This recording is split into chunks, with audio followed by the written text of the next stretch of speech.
That time I got reincarnated as a slime. Volume 5.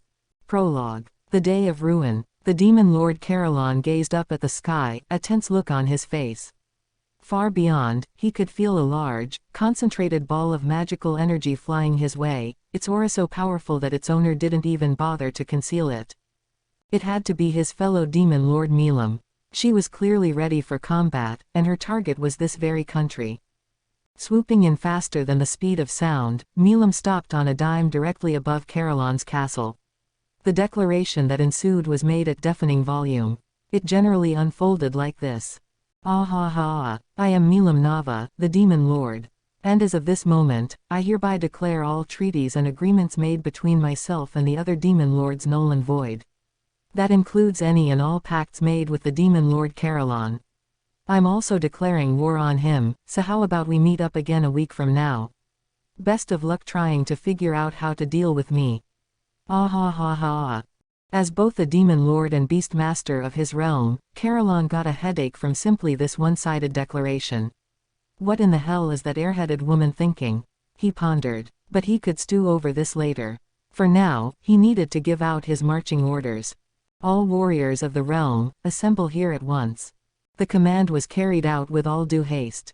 In another moment, the whole of the Beastmaster's warrior allianced by their erstwhile leaders, the three lycanthropiers, was assembled in the great plaza in front of the castle. My lord, stated the golden snakehorn Alvis, we are all present, save for Gruchith. Right. Carillon sagely nodded. That single moment was enough, apparently, for him to compose his thoughts. In a week's time, he gravely began as his army eagerly awaited his speech, that Milam will come to attack us. The impertinent fool has abandoned all agreements made with other demon lords, not even bothering to convene a Walpurgis to make it official. This means she has made enemies out of all 10 of the other great demon lords who rule the lands. It is simply beyond comprehension. Milam always was one to work on impulse a little too quickly, but she can be both cunning and prudent in thought. I can only assume something has happened to drive her into action. No one in the audience doubted him. They could hear Milam well enough from back there. But it all seemed so unreal that many among them couldn't even guess how to respond. So, Alvis calmly said, how are the other demon lords reacting? Frey and Clayman aren't believing a word of it, Carillon spat back. Valentine's as unresponsive as always, and Ramirez is too busy bragging about her new guardian, or whatnot to listen to a word I say. My compatriot Guy couldn't care less, and I imagine the other 3 are similarly disinterested. Of course, if Milam and I really do engage in war, they'll certainly be forced to believe it then. It didn't sound like Carillon had many allies to rely on. Then war is the only option, General, bellowed Sufia, the snowy tigerclaw. And as for me, I've already got a ticket for the front row. Phobio, the black leopard fang, and a man known to let his passion for battle get the best of him, Rosé. Sufia, he said, you can be so optimistic only because you know nothing about the demon Lord Milam's strengths. I can't state this more clearly. She's on a different level from anyone else. The entire warrior alliance could take her on and be wiped out within seconds. His previous experience with Milam gave him due reason to be cautious, taking a more analytical approach to this threat. As far as he was concerned, any fight would mean a quick defeat for them. I am glad to see you act more maturely, Phobio. You know of Milam's power, I have no reason to doubt you. So who do you think is stronger, Milam or myself? Phobio winced at Carillon's fastball of a question. He took a moment to compose himself, then looked his master in the eye. It is impossible for me, Lord Carillon, to estimate the full strengths of 2 demon lords. However, as rude as it may be to say, I can tell you that the demon Lord Milam lives up to every syllable of her alias, the Destroyer. He had avoided giving a direct answer, but Carillon could read between the lines well enough. Really, then, she is stronger than myself. He gave this a good belly laugh. Then perhaps this is the perfect opportunity to show all of you how powerful the Beastmaster can truly be. This, as far as Carillon was concerned, could be a golden opportunity. And he was not trusting too much upon his own powers either. He knew, with reasonable certainty, that Milam was likely stronger than he was. But You know, in the end, if I turn tail and flee from my foes simply because of their strength, would I honestly deserve to be called Demon Lord? Plus, you want me to give up the chance to fight one of the most legendary demon lords ever. I'd never turn my back on that much excitement. Now his blood was pumping, his heart dancing in his rib cage. Milam was a pillar of strength. One of the oldest demon lords and, despite her looks, someone who struck fear in the hearts of almost anyone with a pulse. And he'd get to fight her. It was impossible not to be enthusiastic. His parents had told him, as a child, a fairy tale about a dragon princess who ruled as a tyrant over her kingdom. Perhaps it was about Milam, perhaps it was about someone else. But back then, his parents' words to him were, "Inspire the wrath of the dragon princess, and your nation shall fall to ruin. Do not engage in conflict with the dragon princess, at all costs." Caroline always thought they were being silly. The Beast Kingdom of Eurazania was one of the continental superpowers, boasting a large expanse of bountiful land. They were a warlike people, and over half the population could credibly call themselves warriors.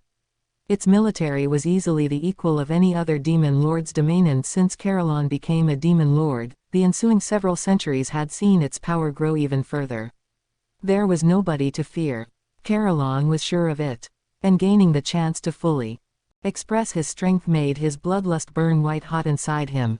But, as king of a nation, he remained cool-headed enough to give one more order. "Milam will be entirely my quarry. Along those lines, if she brings an army with her, I command you to engage them in combat, but if Milam comes by herself, I want all of you to evacuate the country at once. You guys get caught in the crossfire between us, I guarantee it'll be painful for you. But, my lord, allow me to join your side, Lord Caroline, we must." "Silence," Caroline shouted, cutting off the three lycanthropeers' complaints. "I am the only one of us who can prove a worthy opponent to Milam Nava. All of you must devote more attention to protecting our people. You are forbidden from joining the battle." On cue, Caroline unleashed the full extent of his aura, using it to cow every high-level demon into agreement. The sheer force was overwhelming enough that no one dared to object. Immediately, everyone there kneeled and expressed their allegiance. "Trust me, I will win for us all. Rah!" The plaza was bathed in cheers. The demons and vassals all looked up to their master, roaring with excitement. It had taken precious little time for the nation to decide its direction. From this moment on, the Beast Kingdom plunged into full war mode. Once it was decided, the beasts began to work quickly. In short order, the evacuation of non-combatants kicked off. It would proceed quickly enough to be completed within a short week's time. Caroline reflected to his three closest generals, wouldn't it be a good idea to confer with that slime at a time like this? "Meaning Sir Rimuru, sir?" asked Alvis. "Ah yes, that was the name. Tell him to stock up on that wonderful drink of his, because we'll be holding one hell of a victory celebration." He. "I look forward to it, my lord. The citizens should be evacuated to the forest of Jura, then." "At once. I leave that in your capable hands, Alvis." With the order, tens of thousands of Eurazanian residents were on their way to Tempest, under the watchful leadership of Alvis. All who would remain in the country were Caroline, Sufia, Phobio, and 20 or so Warrior Alliance members serving them. The fateful battle with Milam was coming, but for now, they contented themselves with quietly sharpening their fangs. The day came. Caroline looked up at the sacred mountain that loomed behind his castle, confident in his power. Then he stood, ready to engage Milam. "Today will be the day when I prove to the world that I am strongest. Fight on for us, Lord Caroline." Sufia nodded. "Once we are sure Lady Milam is alone, we will retreat to safety as well. I don't dislike you, Milam. We could have been good friends, I think. A pity." Caroline only barely whispered the words. Even in the best of conditions, it would have been difficult for anyone to hear. But they were wholly extinguished by the sound of Milam's flight rippling across the battlefield. Slowly, Caroline engaged his flight magic. Just as Milam arrived, without a single word between them, the battle began. First, the preliminaries. His fists, filled with all his might, were enough to hold Milam back. But they failed to damage her, as if her body were simply refusing to take the blows. Her skin was protected by a multilayer barrier, repelling all physical stimuli. With a light exhale, Carillon spread his aura forth, brimming with fighting spirit. As he did, he deployed a multilayer attack of his own, gouging away with it. Each blow had a vast store of slashing force as it struck at Milam, and none of them was enough to place even a single wound upon her. The spirit-infused blows simply knocked a few layers off her barrier, failing to reach her actual body. Even with his ace in the Holeth White Tiger Blue Dragon halberd he wielded, Milam's Tema sword absorbed every blow. Despite her small, childlike frame, she had enough power to fully resist the untold extent of Carillon's own might. This Tema sword was an ominous blade, a long, curved scimitar that suited her well and glowed a bluish white. It was legendary, a sword that had felled many magic-born and demon lords in its time. "Gay, she's drawn that sword." With a click of the tongue, Carillon fell back, regaining his balance. That single engagement was enough to make him revise his opinion of Milam. He'd had no intention of laughing her off before, but this was beyond all expectation. He hadn't gotten truly serious about the battle yet, but he still had no idea how deep Milam's strength ran. He instinctively realized now that this was no time to leave anything off the table. "Look, Milam, why are you doing this?" Quote. The question was greeted with silence. Something was strange about this to him. She barely seemed there mentally, almost acting like someone else was controlling her. "Hey, let me guess, has someone taken over your mind? If so, that is quite a pity. I wanted you to put your heart into this so that I could defeat you and prove I am the strongest." Quote. The silent treatment, eh? Could it really be, then? Carillon grinned. "Well, it doesn't matter. I'm going to win either way." The idea of the demon lord Milam having her brain taken over seemed like a sick joke to him. But she was acting weird enough that he couldn't dismiss the idea as sheer fantasy. If that was the case, then whatever the cause of this extremely odd turn of events, Carillon knew there would be no negotiating with her. This was a fight to the death, pure and simple. So, without hesitation, first as a magic-born, then as a demon lord, level by level he unleashed his force. As befitting his name of Beast Master, Carillon was a lion-type creature. The king of the beasts, leading all his own beasts. Beast Transform, the intrinsic skill that all his subjects possessed, was now more powerful than ever, transformed within him into the unique skill Royal Beast. Such was the form that Carillon was in now, the king of all creatures both beastly and magical in nature. His head was the proud head of a lion, his body as hardy as an elephant's. His arms were as strong as a bear's but boasted simian dexterity. His legs were supple, as powerful as any in the feline family, and upon his back, he bore the wings of a great eagle. All these natural animal advantages melded with one another in the most beautiful of ways, covered in tough silvery fur. He was protected by legend-class equipment, the best there was, obtainable only by evolving one's own unique class weapons and armor over many years.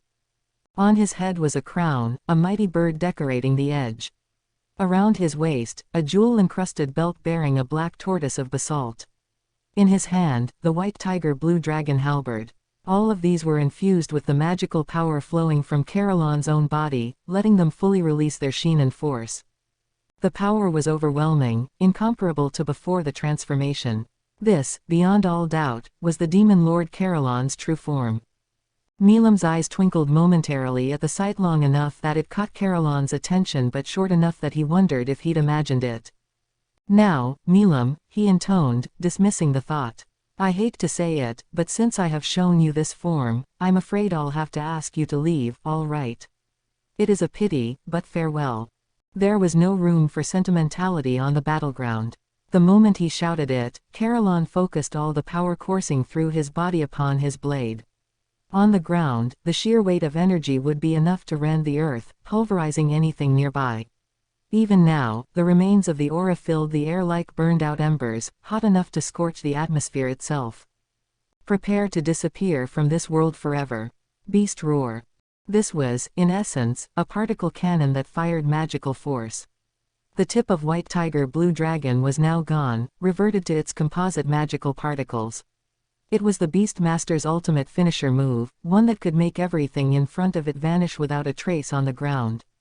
Normally, its force did not begin to dissipate until around 300 feet from the launch point. From there, it would gradually disperse before it reached its final point, 1¼ miles away. It was a long-range move meant for handling hordes of foes, and now he was focusing its entire fury upon a single figure. It was the first time he had ever done anything of the sort with Beast Roar, but Caroline was absolutely positive nobody could possibly survive such a blast. He gave it everything, no letting up, no thinking about what came next. It contained his full power. He could feel the magicule count drain from his body. Even flight might pose a challenge after this, but if it earned him the win, it was a fair price to pay. Normally, he'd restrain it enough so he could fire off 2 or 3 blasts without issue, but not against this foe. This was Milam Nava, the destroyer. The attack was true, expanded to maximum range and powerful enough to cause damage to its own caster. No creature could ever survive this, that was how sure Caroline was. He breathed a deep sigh as he attempted to descend to the earth. Then immediately went into evasive action as his animal instinct sniffed out a lethal threat right behind him.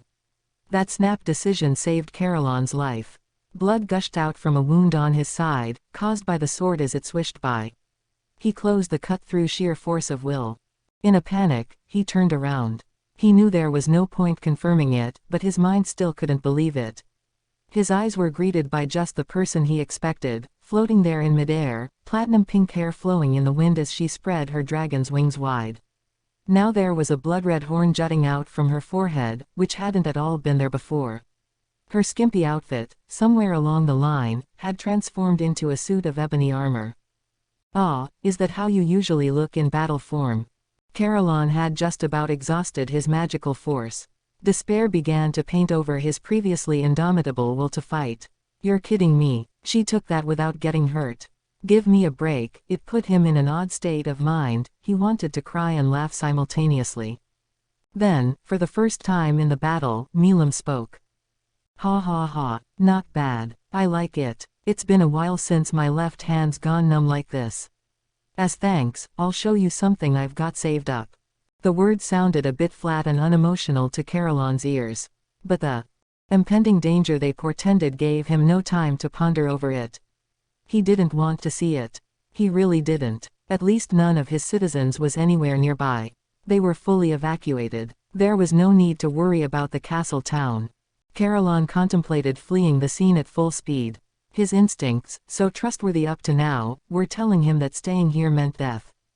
Her draconic pupils burst wide, her wings fully extended. Milam shouted. Drago Nova. The blast of light was thin, beautiful, reminiscent of the twinkling of stars. It rained down upon both the castle and the townscape that surrounded it, and remained soundless as it disappeared. The frequency it emitted reached beyond a human's auditory range, which, along with the accompanying shock wave, was enough to fully destroy everything visible to the naked eye. Anything exposed to the light was helpless as it was ruthlessly disintegrated. It was the ultimate in magic, the strongest in existence, and it was one main reason why Milam had always stood at the peak of all the battles she had fought over her many years. That's insane. Caroline just barely managed to flee above Milam in time. The fact that Drago Nova had launched out in the direction she faced saved his life again, but the sight under him now made him lose all his words. The town, built of simple stone structures that integrated well with the local landscape, was completely erased. This was Milam Nava, the destroyer. A demon lord with whom you absolutely never engaged in conflict. Now Caroline had to admit it, his parents had been right. This was doomed. She was in too different a dimension. But I wonder if there's... You wonder if there's what? I'd like to know. Caroline could feel a thin blade touching the back of his neck. He sensed another woman there, flying in from behind. It was Frey, the Sky Queen, the demon lord who held absolute rule over the heavenly skies. Now Caroline realized why Milam hadn't bothered to hide her overwhelming aura. It provided Frey all the cover she needed to make her approach undetected. Frey, not you, too. Not me, what, exactly? Would you mind taking the time to explain? Frey moved her hand and Caroline's consciousness went dark. It was the worst day in the history of Eurazania, one that would later be referred to by the assorted lycanthropes who called it home as the Day of Ruin. Chapter 1. Calmer days. Long before long before the day of ruin unfolded, the magic-born Majoran was off to spy on Rimuru and his town once again. Her master, the demon lord Clayman, had given the command right after she finished a delivery of a certain magic item. "Investigate these mystery magic-born," he said. "Find any weaknesses we can exploit, and find me some intelligence we can utilize on the bargaining table." The report Majoran gave him several months ago had been quite extensive. It covered the monster town Clayman was curious about, their level of cultural advancement, and the fact that Milam had apparently become friends with the enigmatic magic-born leading them. Said magic-born was a slime, as well as the masked figure Clayman had seen in previous reports. More important than that, however, was how the Dryads, the overseers of matters across the forest of Jura, had recognized this slime as the head of an alliance between them. They were now a kind of third power in the world, one neither human nor demon lord, and that made them difficult to touch. Clayman didn't hide his astonishment at the news of Milam's new friend. The fact that this weak-sounding slime was the real identity behind that masked magic-born was surprising in itself, but Milam's behavior was unfathomable. Unthinkable. Beyond the realms of imagination. The thought of a demon lord befriending some random magic-born off the street was the height of recklessness. It did nothing but confuse him. Majoran didn't mind this. She was a regular person, and she long ago concluded there was simply no comprehending the thoughts of a demon lord. There were a couple of things, many things about that demon lord's behavior that gave her pause, to be honest. But it wasn't her job to figure out what made them tick. So she just reported everything she saw to Clayman and gave him the unvarnished truth. He rewarded her with a broad smile. "I see," he said. "This could prove useful. A very fascinating story, indeed." It came as a relief to hear. Majoran was glad her master was pleased, but above that, she had provided him with her ace in the hole, a crystal ball, the most important magic item there was. The information it contained documented the entire battle between Charybdis and this mystery magic-born, as well as a quick sample of Milam's own strengths. It was a priceless asset, one that elated Clayman. Not even this, however, was enough to make Majoran a free woman. She needed to put in an even better performance, or else Clayman would remain unsatisfied. She might not have been that useful to him, but she knew full well that Clayman was not the kind of man to let an upper-level magic-born go unchecked. But it was still a major achievement. One that successfully earned her a decent amount of trust. And being granted a solo mission was perfectly suited to Majoran, too. If she wanted to escape Clayman, any chance to prepare away from his prying eyes was perfect. And with the demon lord's authority on her side, she had the ability to do what she wanted without checking in with him. Back at the monster town, Majoran continued her surveillance. During the demon lord Milam's stay, she had not once engaged in magical conversation with Clayman. She hadn't used any magic at all in the region. In fact, she'd snuck into the town while holding her breath and restraining her aura as much as possible. For much the same reason, Clayman had not contacted her. Majoran couldn't have asked for much more. Milam was aware of his presence now. True, she had to be more careful than ever. Fully realizing it might already be for naught, she made every effort to stay alert during her duties. Perhaps thanks to that, nobody else had noticed her. After a while, Milam left the monster town. What could she be doing now, and where? That went beyond Majoran's orders to observe the magic-born and his people. There was no need to worry about it. Now Majoran figured she could rest a bit, as much as her continued alertness made her hesitate. She kept observing quietly, and to achieve this, she decided to take advantage of a group of humans who were now regular visitors to the town. It was now several months since Majoran had given her report to the demon lord Clayman. She had been active that whole time, but Clayman had never contacted her. She'd given a report when Milam left town, but his only reply was to carry on with her mission.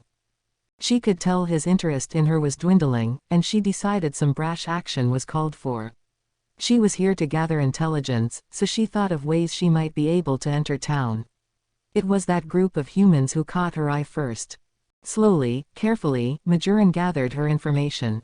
It told her this was an armed group that engaged in business within the monster town, a group that Rimuru, that mystery magic-born, was attempting to prop up as champions of mankind. Infiltrating this group would be the perfect approach, she thought. It'd let her enter town freely and with the perfect alibi. So she put together a plan of action. As a former human, pretending to be non-magical was child's play for her. Right now, she was beholden to Clayman for everything, but if it meant her freedom, she was ready to do virtually anything. If something could be exploited, exploit the hell out of it. Such was her way of thinking. An approach that probably rubbed off on her from Clayman, as loath as she was to admit it. Before long, she was off to the kingdom of Pharmus, the reported destination of the human party. My, she said with a sigh, human towns have certainly advanced as of late.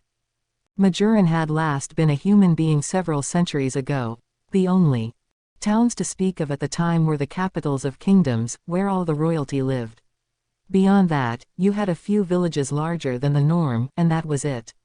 There simply hadn't been a lot of humans around, not as many as now. She stayed out of sight by habit as she walked around town, in search of a certain location, the local Free Guild branch, in this territory ruled by Nidal Migum, Earl of Migum. She found it just as the sun was about to dip under the horizon. Opening the door, she saw it was crawling with ruffians of all shapes and sizes.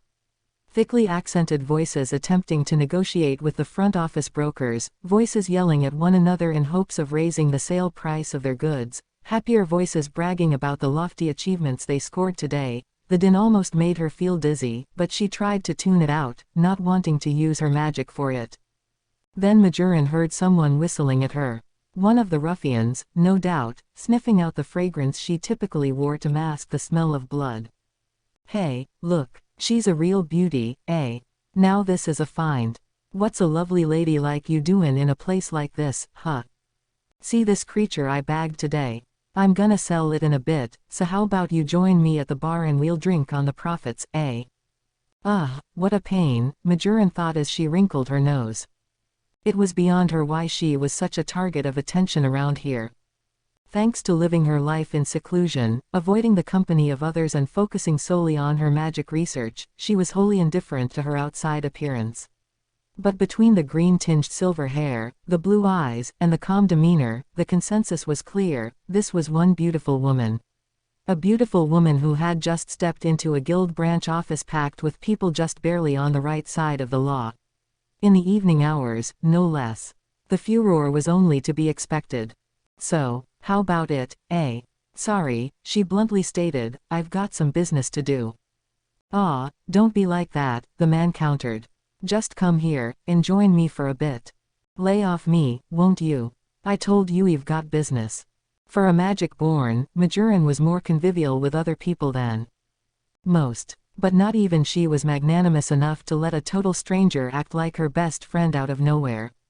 Lay off. Hell, you just walk right in here, and think you're better than all of us. Quit it, Isaac. You want the guild master to yell at ya again. This ain't a tavern. Maybe she's got a job for the guild, huh? PFF'd. Yeah. The man called Isaac took a step back, his eyes still squarely upon Majoran. She nodded her thanks to the man who had stopped him, then made a beeline for the service window. I'd like to register, please. Registration. Will that be for a general-purpose member account, then? No. As an adventurer. Majoran paused for a moment, thinking about which department to join: retrieval, exploration, or monster slaying. Then she remembered how she used to make a regular habit of picking and preparing medicinal herbs. The retrieval department, please. Retrieval, all right. There's a test required, so are you ready to take it? I am. What do I have to do? Well, please fill this out for us first. Majoran did so, offering all the information needed for the guild to provide her identification papers. Then Isaac decided to try his luck again. Whoa, a woman filing to become an adventurer. Like, you aren't by yourself, lady, are ya? I could help with the exam if you like. He was grinning the whole time, but the question's real purpose was more to intimidate the rest of the adventurers in the room than anything. Even if Majoran decided to hire some bodyguards, it'd be harder for anyone else to accept the invite now that Isaac's hat was in the ring. Doing so would instantly make Isaac your enemy, after all, and despite his attitude, Isaac had a pretty serious representative around this guild. In terms of pure strength, he was on the lower end of the C rank, but that still put him near the top of the membership roll in this rural branch. Anyone with real talent for this line of work usually set up shop in the larger cities, only traveling to the hinterlands if work demanded it. This, unfortunately, gave Isaac something of a mistaken impression of himself. He thought he was one of the big men around the village, and that meant nobody was allowed to defy him. Oh, please. I don't feel like getting involved with these yokels. Should I just kill him, maybe? Ending his life here would cause serious problems, but killing him covertly wouldn't warn the others to stay away from her. Majoran saw no merit in voluntarily becoming a murder suspect. But what to do, then? I think it'd be faster if I showed off some of my skills to you. She turned back to the guild agent, her voice calm and composed. Hey, I changed my mind. Instead of retrieval, I'll join the monster slaying department. I can take that exam on site, can't I? The agent nodded. A little while later. This here's the inn, lady. Isaac was scared so straight by the carnage Majoran released that without her asking he became her underling. A few days later, Majoran was already part of the regular guild crew, taking on work and living nearby just as she had planned it. Yome's team, the armed group she was targeting, would be here soon. She was waiting for them. Isaac, for his part, was proving to be a surprisingly devoted henchman, unwittingly helping her gather more intelligence. He was used to showing people around town, which helped Majoran catch up on customers much more quickly than otherwise. He also happened to know a great deal about Yome and his team, which was an unexpected bonus. Good thing I didn't kill him after all, she mused as Isaac came to her with some pressing news. They're here, lady. Now it was time to proceed with her plan. The scheme Majoran devised was fairly simple. She had asked Franz, master of the local Free Guild branch, to introduce her to Yome. Her work performance over the past few days was already enough to make rumors about her skill spread far and wide. Franz himself was a catalyst for this, given that he served as Majoran's test manager. At this point, nobody involved with the guild was unfamiliar with her name any longer. I wish you'd stay with this branch permanently, Franz even offered her. But that wasn't part of her plans. All she wanted were those ID papers. I'm a pretty handy woman when it comes to magic, you know, so if this man is a true champion of the land, I would love the opportunity to serve him. I hear Sir Yome has few magic users among his team. Ah, that's a pity to hear. Still, you and Yome's party would help us out enormously, if indirectly. Very well. Rest assured that I will give you a glowing recommendation. Things seemed pretty well set in motion, then. Or so Majoran thought. Now she was holding her head in her hands. Why did it turn out like this? The introduction had gone well enough, at least. I already got a sorcerer and mysticist in Rommel and Jaggy. What can some girl do for us beyond that? I'm fine, thanks. This out-of-hand denial riled Majoran. In that case, let me show you what an angry wizard can do. And she did. She, in so many words, beat the crap out of Yome. This got her on the team, and for some reason, they were treating her as the number 2 of the crew, a military advisor with the power to guide their direction, second only to Yome himself. This put her up there with Yome's aide-de-camp, Kajal, and staff officer, Rommel. I was hoping I could just pose as a shamaness and keep a lower profile in this group. Maybe, Majoran ruefully admitted to herself, she had a much shorter temper than she thought. The day taught Yome a lesson he had almost forgotten: never judge a book by its cover. They were in a largely deserted wood outside town. The only witnesses were Franz, who had introduced this woman Majoran to him, and Isaac, a local petty adventurer. Yome sniffed at her. There was no way he could ever let a woman defeat him. A few of his men had joined his side, concerned and overprotective, but they were just silently watching for now. He saw no reason why he couldn't handle this fight by himself. After all, he was wearing the exo-armor Rimuru gave him, the best protection anyone could ask for. It brimmed with enough magic resistance to neutralize pretty much any threat he might come across. I have nothing to worry about with conjurers like her. Just dash forward, close the distance, and cut her down. It was a tactic that served Yome well. No magic user had ever given him much a headache up to now. I would like 3 of you to take me on at once, the woman called Majoran declared. In fact, you can all descend upon me simultaneously. This offer immediately made Yome lose his self-control. Don't give me that nonsense, lady. Rommel, Jaggy, don't bother going easy on her. We got potions to spare anyway. Give her all you've got. They both prepared to follow his order. Rommel less than enthusiastic about it all, Jaggy cool as a cucumber. It was 3-on-1 when Franz gave the signal to begin. No sane witness could have imagined any possible scenario where they'd lose. The moment the signal came, Yom was immediately bathed in strengthening magic from Rommel and support magic from Jaggy, both enough to make him physically feel his muscles expand to their limits. Supremely confident, he rushed toward his target and right into a pitfall trap. Right in front of Majoran, just as he planted a foot down to land a lethal blow upon her, that foot fell through the ground. Aspectual magic, Earth Lock, came the quiet voice as Yom floundered. Normally, this magic was used to help the caster gain surer footing, but when used on a target trapped in a pit, it made the walls literally close in. Just as the battle started, Yom was out of the contest. How on? I've never seen such simple magic used in such a devious way.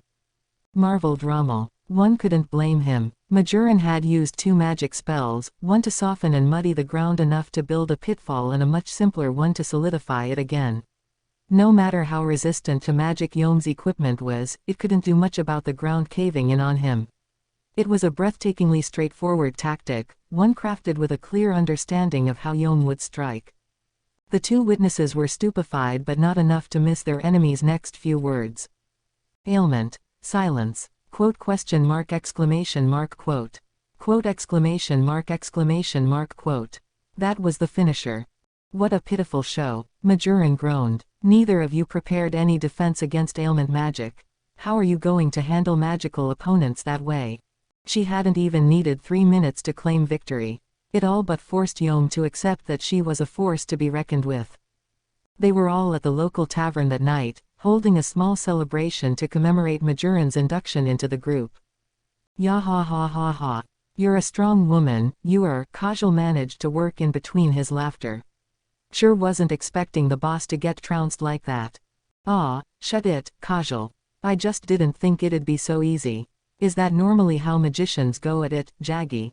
Oh, no, boss, that's just crazy. You'll never find a wizard who wouldn't flinch at the sight of a skillful warrior's sword thundering their way. You need to define a point to dig a hole at, too, so you gotta have enough courage to stand right by it to serve as the bait. I don't think either I or anyone else would try something like that. He's right, Yom. She must have planned out that whole bait job in advance. I guess Majoran was right. Sooner or later, we would have met our doom in a clash of magic. The conclusion made Yom realize all over again how lacking their team was. PFF'd. True enough. I can brag all day about how invincible I am, but it don't mean a thing without results. We took you on 3 against 1, and we still lost, I'll admit that to ya. So, I'm sorry to bother you about this, but I hope you can teach us how to fend for ourselves against magic-wielding foes. Indeed, Rommel added, they never taught us how to fight like that at the Magic Academy. We did learn about taking advantage of the terrain in my Legion magic classes, but... well, I could help you a tad, perhaps. Oh, wonderful. I've just got to broaden my knowledge a little. Better learn how to use my skills more effectively. I'm in on this, too, yeah, said Jaggy. Certainly, but just a little, all right. Yeah, Yom interjected. Thanks a lot for putting up with us. It felt a little shameless to him, asking Majoran for help. But it nonetheless meant that she was part of the team now, a trusted advisor, no less. Majoran was starting to suspect she was a bit of an easy mark. She had infiltrated Yom's team in order to more fully investigate the nation of monsters in the forest, which was fine, but now she was some kind of senior official among them. These people are so stupid. They don't suspect for a moment I'm magic-born. She looked down on them for that, but there was still a faint smile on her lips. Interacting with these kinds of people for the first time in quite a while was oddly exhilarating. She wanted this to continue, whether she consciously thought it or not. She wanted to enjoy this state of affairs for just a little while longer. Then, an innocent look on her face, she went back to her usual work. Once she joined Yom's team, Majoran's days suddenly became packed. She was responsible for giving tactical advice to the party, providing in The field guidance on working together to fend off monsters and magical attacks. She had inadvertently admitted to them that she was a wizard, but there was no point regretting that after the fact. She couldn't take back the words, so she resigned herself to their consequences, offering her teachings to Rommel, Jaggy, and everyone else in the party at least somewhat familiar with magic. Tactical advice was enough of a workload, magic only added to it. Simple curses were easy enough to teach others about. She was a witch, so talking about the kinds of magic available to humankind was child's play for her. Higher-level magic, on the other hand, was a far different story. Some of it could be conjured only by magic born. Blithely imparting everything she knew could cause serious problems for her later. So what were humans capable of? Where did the boundary lie between what they could and couldn't handle, magic-wise? She needed to know that before anything. This is such a pain. Why did it turn out like this? She could whine about it all she wanted, but she knew full well that she had done this to herself. As military advisor, she had one other important role, casting the deciding vote on the party's actions. This was its own barrel of monkeys, one that required far more work than she'd anticipated. Whenever regular reports came in via the communication crystals installed in each village, the team's main officers would congregate and work out their future direction.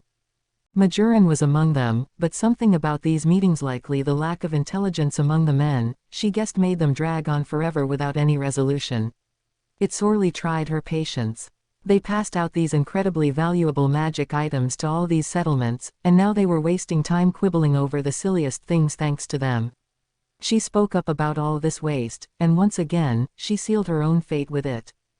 Now she was giving orders to each individual platoon, making arrangements for them and reporting directly to Yom about them. It was all her. She didn't understand why they were giving so much responsibility to someone brand new to the squad, but given the lack of other qualified candidates, it was like they had just been waiting to spring all this on someone like her.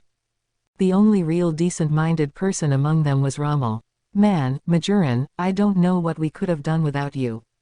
Receiving such heartfelt thanks made it tough for Majoran to disappoint him.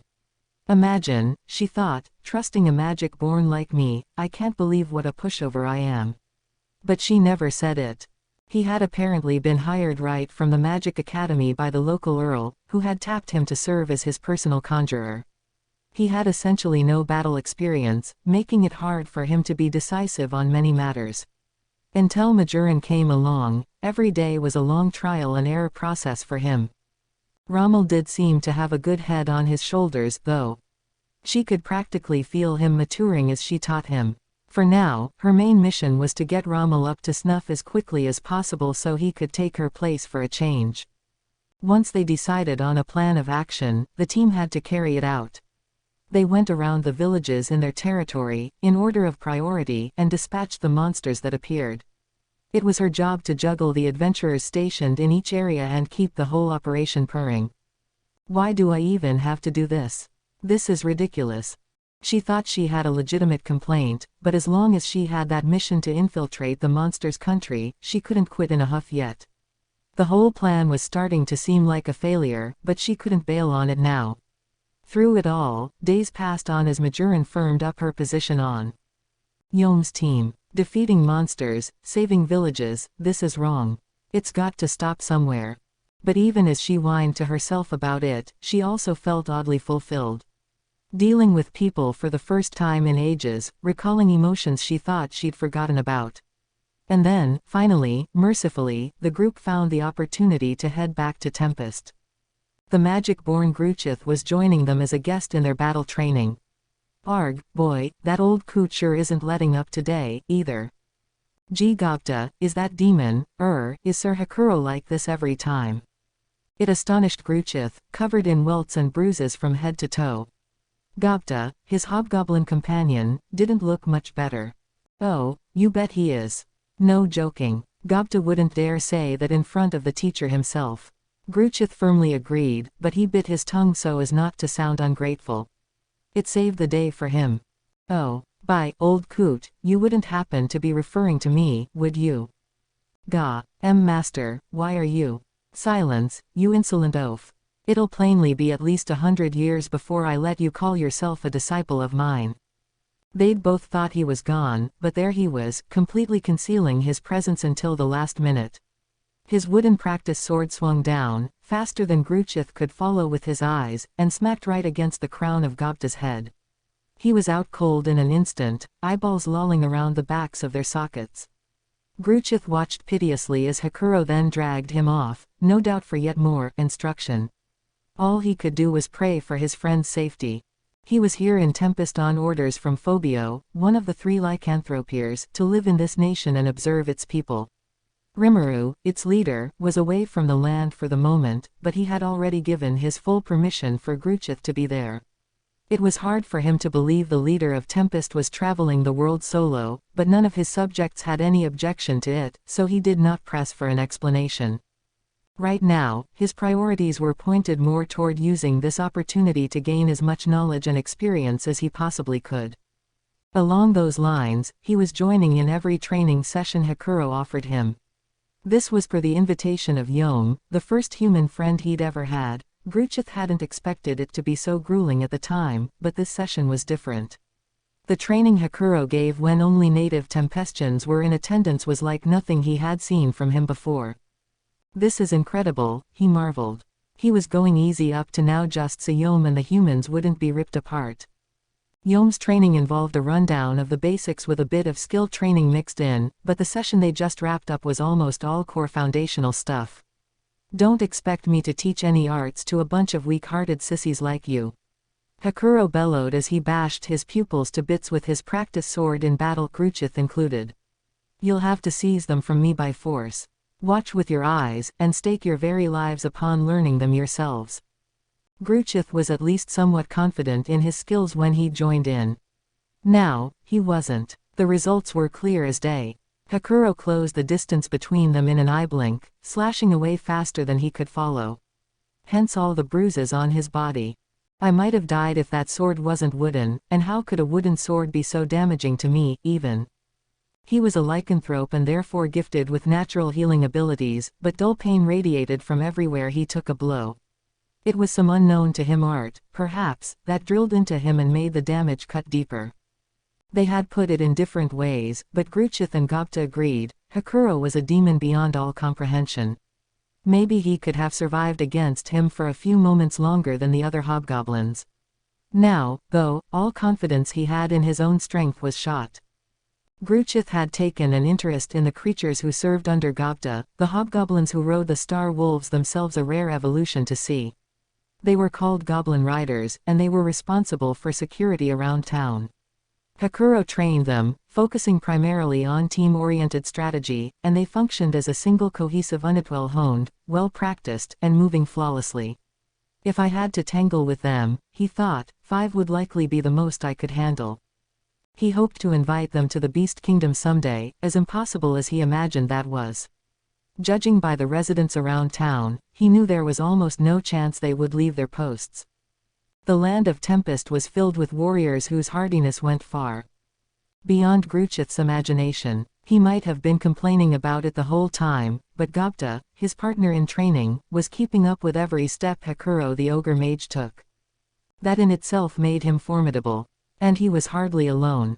Rigyur, head of the security patrol, was even stronger than Gobta. The Dragonutes Gruchith occasionally caught sight of seemed just as daunting to him. He had spotted several powered-up high orcs among the ones who served as Tempest's combat engineers. One among them, named Geld, even looked and acted every bit like a reincarnation of an orc lord. Taking that guy on, Gruchith gave himself a 50-50 chance. It was his battle to lose. Last but not least came the ogre mages. Approach 1, and their strength was obvious. In his own mind, Gruchith figured he could defeat Kurobe the blacksmith and Shuna, that fetching young lass. Beyond that, he had no confidence at all. The other 4 ogre mages, his instincts told him, he couldn't even scratch. Gruchith might have been on the low end of the Beastmaster's Warrior Alliance totem pole, but even he could tell there was something unnatural about this.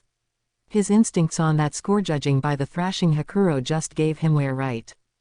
What in the hell? This entire town is sheer madness. I mean, they could even take on my homeland in battle, couldn't they? He had to breathe a sigh of relief. His master, the demon Lord Carolon, was absolutely right not to challenge Tempest to war. Yom's team returned to town a few days later. Hey, doing well. Gruchith smiled back at Yom. I am. Glad to see you are, too. But what struck his interest the most was the beautiful woman among them. So, who is that? Oh, I didn't think magic-born like you cared about women. Don't be stupid. All magic-born aren't the same, you know. Lycanthropes like us are closer to demi-humans than full-on magic-born. It's not uncommon for some of us to mate with humans and produce offspring, too. Really, now? Well, here's a word of advice for you, don't you dare cross that woman. I did, and let me tell ya, I paid dearly for it. What? Of all the ridiculous things to say. This threw Gruchith. Yom the champion, defeated by a woman who couldn't look more out of place on a battlefield. It was a difficult story to swallow. Would you like to try your luck, then? Ha, I like that. No point trying too hard for this one. Let me at her. Gruchith's behavior was fairly easy to predict. A challenge like that, he'd never turn down. So they traveled to the usual training ground, and Yom brought with him the woman his new military advisor, apparently. Why do I have to go through with this charade? She asked, looking seriously reluctant. Oh, it's nothing big, Majoran. I just want you to show this guy how strong you are. Yes, and I told you, I don't see why I have to. There's a good reason for it. He's already put you down. I hate it when people put my team down. Gruchith gave Yom an exasperated look as he sized up the woman. Majoran's her name. She sure is a sight to see. But why's that bastard Yom trying to trick me? There was a kind, gentle air about her. Strong wouldn't describe it at all. He couldn't believe the thought of her defeating Yom. After a few more pleas to his cohort, Yom at last turned toward Gruchith and smiled. Heh, I finally convinced her. Gruchith, if you can beat this lady, I promise I'll serve as your lackey forever. But if she beats you, you'll have to be my gaffer. What kind of nonsense are you spouting now? Oh, don't like your chances. You think so? Well, you're on. You're gonna be the one calling me boss in a few moments. He accepted the bait all too quickly. Listen, interrupted Majoran, you're probably looking down on me because I'm a woman, aren't you? It feels ridiculous being the subject of a bet like this, but I'll be happy to spar with you. But let me warn you, I'm a wizard, so I hope you'll fight me appropriately. A wizard, eh? You sure you should be giving me so many details before combat even begins? Of course, with that getup, it's pretty easy to picture you as a conjurer. The term wizard referred to those adept in at least 3 different systems of magic. It implied talent in these dark arts far greater than your run-of-the-mill sorcerer or mysticist. The magic they wielded was as diverse as it was powerful, several times more so, it was said, than the attack magic of a typical conjurer. What Majoran had just said, in effect, was that she was a well-seasoned, battle-tested magic expert. Gruchith got the hint and it made him respect her more. But he still didn't take any special precautions. A higher-level magic-born like him had intrinsic magic resistance, and as long as limbs weren't flying off him, his self-regeneration skill could heal most wounds. Anything short of lethal magic could be safely ignored. Plus, he thought, if she can cast magic powerful enough to kill me in one stroke, she'll need a vast amount of time to chant the spell. Conjurers like her leave themselves wide open. I can just finish her off then. It was the exact same thought process Yom had gone through back in the day. The results were similarly predictable. Bah ha ha ha ha. Would you look at that? Gruchith found himself bitterly looking upward as Yom held his stomach and laughed for a good long while. Damn it. How's this even happening? His cheeks were red with embarrassment, not half because he was buried up to chest level in the ground. It took a lot to keep from crying. I know I probably should have begun with this, he told Majoran a bit later, but my name is Gruchith. Perhaps it did not show very much earlier. But I am a lycanthrope and upper-level magic-born. And by that, I don't intend to suggest I could have won if I transformed, let me assure you. They exchanged a few pleasantries with each other, pleasantries filled with sarcasm and excuses, although it would have sounded innocent enough to the impartial observer. Well, you two keep getting along, all right. So, Gruchith, about the promise earlier. Right. Yom, from now on, I promise I will call you, boss. The demon Lord Carolon is the only master I will ever truly devote myself to, but I see no reason not to show respect to someone I view as above me. You sure about that? 'Cause I really meant it more as a joke to motivate you than anything. It's fine, it's fine. But if I may be honest, if Lord Carolon ordered me to kill you, I would not hesitate for a single moment. My apologies, but that is how the rules operate between us. Fair enough. I'll try to keep that in mind. At least Gruchith was honest as he lived up to his end of Yom's bet. He had to appreciate the lycanthrope's devotion to his promises. In that case, I'm going to join your band as well. I'm pretty used to things around town by now, and I'd like to see some other human nations while I'm at it. You sure about that? I am. Gruchith laughed as he pulled himself out of the hole in the ground, grinning. My job here is to explore the world. I'm allowed to do whatever I wish until ordered otherwise. But now someone was stealthily approaching them. It was none other than Gobta. He, I saw them. If she can do that. He was plotting and planning as he interrupted the pleasant atmosphere surrounding the group. I saw that battle just now. What a marvel. I am astounded. I simply fell in love with that lady's moves, I did. And that's why I hope I can ask a favor of her. He smiled eerily. Yom and Gruchith both knew him well enough to grasp what this meant. He was scheming something again. Majoran, on the other hand, raised a quizzical eyebrow at him. Ah, Majoran, this is Gobta. He's, well, you could say he's a force all his own around here. He. No, I'm really not. No, seriously, Gobta here's a real performer, volunteered Gruchith. He let that demon instructor beat the daylights out of him just now, but he always comes back for more. Ooh yeah, that was rough earlier. Gobta modestly turned away a bit before remembering what he was here for. His face stiffened. So, there's someone I'd like you to defeat, lady, using that same tactic. That demonum, that old coot, our sage instructor always goes around acting like he's king of the world, you see. So. Yom and Gruchith nodded their recognition. Gobta lowered his voice, looking around in case anyone was eavesdropping. I'll help you with this, Majoran. If we can beat him, that'll force him to treat us with some respect, at least. Besides, I'd love to see how the guide react to that. Indeed, Gruchith agreed, it is an excellent strategy. Even an ogre mage would be helpless. So Majoran, outnumbered 3-1, reluctantly agreed to the request. But can we make this the last time, please? She begged. Something that simple isn't guaranteed to work every time. Oh, it'll be fine. The old man's a swordsman, fighting at close ranges. He prides himself on his speed. He's got to fall for it. Yeah, he acts like he's superior to us hobgoblins, so I wanna make him pay for it for a change. It was enough to trick even me, after all. A close-range battle, reliant on quick footwork like that, would be much harder if the trap was sprung in the right place. That trick worked, Majoran said to herself, because you're too simple-minded to spot it. It can't put up with that much heavy use.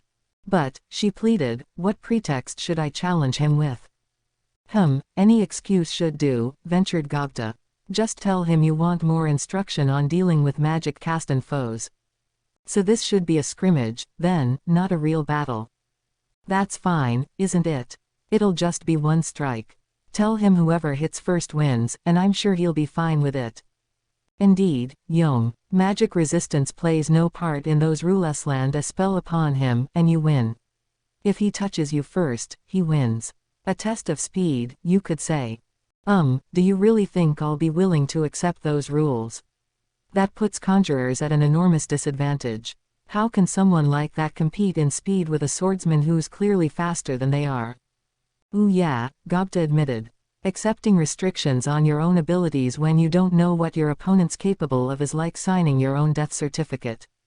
Majoran sighed.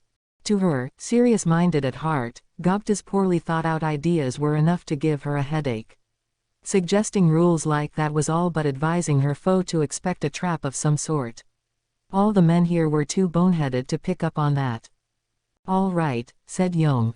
So Majoran doesn't fight. We just want, I am to accept that you're good with magic, you know. So since Gupta suggested this first, maybe we can use him as bait.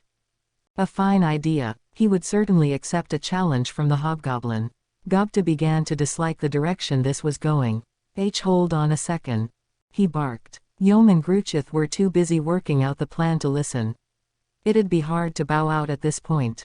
Having Majoran fight for him seemed like it'd bear positive results, but if it was his neck on the line, that gave him pause. Oh no, if I mess this up, I'll be in big trouble, won't I? I guess I'll have to help think up a more serious plan. All right, guys, I have an idea. First, I challenge him to battle. When I do, I want you to put pitfalls in a big circle around us.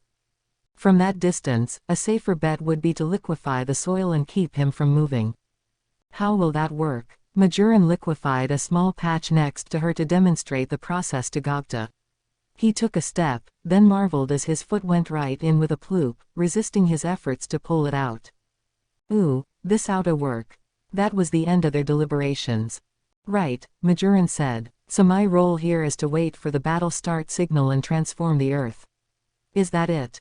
Right you are, Gupta beamed. Now they just had to pull it off. So will I receive an explanation for this? Gupta, Yom, and Gruchith had been made to kneel on the bare ground. Majoran stepped up to join them, but Hakuro shooed her off with a wave and a grandfatherly smile. You are fine, he said. I'm sure these fools before me instigated it, did they not? But I couldn't just. Oh, think nothing of it. They got caught in your trap, so they reasoned that it'd have to work on me as well, no. It was an impressive spell, but their eyes telegraphed it from the start. Majoran sighed. She'd seen it coming the whole time, too. After settling on their plan, the group had called their teacher, the elder Hakuro. That much, at least, went well enough. One look at the man was enough to make Majoran recall that he split a megalodon in half with a single swipe. Between his foreboding demeanor and the sheer sense of presence, she already predicted doom for this silly prank. Had this been a no-holds-barred battle, she would have immediately suggested a hasty retreat, but this was just a game, and she reasoned that being defeated would help her cohorts mature a bit. It's not going to work, I'm sure, but it might be a good idea to see for myself how this Hakuro character fights. So she agreed to join in. Excellent. Hakuro bellowed when asked. That's the spirit, lads. I will base it on real battle situations for the first time in a while. All three of you, take me on at once. And will the new woman be joining us? She seems to be a magic user, yes. Whoa, you old Sage Master. Don't count us out too early. Listen to the hobgoblin, sir. You're sure you aren't being a little too confident for your own good? Ha ha ha. As your guest, I thought it rude to horn in too much on the fun, but after what you just said, I suppose I'll have to go all in, won't I? The sight of the entire trio latching on to Hakuro's goading made Majoran modify a key part of her prediction. This was doomed even before the battle began. I have much to teach them after this. Despite her complaining, she was used to being Yom's military advisor, really, anything advisor at this point. She was as strong and responsibly minded as ever, and she opted to just smile and treat this as a learning opportunity for her group. Once things began unfolding, the match turned out just as wretched as she predicted. Liquefying the ground around him did nothing to slow Hakuro down. Gay, why's he moving like normal? Majoran had laid out her magic in a circle around the area, dispelling it just enough to create a path for the panicking Gupta to escape through. As she did, she defined a position for her pitfall and set it in place. Hakuro acted like it wasn't there, as if running on thin air. Ah, he must have noticed. But nothing would change if he didn't. That looks a lot like instant move to me. That was one of the more difficult skills in the arsenal of battle will, a set of arts that only the most talented could ever hope to master. Seeing it unleashed so effortlessly made Majoran fully aware of just how pointless her tricks were. TCH. Over here, old man. But Yom pressed on, revealing his position with a shout as he slashed at his foe. He was being read like a book. Gupta, to his credit, tried to tumble his way back to safety. He was rewarded with a wooden sword to the forehead. Not again, he groaned as he sunk into the ground. Yom joined him shortly, not to rescue him, exactly, but the real reason didn't matter much anymore. Hakuro was just too fast. Before Yom could even stick the follow-through, Gobta was down and Hakuro was behind him. Whoa, I didn't even see, fools. One strike later, Yom was down. If the liquefaction trick didn't work, the original idea called for Yom and Gobta to distract their foe while Gruchith snuck in a surprise attack. That proved a similar waste of time. Before Gruchith even realized what Yom wanted him to do, Hakuro had defeated both his teammates. And, in the midst of all this, Majoran looked on at this beautiful demonstration of athletic ability. It required magic sense, the naked eye couldn't keep up fast enough to let her understand what was going on. And she wasn't just looking. She had the spell cast in advance to keep her magic-born roots a secret. Still, if you're going to challenge a foe who requires magic sense just to keep your eyes on him, the only thing that'd work is ranged magic covering a wider area. That wasn't available here, so this was over before it began. Really, any magic that required casting time wouldn't do a thing against a target coursing at supersonic speed. For a wizard, tackling a foe like that would require racking several spells in advance, chanting them beforehand so they could be summoned with a deftly woven trigger during battle. That, or using cast cancel. But even if I used cast cancel on my own, it'd only work up to mid-level magic. Any serious attempt might be doomed to fail.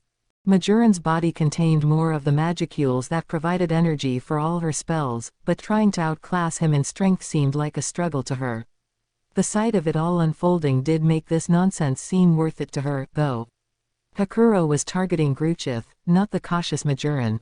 Before neutralizing the magic caster, he first wanted to defeat the biggest obstacle out of the group. In other words, Hakuro didn't consider her magic to be an impediment. A bit insulting, but so be it. Sir Hakuro could likely handle anything I could throw at him, here in my human form. I wish I could have hit him with something, though. Following her pre-game analysis, Majoran had prepared 3 small explosive spells, meant to be triggered in a staggered arrangement. The first went off before Hakuro's eyes as he struck down Gruchith, not a lethal bomb but a blindness strike that plunged the two of them into darkness. It was enough to produce a surprised grunt from Hakuro. But he pressed right on, unwavering. Gruchith had a keen enough sense of smell that blindness wouldn't affect him in battle. That was the whole backbone behind this plan, but Hakuro didn't rely on that sense much, either. So much for that. Can he read people's presences, or... Of course, Majoran had guessed in advance that blindness wouldn't slow him. Without flinching, she launched her second magic. This was a flashbang, a spell that created a flash of light and a deafening noise to paralyze the target's sight and hearing. It was one of her anti-human spells, effective in or out of doors, and she expected the blindness bomb would only accentuate the effect. And again, she was right. Just before the magic took effect, she saw Hakuro edge backward for a brief moment in his darkness. He was within point-blank range of the light and noise, but he paid it no attention at all as he sprang back into action. I knew it. I suppose Hakuro knows magic sense as well. The reaction to that flashbang was something shown only by those who could read the flow of magic, the movements of magicules. The blast itself, too, had no impact on him whatsoever. Just like Majoran, he based his decisions in battle off magic sense. That meant he could read all magic before it happened, and that meant Majoran would have had to bust out the big guns immediately if she wanted to impact this fight at all. Ignoring her and tackling Gruchith first was an extremely sensible decision. She had focused on keeping him safe from status ailments rather than trying to cast magic directly herself, but magic sense made all that moot. The operation was upended at its very roots. If anything, it hurt Majoran's ego, seeing her magic be so dismissively tossed aside like that. That was no fun, she thought. I was never too enthusiastic about this, but if he thinks he can pick on a wizard, let me show him what that costs.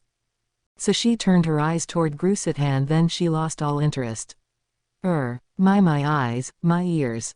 What are you doing, you fool? She could be excused for yelling at her comrade. That flashbang had been pointed in a single direction. It shouldn't have affected Gruchith that badly. The idiot must have stared right at it. She told them all beforehand what magic she intended to use. She could conclude only that Gruchith was the kind of lycanthrope who, if you told him not to do something, would immediately try that out first. Majoran threw her arms up in surrender. This is just ridiculous. I thought the way lycanthropes are so stupidly straightforward with people would make them easy to use. But it's the exact opposite, isn't it? If that did nothing to you, then we have lost. I doubt Gruchith will make any further contributions to our cause. Ho ho ho. You are quick to read the tides of battle, my good lady, at least, much more than this rotten trio. So you will not use your final spell?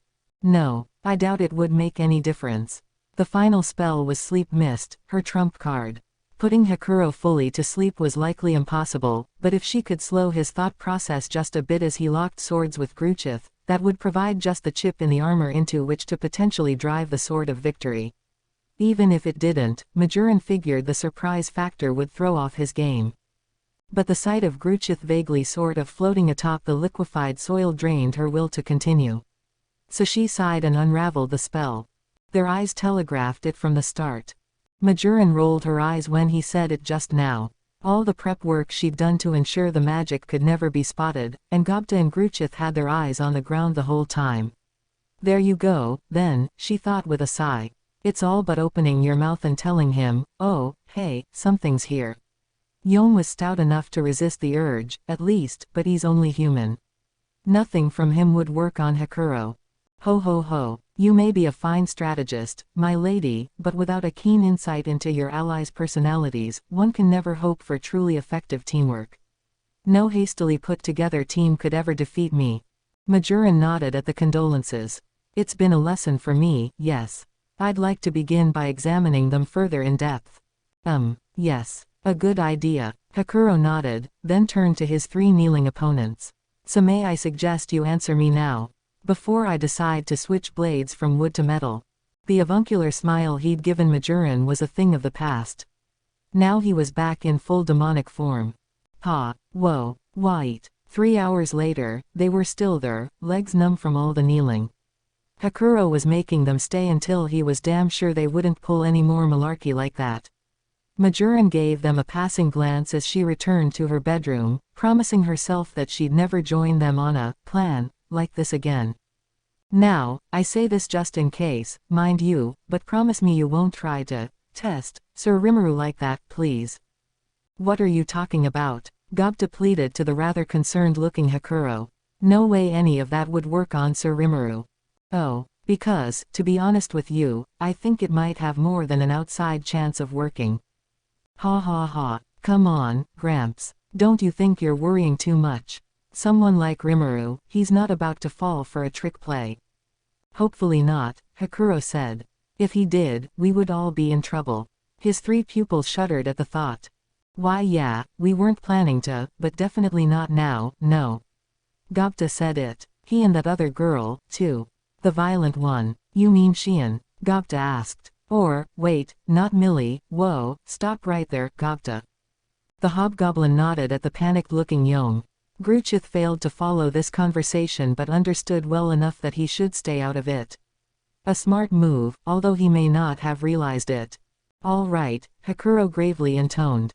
Soy is too prudent to fall for that, but Sir Rimuru and Sir Benimaru, they have their quirks, shall we say. Sir Rimuru seems to be restraining his magic sense, too, to some extent. Why's he doing that, sir? Asked Gobta. Who knows, Yom replied, looking at him. I couldn't even guess how that magic sense stuff works. Well, interjected Gruchith, I certainly see why Lord Carillon accepted Rimuru as an equal. Placing limiters upon his own strengths like that, a constant, never-ending cycle of training. Huh, wow, is that it? Boy, Sir Rimuru sure is great. Huh, man, his mind works on a whole different plane from ours, eh? This, along with Hakuro's later approval, led to a new fad around. Tempestware monsters deliberately limited the release of their skills to better hone them. It had nothing to do with Rimuru, but if he were around, they hoped he would approve. All that slogging through liquefied soil and getting wrapped soundly by swords had made the three of them very muddy. It wasn't long before they discussed entering the town's famous bathing facilities together. Boy, Gobta observed, that lady sure knows how to use her magic. She's pretty, too. Yeah, ain't she? And she's got personality, too. It ain't just looks. I have no argument with that. Her name is Majoran, right? It'd be nice if she could give birth to my child. Whoa there, Gruchith. Ya can't go talking like that.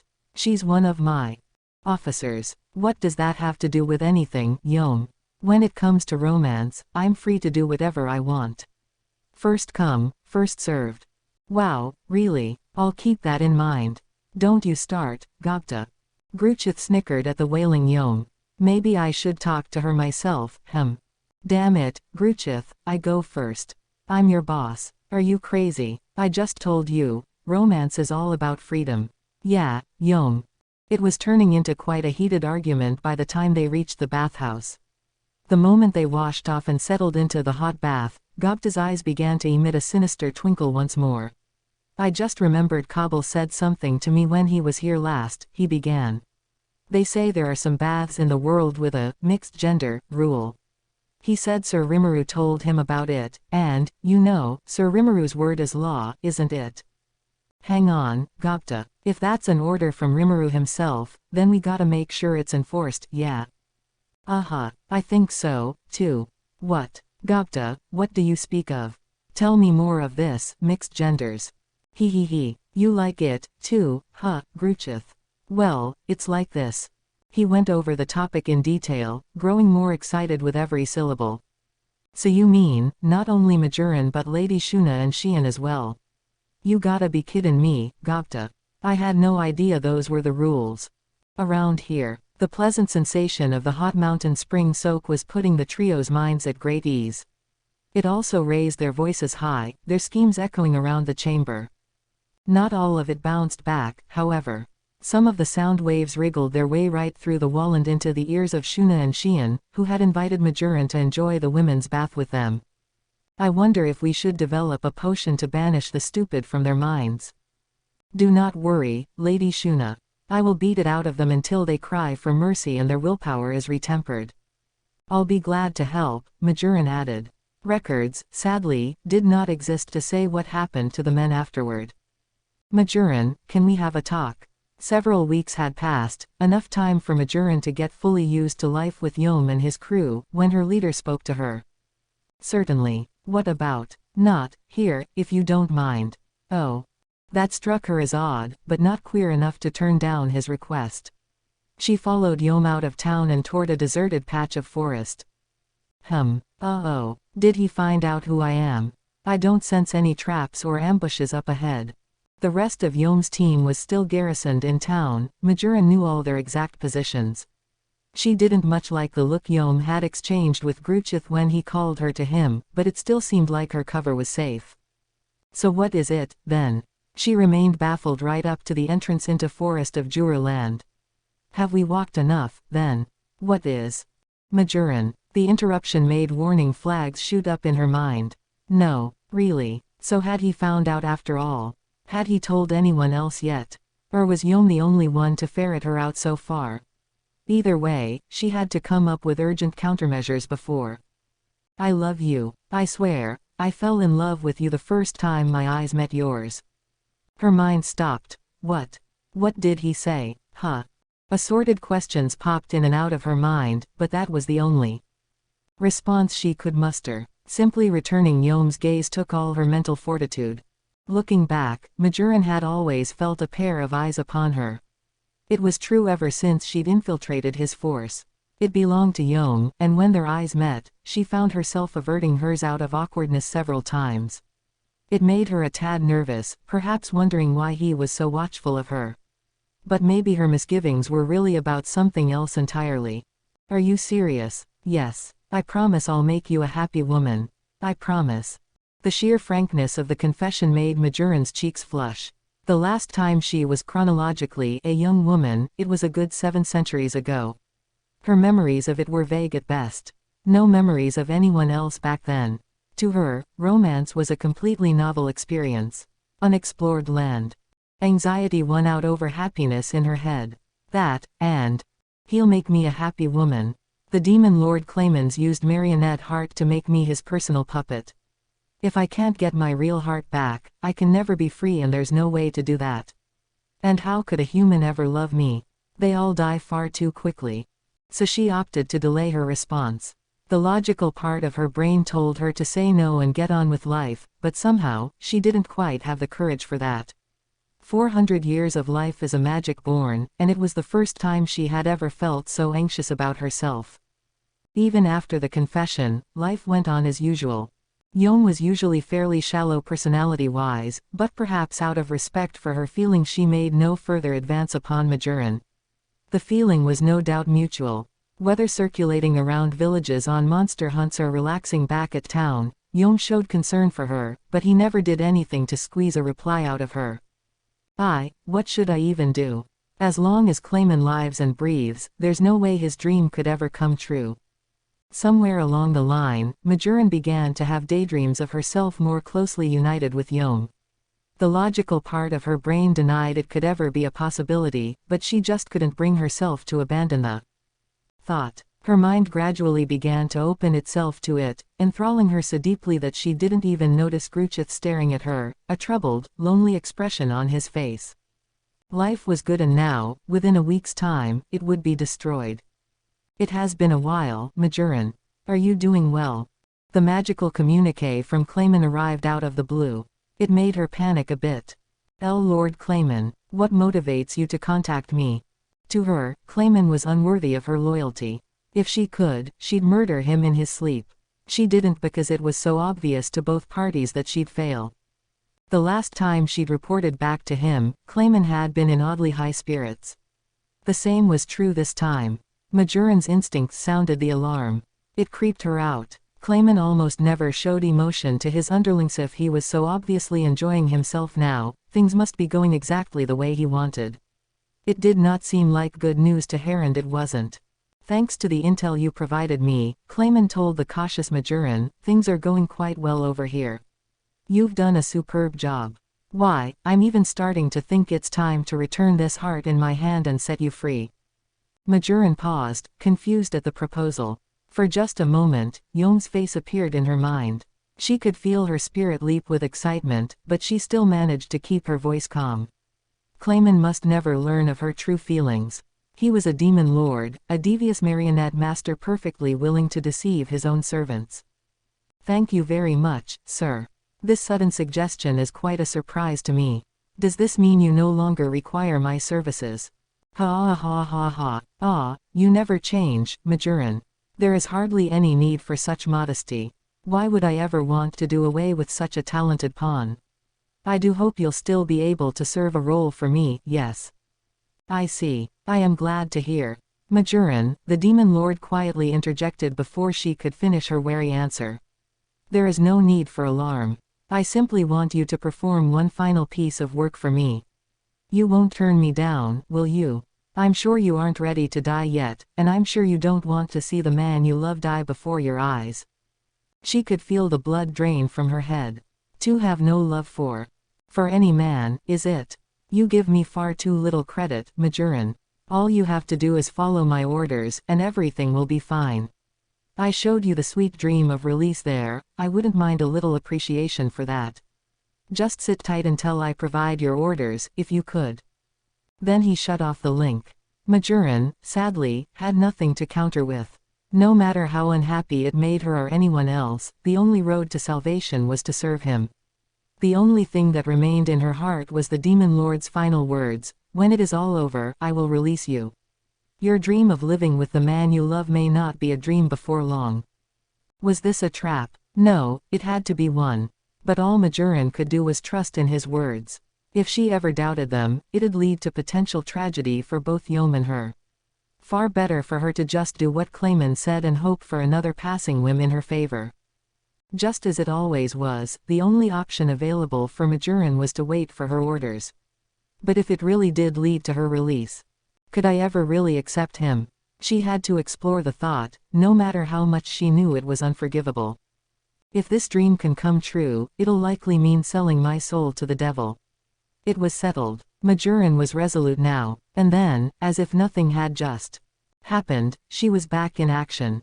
Chapter 2. Prelude to Calamity. King Edmaris of Farmus winced at the report he was just handed. He had reason to. His kingdom's situation had just faced dramatic changes for the worse. It all began when the seal placed on Veldora, the storm dragon, vanished from the forest of Jura. It led to a flurry of requests for monetary and military support from Earl Nidal Migum and the many other nobles with parcels of territory out in the hinterlands. It wasn't a problem the nation could afford to ignore. Edmaris had ordered measures to be taken at once, but instead of providing what the nobility hoped for, he sought instead to further entrench his authority. I suggest that we could lay waste to the monsters only after they ravage one or two of our frontier provinces. That would certainly help prove the battle might of our Knight Corps, yes. Sacrificing a few of those yappy little free guild men won't hurt our budget at all. You can't pay a creditor if he ceases to exist. Very true, very true. And what better stage could we set to boost your political strength, Your Highness? The losses had been factored into the equation, as it were. It was the job of a king to guarantee the safety of those who swore loyalty to him and followed his will in protecting their province. King Edmaris believed this. But there was no need to save the likes of Nidal Migum, some greedy knave more preoccupied with filling his own pockets than serving his people. Things had changed dramatically, yes, but Migum had failed to prepare for the future, and this was what he deserved for it. An act like this may temporarily hurt Pharmas's reputation in other lands, but once their knights proved themselves in combat, it would be a wash. Instead of trying to keep the entire country safe, it was both cheaper and safer to attack only when attacked first. The outer provinces were a shield that protected the Pharmas homeland. They were useful tools, easily replaceable if lost. And there was no need to risk one's neck trying to save a set of tools. Still, to Pharmas's central government, which had fully prepared for a monster attack, there was something of a disappointment. A single champion, Yom, had disrupted the entire plan. This man, rising up from the common people to form his own band, had gone so far as to defeat an orc lord and its entire force, so the rumors had it. And monster-based losses had been down from the usual rate so far this year. The king had no word about Veldora's disappearance causing the monsters to grow unrulier. If anything, it seemed to be the opposite. That, as well, made the story of this new champion more believable.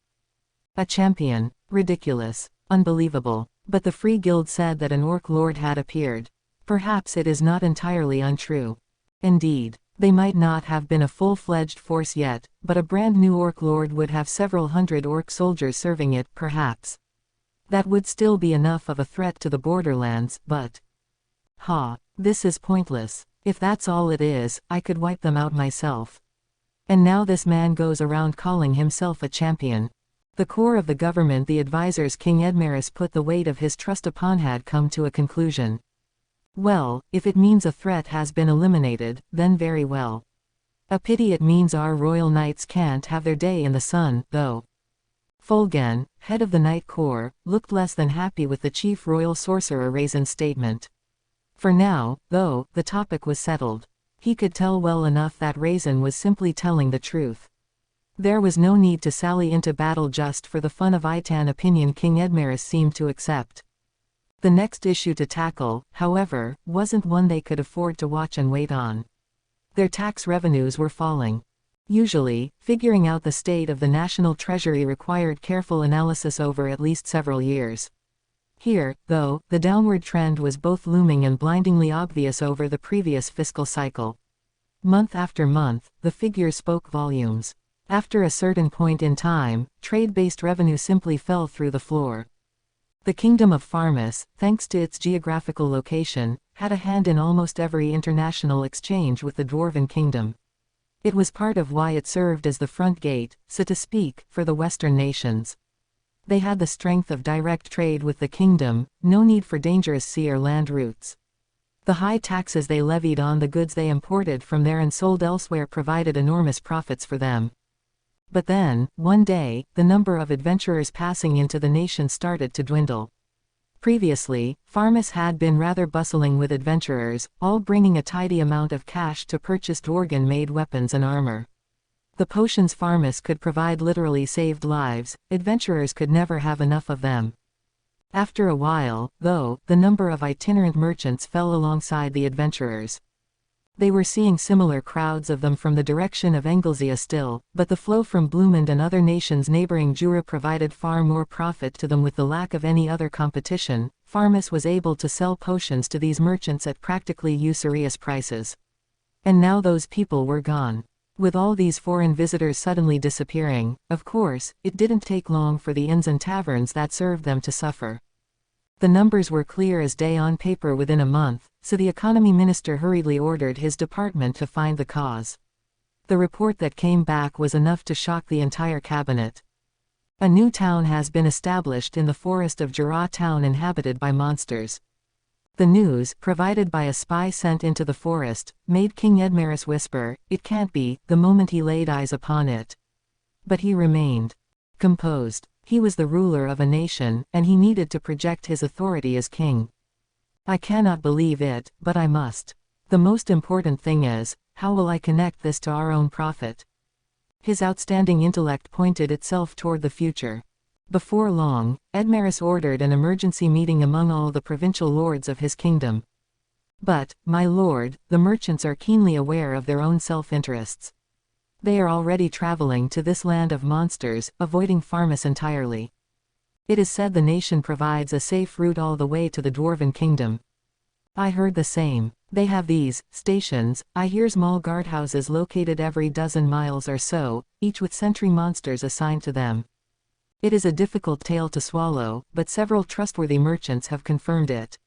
If a traveler is attacked in the midst of their journey, they can apparently launch these flares provided to them in town to signal the monsters. Help arrives in 5 minutes or less."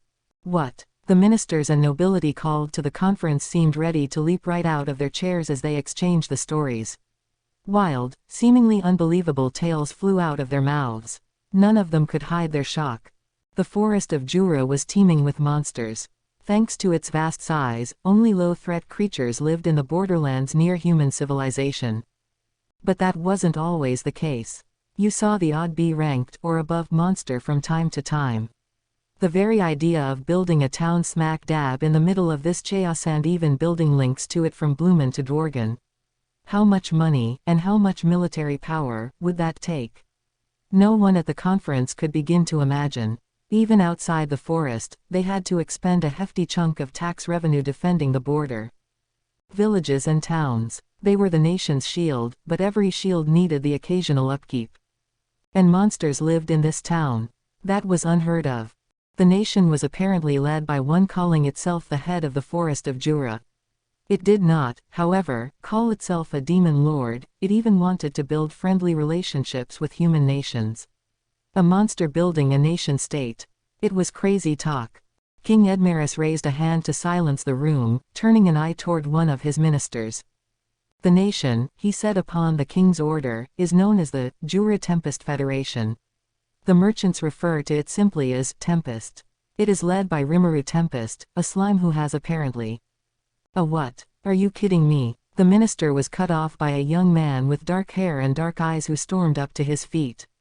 Not a single minister or nobleman would dare to exhibit such rudeness before the king, but this man lived in a realm where politeness didn't pay the bills. If anything, he was in a position to be forgiven for such outbursts. He was, in other words, a champion of Pharmus. An otherworlder. Thus, nobody took offense at his outburster. To be more exact, they didn't voice any complaints if they did. Some of the more powerful nobles clearly looked down on him, but nobody needed the facts spelled out for them. Publicly revealing any enmity would put a dent in one's own profits. This was a human weapon, one of the people summoned by Pharmus's triennial summon ceremonies, and a man gifted in battle skills. His name was Shogo Taguchi, a 20-year-old Japanese man.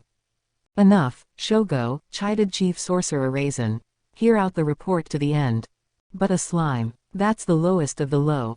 How can some vermin like that become lord of the entire forest? Or what, is the forest that full of wimps? Are you guys training me day in, day out just to swat a bunch of pathetic little monsters?" As part of this training, Shogo had managed to seriously injure 10 or so of Pharmus's most elite knights just yesterday. Raisin smiled bitterly as he recalled the events. This young man, Shogo, undoubtedly wielded tremendous power, but his mind were too raw and immature to bear it. It had been 3 years since he was summoned at the age of 17, and in Raisin's eyes, his ferocity had risen by the day ever since. If he weren't being subdued by the controlling magic placed upon him during the summon, he'd be a bomb big enough to raise an entire nation. Lucky for Pharmus, then, that the controlling magic was absolute in its force. I said, silence. Gay. Shogo returned to his seat, humbly following Raisin's trigger word. Anger still burned in his eyes, but Raisin was too dignified in his role as head magician to pay it any heed. Sir Raisin, a clear voice rang out, I feel Shogo does not mean any ill will. In our world, slimes are notorious for being about the easiest monster there is to kill. Well, it depends on the game, actually, but either way. Ah, Kiyoya, if you are in attendance, please help us keep Shogo on his best behavior. We are sharing a room with His Highness. Do not place further shame upon me. The man called Kiyoya was another otherworlder summoned from Japan. His full name was Kiyoya Tachibana, and he had been brought here after being summoned into a small nation a ways from Pharmus. This made him the newest face among the kingdom's otherworlders, and now he shrugged in a show of allegiance and glanced at Shogo. The other young man nodded, fell silent, and turned to hear the conversation. Raisin, seeing this, asked the minister to continue. This town called Tempest was apparently home to a large number of monsters evolved from goblins, orcs, and so on. In the self-declared neutral dwarven kingdom, it wasn't uncommon to see creatures like hobgoblins, orcs, and kobolds, but that was the exception that proved the rule. An entire settlement of evolved monsters was something far beyond the realm of common sense for them all. Occasionally, every few years, you'd see the leader of a pack or herd spontaneously evolve into a higher-level creature. Whenever one was found, they were largely hunted down at once before they grew any more powerful. In human eyes, the way Dworgen freely associated with such beasts was virtually heretical. Here, meanwhile, every townsperson was evolved. You likely wouldn't see anything similar in history, no matter how many centuries you turned back the clock. But there was no doubting their spy's report. With that in mind, suppressing this upstart federation would be everyone's likely first instinct, but it wouldn't be so easy this time. These were monsters with demi-human traits. They had access to knowledge and technology, clearing out the forests, building highways, and even using human language to conduct business. That, and the rumors of that station system along the road, another spy report. Each one was officially called a substation, manned with monsters who worked in shifts day and night. These substations, as the minister calmly explained, were positioned in relevant spots up and down the highway. They had served as temporary lodging for the crews who built the road before being repurposed for this role, and the monsters stationed inside were tasked with keeping travelers safe. Substations. Shogo sneered. What are these, cops? Shogo. Yes, Raisin. Silence. I get it. No. What are these, cops, you speak of? You know, a cop. Kiyoya snickered at the awkward exchange as he provided Raisin a quick rundown of how policing worked on planet Earth. An organization of sentinels, each charged with their own parcel of land to patrol. I see. But how could a horde of monsters keep this going?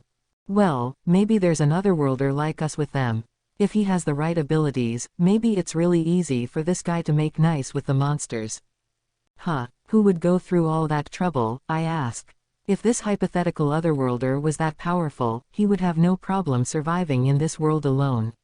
Why would he go through all the trouble of drawing attention to himself like this? Yeah, that's a good point. Shogo and Kiyoya quickly lost interest in the topic, but Raisin was still intent upon it, face grave as he thought. An otherworlder. Could that be a possibility? Yes, that does sound rather more convincing now. He nodded back at King Edmaris, noticing the ruler's eyes upon him. Having a potential otherworlder lurking in the shadows behind this problem nation was a concern, but he wanted to signal his leader that he didn't see it as a major hindrance to their plan. Raisin and his apprentices had summoned far more otherworlders than just Shogo and Kiyoya. A possibility was just that, a possibility, one they could weave into their plan of action. No problems to speak of. Thought Raisin as the minister continued. Even if they do have an otherworlder as a leader, they are nothing compared to Shogo, the greatest weapon in our arsenal. Pharmus was hosting fewer merchants, and that meant the country's finances were looking grim. Once the minister finished explaining that, he went to the main topic of this emergency meeting, the news that there was a new town in the forest of Jura, one that adventurers were using as a base to gather monster-derived ingredients. This town offered potions for sale that were just as good as, if not better than, those manufactured by the dwarves, plus a blacksmith at least capable of performing basic weapons and armor maintenance. Some merchants had even taken up permanent residence, no longer having to travel the world over to sell the items they'd harvested. No wonder the place had become a magnet for adventurers. As far from the forest as it was, there was no longer any reason for them to travel to Pharmas's capital. And that wasn't the thorniest issue. The big one, the public reason why the king convened this meeting of nobility, was the stable road link now established between the Dwarven Kingdom and the land of Bloomend. A brand new highway, one patrolled by demi-human monsters who guaranteed its safety as a trade route. It meant that most merchants could now travel directly to Dworgen without having to circle through Pharmas. This they could not afford to ignore. If they let it slide, it could grow into a life or death issue for the kingdom. Pharmas, after all, had no real manufacturing specialties to speak of. It had no resources under the ground to mine. Having the Dwarven Kingdom next door meant its own industry was still pretty low level. It grew enough crops to keep its own people from starving, but that wouldn't be enough. The whole economy was dependent on the twin supports of tourism and trade. Without those, what could possibly refill the state's tax coffers? The minister saluted King Edmaris as he wrapped up his report. The king nodded back, surveyed the nobility assembled before him, and asked a question. Well, what now, then? There was nobody to answer him. The same report the king had seen was distributed among the nobility and ministers in the room, outlining the details behind the just completed briefing. Everyone gathered was a high-level noble official, deeply involved with running the country and extremely well-heeled. People deep in the core of the central government. People who knew what was at stake if their homeland lost its competitive edge and tax revenue. They had no answer for the king, but their thoughts were the same. If anyone dared to speak their mind, though, they might be forced to take responsibility for it all. None was brave enough to risk that. The common thought: attack this town and burn it to the ground. Pharmas was a vast nation. With the resources it had at hand, it could send a maximum of 100,000 soldiers into service. But they were dealing with evolved monsters. Regular infantry would be useless. Well-trained knights or experienced mercenaries would need to be deployed. Unlike battles between fellow human nations, this was an annihilation mission: kill or be killed. It was no place for amateurs. It'd just boost the body count and drag down the rest of their forces. So how many of these 100,000 soldiers were actually useful in combat like this? First, there were the 5,000 members of the Pharmas Royal Knight Corps, the all-powerful army led by Fulgen, its captain. Serving the king directly, it was a pack of elites, allowed to move freely under the king's orders. Each one of them rated AB in battle, and they boasted a reputation as the most powerful fighters among the Western nations. Next, there was the Pharmas Sorcerer Alliance, a 1,000-strong group of Royal Magic Academy graduates led by Raisin. Each one of them was an expert in magic, handpicked for their unique gifts in battle-oriented spells. After that came the Pharmas Noble Knight Federation, an elite corps of 5,000 composed of specially selected soldiers, including some of the younger nobles who served the upper levels of nobility directly.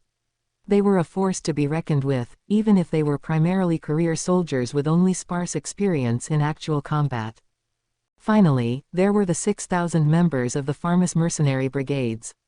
This group was normally charged with keeping the peace inside and outside Pharmas with a bare minimum of members, but they could be conscripted for emergencies and have their full strength taken advantage of. Their ranks contained a wealth of ambitious young men and women eager to prove themselves in battle and earn a spot in the ordained knight rolls.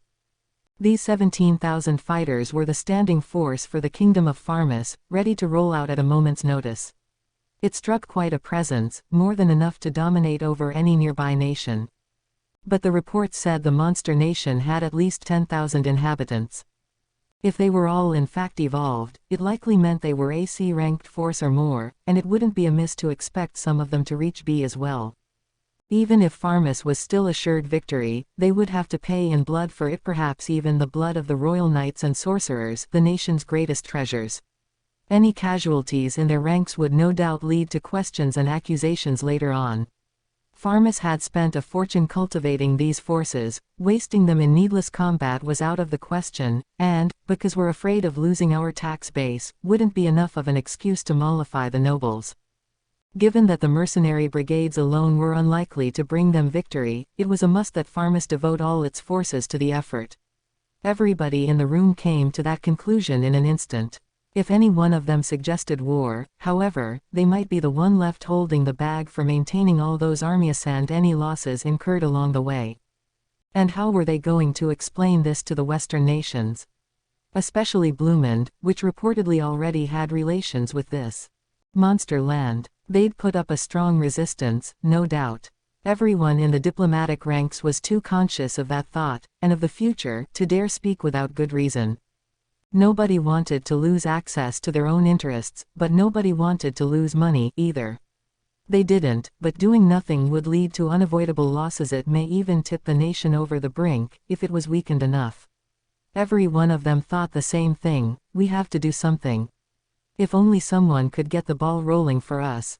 They needed diplomacy to silence their neighbors, power to make victory in war an assured result. And, more important than anything, a plan for the adventurers living in the monster town. Farmus had to make sure they wouldn't be hostile or convince them to join Farmus's side, even. All these problems at hand and no profit to be made from it. Keeping the forest of Jura's status quo was difficult enough. If they attacked and destroyed an entire nation of monsters, they couldn't even claim the land for their own provinces. No wonder they were facing a severe lack of volunteers. King Edmaris knew precisely what all his nobles were thinking. He had the exact same thoughts. The difference was, he was already taking countermeasures. The moment he heard the briefing, he already had his closest aides on hand, working out how to react. They discussed how to make the most profit from this. The crux of the issue was how to handle it without affecting the national interest. If we leave the monster nation to its own devices, Raisin conjectured, its presence will become known to the Western nations. Once it does, it'll be impossible to make any move against it. If we strike, we must strike now. Ha! Monsters! Knight Captain Fulgen half spat out before realizing he was in the king's presence and immediately regretting it. Certainly, he continued in a more disaffected voice, evolved monsters are a handful. The knowledge a demi-human has certainly makes one a formidable enemy. They are showing at least rudimentary levels of organization, and they number over 10,000. In terms of the threat, we could charitably call them calamity level and even boost them up to a disaster, depending. If the leader of such a monster group was hostile toward mankind, it could even mark the birth of a new demon lord. What? The king shouted. If it is really disaster level, the mere idea of handling this alone is ridiculous. Nobody could answer him. Raisin merely nodded his apparent agreement with Fulgen. Do not worry, sire. This was Rahim speaking, the most powerful religious figure in Farmus. As an archbishop sent by the Western Holy Church, he was on paper, at least on an equal position of power as the king himself, given Farmus's adoption of Luminism as its state religion. That was just a formality. However, in reality, Rahim was more of a trusted right-hand man, taking his cues from the king. Ah, Rahim, do you have a proposal? The bishop flashed a smile that seemed a little too sinister for a member of the clergy. I do, of course. Regarding this land of monsters, our church has already identified it as a very dangerous presence. I was contacted earlier by Cardinal Nicolaus Speltus, and he told me we plan to smite this nation, as it poses a clear threat to the heavens above.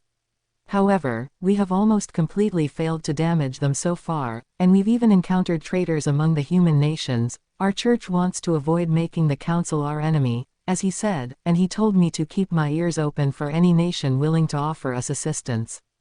He did. So the church has already certified them as an enemy of the gods, but they seek the help of other nations. King Edmaris's eyes sparkled. Cardinal Nicolaus Speltus was a close confidant of the Pope, the supreme leader of the Holy Empire of Lubulius, the man at the de facto seat of power across all the Western nations. He was also Bishop Rahim's direct superior, and he was an arrogant, cold-hearted man, one occasionally appraised as a devil under the sage's mask. He was a sharp-witted figure, ever ready to take action, enough so to give even King Edmaris Pazian this man had made his decision. Which meant the woman serving him was ready to move. It made the king smile, a sincere smile. I fand this is just a hypothetical, but if citizens of Farmus were to come to harm in this monster nation, what would happen then? The Western Holy Church would take full responsibility to provide rescue to its followers, I imagine. Ah, well, we are ever the devout followers of the faith, after all. You are. Very true. The king and the bishop shared a smile. If so, interrupted Folgen, I promise we would be delighted to march forward and smite these monsters. I believe the Royal Knight Corps would be enough to annihilate this nation, but I would like to be thoroughly careful. Archbishop, will the church be able to provide further resources to us? Rahim, apparently expecting this question, deepened his smile. We can, Sir Folgen. I understand your concern. Cardinal Nicolaus has already provided his approval to deploy the Temple Knights. The Temple Knights was a catch-all term for church-affiliated fighters sent off from its central temple to other nations. Said to number in the tens of thousands, they offered the manpower to back up the immense influence the church had in the area, the most gifted among them forming the Crusader groups and calling themselves paladins. Farmus's own church sites had temple knights stationed in them, about 3,000 strong, the largest number stationed in any nearby nation. Even as an archbishop, Rahim didn't have the authority to issue orders to them. Now, though, Cardinal Nicolaus was ready to give the command. They could all be sent into battle in the forest without a single problem coming up. You have permission to use the Temple Knights. Folgen nodded, satisfied. The Holy Church must be quite serious about this, indeed. The king joined him in smiling as he pondered this. Judging by how the Western Holy Church sees all monsters as the common enemy of mankind, there's no way they would ever allow this nation to exist. Still, without a just enough cause to stir men's minds with, they would have trouble filling their armies. And that's precisely why they want to use us, eh? Well, the same works vice versa, you know. If both sides were of the same mind, it would be easiest for them to simply join hands in battle. Such was King Edmaris's conclusion. I would suggest, Rahim said to sum up, that we take up the advance force at the same time as when the Western Holy Church declares the war to begin. You will enjoy the full glory of serving as the sword of mankind. The king was in agreement. Whether it was diplomacy or war power, there was nothing to fear with the Holy Church backing you up. That left just one problem. Now, what bait can we prepare for the nobles to pounce upon? They needed to make the noble ranks cough up their soldiers, and they needed something to reward the mercenaries with. A worthy cause and some lofty speeches wouldn't sway them. It could even antagonize them. I imagine glory alone won't move them, a scowling raisin intoned. If we put the Royal Knight Corps, the Sorcerer Alliance, and the Temple Knights within Farmus together, that's 9,000 troops. That should be enough to assure victory, but, with the exception of Rahim, everyone in this huddle wanted their approach to be foolproof. But it was Rahim who broke their silence once more. Oh yes, he said with a smile. Cardinal Nicolaus mentioned that in his message as well. As he put it, monsters are not people. Therefore, the church has no interest in their lands. Do as you will with them. Monsters aren't people, isn't that obvious? King Edmaris had to keep himself from asking out loud. Once they destroyed the monster nation, it'd be a waste of effort if they couldn't manage their land afterward. An extremely unattractive proposal, but could they manage it? Perhaps if they blessed the land and then received the church's permission to rule over it. The king had no qualms about ruling over monsters. Monster slaves and the like weren't rare sights. If they were willing to negotiate with and submit to them, he could guarantee them protection under the name of Farmus, assuming they converted and became servants of Luminous. If not, they'd raise the land, enslave the surviving monsters, and annex the entire territory. There might be certain issues with this if Farmus was dealing with demi-humans like dwarves. Simple evolved monsters, though. Those weren't people. They could even use magic to enslave them without a second thought. I see. Cardinal Nicolaus is a broad-minded man indeed, reading that far ahead in time. He is. And he wishes for nothing more than the continued prosperity of your kingdom, sir. King Edmaris gave this a firm nod. Farmus would gain new territory, along with all the natural resources the forest of Jura had to offer. No one would complain if he left the region's defense to them. The council had already recognized monster slaves as perfectly legal. Best of all, this would earn Farmus new trade routes that'd let them leapfrog right over Bloomend and continue their previous lucrative relations with the Dwarven Kingdom. Charging tolls for the highways already built in the forest could even lead to bigger earnings. Giving the nobility flashes of such potential fortune should be enough to make all of them sign on for battle. And then, I'd love to procure and enslave that monster nation's engineers for us. With all apparent problems solved, it was time to see what else was on the table. King Edmaris recalled a certain item that had charmed him not long ago, a bolt of silken cloth. It had been obtained from that monster nation, they said, and it felt more pleasant against the fingers than any fabric he had seen before. Magical fibers and cloth seemed like mere playthings compared to this. Upon further analysis, it was found to be intricately woven with fiber obtained from helmeth cocoons. Helmets were B-rank dangers, and the idea of using their cocoons was seen as beyond foolhardy, but just look at what you could make from them. He simply had to learn how this was made, then position it as one of Farmus's showcase exports. This wasn't the only wonder product from the monsters, either others were circulating, according to the report. He had already ordered his government to procure as many examples as possible, but why even make that effort? Just exorcise the evil from the monster lands, and it was all there for the taking. It couldn't be simpler. King Edmaris found himself struggling to maintain his composure at the thought of all these untold riches. It made him want to burst into a childlike smile. If he had the Western Holy Church's backing, this battle was now a holy war, one with him as leader and commander. The honor that victory would earn him suddenly took on an even more important meaning. It'd firmly establish him in the world scene, and it'd firmly put even the upper nobles in their place. He needed to command this holy war, he thought, and once it was over, he'd be able to bask in the reputation of being king of champions. Folgen, the champion who'd defeated a disaster. Raisin, the sage who'd assisted him. They'd all have their glory. And with Cardinal Nicolaus looking on, Rahim could even get on the fast track to the next cardinalship. Everyone had much to gain from this battle. And while the Western Holy Church would take their alms in return, it was a small price to pay for all the fortunes they'd be amassing. And Helene of the nobles who excelled in battle could be granted monster lands as tribute. The king wanted their industry and their technology, the land didn't really matter to him. As long as he retained the right to charge tariffs and tolls, he didn't mind sharing the leftovers a little. Compared to the small ransom he paid to defend the frontier lands, it'd be a huge money saver. In short, King Edmaris wanted exclusive control over all his nation's riches. So he needed to create a situation where the nobility would have no room to complain if they didn't step up. This entire emergency meeting was a charade to make that happen. A charade to make them all convinced. The king thought, well, if nobody's going to volunteer, then I suppose it is my duty as leader to. The king looked around the room one more time, making sure none of the higher nobles or ministers was about to open their mouth.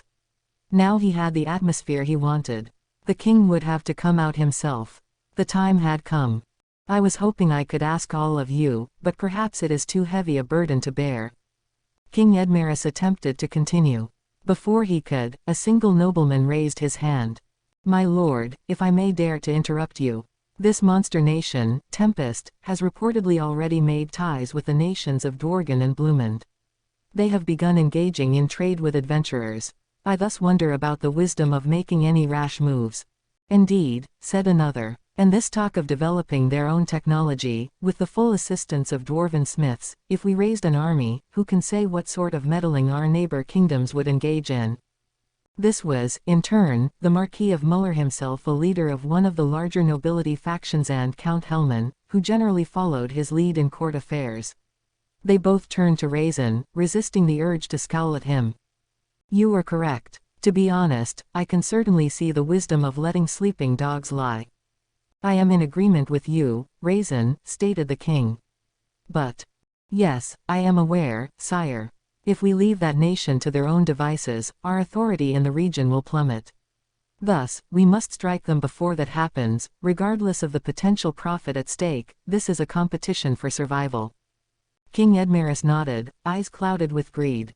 As were Raisin's. They had practiced this exchange earlier. The king, ever thinking about his own nation, and the loyal retainer who served him. None of it was real, but the king's trap was already sprung upon the audience. I also have an announcement to make, Rahim stated. We have not submitted public notice yet, but we have already received divine guidance on the subject. Our gods tell us that the land of monsters must be destroyed. This unnerved the nobles. It was now a holy war they were talking about, a holy church-approved conflict. The will of the nation would be on their side now. I understand the concerns of our good Marquis and Count, the king said. But I could hardly find it in me to doubt the words of the Holy Church. And consider this, Fulgen shouted. Consider this a way of opening the eyes of the assorted nations who have been tricked and deceived by this country. No monster is worthy of trust, a lesson I feel we should teach them personally. But that would mean we could potentially take the blame. King Edmaris turned a gentle smile toward his two doubtful noblemen. Then what do you suggest we do?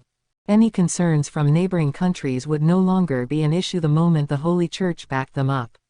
Farmus was a superpower, one with major clout in the council. If the cause was presented as just, both politically and religiously, it would be simple to spurn any outside interference. The two nobles turned to face each other for a moment. Could we perhaps send a messenger? Muller suggested for them. If we could negotiate with them, we'd be able to tell whether they are worthy of our trust or not. And if they seem ready to be allies, the monster threat would be a thing of the past. We would have nothing to fear. The Church has not made an official proclamation yet, I am sure, because it wants to discern their true motives first. Exactly. Count Hellman nodded. He and Muller both owned domains that bordered the forest, making defense a constant worry. The Marquise's lands also shared a boundary with Blumund, which they had good relations with. That must be what drove his opposition. Well, perhaps Blumund has been bribing you, but this is already settled business. King Edmaris laughed a bit internally, reveling at how late this resistance was as he placed both of them on his watch list. His mind was already full of the fortune and glory he would no doubt acquire soon. No, my good Marquis and Count, Rahim interjected. The divination has already been provided. Luminous refuses to abide the presence of any monster, especially monsters who dare to build a nation. Any such nation would mark the birth of a new demon lord. Allowing such a filthy thing to exist is an egregious and unforgivable sin. Muller and Hellman both gasped, taken aback by this outburst. I understand your views, King Edmaris added solemnly. Let me ask you, can we trust these monsters? Who could guarantee that they will not attack people someday? Are you willing to take that responsibility? Are you willing to protect the lives and fortunes of my beloved people? We are dealing with monsters. Creatures we could never fathom. Creatures in eternal conflict with mankind. Don't you find the views you espouse to be rather imprudent? The overpowering performance caused both of them to turn white, unable to respond. How could they? The enemy wasn't even human. What could possibly bring anyone to trust in them? That unspoken implication was impossible to refute. As far as King Edmaris was concerned, the so-called leader of this horde was nothing more than a soft-hearted pushover. The speech he reportedly held at the armed nation of Dworgen made that patently clear. When he read that ridiculously idealistic quote in the report, as we attempt to build a nation in the forest of Jura that serves as a bridge between the human and monster races, he laughed. What a foolish, easily manipulated leader this was. Someone with no force of personality, a monster who found it impossible to tell Eliathat was the impression the king received. That little tidbit wasn't included in the reports handed out to the nobility. It was a small trick, crafted to ensure there would be no dissenting opinions, and it could be easily defended as, not my fault, if someone found out. If their leader is this soft-hearted, it might be easier to make them surrender than I thought. In Edmaris's mind, this leader might find war so distasteful that a bit of a sales pitch on the benefits of life under Farmus rule might bring him right to the bargaining table. And if so, we can resolve all of this in peace. If they provide their fortune, I could even allow them the right to self-govern. He tightened his expression, now in danger of becoming twisted in avaricious glee. Confirming that no further dissent was coming, he spoke. This is a holy war. We will begin by deploying a vanguard force to relay my will to our foes. If they acquiesce to us, then fine. If not, I will show them the will of divinity with our most loyal of forces. Raw. And with that out in the open, nobody would dare voice their disagreement now. The effort to cleanse the land of Tempest had begun. After the conference. But what if they don't surrender once our vanguard force causes an uproar in their territory? They might show their true colors and resist us. They could, Raisin replied to Fulgen. That's why I believe we should send the Otherworlder Shogo along with them to prove our strength. Oh, I'm not sure if sending Shogo alone would be wise. He may spout a great deal of nonsense most of the time, but his strength is genuine. We can't allow him to go out of control and lose him for good. Indeed. Well, you know the number of monsters involved. We might be able to flee back home, but one bad decision and he might just be killed. With Kiyoya along, I doubt we will run into any issues. Besides, we have the perfect person for a mission like this. Ah, her, you mean, I see. King Edmaris nodded his agreement. The mission of this military strike was to sap the enemy's will to fight. If they could subjugate Tempest without any bloodshed, they could hope for nothing more. They had the numbers to guarantee victory if push came to shove, but as the king theorized, the fewer casualties they could get away with, the better. Yes, he said, we may not need to target our full forces upon these creatures after all. But keep your guard up. Worry not, sire. We have taken every possibility under consideration. I ordered them to simply spread a little havoc and then return to us.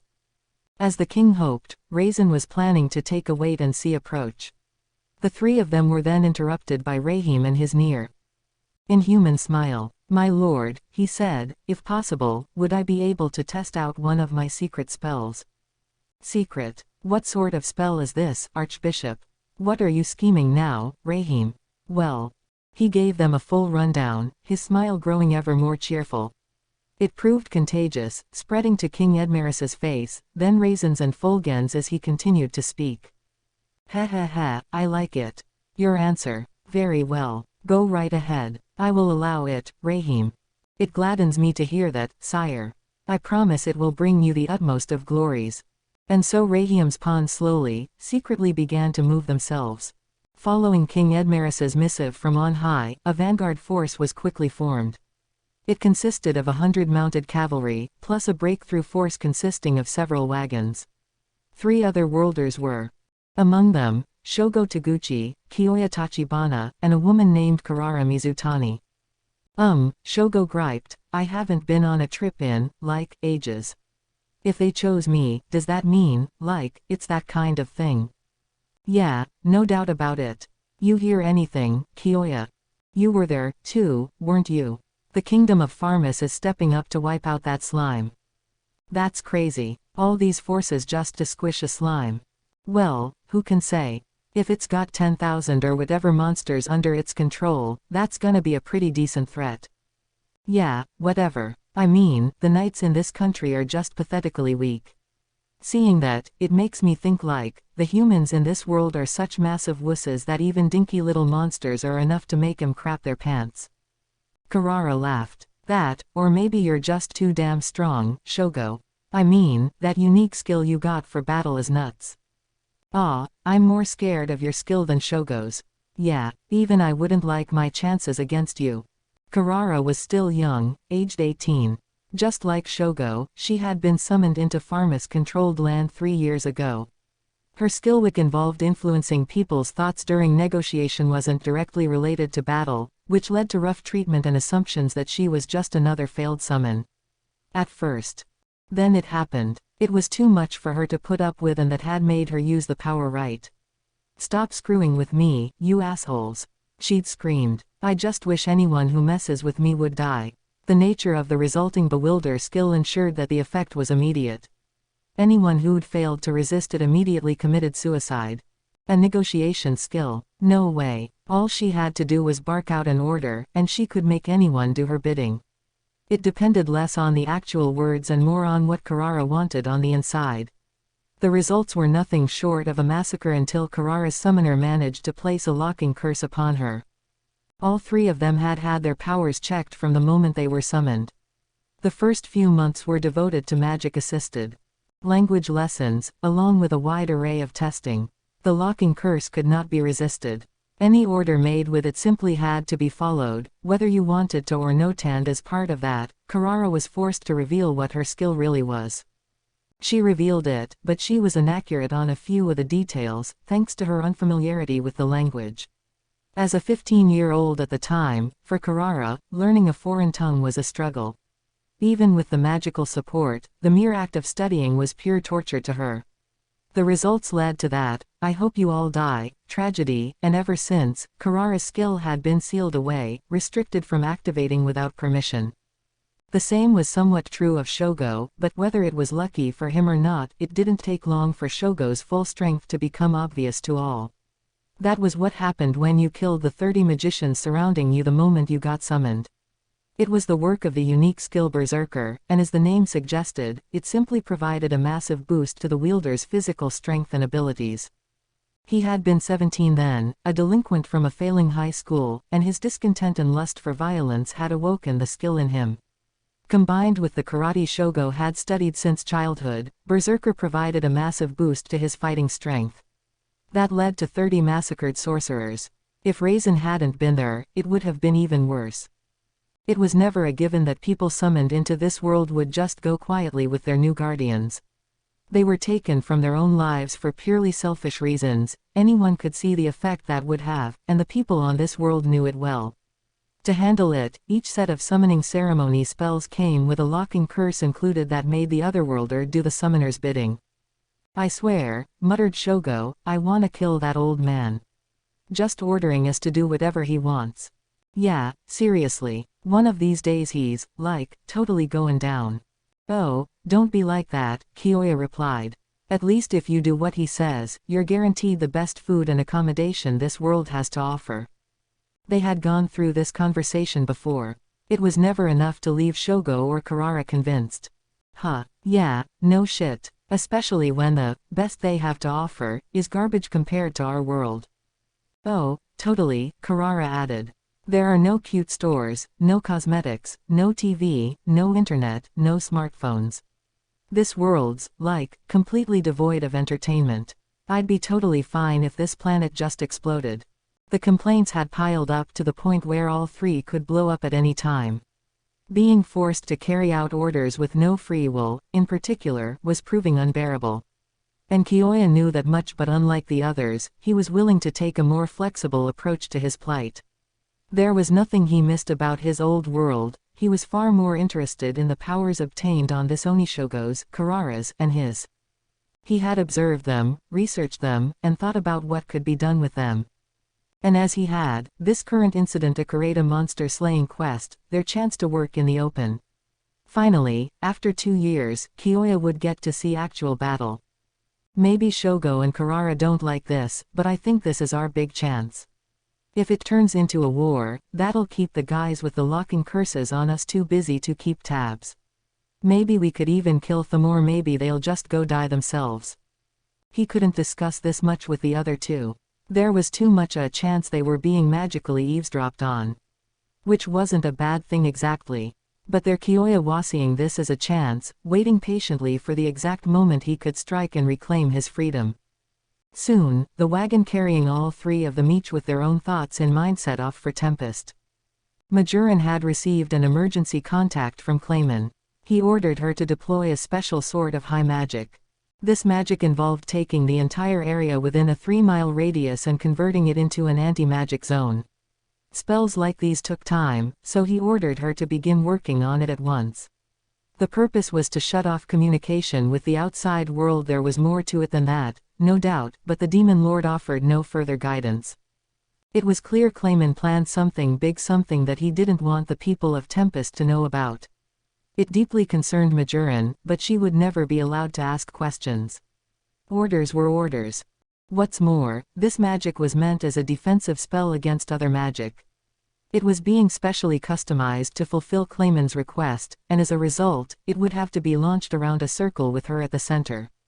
There was the rub. To keep high magic going, Majoran would have to reveal the identity of the high-level magic-born who drove it, herself. There was no way doing so wouldn't draw the attention of the locals. In effect, Majoran, a magic user, was being faced with a potential angry mob of Tempestians in a zone that she herself had blocked all the magic from. It was essentially being ordered to die. The magic Clayman stipulated was positionally based, so once it was launched, it'd last for several days whether Majoran was around for it or not. She was, in effect, a throwaway piece of the puzzle. Receiving this order crushed her. But there, yet again, the figure of a single man in her life crossed her mind. If she refused this order, it would bring that man an all too tragic fate. Majoran knew this better than anyone else, and that was exactly why the only choice available to her was to accept it. I knew this would happen. A suitable end for me, I suppose, but I wish at least he could be spared. She recalled the face of Yong, the man who claimed to love a woman like her, and smiled. For someone who had lived with the coldest of frozen hearts for the past several centuries, those words were as gentle as a spring breeze. Those words are all I need. Stealing her resolve, she began to walk off by herself. Where are you going, Majoran? Oh, Gruchith. Did you need something? Hey, not exactly, no. But he was clearly trying to follow her. She tried to get away, recalling how Clayman had acted around her just a moment ago. He was always so calm and collected, but his orders just now hid a twinge of panic behind them. You will trigger the magic as soon as possible, he had said before shutting off their link. Something unexpected must have happened. Hey, speaking of which, did you see the new dessert they're offering at the dining hall? It's called a cream puff, or something, and Yom said it was the best thing he ever had. Wanna try it out with me? Gruchith couldn't have acted more carefree. It annoyed Majoran a bit. His smile was already starting to corrode her steely resolve. I appreciate the invite, but sorry. Yom brought one for me last night. He said it was a present. PFF'd. That bastard, trying to get a leg up on me again. A leg up? What are you talking about? I have a bit of an errand to do, so if we could talk later. An errand? I'll really get to see you later. Of course. Why wouldn't you? She did her best to brush him off, leaving Gruchith behind on the path. Well, I got the weirdest news just now, you know. He pointed his eyes at Majoran. Something about the demon Lord Milam declaring war on my leader. It sounded insane to me, but you're acting pretty weird, too, so I was just wondering. Ah, there we go. Now Majoran understood. She had no idea why the demon lords Milam and Caroline were at odds with each other, but she was. Sure, Clayman was pulling the strings yet again. He was pulling them on, then something happened that he hadn't expected. Maybe Milam's declaration of war was outside his prediction. Maybe his plan was to have Milam launch a surprise attack on the Beast Kingdom, with Majoran launching a spell to coincide with that. But now that Milam was going off script, she imagined, the whole thing was falling apart. But why does he want to cut off all communication from this country? Anglesea and Tempest had an agreement with each other, but against an angered Milam, they simply didn't have enough war power. What would be the point of cutting there? Then it struck her like a bolt of lightning. Oh, he's afraid of that slime Rimuru. That slime might just have the power to change Milam's mind, after all. The demon lord Clayman feared Rimuru, a presence increasingly becoming an X-factor in his life, joining the fray. So he ordered Majoran to prevent Caroline from contacting Tempest's leaders, who'd then surely relay his SOS to Rimuru. The longer she dallied, the angrier Clayman would be with her. She needed to launch it at once. Plus, Gruchith continued, knowing you, I'm sure you're already aware, but the top leaders in this nation are pretty damn busy right now. Do anything funny at a time like this, and it'll be your life, you know. He was right. The top staff in Tempest were, to say the least, flustered. Some mysterious armed group had been approaching their territory for the past few days, requiring the full attention of Soy and his agents. There were storm clouds ahead, it seemed, and everyone could practically feel the tension among the leaders. Oh, I didn't know. Something was happening. Something beyond Clayman's expectations. It unnerved her. There was no telling what it could be. She had to launch that magic at once, or else Clayman, crazed with fury, might just kill her and everybody else in this town. And Gruchith just refused to let her go. I didn't know, ain't gonna cut it, lady. I can't let you do anything weird right now, you got that? What kind of nonsense is that? If you're fighting against Milam, aren't you in much more danger than any of us? Oh, you talk like you know her. Don't worry about me. Lord Carolan is invincible. I don't care how strong Milam is, I couldn't even think of my lord tasting defeat. What I care about more right now is you, Majoran. Look, really, what are you? Let's stop playing games here. You're magic born, aren't you? Maybe she'd be able to talk her way out of this.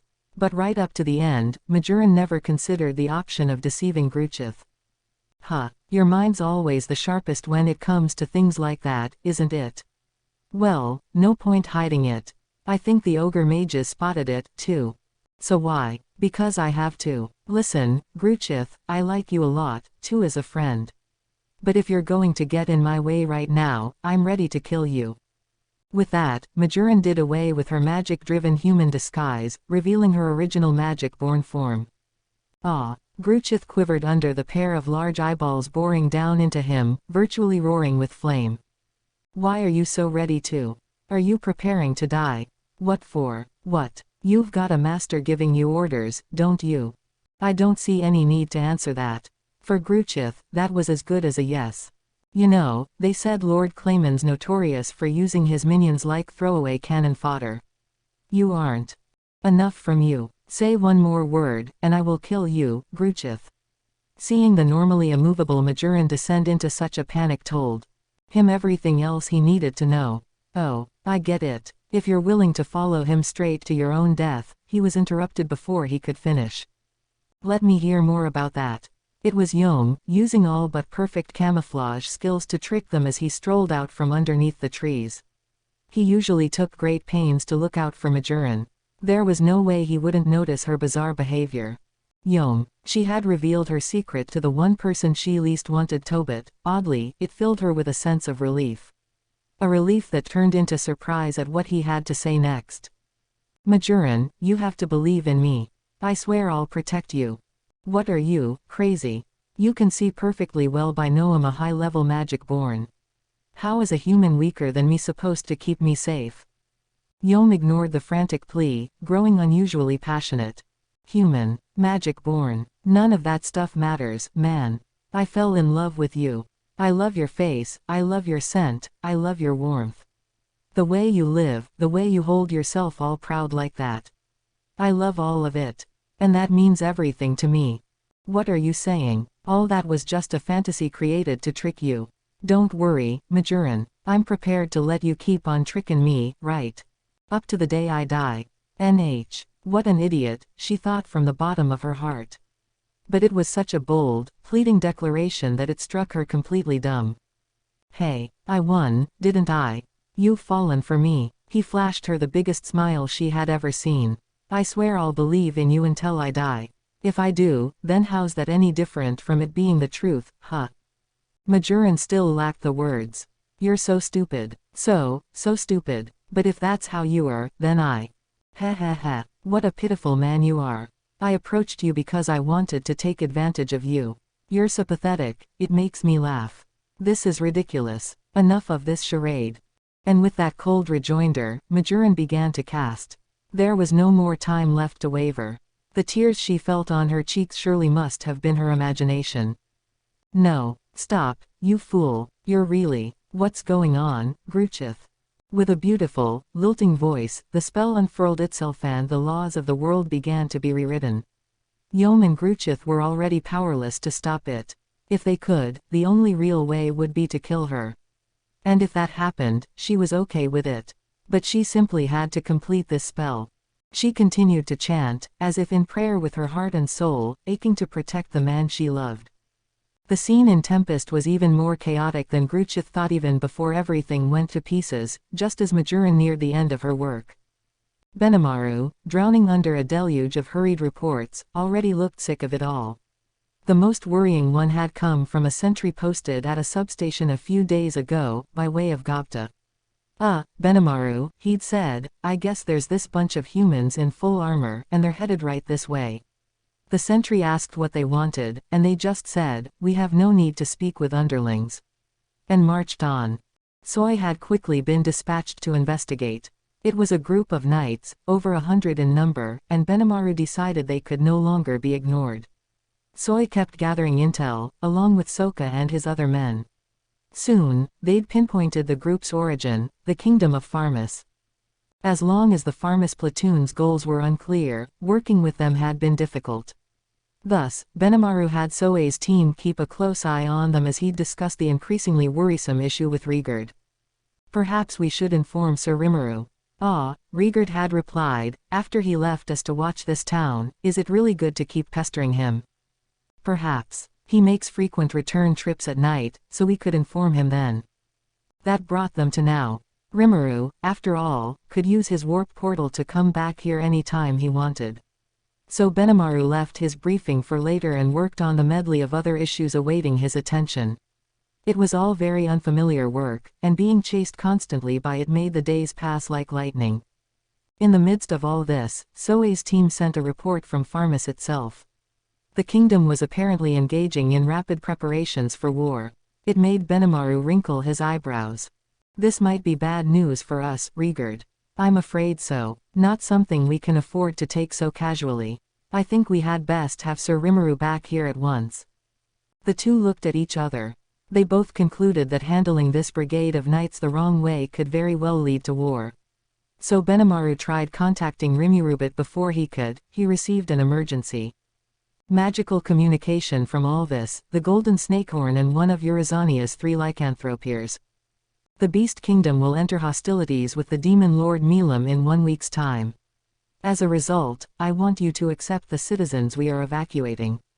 The delays Majoran experienced in deploying her anti-magic zone allowed this message to squeak its way through. Although Clayman himself should take some of the Blamemalim's flight speed was so fast that she reached Eurazania far ahead of his planned schedule. Not that it mattered to Benimaru. No, the portent of this news was so vital that it seemed to change the very air around them. You must be joking. At once, the top leaders of Tempest were gathered: Rigurd and Rigyur, Lilina and the other chief hobgoblins, Kaijin as a special advisor, Shuna as secretary, Shion as Rimuru's representative, plus Hakuro and Geld. Nearly a dozen people crammed into the meeting hall. Gabble was not in attendance, not having been appointed to this level of leadership yet. Instead, he was simply advised that an emergency was underway and to stand by until further orders. Kaijin also informed Vester of the news, telling him to maintain regular contact with King Gazel of Dworgen as needed. And in the midst of all this, the very party of humans who had vexed Benimaru earlier arrived, disguised as merchants. Dude, this town's more advanced than the capital of Farmus. Shogo couldn't hide his surprise. He and his otherworlder friends were trundling into town, a single knight serving as their coachman while the rest of the 100-strong team kept their distance.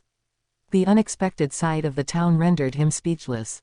It was amazing. Nothing about the term monster town had prepared him for this. The sewer system kept all foul-smelling odors at bay, and, really, the monsters walking around seemed more identifiably human than any other species. They were clean, bathed, and wearing more proper clothing than many of the merchants and townspeople around Farmus. One look was all it took to confirm that life here was far more bountiful than life over there. It was packed with adventurers, merchants briskly running to and fro as they carried out their business. Goddamn, I've been ripped off this whole time. Why the hell are the monsters living better than we are? The initial waves of shock were wearing off. Now, within Shogo, a darker well of anger was beginning to rise. The same was true with Karara. What's the deal with this? Like, why are these guys living way swankier than we are? Something's got to be wrong here. Don't get too angry, Kiyoya said, but even he couldn't help but feel it was unfair. His eyes were squinted, brooding with resentment. And this whole place is run by a slime, yeah. If we kick its ass, we can take over this joint, can't we? That's, like, the best damn idea I ever heard, Shogo. Let's do it. I'm fine with that, too, but we can't stray from our orders too much. Oh, it'll be fine. I'm just saying they told us to kick up a ruckus before the rest of the knights showed up, right? Everything'll work out great. Totally. Like, they wanna stage it like we're a bunch of lawful citizens and the monsters attacked us out of nowhere, yeah.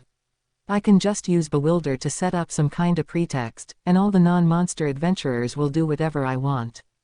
Carrara liked her chances, and she had reason to. It was the main reason why the three of them were here. And neither of her friends saw much to worry about, either. Yeah, Kiyoya agreed, that's pretty much what Sir Raisin told us to do. PFF'd. Quit callin' that asshole, sir, around me. Totally. I hope that dude gets a heart attack or something. Then we'd be, like, free and stuff. Ha ha ha. Sorry, just a habit, Kiyoya said. We can't really diss him to his face, you know. His lighter approach had a distinct motivation behind it. Kiyoya, unlike the others, was still hiding his true character in this world to some extent.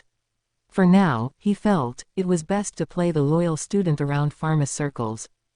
As they spoke, Shogo mentally went over his orders one more time, growing increasingly impatient to kick some ass. I don't care what kind of excuse you have to make, Raisin had told them. Just start some kind of trouble, then you, Carrara, use your power to get the adventurers on your side. We'll begin taking action once you do. Pharmas was currently engaged with a total of 3 other worlders. That alone was enough war power to decimate a smaller country. It was rare to deploy 3 at once, but the government wanted to cover for the possibility that another otherworlder was aiding the monsters. Once Shogo and his friends began their business, the coachman driving their wagon would send off a signal to begin the rest of the operation. The other worlders weren't informed of the exact details, but nothing they'd do would be any hindrance to them, and presumably it'd make things even more favorable for victory. Shogo despised Raisin, but even he had to praise his talents. If he weren't a gifted magic user, all 3 of them would have been free long ago. Now he ran a hand through his well-oiled hair, lifting it up like the comb of a chicken. All right, how about we get things moving? Carrara was the first to take action. Ah, you touched my butt just now, didn't you? You tryin' to do something to me. She had deliberately bumped herself against what seemed to be the perfect target, a kind of dopey-looking sentry who was staring into space. This was Gobzo, a guard under Gobta's command and a hobgoblin known even among his own species for being a bit special. Two didn't do anything. He lifted up his arms, head swiveling around in search of some kind of support. Hey, don't, play dumb with me. Just tell me what you slapped me there for. All right. Carrara drew closer to him as she spoke, then, suddenly, she jerked her body backward and tumbled to the ground. OWWW, help, somebody call the guards. WHWA, no, I didn't even do nothin'. I am a guard. Gobzo was already starting to tear up a bit. He was the victim here, but frankly, he didn't have a lot of allies nearby.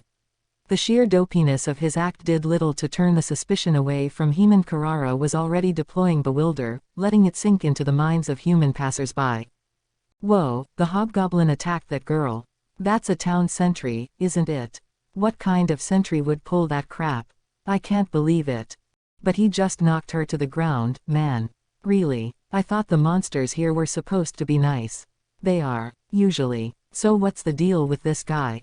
The locals were still a bit incredulous, but few to none of the adventurers and merchant types nearby were willing to stick up for Gobzo.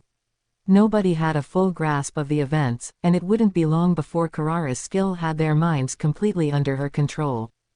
Shogo and Kiyoya grinned at each other, then took a step forward to drive the dagger down. Whoa, dude, so this town just attacks its visitors without warning. That's their plan, huh? Invite merchants and people over and then strike. When they least expect it. They shouted as loudly as they could as they walked over to protect the frightened-looking Carrara. Their trumped-up charges were lodged. The real show would begin only when this sentry's supervisor showed up. If he was apologetic, they could just ratchet their beef up the ranks, with the crowd on their side. If he got angry and started throwing his weight around, that'd be a godsend. Even if he didn't, it'd grow into a huge hullabaloo, the rest of the knights would storm in, and then they'd serve as judge and jury. Shogo was therefore hoping whoever showed up next was just as stupid as their first target. He was disappointed. So what's up? Gobta, apparent captain of the sentries, cheerfully strolled onto the scene, then did something Shogo wasn't expecting at all. Oh man, Gobzo, not you again. I swear, every single time something happens, you're in the middle of it. He gave him a bop on the forehead before turning back toward the other worlders. Hey, sorry about that, guys, he said with a friendly nod. I'll try to educate, I am better. Gee Gupta, You didn't do it. Doesn't matter. If you're under suspicion, you've already lost. He ominously raised an eyebrow. Remember what Sir Rimuru said about the horrors of being falsely accused of assault on the street? This raised some eyebrows among the onlookers as well. So you believe me, Gupta? The sentry's boss sighed. Why do you have to ask me that? You wouldn't have the guts to do anything anyway. Gobzo rewarded him with a hug and a hearty, I'll follow you wherever you go, sir. As tears streamed down his cheeks. This didn't particularly delight Gupta, judging by the look on his face, but he still patted his sentry's shoulders to calm him down. It wasn't a sight that pleased Carrara much. Whoa, what the hell? Are you saying that I'm, lying or something? Oh, it didn't sound that way. A surprised Gupta asked. It was more than enough to set the girl off. Don't give me that, you piece of shit. You got a lot of balls, trying to pick a fight with me. Why do you trust this guy right off? You weren't even here to see it. The shouting did little to affect the unbothered Gupta. It's simple, he said. It's natural for us to trust our friends. What? You want me to accept that lame excuse? Well, he calmly explained, if you want me to explain further, the only girl Gobzo's got a thing for is Shion, you see. Everybody in Tempest knows this, so there's no way he'd try puttin' his hands on a young girl like you, no. There was a moment of silence as everyone digested this. Oh, that's just mean, Gupta. Gobzo's face turned bright red. Yeah, everyone already knows, remember.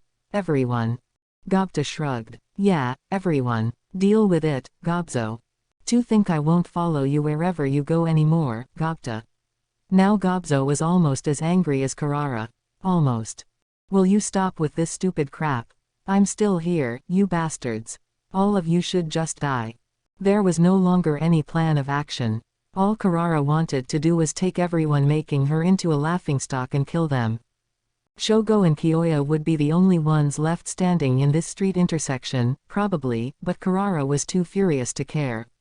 It wasn't like those guys cared about Raisin's orders that much. So she screamed it out without reserve, half smiling as she did. Thanks to living fairly restricted lives in Farmus, the three other worlders were near the ends of their ropes mentally, and now the rebound was happening. Already, Carrara could picture the stabbed, mangled bodies that would litter the street shortly.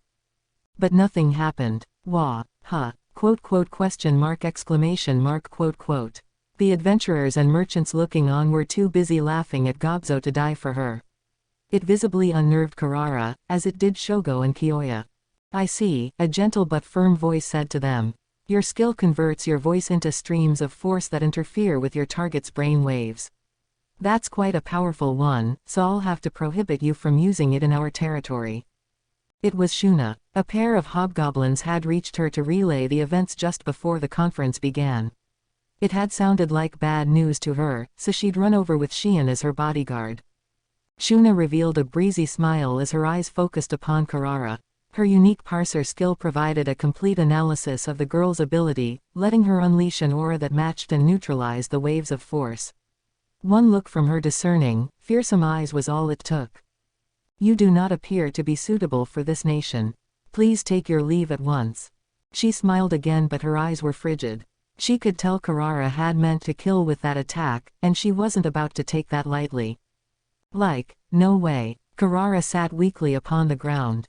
Now she knew it. She was completely outside her element. This woman was different. Not just another face in the crowd.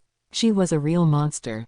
Her two companions, however, had yet to pick up on Thizer. They did, perhaps, but didn't find it worthy of note. Carrara had lost, but the violence her friends could mete out wouldn't be suppressed by any weird mystic force. They had absolute confidence in their powers, and now they had the ideal opportunity to test them out. Besides, the plan was in full swing, and there was no canceling it at this point. Shuna's beauty attracted Shogo's eye for a moment.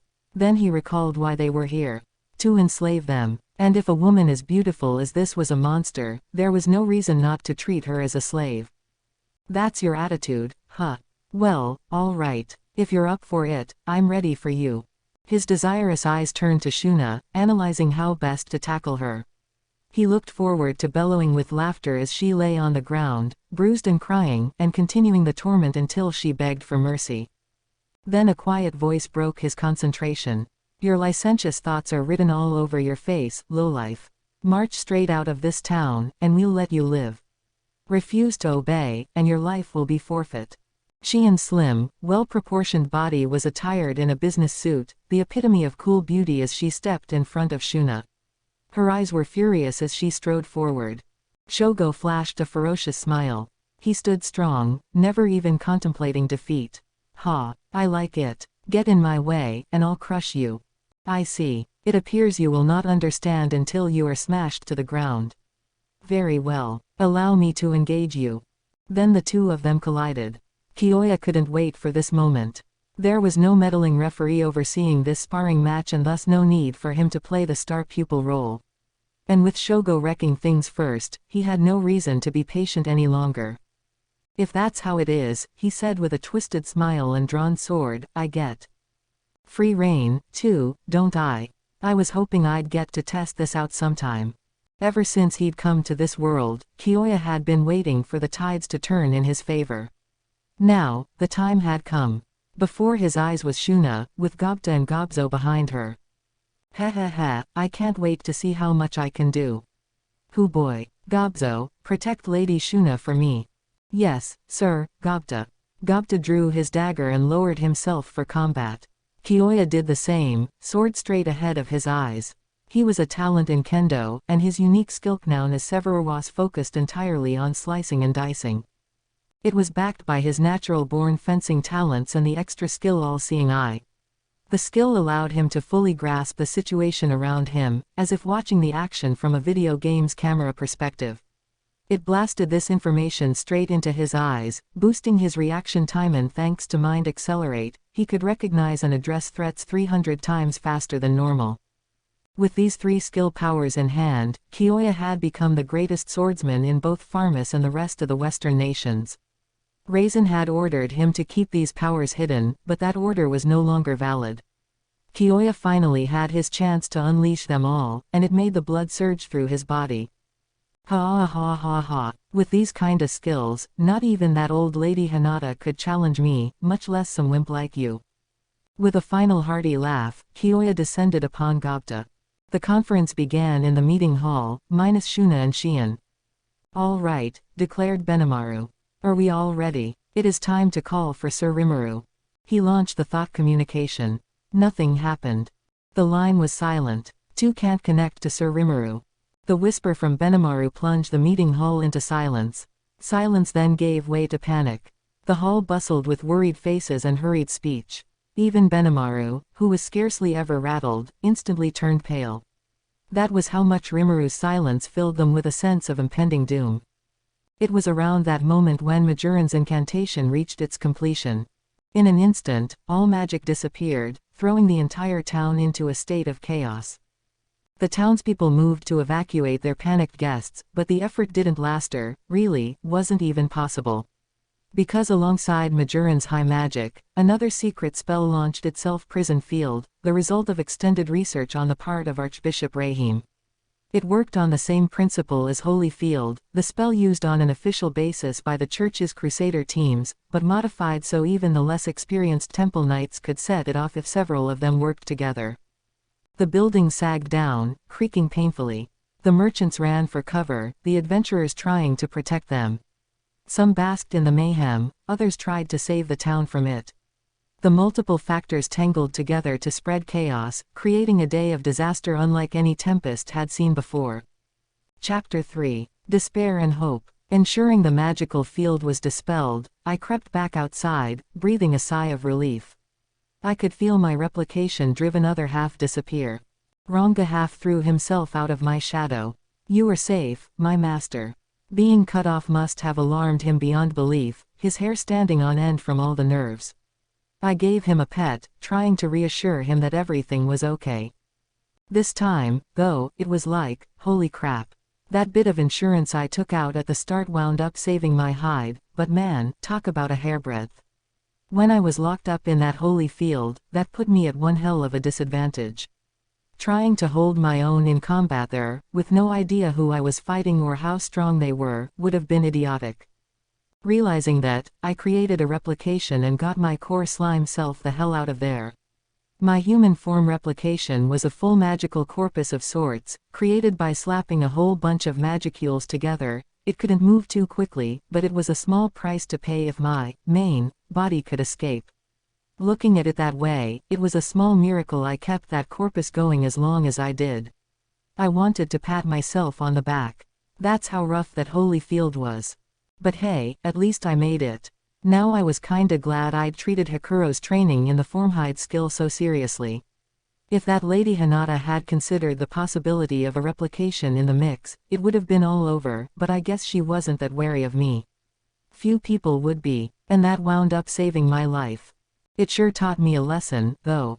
I had to keep a closer eye on myself, no doubt. Oh, and I almost forgot. I was hiding my aura, since I was in combat until just now, but it might be seeping out by this point.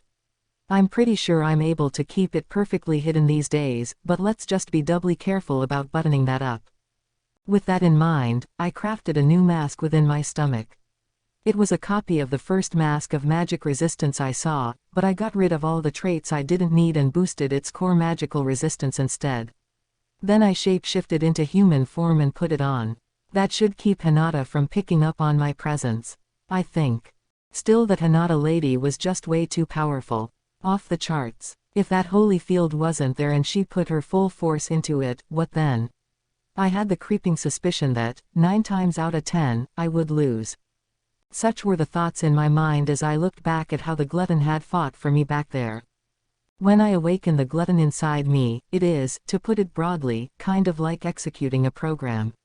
A highly destructive virus of sorts, one that consumes everything within eyeshot. That was why her rapier caused no pain as it slashed into my body. The glutton had been transforming my own physical body, as Hinata looked on in astonishment. This was a freshly harnessed, complete, form of universal shapeshift in action. It let me transform my body such that it boasted only the most useful aspects of every monster I had consumed in the past, creating a well-oiled battle machine. The glutton absorbed the grass, the earth, the air around me to rebuild myself into this new physical form. Inside the holy field, I hadn't even had the magicules to create a new magical corpus for myself. But the glutton pretty much forced it to happen, taking in regular physical objects and using them to power myself up. Hinata brought her rapier back a bit, no doubt sensing the danger. That wound up saving her life. As out of control as it had become, the glutton was lunging upon both the rapier and Hinata herself, using sound, heat, and scent to track down her position. If she reacted any later than she did, she would have been torn apart by that ravenous appetite, maybe. As Hinata looked on in fright, the glutton completed the transformation. Standing there now was a beast in the shape of a person. The only signs of my former self were the golden pupils and the slightly bluish silver hair. My body rippled with malice, looking every bit like a demon from hell. I can't believe it, Hinata whispered. But the surprise was already gone from her face. She was peering intently at me, like an excited scientist making a new discovery. Her dead-end rainbow skill slashed right into people's spirits, but since it didn't kill me, she understood now that the glutton had no spirit, no will of its own. It was a soul in its purest form, the origin of the power that lies at the root of man and monster. A soul is a consciousness, by definition, but that alone didn't provide the consciousness any way to express itself. It still needed an astral body to operate upon and begin the thought process, but that wasn't enough, either, since any thoughts produced would just dissipate into the wind. That's where the spiritual body came in, to record and keep those thoughts captive. Even that was still a virtual memory, though, not any kind of permanent storage, and so we come to the material body. If one had enough mental fortitude, they could recover all their memories even if their brain was permanently damaged. The fact that you saw spiritual lifeforms among the monsters was proof enough of that. But if the spirit is damaged, that likely wounds the astral body deeply, even if the brain is left intact. If that wound reaches the soul, resurrection is no longer possible. That applied equally to every living thing in this world, from the weakest creatures all the way up to dragons and elemental monsters. By this point, Hinata fully understood what the glutton was capable of. A sweet smile crossed her face, her piercing eyes shining brightly as she considered her countermeasures. She had lost her rapier now, but not even that seemed to bother her much. And then she removed an amulet from her pocket and threw it at me. Astral bind. A skill that restricted the astral body, the vessel of the soul, instead of the material one. It still couldn't stop the glutton. Realizing this, Hinata gave me a scornful frown. Before the glutton, its limbs morphing and transforming in unpredictable ways as it lurched toward her, she showed not a single moment of agitation. If anything, she was still calmly observing me. Through all the glutton's twists and turns, she kept dodging every attack by mere millimeters. She predicted every move. "I see," she whispered. "So you're already dead." She shook her head. "You're going to be obstinate right up to the end, aren't you? Why are you pestering me like this? Continuing to have it attack your foe, even after death, if someone doesn't completely wipe this thing out, it's gonna threaten the whole world someday." Hinata's face remained taut as she summoned several non-elemental spirits from thin air. They followed her orders, mobbing the glutton. The effort did little apart from sacrificing the spirits to stop it in its tracks temporarily. The only magic that could be used within a holy field involves amulets, battle will, spirits, and the like. Among them, Hinata now chose one of the greatest of holy magics, a powerful attack that she usually kept as one of her last resorts.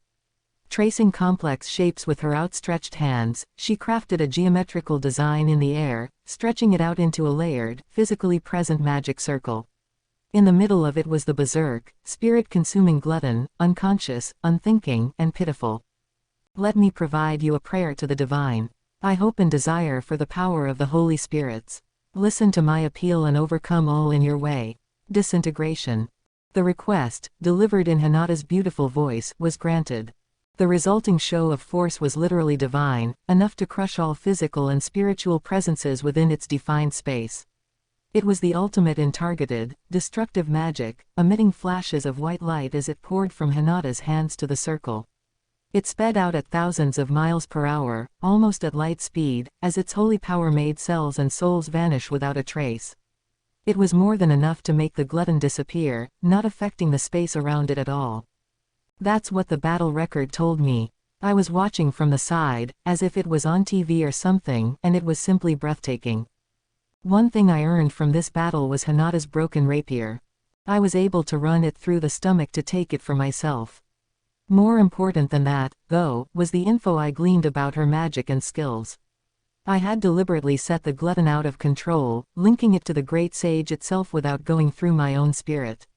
I had no spiritual link to it myself, it was operating purely on its own volition. That was why, even when it took Hinata's final dead-end rainbow strike, it didn't affect me at all. I didn't think I could win with it. Not from the start. That's why I ordered it to gather data for me, so I could come up with a better solution, and that's what I was poring over now. That disintegration, though, wow. It was enough of a threat to send a chill up my spine. If I had taken that strike first thing, I would have been defenseless. It would have gone right through my multi-layer barrier and made me vanish instantly. Its only weakness was the amount of time it required to cast, but with that kind of force, it was only a minor quibble. Hinata made excellent use of it. It was definitely no joke.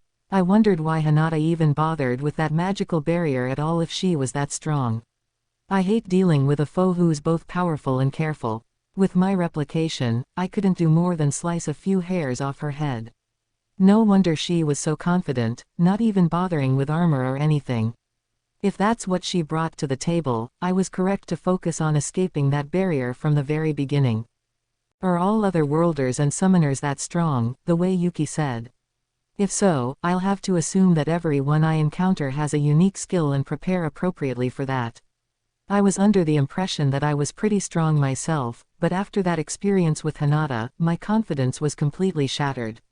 Maybe the wound to my pride was exactly what I needed. Getting to experience disintegration for myself was a windfall, too. The moment she deployed that layered magic circle, it was all over. There was simply no way to deal with it, apart from fleeing or interfering with her before the circle was complete. Would have been nice if I could have analyzed and assessed it, but I was too busy trying not to die to consider that. It can't always be that easy. The moment I saw it, after all, my data link with the sage cut right out and my non-replicated self got dizzy in the head. It's impossible to avoid once you see it, and the layered barrier it emitted had a heat-seeking property as well. If you can't get out of its trail, you can't avoid a direct hit. Could Milam have handled it? I'll have to ask her next time. I told Ranga about everything that happened as I checked up on my own body. I was physically fine, no longer affected by the holy field. What was up with Hinata, though? She refused to listen to me, breaking out the big guns with no provocation whatsoever. Maybe I shouldn't have taken the bait, but I only did because I thought I could win. Sure proved me wrong. Not that I lost, exactly. Sometimes the best winning strategy you have is to run, you know. And that's what I tried to do from the start, so if I made it out, I won. You could, if you squinted hard enough, call this a tactical victory. Plus I gathered all this valuable data. It wouldn't be going too far to call it a win. A tie, at least, if I wanted to be generous. I'm definitely not being a sore loser, all right. But enough joking around. I was worried about everyone in town, so I decided to head over at once. Attempting to teleport myself to Tempest, I caught wind of something odd. I had tried to take a warp portal back to my own place, but the magic failed to activate. Report. Impossible to specify a target location. The cause is believed to be some kind of barrier isolating the area. Uh-oh. It sounds like someone's trying to destroy Tempest, just as Hinata said. Better get back quick, or else I'll have nothing to go back to. Even as I thought that, the great sage was searching for places still available for teleportation. Soon, it tracked down the magic circle inside the cave that Gabble was guarding. Let's go, I shouted to Ranga as we hurriedly made the warp. Gabble and the others were assembled at the sealed cave's magic circle, waiting for us. The moment he saw us, Gabble ran up, looking visibly relieved. Oh, Sir Rimuru, you are safe. He then briefed me on events. And then, just after we received word that Lady Milam would wage war against the Beast Kingdom of Urizania in a week's time, I lost contact with Sir Benimaru. Concerned, I made contact with Sokka, but apparently no one outside the cave could reach our leaders, either. I told King Gazel as well, Vester added, but it was hard for us to make any concrete moves, given the lack of information at hand. Certainly, the King of Dwarves would have had too little knowledge to provide any real support. He must have been terribly concerned. He had last made contact via communication crystal about an hour ago, but nothing beyond that, despite a second call being expected. Thought communication didn't work, either, and just as they were discussing among themselves what to do, I came back. I guess the bad feeling I had about all this was right. No doubt about it, something terrible was taking place. But why couldn't we even contact anyone in town? As I thought about this, Soy leapt out of my shadow, just as Sokka and his other men had jumped out of Gabble's. Sir Rimuru, it is a tremendous relief to see you safe and sound. He had apparently lost contact with me just as I was using replication to save myself from Hinata, causing him a great deal of consternation. Whoa, Soy, I'm a lot more worried about you than me at the moment. He was both wounded and exhausted. Vester jogged off to fetch him a full potion to drink. Forgive me for interrupting, but Sir Soy was injured attempting to escape the barrier deployed around Tempest. Silence, Sokka. I am fine. Sir Rimuru, I am afraid the situation does not bode well for us. The story he had for me was a shock. There was a military force from Farmus marching straight for Tempest. Soy, learning this, hurried back to tell Benimaru but was blocked by a barrier placed around town, preventing access. Bashing right into it, his real body got away with just an injury, he said in his Osa Soy-like way, and all his replication copies were expended. Anyone else would have died in a hurry. Regardless, his men were just about to attempt to break through the barrier when they noticed I was back. Soe's apparent nervousness was entirely due to my disappearance, it seemed. A lot of things must have happened in the past half hour or so, Hinata's attack on me being one of them. Well, sorry I made you worry, Soy. Not at all, Sir Rimuru. As long as you are safe, there is nothing to complain about. I appreciated the thought, but if I had returned to Tempest faster, I might never have run into Hinata at all. I had left for my own selfish reasons, and I had better make up for it. Before that, though, so if the kingdom of Farmus is moving against us, was it them who built the barrier over town? It is likely so, yes. In that case, everyone in town is in danger. The thought made my mind begin to race. Hinata had cost me a dear amount of time. We couldn't sit here talking all day, I decided. I needed to head to town, fast. Gabble, you guys guard the cave. Keep Vester and the Dwarven Potion staff safe. If any intruders come in, try your best to capture them alive. Yes, my lord. Sir Rimuru, what should we do about contacting King Gazel? Wait until I get a grasp of the situation. Right now, all we do is worry him further. Very true. All right. Be safe. I could understand Vester's concern, but there wasn't much I could say to the king yet. He already had his preliminary report, he would have to wait a bit for more. I'll go on ahead. Yes, sir. We will follow soon behind. I attempted to use shadow motion to head for town, only to remember the skill had evolved into spatial motion. Hold on, Soy. Let's go together, actually. All of you, huh? I launched spatial motion without further explanation, connecting our current location with a point just outside the barrier. There was a hole in the air, just large enough for a person to shimmy through, and our target point was on the other side. Talk about convenient. The cave's in your hands, Gabble. Yes, my lord. I will await further orders. He and his men nodded at me as I stepped through the portal. In another moment, we were outside of town, Soy and his team behind me. Soy seemed calm, but Soka and the others were pretty wary of traveling this way. I guess I couldn't blame them. Wish I'd had the time to explain things in detail, but, you know.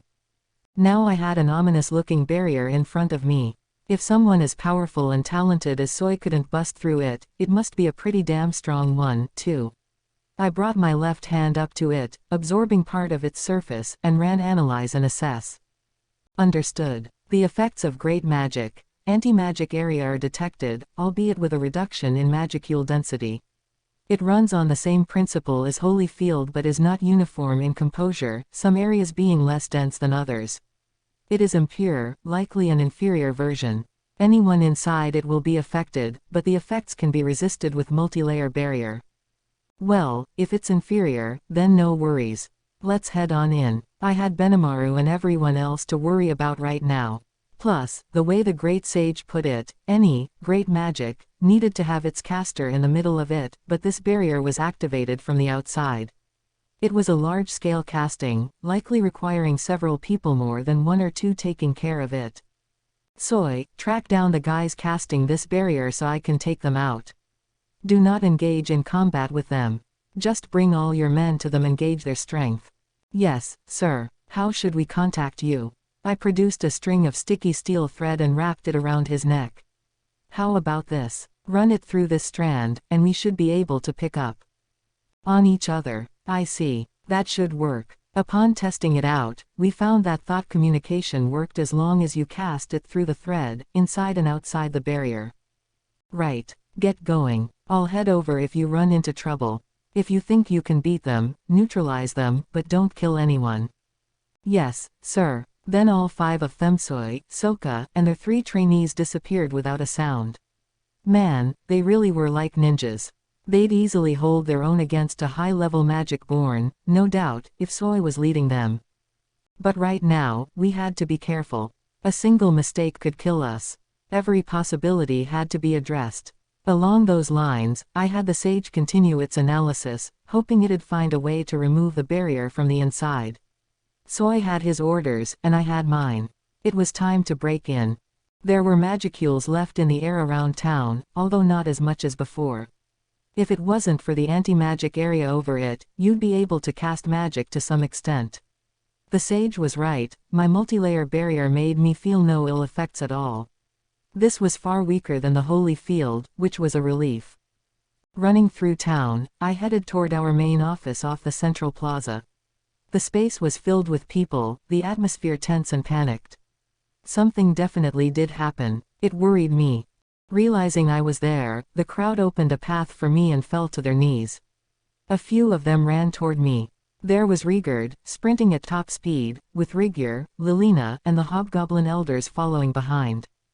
Sir Rimuru, it is wonderful to see you back. I am so glad you're safe. He kneeled, practically clinging to my legs, looking about ready to burst into tears. Yeah, sorry I made you worry. Oh, not at all, he said in abject relief, before he did indeed burst into tears. The rest of them also knelt, keeping a polite distance away from Reincarnated and me as they celebrated my return. I guess losing contact with me worried people a lot more than I thought it would. Not everyone there was bawling over me, though. Nice to see you back, boss, Kaijin said, his voice taut. It sounded like he was painfully trying to keep the worry from showing. I could feel emotions a lot more instinctively from the monsters, but I had a feeling he was hiding his at the moment as well. Garm and his 2 dwarven brothers were there, too, blocking the way to the plaza as if trying to prevent me from going there. Follow me to our meeting room, if you could, Reincarnated said as he calmed down from his crying jag and stood up. There are things I wish to report and discuss with you. Now he was back to his usual bold self, no time for sobbing here, and his voice was firm and unyielding. He was ready to do what needed to be done. The building he led me to was away from the plaza. I guess he didn't want me in there, either. What was going on? It worried me a little. Here, Reincarnated, you and Kaijin get out of the way. What's going on? Oh, just a small hiccup. No talking your way out of it. Let me through. The coercion skill I interlaced with my words made them all give up, opening the way for me. Just as they did, an explosion rumbled a little distance from the plaza. Even with the lowered magicule density, I could recognize the aura as Benimaru-san, judging by the sounds of things. He was in battle. Is he fighting someone? Let's go. I ran for the area. Reincarnated and the others followed behind me, expressions of relief on their faces, not that they noticed. As I expected, Benimaru was in battle. Well, not a battle so much as him heaping one-sided torment upon his opponent. There was a team of high orcs surrounding him, all clad in black armor, led by Geldon, watching the proceedings instead of helping Benimaru out. Geld was usually cool as a cucumber, but just like Benimaru, he was fired up right now. His opponent was the beastman Gruchith. I wondered why someone serving Carillon was drawing Benimaru's ire like that, but then I noticed Yom behind him, lying limply on the ground, and a beautiful woman I had never seen before cradling him. It seemed like Gruchith was trying to protect them. Benimaru had yet to draw his sword, but his aura was practically gushing from his body, making it clear he was struggling to hold back his anger. You seek to protect this woman, too? He asked. We don't have time for this right now. Get out of here at once. Heh, can't do that. No way I'd hand her over when all of you are so worked up like this. Oh, worked up, you say? If I was worked up, I would have turned you into a pile of ash long ago, trust me. Just give it up and... Not gonna happen. I'm on her side, no matter what. Then Gruchith sprang into action, zooming toward the still unarmed Benimaru. He transformed in an instant, turning into what looked like a gray-furred werewolf. His speed was far beyond what he showed in the fight with Yom as he rushed ahead, confronting him with a dagger in each hand. I told you to give it up.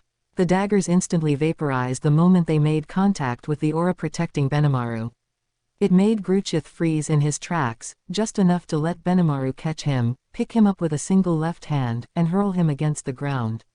There was a dull thudding sound as cracks appeared in the earth. Blood flowed from his head. It was the first demonstration of Benimaru's force I had seen in a while, and it was on a completely different level from his opponent. Without even really trying, he had victory in hand from the start. But Gruchith refused to give up, springing right back to his feet. But I'm still PFF'd. Enough of this nonsense. If you continue to resist me, I will be forced to kill you, you understand? He tried lifting Gruchith again, a look of resignation on his face. Benimaru, stop. It was then that I finally shouted and put an end to this. Noticing me, Benimaru promptly let Gruchith go, and he fell to his knees, the aura flowing out of him coming to an instant stop, and the intensity in the air faded. Geld and the rest of the audience did the same, celebrating my return, but Yom and Gruchith needed attending to first. Benimaru, what is going on here? Well, my lord. He ran down the story for me as I had the two injured drink some potion. As he put it, a group of people disguised as merchants attempted to attack the town. They were quite a bit more powerful than expected, creating some serious chaos. Then, he said, we were no longer able to use magic, and we could feel the strength ebb from us. Thanks to that, the people in town were. Sir Benimaru. Rigurd shouted down Benimaru before he could finish. They exchanged glances with each other as Benimaru awkwardly nodded. Let us discuss that later. Regardless, however, we were weakened thanks to whatever magic that woman over there cast. Geld nodded deeply at this, telling me about how he tracked down this caster and attempted to capture her. Yom got in his way, and they were forced to fight it out. The rest of Yom's force was not involved, they were still confined in their barracks for the time being. Things had definitely gotten a lot sourer than I thought. Just then, a rejuvenated Yom threw himself down at my feet. Rimuru, man, I'm sorry. I had no intention whatsoever of betraying you. All I wanted to do was protect Majoran's life. Majoran, the mystery woman who had simply looked on dejectedly so far, stepped forward. Enough, Yom, she said, looking a bit sad-somber and perhaps afraid of losing something dear to her. Just go ahead and abandon me. There's no need for you to be involved, too. Please, Sir Rimuru, Gruchith added, similarly prostrating himself before me. I fully understand that, as your guest, I have no right to speak about this. But still, please, could you at least hear her out? Benimaru and the others looked disgusted at this, but my return had at least calmed them somewhat.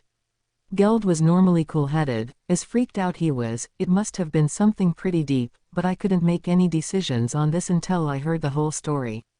Best to get both sides of this, I thought as Majoran quietly spoke once more. No, Yom. No, Gruchith. I have no right to be protected by you. Who can say how much this town has lost, thanks to me? I was the one who engineered this tragedy. Rigurd winced at this. Benimaru averted his eyes. Kaijin just closed his and stood there awkwardly. This tragedy, it did seem like something was being hidden from me, yes. What do you mean by tragedy? The silence my question conjured hung heavy until Majoran stepped forward. Geld warily sized her up, requiring me to stop him. Follow me, she said as she boldly walked off, apparently ready to accept all responsibility for the crime she committed. There was something beautiful about it, in a way. She was headed for the plaza in the middle of town, the place they'd tried to keep me from reaching earlier. There, before my eyes, was an untold number of monsters on the ground, men, women, even children. I approached them. Every single one of them laid down there. Was dead. How the hell did this happen? I felt my legs go weak. What's going on here? Damn, my mind's racing on me. There was about 100 of them on the ground. Huh, and they're all dead. You're kidding me. I heard one of the hobgoblin elders speak as I tried to take it all in. We followed your wishes, Sir Rimuru, and treated the merchants with kindness and civility. We had no idea there was evil among their ranks. Silence. Rigurd shouted. You make it sound as if Sir Rimuru is at fault. It was too late. The words battered harshly against my mind. To apologize. I had no intention of that. I could hear the apology from afar, but my heart wasn't open to it. He was right. My orders, my words, were the cause.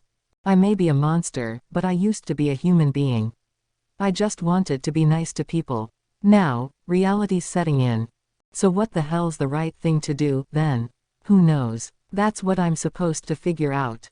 My irresponsible mind attacked me incessantly, but I couldn't let it dictate my actions. This was my fault, and it was up to me to shoulder the consequences. It felt like a torrent of regret, a wellspring of anger with no place to go, was gushing out of me. It was hard to think. I felt like I was breathing more rapidly, even though I didn't need to breathe in the first place. I had no physical heart, but I could still sense it racing. It just didn't seem like reality. I almost splattered against the ground, unable to retain my human form. But that wasn't allowed. All I could do was grasp the situation and make sure I didn't pile mistake on top of mistake. What happened here? My voice was far away, cold and remote. It felt like all emotion in my mind had frozen. If I hadn't cast a great magic, Majoran said as I attempted to stay on my feet, I'm not sure any of this would have happened. So this woman's the cause of it. And that's why Benimaru was so riled up. I've got to clear my head. Report. Great magic. Anti-magic area does not weaken its targets in and of itself. In terms of a cause, it is believed the people who the individual Soy was investigating are more relevant. My mind echoed with the voice of my partner, someone never swayed by emotion. No, but, right. Calm down. This woman Majoran was attempting to rile me up to the point that I'd kill her and only her. She was diverting blame away from Yom and Gruchith. I knew that, as long as I could keep my head cool. Giving in to my rage and killing Majoran wouldn't solve anything. It'd just be venting my anger. It was only thanks to the great sage that I didn't make another mistake. Thus we decided to get ourselves together and discuss matters somewhere else. On the way, I asked Rigard if there were any other victims. No, my lord, he said, we assembled all of them here. There are other injured, but Lady Shuna is taking care of them.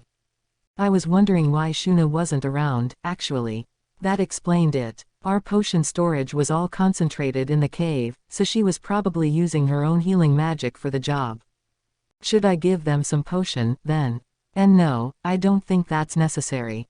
I hate to put it like this, but our attackers were rather formidable, and surprisingly few people emerged only with injuries. In other words, they were all killed off in one shot. I could feel my anger coming back. Can't have that. I need to stay calm. All right, let's talk this over first. Once we were all in the meeting hall and a bit more relaxed, I received my briefing. I put my mind to work, even as the shock made the whole thing feel like an out-of-body experience. The first attackers were a trio who targeted Gobzo and got him into a conflict. That dopey face of his definitely made him look like an easy mark, and I bet it didn't take much to shout him into submission. Not that it was his fault, but he sure was unlucky to have this riffraff notice him. The conflict seemed to make Gobzo look like the bad guy, but Gobta stepped in to resolve it quickly. What happened next was the problem. That was when the attackers revealed their full strength and conflict began in earnest. They were astonishingly strong, it seems, enough so to even give Hakuro a run for his money when he stepped into the fray. From how it was described to me, at least, they were the real deal. If he hadn't been weakened, grumbled Benimaru, Hakuro would never have been defeated. He and Gobta were injured in the midst of all this, and now that made sense to me. They avoided death only because they gave their all in the fight. I'm sure neither of them was a fan of being told they lost, but if they survived, that was all that mattered. I was having Soy check out the energy sapping barrier. He'd provide a report before long, no doubt, and all we'd have to do then was deal with that and take on the next fight fully prepared. After that, Rigard continued, a group of 100 regular knights from the kingdom of Farmus visited town. The attackers requested help from them, and the knights agreed, stating they would take on the task under the laws of humanity and the name of divinity. They refused to listen to our words. It was all too one-sided. As he put it, the head of the knights shouted, "We came here to investigate reports of a nation of monsters, and what manner of chaos do I find? In the name of humanity, we promise to provide aid to our defenseless comrades." Then they all drew their swords and joined in the fracas, attacking both the monster soldiers and the residents looking on. This included children, indicating that they saw us as little more than animals. I'd told them to try their best not to be aggressive against human beings, and I guess that put them at a big disadvantage. It took time for Benimaru, Geld, and the rest to tackle the threat in earnest. "We should have made them give up their weapons before entering town," Benimaru commented, "but there's no way these guys would do something like that of their own volition and without an order from me. I figured they would contact me via thought communication about anything like that, and I paid dearly for that error. In the end, the cause all goes back to me." One of the Farmus knights left a message before leaving. It went like this: "This town is contaminated by the presence of monsters. As protectors of the law of humanity and as faithful followers of the one God Luminous, we refuse to acknowledge the existence of a monster nation. We have therefore signed an official pact with the Western Holy Church to consider how to deal With this country, we will return 1 week from today, commanded by our leader himself, the wise and noble King Edmaris. If you surrender and agree to fall under our rule, then by the name of our God, we will guarantee your continued existence. Give up your pointless resistance and surrender at once. If you do not, then in the name of Luminous, we will eradicate all of you from the face of the earth. It was clear they didn't care at all about what we would do. Soy had already reported that the country was preparing for a military operation. All that stuff about investigating our nation was a big lie. Maybe they were doing that, but they had already decided that wiping us off the planet was the only option. What a charade. It certainly is. Rigurd nodded. I recalled what Hinata had said. Your town, you know, it's a bother to us. So we've decided to crush it. Pharmus and the Western Holy Church must have been conspiring against us from the start. Instead of one taking advantage of the other, I imagine they teamed up because they shared a common interest. So I told everyone about my battle with Hinata and the words we exchanged. The head of the Paladins. Wow, boss. Nice job surviving that. Benimaru and Rigurd seemed unfamiliar with the woman, but Kaijin and the Dwarven brothers were fully aware of her, and my story gave them a shock. Considering the dealings they've sustained with monsters, the Dwarven Kingdom and the Western Holy Church weren't really on good terms. Not bad enough that they were off to war tomorrow, but more like each pretending that the other didn't exist. They did keep some tabs on each other, though, as any nations would.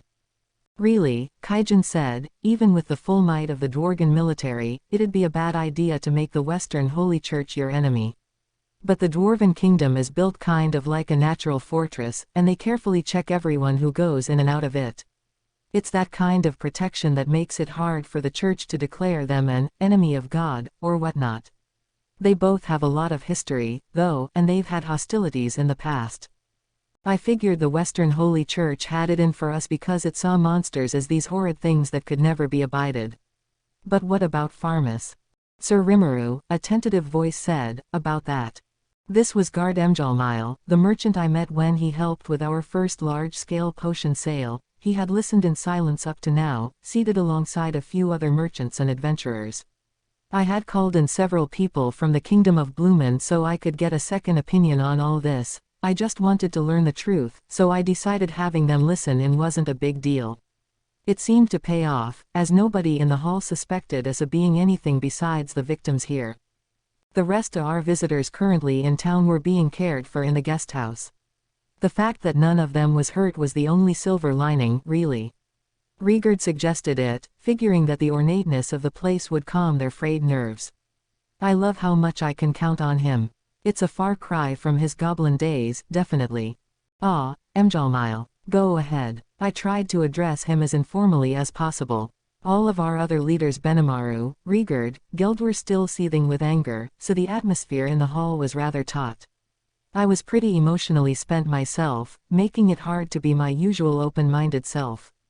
I knew it was a bad thing, but I couldn't shake out of that cycle. It was no doubt rubbing off on Emjalmile, making him oddly silent. I know this is heartbreaking for all of you, but with the situation being what it is, I felt the need to speak up. I appreciated the thought. At this point, we have a brand new trade route that runs through Tempest. It has already begun to change the way merchants distribute their goods. It is still not broadly known about outside of Bloomend and its neighboring nations, but once word begins to spread, it will become known across the Western nations in the blink of an eye. As a result, well, I imagine it wouldn't be out of the question for someone to think about conquering this nation before word gets out. As Emjalmile put it, any perceptive leader wouldn't fail to understand the importance of this trade route. The income from tariffs alone would be a likely fortune. That, and Pharmist gateway to the Western nations, as it were, was prospering in no small part thanks to just that kind of income. If a new trade route opened here, Pharmist stood to lose the most from it. To them, no doubt, they didn't want any of this to exist. They'd have no effective way to stop people from coming here instead of there. You'd figure the best way to tackle that was to shore up their own infrastructure and make travel easier, but that required a vast amount of money. Building roads from scratch took time as well. There was no ready response they could take. I didn't intend to be the kind of leader who pursued only what was best for Tempest, ignoring how other countries profited or lost from it. If we were seeking to coexist with the rest of the world, I figured, I wanted everyone to profit from us. But I was still such an amateur at this. There's no way I could perfectly understand how this world was connected, and I must have stepped on the tails of one too many tigers here. Indeed, stated a merchant whose name I didn't know, the king of Pharmus is notorious for his greediness. Even if he didn't take a military solution, I could see him looking at the profits being made here and reaching out for a slice. That's a good point, I replied. I'm not a genius at this, but even I think this approach is a little strange. It is. Taking action like this, without going through the council. As an adventurer, I can't say how Blumen's gonna respond to this, but this move on Pharmus's part makes no sense to me. Pulling such an obvious trick and attacking women and children, even. Yeah, we like this place, you know. And if they're gonna attack in a week, I'm willing to help if you're fighting back. But the church called you all enemies of their god. That's not exactly good news. Mjalmile's observation opened the floodgates for more feedback from the merchants and adventurers. I appreciated all the helpful advice. It really felt like they were looking out for use. In other words, unlike the Pharmus knights who dismissed us as monsters, these people really saw us as their friends. The fact that some of them were even willing to take up arms for us surprised me quite a bit. I thanked them for the sentiment but turned them down. The reason was simple, I didn't want to get them caught up in this. I appreciate how all of you feel, Rigard said, but this is a problem that we need to wrap up by ourselves. What I want you to do instead is return to your native lands and spread the word about this as quickly as possible. Oh, we could just send out a wagon. Staying here might not be a good idea for all of you, though. How do you mean? I explained it to them. Maybe I was overthinking matters, but the worst-case scenario in my head seemed all too believable. The way I saw it, Pharmus and the Western Holy Church no doubt wanted to declare to everyone in the Western nations that Tempest was a den of evil. If and when they did, having our local residents advocating for us would be a hindrance to the propaganda effort. If Blumend wasn't siding with them, would Pharmus consider residents like these just a hindrance? Because if they did spread the word, Pharmus's act would become notorious nationwide. The council might even pursue the matter. How would Pharmus prevent that? Well, they were the type of nation to make militaristic threats from the get-go instead of negotiating. To them, the 100-ish Blumendian residents here meant nothing. They'd kill them, make sure they could never talk, and maybe even blame it on us. It'd help further the impression that we were a ferocious threat, and it'd provide the Holy Church just what it wanted. 2 birds with 1 stone. That's why I wanted them all back in their native nations and pleading our case for us. They were the best character witnesses we could ask for. I see. So we're lower than dogs in their eyes, eh? Killing us and pinning the blame on Tempest. It does sound possible, yes. Especially if it's a human's word against a monster's, if you'll pardon my rudeness. But in that case, Rigard replied, I'm not sure how we would transport everyone out of here. I would like to lend you guards, but in essence, we're pinned to within our own borders for now. It was a valid question, and I already had an answer for it. That's no problem. I'd like all of you to go back to your quarters and prepare to leave for now. I promise safe passage to the outskirts of Blumend. Then I began my own preparations. The Blumendians were confused, I'm sure, but they followed my request without further questions and filed back to the guest house. So, time to switch gears. Rigard and Benimaru briefed me on the attack. Our Blumendian guests explained their position and opinions. Now it was time to speak to the woman herself, Majoran, who had sat silently and watched up to now. All right, I began. Can you explain in detail, please, about the events that led to your meddling with our nation? She explained in a calm voice. I am one of the 5 Fingers, the closest servants of the demon Lord Clayman. As his nickname, Marionette Master, hints, he uses his subordinates like puppets, making them do exactly what he wants. I am one of those puppets. He assigned me to spy on this nation, and I used Yom to gain entry into it. She went on in detail. It sounded like the cold, hard truth to me, no lying or excuses mixed in. Clayman, it seemed, was the kind of boss who used and abused the crap out of those under him. Majoran was the so-called ring finger of the group. She used to enjoy a position of favor, providing essential information to Clayman on a variety of subjects, but now he saw her as used up and not particularly worthy of attention, although he claimed he would free her upon completing this mission. Milam told me that Clayman loved scheming behind the scenes, attempting to outwit his opponents. It sounded about right. I was sure nothing Clayman did would ever bother Milam very much, but to the magic-born who served him, every day must have been a life-and-death tightrope walk. Magic-born like Majoran served Clayman for a number of reasons, but most of them were either threatened by or magically bound to him. Her own mission in life was to complete her research and peer into the deepest depths of magic, and she had taken Clayman's offer for immortality and an eternally young body. In exchange, she had lost herself, living purely to follow Clayman's orders. I know it was stupid of me, she added with a regretful look on her face, but my heart was taken from me with a secret skill known as marionette heart. I no longer have control over my own destiny, and carrying out his bidding is the only thing I can do. So she was just following orders. Apparently, she learned from Gruchith that Milam had declared war on the beast kingdom of Urizania, and she surmised that Clayman sent her here to keep us from interfering. Now, though, she realized that a mission like that could be carried out simply by blocking magical communication, there wasn't any need for this massive and non-hideable magic barrier. He had said that doing this would guarantee her freedom, but she knew the chances of pulling the job off successfully were slim. She had to do it anyway, though, or else Clayman threatened to strike at Yom and his team. So she decided to take him at his word, that this was his last command. She didn't really have any intention of surviving. As she put it, her death would ensure that Yom and friends wouldn't have to face any consequences. Things are starting to grow interesting, Clayman reportedly said to her in his last message. There's going to be an enormous war. Certain unexpected events have led to developments I did not anticipate, but who can say how it will turn out? Majoran had thought erroneously, as it happened that he meant a war between the demon lords Milam and Carolan. Now it looked like he was talking about this conflict, the one between Tempest and Pharmas. Which sounded right to me. Clayman's part in this was to work alongside Pharmas's moves and block any outside contact from Tempest.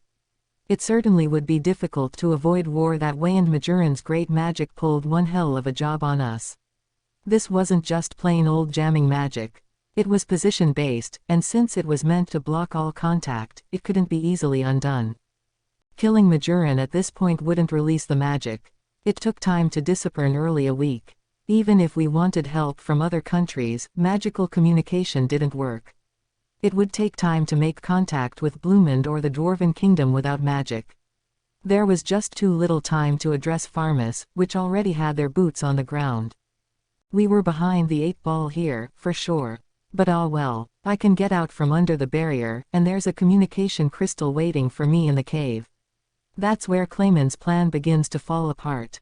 All the same, I didn't want to get Dworgen or Blumend involved in this. I just wanted people there to be on our side, so to speak. Really, if it wasn't for the Western Holy Church's involvement, I would have had both countries conduct some large-scale battle exercises or something to keep Pharmas in check. With the Church backing them up now, I couldn't get those nations involved for no reason. In a war, each side has certain advantages and disadvantages, but each battle is also a test to see how long each side can hold out. If Pharmas didn't fall back under threat and continued with their military activity, it'd involve Dworgen, Blumend, and the Western Holy Church, turning the whole thing irreversibly into a major war. If the Church declared our allies and us to be their enemies and spread the word across the entire world, I couldn't deny that it'd be a world war for all of us. That's exactly what Clayman would want. He'd naturally use the chaos to carry out some nefarious secret plan of his. Even if it was Milam against Carolan, I had no way of stopping it. If only my own nation wasn't in so much trouble, although, that's thanks to Clayman, too. Throwing me into confusion, mixing things up, I suppose I'll just have to trust in Milam and put my own priorities first. It all made me realize, for the first time, that between what Milam and Majoran told me, this demon lord Clayman was one dangerous enemy. It was a hunch, but it seemed to be a correct one. Majoran told me that Gelmid was one of Clayman's other agents, too. Unlike what Milam said, she claimed that he was being fully controlled by the demon lord. Any of the other demon lords who worked with Clayman on that endeavor were being tricked. He had a knack for moving his pawns to the right place at the right time and never leaving any evidence behind. I couldn't say how strong he actually was, but he was definitely a master at maneuvering undercover. Majoran also suspected that Clayman was behind the battle between Milam and Caroline, but I didn't have any evidence of that. Someone as straightforward thinking as Milam could be easily goaded into something like that, it's true, but between his misleading words, the careful way he never revealed his true intentions, and the slyness it took to break promises without a second thought, all signs showed that Clayman was a demon lord who could never be trusted. And if you go even further down this rabbit hole, the great sage suggested that Clayman might have planned to leave that communication crystal in the cave the whole time. You know, just to make me think I outfoxed him and call for reinforcements from my allies. It wasn't an unthinkable scenario, so I filed it away in my mind. With Majoran's story all told, I now knew how we all wound up where we were. Her heart wasn't given back, of course, she was seen entirely as a throwaway piece, a mere pawn. Whether I would forgive her or not was another question. Look, Yom said, I know you're angry and everything, but I really hope you can let Majoran off the hook for this. I have the same request, Gruchith added, eyes pleading with me. There's just no way she could defy Clayman, that's all. Turning them down would make me look a bit like a villain, wouldn't it? Now what do I do? I'll think about your fate once all this is over. For now, I just want you to stay in your room. Don't think about escaping. All right, Rimuru. Sorry, Yom. My mind's all mixed up right now, too. If you're worried, you can always stay with your men in their rooms. So I saved the question for later and ordered Yom and his band to remain in their own quarters, asking Rigard to appoint guards to watch them. I doubted they were going to betray me at this point, but you could never be too careful. I was doing this in part because, if they did try something funny, that would seal Majoran's fate for good. Yom, realizing this, agreed to the order and returned to his quarters. After all that briefing and interviewing, I went back outside. The visitors from Bloomend were milling around, waiting for me. We're ready to go, Sir Rimuru, but what should we do, exactly? I had them outfitted with all the extra wagons we had in town, so they finished up quicker than I thought. I nodded at them and guided them a little ways outside of town, all 100 or so of them following me in orderly fashion. I wanted to provide guards for them, a repentant-sounding Benimaru said, but none of us can get past this barrier. Not a problem. Now's not the time to be stingy with my magic. It's gonna take a lot of energy, but I'll figure it out. So I left my monster cohorts within the barrier and guided the human visitors past it. We will hurry back home as quickly as we possibly can, Sir Rimuru. I raised a hand in response. Before that, Mjalmile, can I have everybody here promise to keep what I'm about to do a secret? Mjalmile raised an eyebrow, already well aware of the kind of nonsense I occasionally pull off, much to my chagrin. What are you planning to do this time? This time, you're always expecting the worst from me, aren't you? Ha ha ha. No, you've provided me with so much, Sir Rimuru. Hey, you said it. Mjalmile and I slapped each other on the shoulder. I hope you will keep yourself safe. I'll be fine. I'm not a fan of fighting battles I can't win. Then I activated spatial motion, deploying it across a wide swath of land. Everyone looked on in shock. Benimaru and Geld watched from within the barrier, both surprised and exasperated. The outskirts of Bloomend's about the best I can do for you all. It won't last long, so hurry up and hop in there. The visitors nodded at me, faces still frozen in disbelief, as they filed on ahead. None of them asked any more questions, which I appreciated. Magic exists in this world, everyone knows that, so it takes more than a little pixie dust to really alarm these guys. I made them promise to spread the word and provide as much support for our cause as they could. But would it have much effect? We were already at war. We couldn't make any really brash moves, not against the Western Holy Church. They'd have to provide military support if I asked for it, as our pacts with them stipulated, but I didn't want that, and there wasn't much else they could do as a nation, I don't think. Better not expect much, and there's no need to, really. This was our nation's problem, and I intended to make the kingdom of Farmus pay amply for it by my own hand. If I didn't, I knew I'd never have a chance to make up for the anguish all those dead felt. I watched our visitors go as I mentally pored over my situation. I had been delayed a bit longer than I thought, but now I decided to help out Shuna with the wounded. Reincarnated mentioned an errand or something he wanted done, but I figured he could handle that without me. Heading over to the building that served as our hospital, I found 2 people laid up in beds, Shuna providing nursing care and Kurov helping her out. How are they looking? Oh, Sir Rimuru, I don't know what I can say to you. Shuna looked tired, and Kurov was a lot more hesitant than usual. I told them to relax a bit as I examined the patients. These were Hakuro and Gobta, both sporting large and bloodied wounds.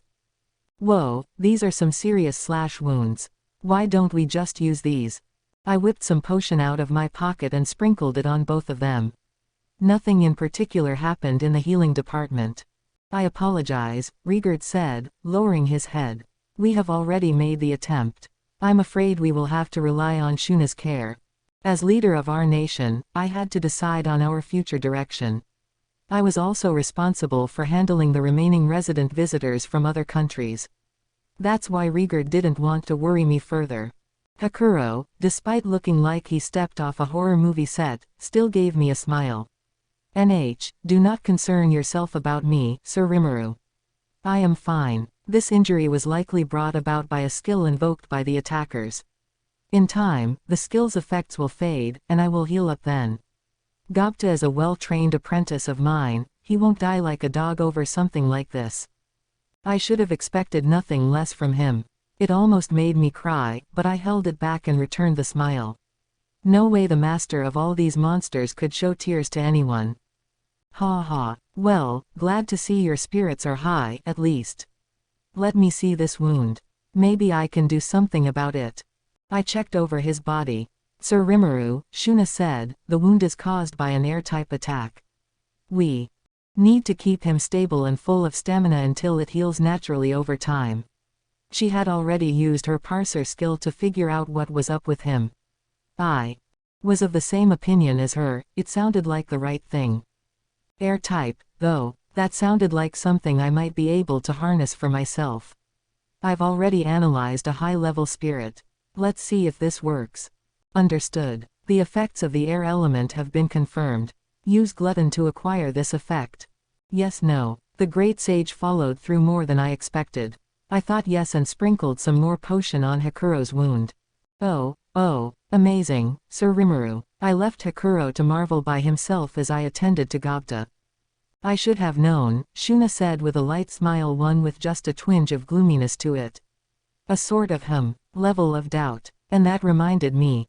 Or it would have if Gobta didn't choose that moment to leap right out of bed. Gobzo, you all right? Hey, Gobta. It took Reincarnated yelling at him to make him realize where he was.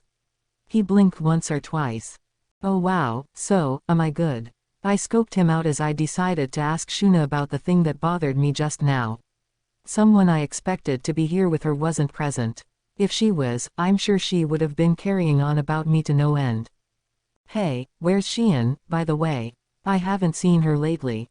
The question made everybody in the room Reincarnated, Shuna, Benimaru, even Hakuro freeze. What's with that reaction? Whoa, there's no way. Don't tell me, I said, that idiot's gone to get revenge all by herself.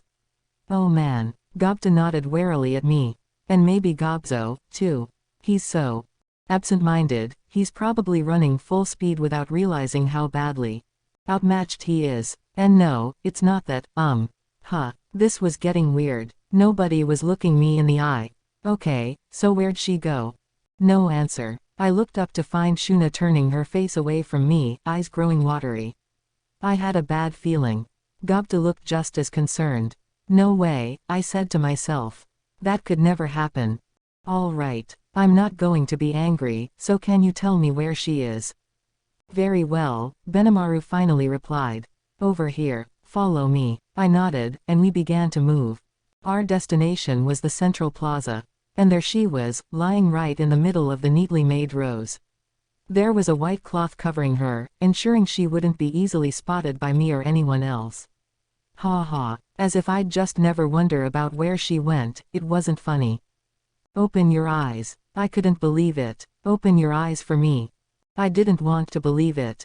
Why did it turn out like this? Next to me, I could hear Gobta sobbing and shouting, Gobzu, as loudly as he could. I paid him no mind as my ears turned toward the voice providing what sounded like a faraway explanation. Xian had been protecting a child targeted by one of the attackers. With her own body, weakened by the plummeting magicule level, she couldn't move, and then an attacker came. Gobzo had been trying to protect Lady Shuna. He didn't have anywhere near the strength for the job. The attacker just laughed at him as he swung. The words were meant for me, but I didn't want to hear them. Each syllable gouged its way into my brain. Open your eyes, Xian. I wanted to cry, but I couldn't. My heart felt like it was going to burst, but this body didn't feel any need to shed tears. Yeah, I thought. I guess I really am a monster. Somehow, it seemed so incredibly convincing now. I'm sorry. Leave me alone for a little while. Silence enveloped the plaza. I could feel everyone edging away from me. Shuna was the only one to give me a tearful hug before she joined them alongside Gobta, Hakuro placing a hand around his shoulders. Sorry, Gobta. I know you just want to say goodbye to Gobzo, but... Yeah, I wanted to be alone. I no longer had a grip on myself. I felt like I was going insane, but my mind was sharp as a tack. There were tempestuous levels of sadness, regret, and anger, all crashing against one another in a mad contest to find an exit. Why did all of this happen? Report. Cannot calculate, comprehend, or reply. What would have been the right thing to do? Report. Cannot calculate, comprehend, or reply. Was getting involved with human beings a mistake? Report. Cannot calculate, comprehend, or reply. Come on, was I wrong? Report. Cannot calculate, comprehend, or reply. That's right. Even with the untold powers of the great sage, there were some problems that just didn't have an answer. God damn it. If this wasn't our town, if it wasn't our town, I could have just flown into a rage, mowing down everything in my path. God damn it all. Taking so many people dear to me. Looking back, this was the first time I was there to see someone close to me die. I had never gone through a loss like that, and now I understood the sadness involved.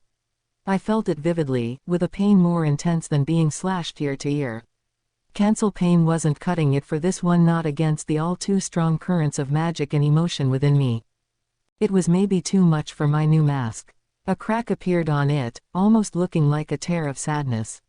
I couldn't cry, so it seemed like the mask was weeping for me. Somewhere down the line, night fell. I gazed at the moon. What should I do? There was no answer. My mind was clear, but I couldn't come up with a single thought. I looked up at the moon and kept asking myself, over and over, for an eternity. Even though I knew there was no way to find an answer. But I couldn't stop. It was so foolish, but I couldn't stop. And I never noticed the small light, the reflection from the moon, that was upon me. 3 days passed. Xian didn't wake up. She's sleeping in way too late. I wish she'd knock that off. No, I know. I understood that she'd never open those eyes again. But I didn't want to admit it. I wanted her back to her usual stupid antics, making her terrible meals. Gobzo, too. I didn't know him well. We exchanged a few words on the way to the Dwarven Kingdom. But Gobta loved him as a valued sentry. He was his friend. All the monsters who lay here had valuable relationships in their lives. No. It wasn't like these monsters lacked any kinds of feelings. They were my most cherished companions. My family. I wanted to enjoy life with them again, but it just wasn't going to happen. There's no way to resurrect the dead. What do we do? Do monsters not count as people? Does that mean we'll be forced into subjugation without a passing thought as to our own feelings?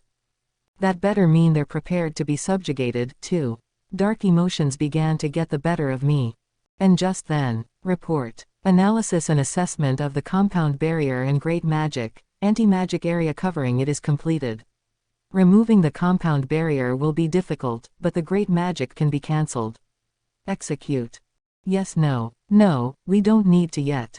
The great sage must have just wrapped up that request for me. As it did, I realized that thought communication messages had been coming in through the sticky steel thread wrapped around my neck for a while now. I had been contacted almost constantly for the past 3 days.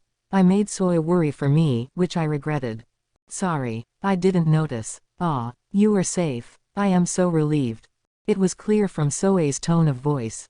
It also made me realize that everyone else must have been just as worried. I could whine and plead to myself later. We had a time limit, and I had things to do. So I asked Soy how things were. Our enemies had set up battle encampments in the 4 cardinal directions around town, each one holding a company's worth of knights. The magical machinations protecting each one were apparently projecting the same type of barrier that had weakened our townspeople. Sadly, the power of Soy and his team alone wouldn't be enough to take down even one of these camps. He had also detected transportation magic at work. If we wasted time, they might call for reinforcements. All right, don't stretch yourself too thin.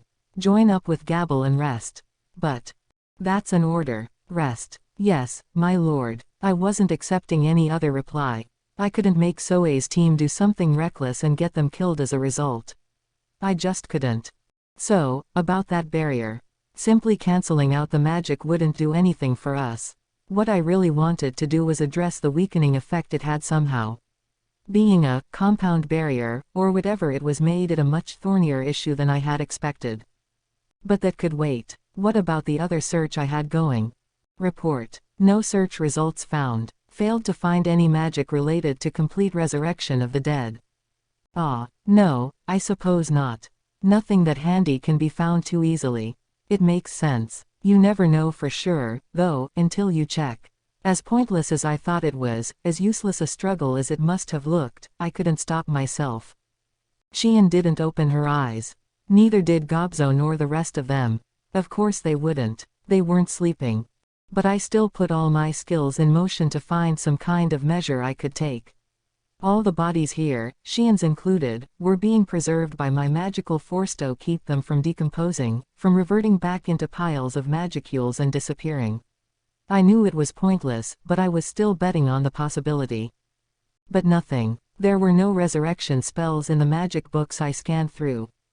Back at that library, I guess there wouldn't be. I had to stop grieving like this. Let's just give them the rest they deserve in my body, as I pray they'll wake up someday. With that decided, I prepared to absorb them all, and that's when my magic sense told me about several figures approaching. It was the trio of Cobble and his friends. It made sense. With the order I gave, it'd have to be someone from out of town if anyone was coming near me right now. I guess they had been traveling night and day on the wagon I gave them to come here. I'm sorry we're late, boss. Rimuru, I gotta admit I really don't know what to say here. Cobble and Guido no doubt wanted to say, hang on, you'll get over this, that kind of thing. Ellen stopped them before they could. Rimuru, I can't say this has much a chance of succeeding, or, like, any, really, but there are several fairy tales about coming back from the dead. Now was no time to be depressed. The statement made all the diverging thought processes in my mind snap back into place. Can you tell me more about them, Ellen? I turned toward her. If there was any chance, I wasn't about to refrain from betting on it. She nodded and began to speak. A story about a girl and her pet dragon. Through assorted events, the girl's dragon was killed. She grieved over the loss of her only friend, and with her head full of anger, she destroyed the country that had carried out the killing along with several 100,000 people who lived there. The girl evolved into a demon lord, and then a miracle occurred. The dragon connected to the girl evolved right alongside her, regardless of its death. But that was the end of the miracle. The dragon had lost its soul at the moment it died, and as a result, it revived in the form of a chaos dragon. It still followed its master's orders but now brought nothing but death and destruction to everyone else. Thus, no longer driven by anger, the demon lord shed tears for her pet, her best friend, as she sealed away the chaos dragon herself. That's where the story ends.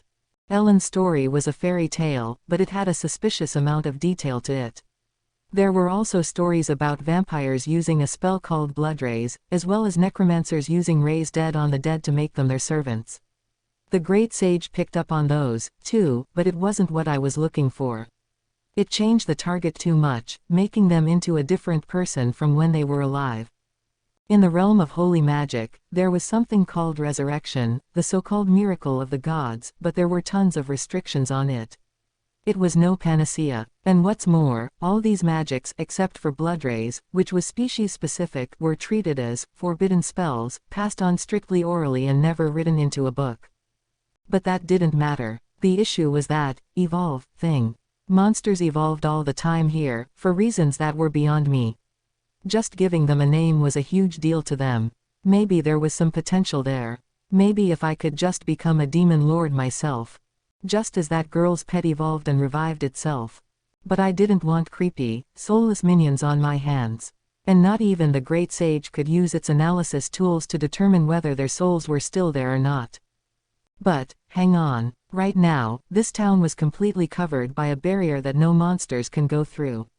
Maybe that's keeping their souls in here, too, preventing them from flying to the four winds. Understood. The chances of the souls of the individual Xian and the rest of the monsters being preserved within this space is 3.14%. Whoa, it's pi. Well, okay, maybe not quite. It felt like a low number to me, but I had to think about it the other way around. It needed to feel like a big one. I mean, over a 3% chance of literally being able to resurrect someone. Plus, there's no way someone as tenacious as Xian or as dopey as Gobzo could die. I couldn't let it happen. They had to be doggedly clinging to this world, waiting for my help. Now I had some hope. Next, I just had to carry it out. Of course, that assumed I could even become a demon lord, of course. Understood. You currently satisfy the requirements for evolving into the demon lord type. In order to carry out evolution into a true demon lord, the process must be nourished with the sacrifices of at least 10,000 humans. Oh, that's it. Well, easy, then. Demon Lord. Oh, I'm totally becoming a Demon Lord. Way simpler process than I thought. Hopefully all those garbage troops around the outskirts of town number at least 10,000. But hell, if there aren't enough, I'll just add some more.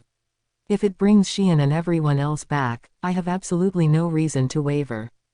Then I came back to my senses. Thanks for telling me about that, Ellen. Are you sure about what you're saying, though? I mean, you're basically telling me to become a demon lord. I looked at her. She stared down at the ground silently, but just for a moment as she made up her mind. She returned my gaze, face resolute. Well, you know, I come from the sorceress dynasty of Thalian, and you know, I really looked up to adventurers and the freedom they had. But you know what? I'm done. I want to help out Xian, too, besides. I can't let Pharmus and the Western Holy Church get away with what they've done. I hate people who think monsters are evil just because they're monsters. I know that telling you about this isn't something I can ever go back on, Boot, I don't know. It's just terrible, I think, leaving things like this. And with that, she went on to explain that continuing to be adventurers would put undue strain on the Free Guild, so she wanted to change her bans. Home, to our nation. Live here, even, if possible. Ellen's real name was Elwyn, apparently, and she came from a noble family in Thalian. After being trained at the Royal Academy, she left the country in search of an adventuring career. The confession made Cobble shake his head silently and Guido turn upward toward the sky, eyes closed. Ah well, Cobble said. If that's what the lady wants, you'll see no complaints from me as her bodyguard. Me neither. Guess it'll be, Lady Ellen, from now on, huh. The other two, it turned out, weren't exactly standard adventurers, either. Upon further questioning, Cobble and Guido revealed that they had followed Ellen out of Thalian to serve as her personal guards. They were also good friends, obviously, given how they trusted her without question just now. Talk about a great trio. I was a little jealous of them. So, probably, when you become a demon lord, Rimuru, it's gonna be totally obvious pretty quickly that I tipped you off. Thalian's spy agency already knows that I'm involved with you, so it won't take long for them to connect the dots. So, you know, until then, I want to help you out as much as I can here. I want to see how it all works out in the end. She knew she wouldn't be living a life of adventuring freedom for much longer. And she wanted to spend that last bit of freedom here. All three of them looked at me, faces stern. If I allowed them to live here, it might force me to tangle with Thalian in the future.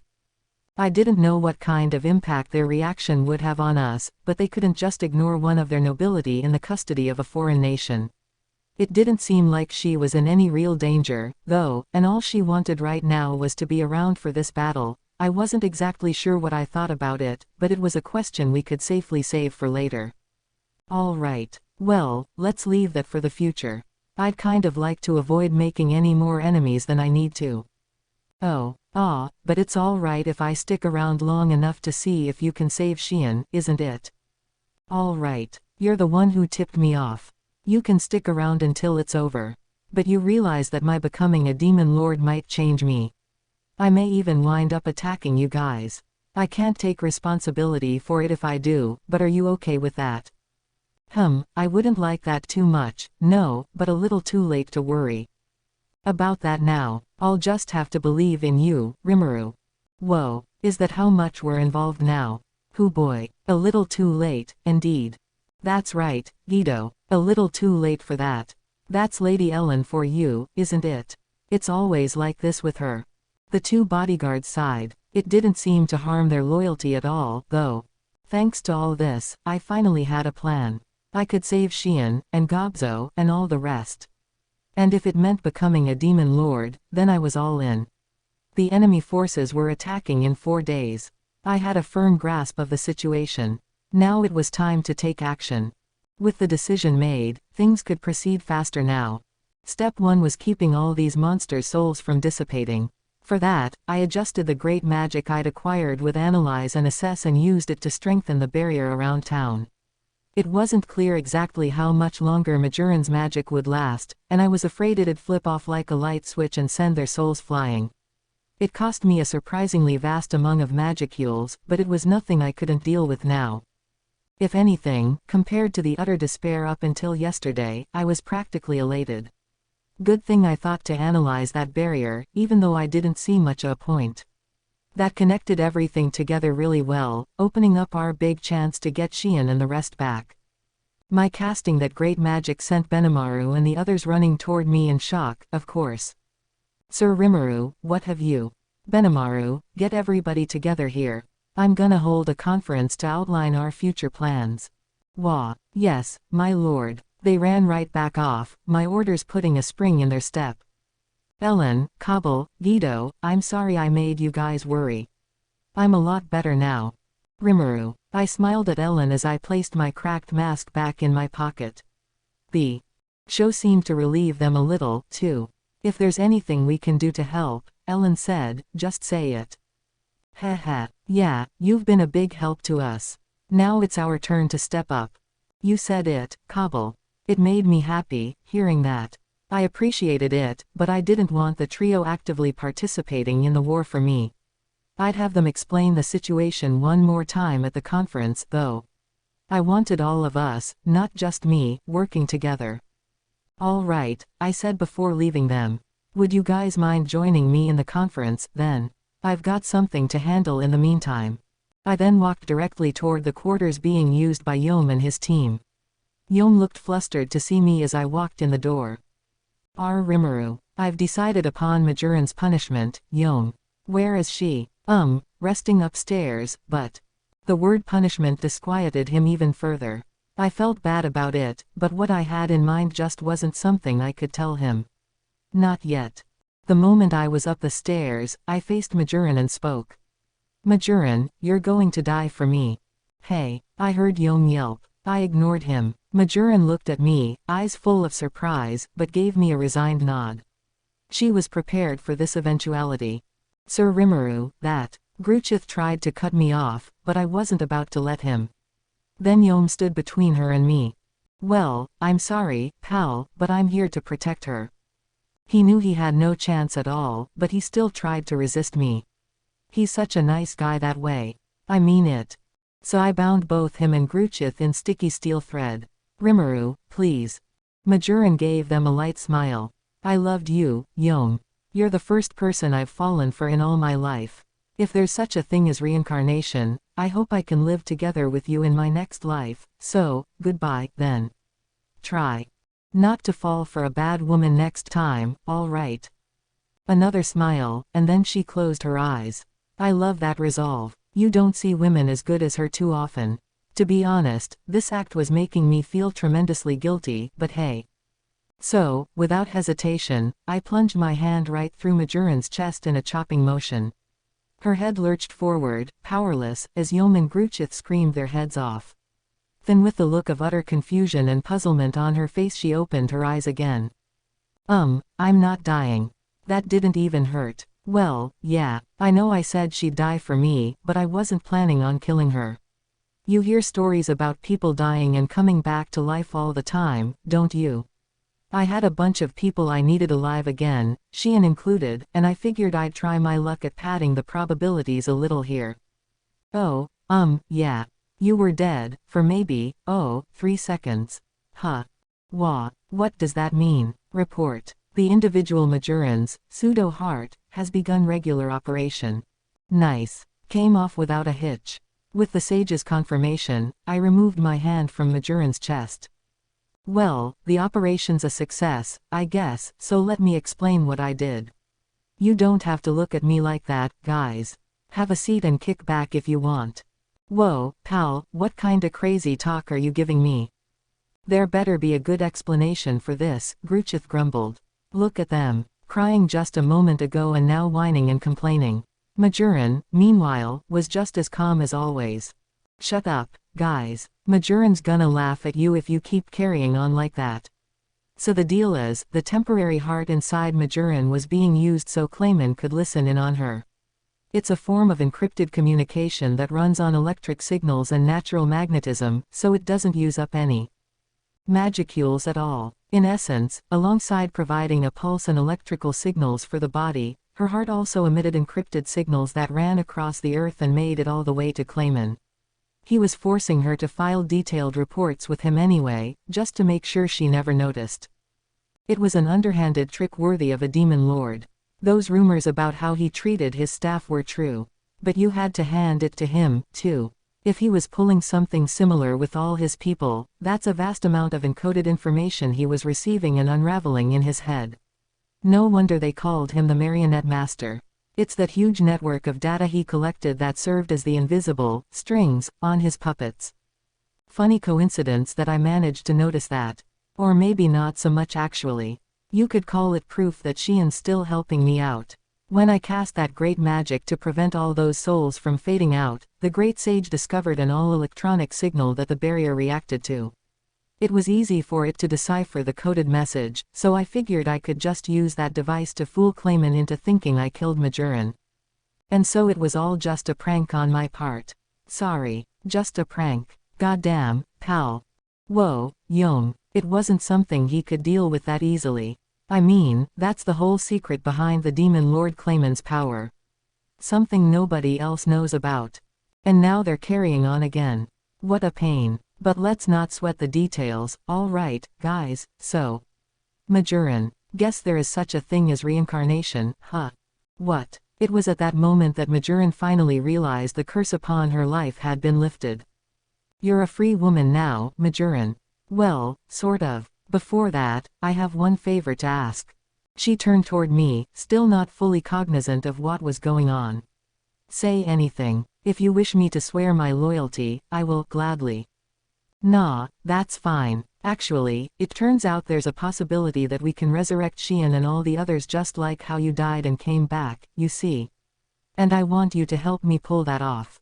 Huh, resurrect? How? Gruchith asked. Raising the dead isn't even possible for high-level magic born like me. It's just a hypothetical for now.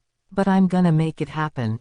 Yep, just a chance. But I couldn't ever allow myself to mess it up. I'd do everything I could to boost my chances, and to do that, I needed Majoran. But, I said, if I do pull that off, what'll you do after that? Well, I may be free, but if I'm limited to an all too short human life from now on, maybe I don't mind being a little confined after all. She gave Yom a look that made him blush in the most darling fashion. Her own cheeks reddened a bit. I had to feel bad for Gruchith, though. He had been turned down, pure and simple. Come on, cheer up. Don't give me that smile of yours. He protested. Besides, Yom's human, so he'll live maybe 100 years. After that, it's my turn. What the hell are you talking about? Was that the dirty kinda crap you were thinking of, you deranged wolf man? Shut up. If you don't like it, just try to outlive me. You dog turd. You can howl all y'all want, but would your master Carolon even allow that? Ha. Lord Carolon's a generous leader. He's asked me to broaden my horizons here. My loyalties are with him, but it's not like I'm forced to stay in the Beast Kingdom, you know. How is something like that okay? Shut up. Actually, I take back what I said. I just lost my head for a moment there. Oh, come on, Majoran. It was a pretty chaotic scene, but it did make the smile return to my face a little, too.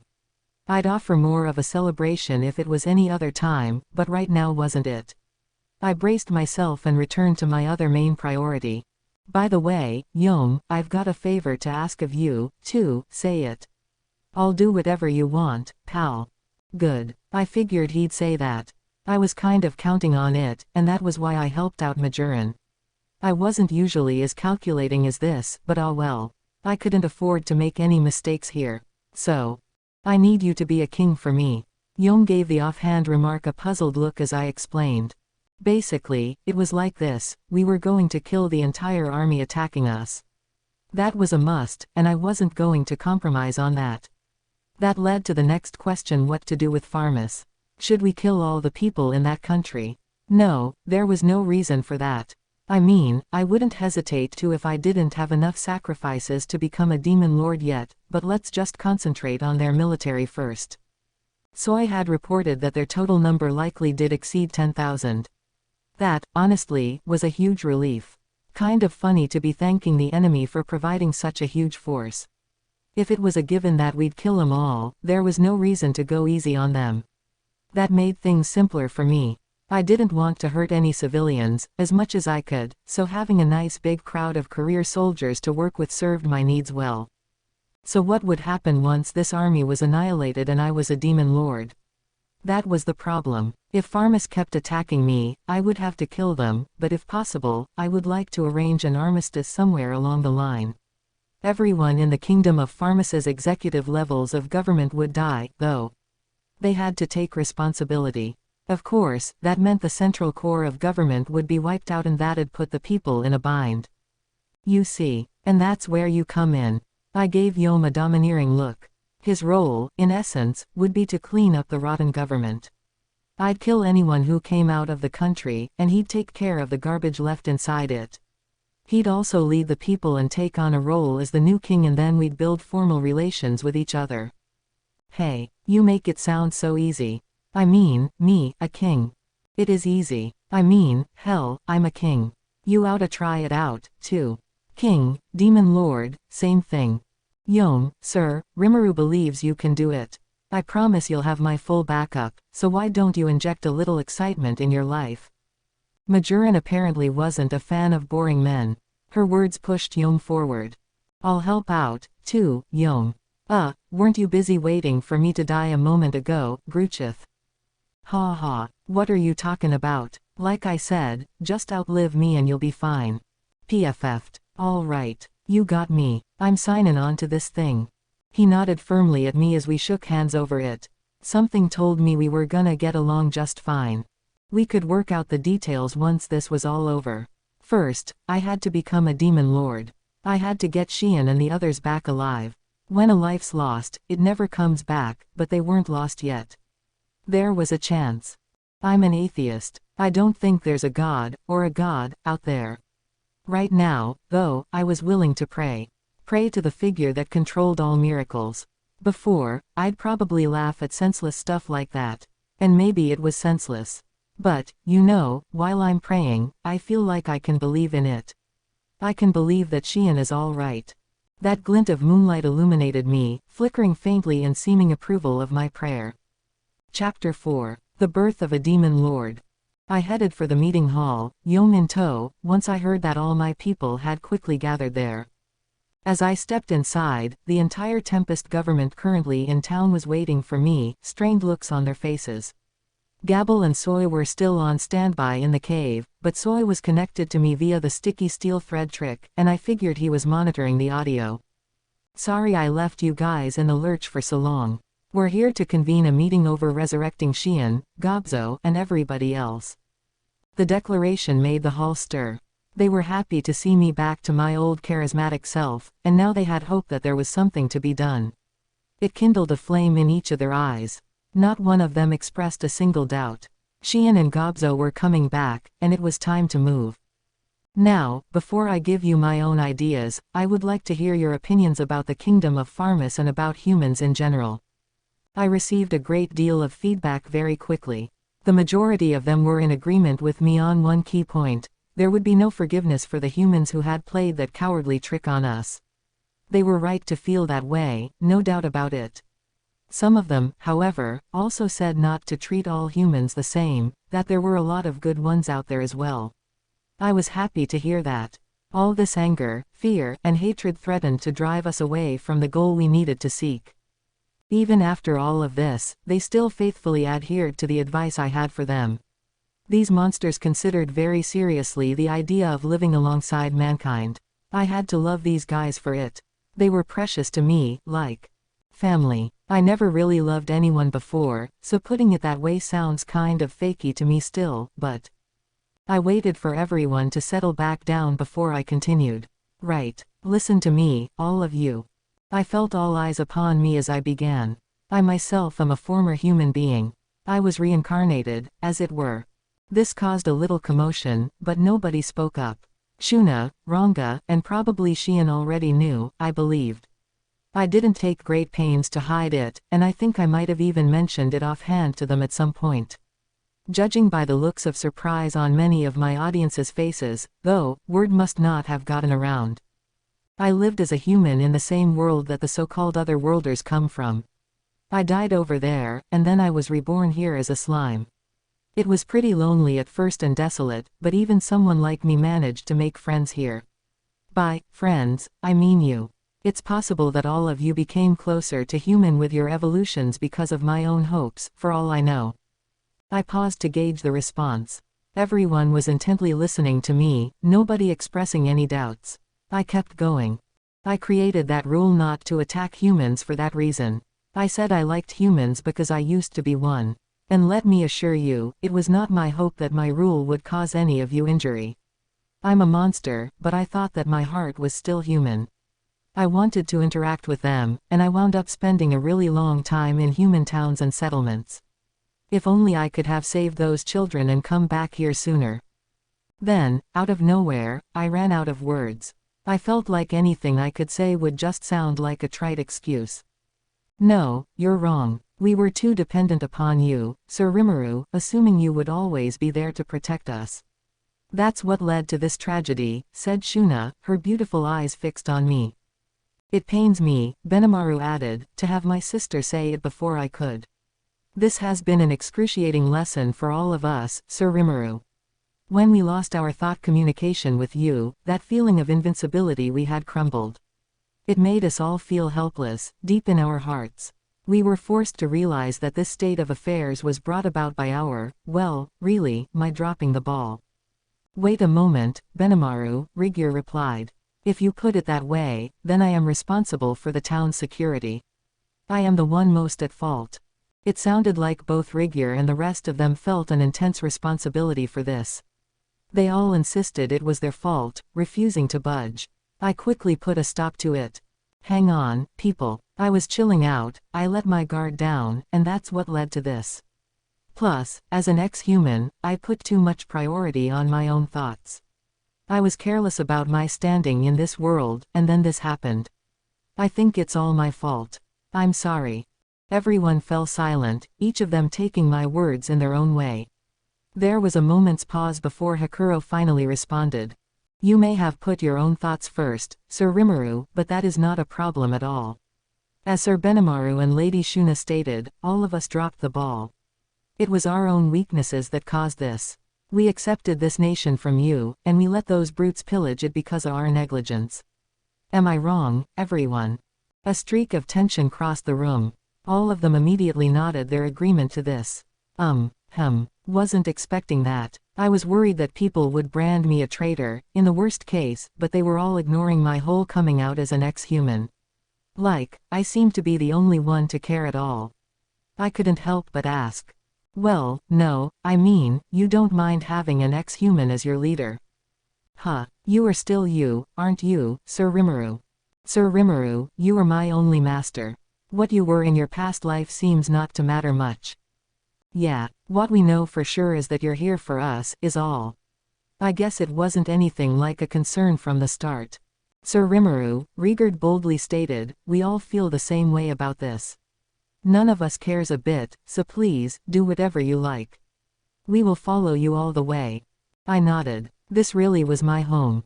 I felt happy. As long as you were all of one heart, one mind, you could overcome any wall, even the one separating human from monster. That much was crystal clear now. Kaijin, tearing up a bit as he watched this, steered the topic back to our main issue. So let me ask, then, how is Tempest going to deal with humans from now on? The room fell silent, eyes focused upon me again. Yeah, that was the problem, wasn't it? The monsters were one thing, but to Kaijin, the other dwarves, Yong, and Kabul and gang, this was the biggest issue on the table. If I declared myself to be the enemy of all mankind, that'd be a threat to them. I didn't want that, of course. First, I said, before I give you my conclusion, let me give you a quick outline of my thoughts. In my old world, there are a couple of different beliefs. There's one that says humans are inherently good by nature and learn how to perform evil deeds as they grow older. Then there's another that says humans are selfish and evil by default and learn how to do good over time. Basically, people can be good or bad, and humans tend to pick the easier of two options when they have the chance, so if that option leads to evil, they can become bad that way. Just like Pharmus did, abandoning all negotiation and throwing around their power. I figured I was in the right here. After all, people could be good individually but lean more toward evil when they assembled together as a nation. However, it would be a mistake to judge all of mankind as evil. It takes a human to do something as contradictory as working hard to make things easier for themselves. I was the same way, really. And I think that as long as you don't mess up where you're aiming your efforts at, you can make your existence a lot better for yourself. That's why it's so vital to have an environment you can learn in, and I want to create that environment. We can educate those who'll befriend us, and we'll do away with the barriers between people and monsters. That makes for better neighbors, after all, when you understand and help out one another. Doesn't it? That's the potential I want to believe in. That was what I thought about humanity. It wasn't that I wanted to make mankind my enemy, I wanted us working hand in hand as a result. But that's just my hope for the future. If we trust in them unconditionally and run into this kind of situation again, we're wasting our time. That's why I've concluded that, for the time being, it's too early to shake hands with humanity. The most important thing right now is to put on a show of force and make them recognize our presence. We need to build a position where they can no longer afford to ignore us.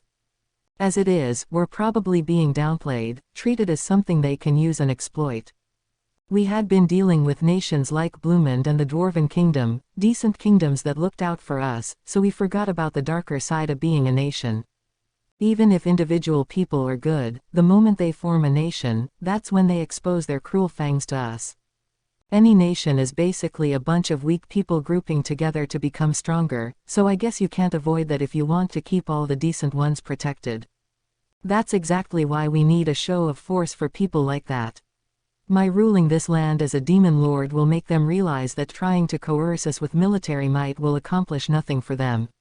I can keep the other demon lords in check, too, serving as a shield for the other human nations. If we can make them think it's better to be with us than against us, that's all I could ask for. I took a breath and gauged the reaction. Even the normally clownish Gopta was listening intently instead of napping like he usually did. It was nice to see what I wanted to say get across to them. If the Western Holy Church has judged us to be evil, then we must be firm in fighting against that. Not just with force but with words and economic policies. I want us to act like a mirror for these people. Those who bear their fangs against us will themselves be punished, those who extend a hand will be amply rewarded for it. And then, over a very long time, we'll try to build friendly relationships. That's how I think about this. And with that, I wrapped it up. Kaijin was the first to react. I think that's just too idealistic. he sighed. Like, what kind of guy trying to become a demon lord talks like that? Come on. Gotta admit, though, I kinda like it. Shuna snickered. Nothing wrong with being idealistic. I think Sir Rimuru has what it takes to build that kind of ideal. Indeed, Geld said, there is no need to lose ourselves in thought. We have decided to follow in Sir Rimuru's footsteps, and thus we can only believe in him. I wasn't sure I liked that lack of critical thought on his part, but he meant it with the utmost sincerity. If you do manage to become a demon lord, Benimaru laughed, I hope there is a role for us in it all. I am your faithful shadow, Sir Rimuru, Soy said. I guess he was listening in. There is no need to confirm our relationship. I will move according to your orders. And I, my master, Ranga added from my shadow, am your faithful fangs. The one who will tear apart any foe who stands in your path. They all voiced their agreement in their own ways. Rigurd, Rigyur, Gobta, Hakuro, and everyone else. Yom, too. Damn, pal, he said, scratching his head. And you want my crew to build a new nation and turn everyone there to your side? Well, you don't need to lay it out for us. I know how your mind ticks. You're a real slave driver to all of us, you know that. I'm so glad we have an understanding, Yom. Ah, shove it, he pouted, his lips smiling. Majoran was on his right, Gruchith on his left, and the rest of his followers behind him. I saw Kajal, his aide, and Rommel, his main staff officer, among them. They were all humans, and they, too, voiced their agreement in a variety of ways. He. So let's keep things friendly between us, okay, Rimuru. Everyone nodded at Ellen. Her words had weight in my mind. I was pushing a lot of stupid ideals upon them. I didn't have any excuse for that. I lived life the way I wanted to, and I had to take responsibility for my actions. Thanks, guys. Hope you'll still put up with my selfishness in the future. They all shouted their agreement, harmonizing like a choir. With that out of the way, it was time to switch gears and figure out a strategy against this invasion. Do we have any details on the enemy force? Soy quoted a figure of at least 10,000 men, but I didn't hear about what types they were yet. We needed to let the rest of this meeting's attendees know, too. Yes, Benimaru stepped up to state. According to Soe's investigations, we were being invaded by a tandem force, with soldiers from both Pharmus and the Western Holy Church. The church force were the Temple Knights, the minor leaguers, about 3,000 of them, which consisted of the garrison that was already stationed in Pharmus. In addition to that, essentially there were 10,000 Pharmus Knights, 6,000 mercenary troops, and around 1,000 magic users. So, around 20,000 in all. Pretty big force. Larger than our country's entire population. But if the church's crusader groups and their legendary strength in battle weren't part of the equation, I didn't see any major problem. The sheer numbers were more than expected, but the only implication this had was that I'd have a larger sacrifice to snack on. I had no intention of offering any of them mercy, after all. The real question on my mind was how many other worlders were among them. How should we allot our own forces? Geld gingerly asked. I think, Benimaru replied, my force should address the main enemy presence. He was ready to go, definitely. Apparently, he had formed a group of hobgoblin warriors on the sly, trained by Hakuro and pretty well honed. Rigyur and Gobta were commanding the Goblin Rider teams, too, and ready to kick up one hell of a lot of dust. I wasn't the only one to be enraged by what happened. But, I'm sorry, guys, but I'm gonna be the one to take down these forces. Or, I hope you'll let me. How do you mean? Benimaru asked for the crowd. My explanation was simple. It turns out 10,000 sacrifices are all I really need to become a demon lord. Presumably, I'll be evolving into a so-called true demon lord, and that's how the process works. Luckily, we have double that on our doorstep, so I got more than enough. After that, I just need to show off my force a bit. It's part of the whole ceremony, or process, toward reaching demon lordhood. I need to annihilate all the invaders by myself. I wasn't being entirely honest here. There wasn't any need to go it alone, according to the great sages. Long as the souls were connected to me, no worries. My own will needed to align with theirs, and that's all it took. The exact conditions, however, were allegedly a little hard to engineer. It wasn't just a matter of killing 10,000 and Bob's your uncle. But I didn't care. A passing thought struck me that maybe Clayman had been aiming for this all along, to start a war for the express purpose of collecting 10,000 human beings together for reaping. Attacking villages singly only got you so far. Maybe he aimed for a war that'd let him efficiently harvest those souls and become a true demon lord himself. He just didn't know the exact conditions needed, so he had to satisfy himself with spreading evil around his domain instead. It almost seemed to me that he was taking advantage of the other demon lords so he could become a true one, even.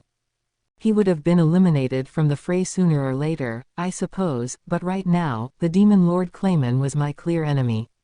Once I took care of things with Farmus, he was coming up next. So really, I had just one reason for handling this solo.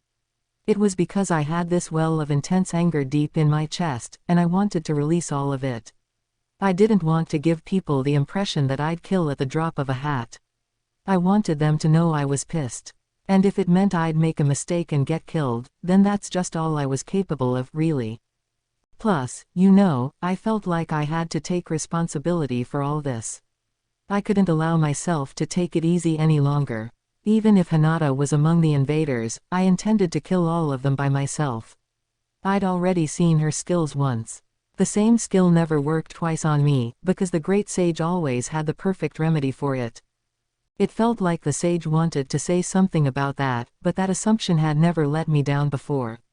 Knowledge provides me the biggest advantage there is. If you use a skill meant to pick someone off on the first view, then you have to kill with it, otherwise, the survivors will pull their knowledge together and come up with countermeasures. It didn't matter who my foe was, I wouldn't lose. I'd never be allowed to. And, perhaps sensing my resolve, Benimaru grudgingly accepted it with a nod. Very well. We leave this to you, Sir Rimuru. I nodded back. Although, of course, I didn't intend for him and everyone else to just keep quiet and wait. There is a job I would like to have all of you do for me, though. Right now, there are magical devices of some sort in all 4 cardinal directions around town, generating that weakening barrier over us. Each is being guarded by a company of knights. I'd guess they're pretty powerful, but I'd like you to attack them and take them all down simultaneously. Oh, I see. So we do have a role in this. Allow me, Rogard, to accept this mission. Yeah, I'm pretty darn mad right now, too. Everyone was raring to go, even before I'd finished my request. I raised a hand to silence them. Hold on, I've already decided on my personnel. I want to ask as few people as needed to go through the town's barrier. First, Benimaru will tackle the east. Hakuro, Rigyur, Gobta, and Geld will handle the west. The south will be taken by Gabble and his team, the north by Soy and his. The enemies reportedly got teleportation circles in place, so we have to strike them before reinforcements can be sent in. If they do manage to send more troops, call Ronga over immediately, even if you think it won't be enough to put up a resistance. Did you hear that, Soy? Not a problem, Sir Rimuru. I thank you for providing us the opportunity. Gabble is ready to go as well, and I doubt any of us will fail. Does it look like you can win, from your perspective? It will be simple if we only handle one of the 4. Great. Soe's team consisted of a mere 6 people: himself, Soka, and 4 others. Their skills were honed for assassination missions, and they'd provide a good match even for an entire enemy unit if it wasn't prepared for them. Plus, with their movement speed, they'd certainly be able to pull the wool over the enemy's eyes and flee if needed. Gabble and his men had grown far stronger during the evolution to Dragonute form. Each one ranked a good B+ now, and I doubted they'd lose out to even the most well-trained of knights. They all had ample potion, too, so as long as they weren't one-shot killed, they could keep up a fight indefinitely. So north and south were no problem, and to the east, I had Benimaru to count on. I have no concern about your chances, Benimaru, but it'll be you operating solo against nearly 100 knights. If you sense any danger, Sir Rimuru, there is no need for worry. It is a given that I will. You don't have to go easy on them, keep in mind. Hey, in that case, victory is assured. No worries about him, either. Among our group, only I was stronger than him, and he had the skills needed to handle large numbers at once. That just left the west side, which did concern me. Okay. So, Hakuro, Rigyur, Gobta, and Geld. Sir Rimuru, Rigyur said, you are safe in our hands. I have no intention of tasting defeat twice. But if you are that worried about us, is it because you feel it's likely they are among their numbers? Exactly. The west side connects to the shortest highway route to the Kingdom of Bloomend. If the enemy anticipated that our merchants would flee down that road, then the knights who attacked us earlier were probably stationed to the west so they could strike at our visitors. Can you win against them? There's a very good chance those other worlders are among them. Sir Rimuru, we are not as weak as we used to be. We have the power to fight, not just to be protected by Sir Hakuro. Yeah, plus, I gotta get me some revenge for Gobzo. I know we number just 4, Geld said, but I want you to trust us. I promise you, Sir Rimuru, I will wield the powers you granted me as an orc king as much as I possibly can. Hakuro's reputation preceded him. Geld was powerful, if not quite as much as Benimaru. Rigyur, in his role as leader of our security forces, was just as capable in battle as Rigurd. Gobta, okay, I was a little worried about him, but I figured not even that fool would try anything too rash. All right. Take those magical devices down, make this annoying barrier disappear, and give our people their full strength back. Yes, my lord. With them on the job, the barrier was as good as gone. That just left me to take on the invading forces by myself. There was one other thing too important to forget. Now, Shuna. Yes, like I just said, Benimaru and everyone will remove the barrier for us. However, it's that very barrier, in all likelihood, that is helping keep the souls of Xian and everyone else within reach. Do you see what I'm getting at? Yes, Sir Rimuru. You want us to prepare a replacement barrier for you. Exactly. Can you do that? Oh, that goes without saying, my lord. I promise it will be done. Right now, as we spoke, I was casting a unique sort of great magic. I was also releasing a vast quantity of magicules into the air, filling it. That was what it took to maintain the barrier and supplement the magicule supply around here, and I wanted Shuna to make a new reinforcing barrier to help with that. The rest of the people in town would pitch in, too, of course, whatever it took to boost the chances of bringing them all back alive. In the laws of magic, just like the laws of physics, there was the concept of going high to low. Basically, if the air was filled with energy, I figured that would help prevent the energy covering all those souls from dissipating. If they lost this protection, the souls could go right through the barrier and be vaporized. A soul is a pure, unadulterated collection of energy. There is nothing to fence it in. And with the astral bodies of monsters made of magicules, if we could keep this energy from dissipating, I figured that would pen up the souls well enough. That was the great sage's take on things, and all I could do was count on that. Humans, by the way, could pass through the barrier without resistance, since they had relatively few magicules inside their bodies. It was totally different from monsters, who were much more directly affected by that energy. I would love to help with that if I could, Majoran said. Great magic, along with barriers, was an apparent specialty of hers. I appreciated the offer a ton. Hey, Shuna. Yes, Sir Rimuru. Thank you for that, Majoran. Leave it to me. I promise I'll devote my full energy to it. So Shuna and Majoran would be working together to keep my great magic going strong. Now I could fight with a clear mind. Rigurd, I want everybody left to help keep these two safe in the meantime. Yes, my lord. Two can do that, too. You got us here, too, pal. Allow the noble Gruchith to see this through for you. Yeah, my bodyguards and I will do our best. You are in good hands, Rimuru. Yeah, you heard him, boss. I had Karob, Yom, Gruchith, Rigurd, and the Cobble trio in town. It couldn't be a safer place if they were here. Right. I imagine our enemy assumes the final battle's 4 days from now, but that doesn't matter to us. Right now, from this very moment, it is time to do what must be done and annihilate our foes. And with that order, everyone began to move, working to the last man to bring Xian, Gobzo, and everyone else back. Benimaru's back was straight, shoulders high, as he strode directly for the magical device installed east of town. One of the temple knights there was the first to spot him. Someone approaching ahead. All troops, prepare for battle. It was this company of temple knights that established the prison field, the barrier weakening the monsters, at Archbishop Rahiam's order. There were a bit over 100 of them, each ranking a B+ threat individually. 3 other companies were in each of the other directions, attending to the barrier devices. They boasted astonishing battle skills, geared more toward tackling monsters than your average knight, and all of them were more than amply trained for the job. And like any devout member of the Western Holy Church, none of them was complacent. They had guards on duty, tense and focused, and Benimaru was discovered in short order. And yet, sorry, man, but you're gonna help me vent my anger a bit. It sounded almost haughty, the way he put it, but nobody was there to complain. In an instant, they were all dead. With his sword, encased in jet black flame, he cut the knights neatly in half armor and all as easily as ripping a sheet of paper. Their fresh blood stained the ground red, like crimson fields of flowers blooming amid the black fire. One of them held out just long enough to voice his final resentments. And nobody said anything about this monster.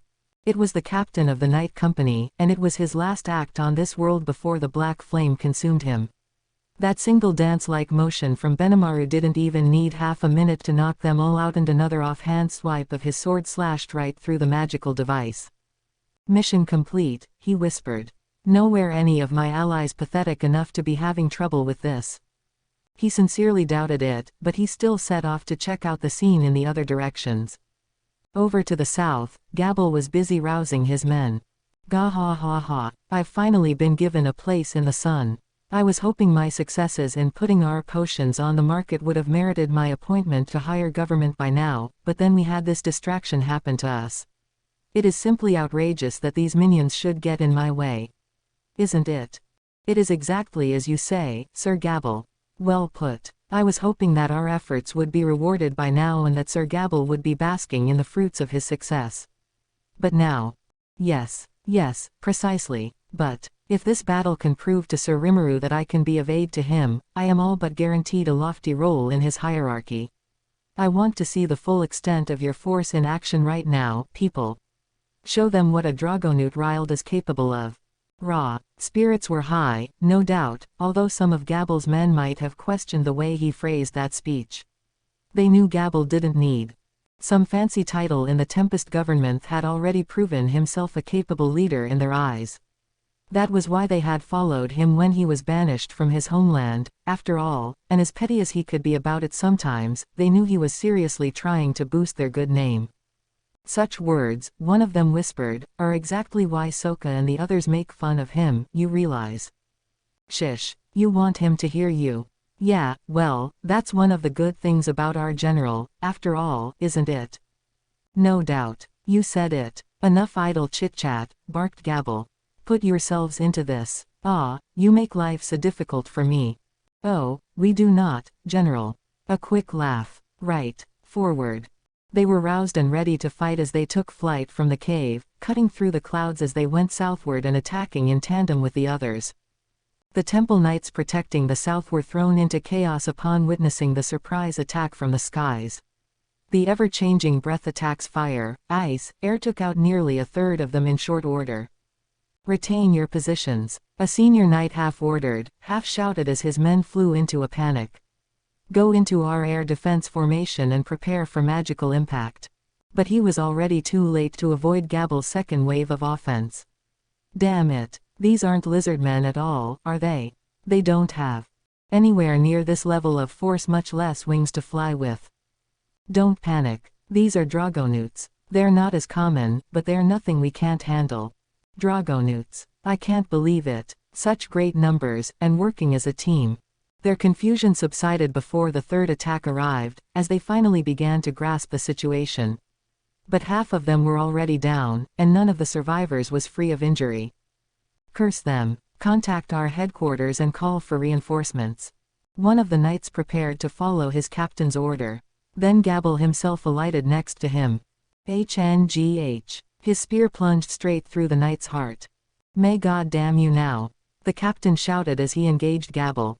Gah ha ha ha. You captain this force. My name is Gabble, but there is no need to remember it. Consider my telling you a final gift before your death. What? A named monster. Very well. You should prove a worthy opponent for me. Gabble was occupying the full attention of the company's leader and commander, and it threw the rest of the knights into disarray. This was the moment the other Dragonute warriors were waiting for. They were an even match, pound for pound, but thanks to the gift of flight, Gabble's fighters had the advantage. Even the injured among them had high potions at the ready, rapidly returning them to the front line. God smite them all. We hit them, and the bastards keep coming back. Stay strong. We have the protection of Luminous upon Gay. Their numbers were few now, and the shock of these monsters working in precise tandem had hardly worn off. The medicine these foes used to heal their wounds struck fear in their hearts. Even the most devout of the knights began to tremble, and as they did, the captain they so heavily relied upon was slain by Gabble. Gah ha ha ha, victory is mine. Now the fate of this battle was sealed. Without a commander, the rest of the knights were helpless, quickly tasting defeat at the claws of Gabble's men.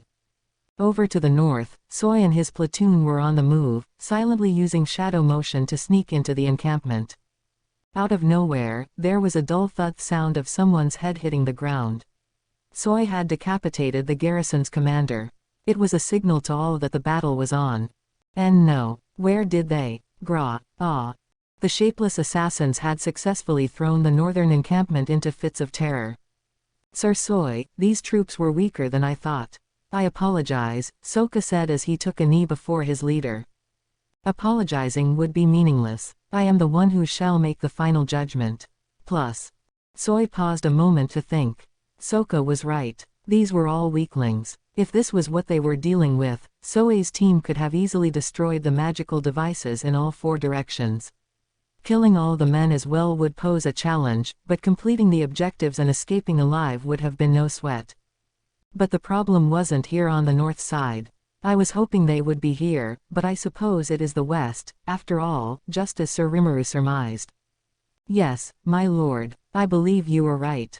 The other worlders had to be in the west. By Soy's estimation, if their team worked alone to strike all four bases at once, it might have failed entirely if Sokka and the others ran into those guys. Soy had already reported back to Rimuru along those lines, and that was why Sokka's apology was pointless. But who can say, he whispered as a smile crept onto his lips, who the unlucky ones really are here. Hakuro was on his mind, the Hakuro he saw just before they all moved out. The look on his face was nothing short of blood-curdling. It made Soy happy he wasn't the one facing him down. The other worlders who struck in town conducted their killing like a pleasure hunt. Now things were quite different. They'd be taking on the Sword Ogre himself. It appears to be over, Sokka coldly stated. There were no survivors left among the Temple Knights of the North. Soy and his team were unhurt. It was a victory as total and complete as he had predicted. The magic-producing device installed west of town had been placed atop a hill with a good view of the highway leading out. Unlike the other positions, the Temple Knights guarding it felt rather relaxed. Their encampment was the safest of all four, and it was loaded with forces over 200 troops in all. There was, of course, a reason for this. Hey, hasn't anyone fled yet? Oh, Shogo. No enemies sighted today, either, sir. The soldier who answered Shogo Taguchi's question seemed terribly ill at ease around him. PFF'd. How many days are they gonna waste planning their escape? Or did the merchants and adventurer bodyguards decide to share their fates with the town? Ha ha ha. Oh, I wouldn't be so impatient, Kyoya said to soothe the clearly annoyed Shogo. The other positions didn't have any news, either. If they're running, they'll have to go down this road. It's the only option.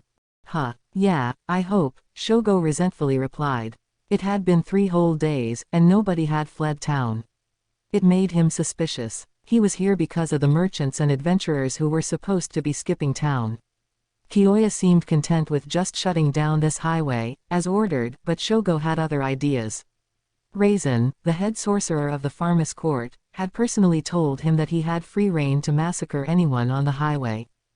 Just as Rimuru thought, the kingdom of Farmus had decided that anyone from Bloomin trying to flee the region should be killed. Shogo was no homicidal maniac, but the order filled him with glee nonetheless. He had noticed something in this new world, and that was the way his skills could evolve.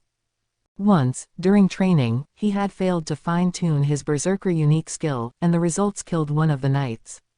Somehow, it felt like he was just a bit more powerful after that event. Maybe killing more enemies with that skill would continue to boost the effect. He still couldn't defy the locking curse Raisin had put on him, but maybe, if he powered up enough, he could later.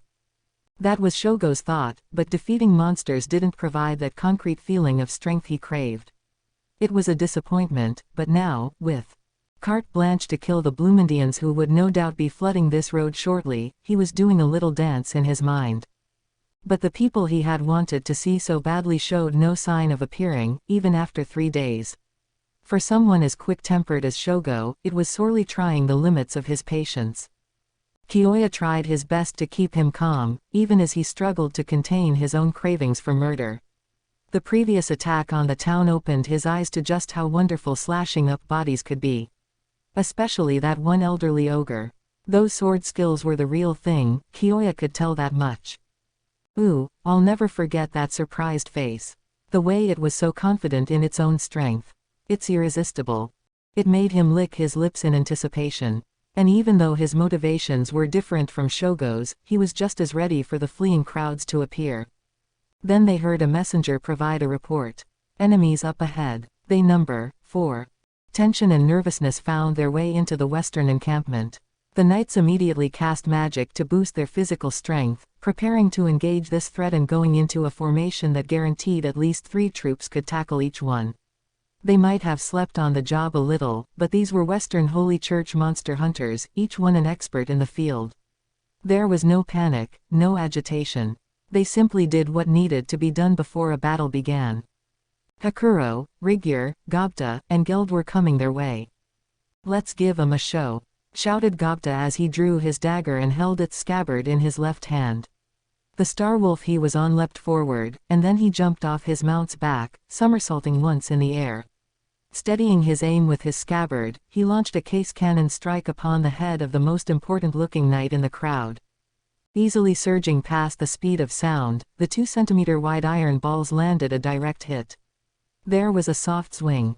Sound as the knights behind the targeted captain were bathed in blood, then a thud as he collapsed to the ground. Nice. Direct hit. The knights began to scream and shout as Gobta admired his efforts. Enemy of God. What sorcery is this? The company fanned out, which was exactly what Gobta and the others were anticipating. Well done, Gobta. Keep diverting their attention, but don't let them capture you. Roger that, sir. You're just as nimble as always, observed Rigyur. You always were good at sniping like that. Heh heh. Yeah, wasn't I? Don't let it get to your head, you fool. It was rare for Rigyur to compliment Gobta. The subsequent warning quickly silenced him. Keep your guard up. We need to work together to shoulder some of Hakuro's and Geld's load. Got it. Rigyur and Gobta climbed onto their starwolves, working to throw the knights' teamwork out of whack. Geld was waiting for this. Even their breathing was fully aligned as he watched them send their wolves into the air, the signal for him to stomp his right foot against the ground. The impact shook the earth under the knight's legs like an earth tremor. It was called Earth Shatter Kick, one of the arts Geld had learned, and it sent a shock wave of aura force below him to further extend its power and range. Whoa. The quake lasted for just a moment, but that was enough. By the time Rigyur and Gobta reached ground again, they were right in front of several unbalanced, teetering knights. They were left lethally wide open in the midst of battle, fated with nothing but broken windpipes at the fangs of the Starwolves. Boy, that sure was something. I can hardly believe it. We didn't even practice that in training, but your timing was perfect, Geld. Rigyur and Gobta looked at each other and grinned. Then the 3 of them sprang into action anew, maintaining their impeccable teamwork as they beat the knights at their own game. Before their overwhelming numbers, the trio couldn't have looked less concerned. But now there was a dark-haired young man standing before them. Ha ha ha ha, nice. I like it. But now you gotta take me on. Sir Shogo. Please do something about these monsters. The smell of death surrounding Shogo intoxicated him, making his face twist villainously. He could feel force flowing through him like never before. Yes, this is it. Just as I thought, my power grows as people die around me. His spirit soared as he began running toward the trio. Oh, there he is, Gobta noted, eyes showing an uncommon, for him, anger as he sized Shogo up. But he ain't fightin' me. It was Shogo who had kicked Gobzo to death back in town as he tried to cover for Shuna. The memory of the moment he heard the news made Gobta boil with fury at the figure running for him. But he was fully aware of the difference in strength between them both. No, Shogo would have to fight Geld, just as they planned originally. Do not worry, Sir Gobta, the Orc King declared. It's time to deliver the Iron Hammer of Justice. Hee. Just Gobta is fine, Geld. Understood. Allow me to handle the rest, Gobta. I hope you do, Sir Geld, Rigger said as he nodded. Gobzo had his faults, but he was a good man to all of us. And in another moment, Geld and Shogo were locked in battle. Amid this fury, there was another confrontation taking place between Hakuro and Kiyoya. Wow, old man, you survived. If you were lucky enough to live, you should have tucked your tail and fled when you could. It would have been easy for someone as strong as you to make it out. Ho ho ho, I may not look it, but I happen to be a very sore loser. Besides, something about some youngster getting a swollen head with me when I haven't even revealed my full strength just doesn't seem right. Oh, you aren't talking about me, are you? Does it not seem that way to you? Well, my apologies. I suppose your brain's just as empty as your morals. Ha ha, so getting slashed once didn't bring the message across, huh? Or are you growing feeble in the head? Just then, a sharp ting echoed across the field. It was the sound of Hakuro's hidden sword deflecting the blow Kiyoya unleashed in the blink of an eye. The Otherworlder had lunged upon Hakuro in the middle of their chat. Anticipating the strike, he drew his sword against it as if he had all the time in the world. Impatient, I see, but I suppose we both are. I can hardly contain my anger any longer. Kiyoya suddenly felt a chill down his spine. He took a step back. Hakuro's ghastly visage mentally overwhelmed him, as much as he didn't want to admit it. Don't make me laugh, he spat back, eyes squinted and blurred with the desire to kill. Quit acting like my boss, old man. You couldn't do a damn thing against my sword. Not your sword. Your power, yes. As Rimuru put it, your force is based on the spatial element. Not even I had an answer for it, but now that I know the trick, I can avoid it. Yeah, well, great. So let's have a sword fight, all right. Fair and square. Kiyoya brought his sword before his eyes, those eyes blazing with a fearsomely evil light as a distressing grin crossed his face. Very well. Allow me to show you the true essence of swordplay. Hakuro held his own blade down low. Kiyoya's grin widened. You ready? The Otherworlder lifted his sword higher and then swung it down. He was far too out of range to hit Hakuro with it, but his aim was elsewhere. The blade itself launched out, away from the sword's grip, transforming into millions of tiny shards, each one too small to see but packing lethal force as they hurtled toward Hakuro. Kiyoya's sword was a fake, a dummy created by his severe unique skill. Switching between it and his actual sword allowed him to trick his enemy, stymieing them in battle. Ha ha ha, that fool got tricked again. Kiyoya held his stomach as he laughed, but a cold, penetrating voice stopped him. So such tiresome little deceits are part of your arsenal, eh? It seems I overestimated you. No way. Kiyoya looked around, searching for Hakuro's frigid, lecturing voice.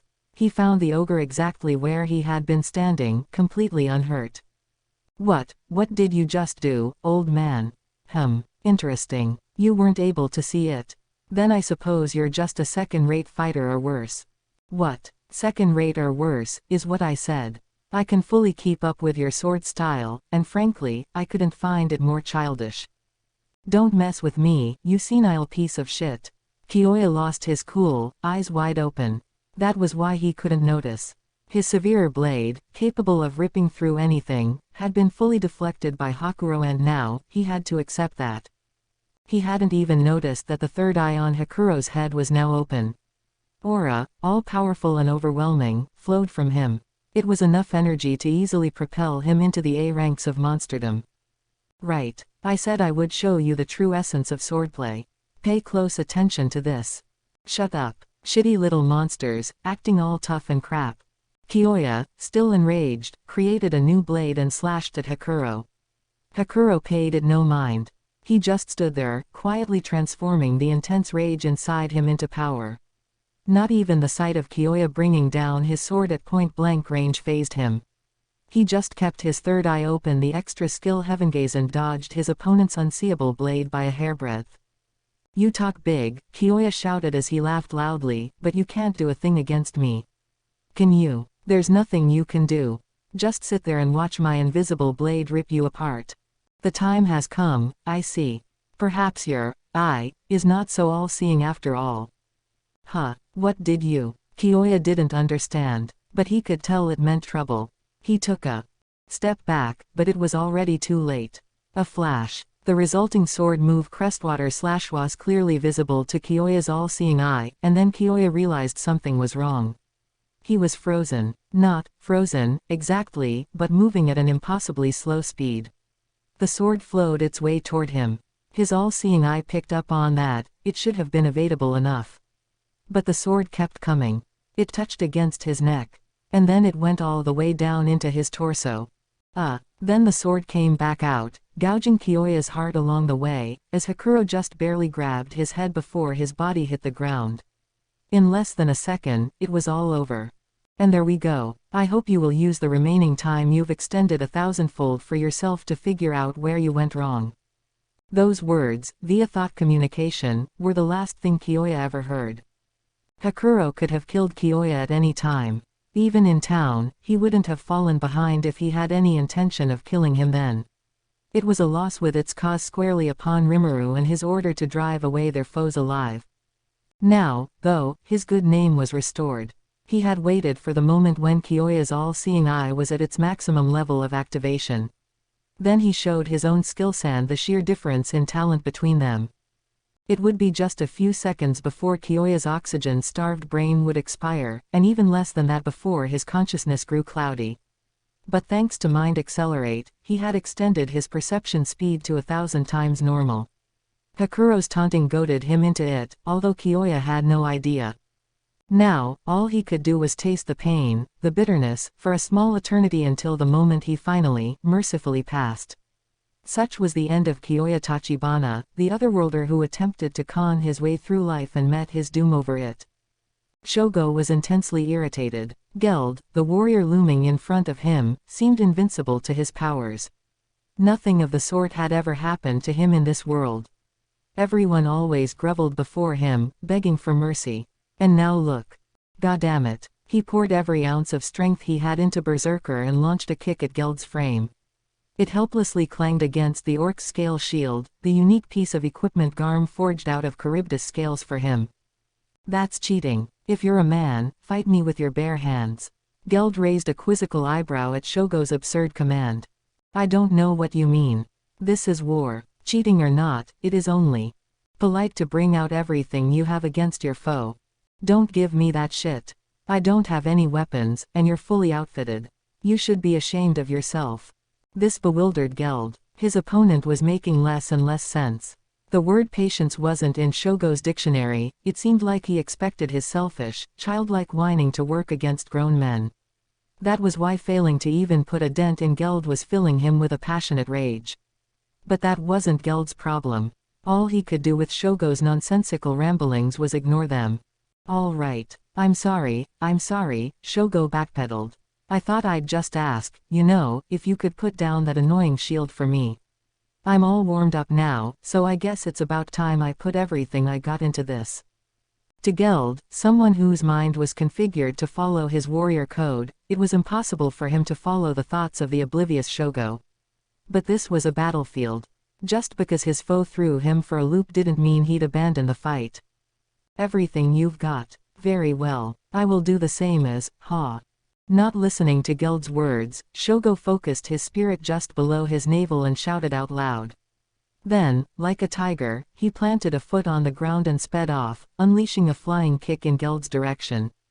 Iya! With a scream, the kick unleashed itself. It put a crack in Geld's shield. One more. Rah! He landed on the ground, away from the shield, and used his momentum to launch another back kick. That was enough to shatter Geld's shield for good. His Berserker unique skill had the special effect of breaking the weapons of his opponents. Of course, a unique piece of equipment was hard to break with one or two strikes. That was why Shogo was acting like he had no strategy but was actually attacking the same spot over and over again. He might have looked like a simpleton, but Shogo had a uniquely honed talent for battle, and that skill was perfectly suited for his martial arts approach. Ha ha, look at that. You ain't gonna block the next one without that shield. Shogo was proud of his victory. But it didn't move Geld at all. I see, so you acted short-tempered and mindless for that reason. He was impressed. But ever so casually, he took out a brand new shield from his stomach. Huh, what the? That's dirty. What is dirty about this? I told you this is war. It is only common courtesy to use every weapon at my disposal. No matter what kind of cowardly move you may attempt, I am willing to forgive it. Right from the start, Geld had been consistently and doggedly sticking to his own principles as he tackled Shogo. He had only one motivation. Shogo was the man behind Gobzo's death, and the iron hammer had to fall upon him. Cowardly. You callin' me cowardly? Don't give me that shit, you pig. I am not a pig, but fine. Shut up. Shogo let out a deep breath as Geld readied his shield. Composing himself, he observed his enemy, finally recognizing him as a worthy challenger. With that shield, Geld had no opening to exploit, but Shogo decided to force him to the ground anyway. Taking the Sanchin stance, a standard position unique to karate, he breathed in and let out all his tension with a ka. Muscles tightened up and down his body, boosting his focus. It was a basic breathing move, but it was also a harrowing finisher, and, repeating it 3 times as he took in the air and its magicules, it transformed his flesh and blood, adding the adamantine body effect of Berserker to his already well-built frame to make it hard as rock. His body was remade into a living weapon of battle. Now I'm ready. This is how I really fight, and I'm ready for you. Try to make this fun for me, all right? That goes without saying. Come at me. With a light exhale, Shogo lunged at Geld. With his bodily strength much enhanced, all limiters restricting his powers were gone. The difference was like night and day, and he even moved faster than before. Shia. Quickly closing the distance, Shogo launched a frontal punch. The power from his toes upward ran through his navel and focused itself upon a single point in his fist. He called it the tornado punch, and it mixed berserkers. Weapon breaking and adamantine body properties to unleash a torrent of force, and as it smashed through Geld's shield, Shogo felt assured of victory. Hey, the moment I get serious, this wait, what? The next moment, he realized something felt off. Pain erupted from his limbs, forming together in intense agony in an instant.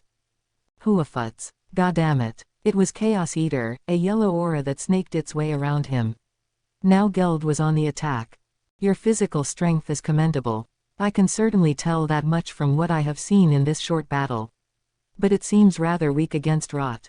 Rot. Shit. Get this off me. The intense pain made Shogo writhe on the ground.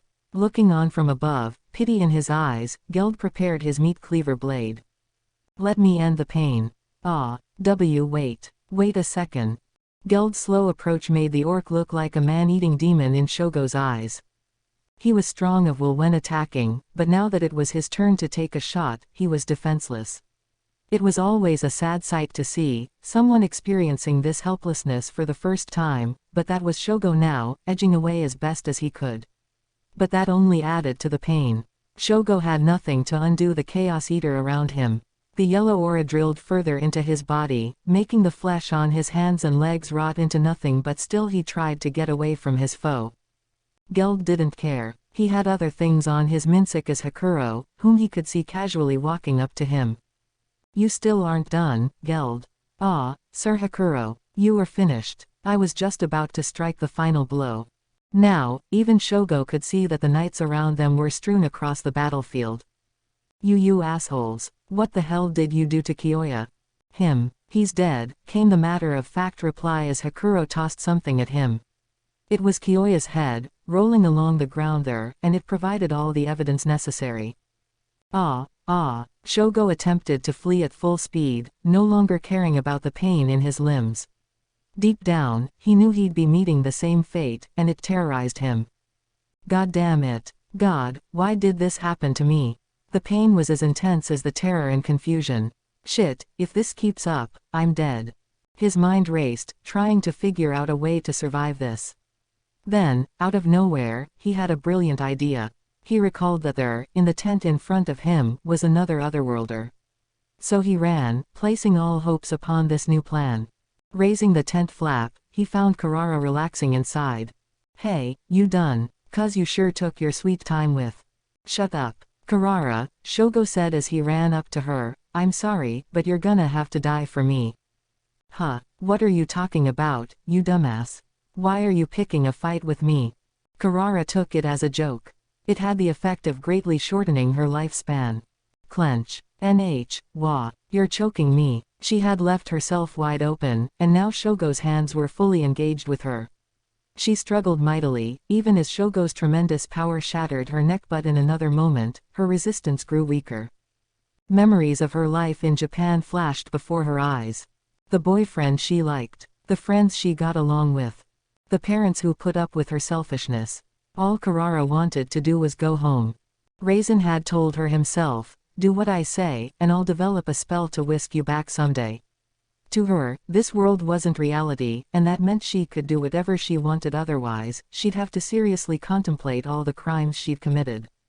All the murders. She just wasn't mentally mature enough to deal with that. She had run from her crimes, from the killings she did after a moment of emotion, and now time was running out for her. The world went white. The pain was already gone as a cavalcade of familiar faces greeted her. Mom. And this was the end of Karara Mizutani, the otherworlder who turned her back on her weaknesses and blamed everyone else for them but herself. Hakuro and Geld had given chase, only to find Shogo in the midst of killing his ally Karara. An abominable deed. You have fallen that far. No need for pity now. You are no warrior. And then a transformation occurred. Confirmed. Unique skill survivor, successfully obtained. Shogo's desire to live was the trigger for a new power within him, snagged at the expense of Karara's soul. The yellow aura eating into Shogo's body dissipated as he rapidly healed himself.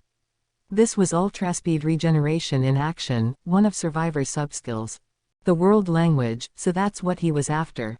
Sir Rimuru described killing your allies as the greatest crime there is. Your deeds are the work of a soulless minion, lower than a monster himself. Shut up, you worthless maggots. Winning's what matters, isn't it? It's easy. I got the power for it. Shogo screamed as he unleashed both his unique skills, Berserker for the attack and Survivor for the defense. It fooled him into believing he was invincible. The sheer force and the ultraspeed regeneration and the resistance to all types of elements. As long as a blow didn't kill him instantly, he had invincible force and the ability to regenerate himself at any time. Yes, even if Hakuro used one of his sword strikes to lop his head off, he'd be right back to normal in an instant. Even if Geld used his superhuman strength to smash both his arms, they'd grow right back and be even stronger. How do you like that, you piece of shit monsters? This is it. This is my full power. And he couldn't be blamed for bragging to the skies about it. As a combination, his powers were like none seen before. But there was one thing Shogo didn't realize: no matter how lofty the heights you achieved in the world, there was always someone above you. Shall I lend a hand? No need, Sir Hakuro. Please go and support Sir Rigure and the others. Assuming such support is necessary, Hakuro said as he stepped back. And gave Geld the right of way. The orc strode forward and prepared to strike. Huh, you're gonna take me on by yourself? 'Cause right now, I'd be more than happy to whip both your asses at once. You seem to have confidence in your martial arts. So be it. I will fight you with my bare hands as well. Oh, quit acting like you're so much better than me. You're just looking for an excuse for when you lose. Such was the way Shogo's mind worked.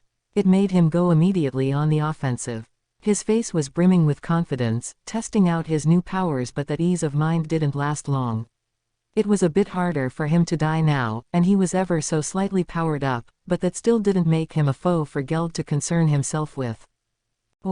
Geld had more than ample strength to tear off one of Shogo's arms and use his free hand to drive a fist into his stomach. Ah, yes, you can heal yourself faster than I can. Now let's see how much you can stand at once. As he said it, he wrapped twin curls of Chaos Eater around his fists and beat them into Shogo. Over and over again, before he could recover, Geld pummeled him into oblivion. Thanks to the survivor skill, Shogo was enjoying cancel pain privileges, preventing him from feeling any of the anguish these injuries provided him. But Geld just kept on punching, doing away with all weapons. By its very nature, Chaos Eater bit its way through everything, damaging not only Shogo's material body but his spiritual one as well. The unique skill Survivor was capable of regenerating all bodily systems, but a life form's spiritual needs were beyond its feature set. Indeed, before Geld's unrelenting attack, it was only a matter of time before Shogo's frail spirit was against the ropes. Stop, pleth, top. It hadn't even been 10 minutes, but to Shogo, it felt like an hours-long torture session. Selfish words fell out of his mouth, seeking salvation for him and him alone. Geld and Hakuro were almost too disgusted to watch. And that was the exact moment Shogo's heart and soul broke. I suppose it is over. It is. Now to finally ease his pain for. And no. Wait a the cond. Too was just kidding. I didn't really want to. I too just got carried away, help me. Shogo, faced with this cruel reality, fell into confused terror. In this world, simply being an otherworlder gave you overwhelmingly preferential treatment. That only fed his arrogance, twisting his personality beyond repair. And even more importantly, he and the others summoned into the kingdom of Pharmis all suffered from the same affliction, a terminal case of egotism. And it had led to this. I came over to see what all this commotion was about, and Shogo is the last man standing, is he? My, look at that. Perhaps I misestimated the power of these monsters after all. Now another older man stepped in front of Shogo. He had on his robe, woven with magical fibers, a staff with untold stores of magical force in one hand. This was Raisin, court sorcerer and the greatest magician in all of Pharmis. With a hand in the air, he used his aspectual magic to cast a magic barrier in front of Geld, nullifying his attack. This spell was normally used to build a shield over the caster, but Raisin could adapt it to block his enemy's moves as well. Rathan, you came to save me. Shogo clung to the sorcerer's back. Raisin replied with a nod before returning his eyes to Geld and Hakuro. Well. No wonder our other worlders weren't enough to secure victory. I find it hard to believe, but you are both a ranked and a calamity-level threat. I do not like our prospects. Time to fall back for now. Then, with the magic barrier still in effect, he began to chant a high-level teleportation spell. Unlike Warp Portal, which required a magic circle to base itself on, this allowed the caster to define any point they liked to serve as the jump site. You had to be at least wizard level to use this forbidden spell, and Raisin's ease in completing it indicated the full extent of his power and experience. Geld attempted to give chase. Hakuro stopped him. No rash moves, Geld. This is no also ran. What? Geld faithfully followed Hakuro's advice and, before him, the very air tore itself open. Raisin had installed a trap in the magic barrier, setting it to explode after a given time delay. Ha. Very shrewd of you to notice that. I should have paid you all much more caution than I did. Perhaps we should not be so optimistic about this battle after all. He had been wary of Geld's magical energy, but now, he acted like he noticed the threat of Hakuro for the first time. You sly fox. You've been cautious of me from the very start. Oh, not at all, my dear ogre mage. It is only natural, after all, to spot this. Orc Lord first in terms of brute strength. But now it is time. I would love to speak with you further, but my spell seems to be completed, so I had best take my leave.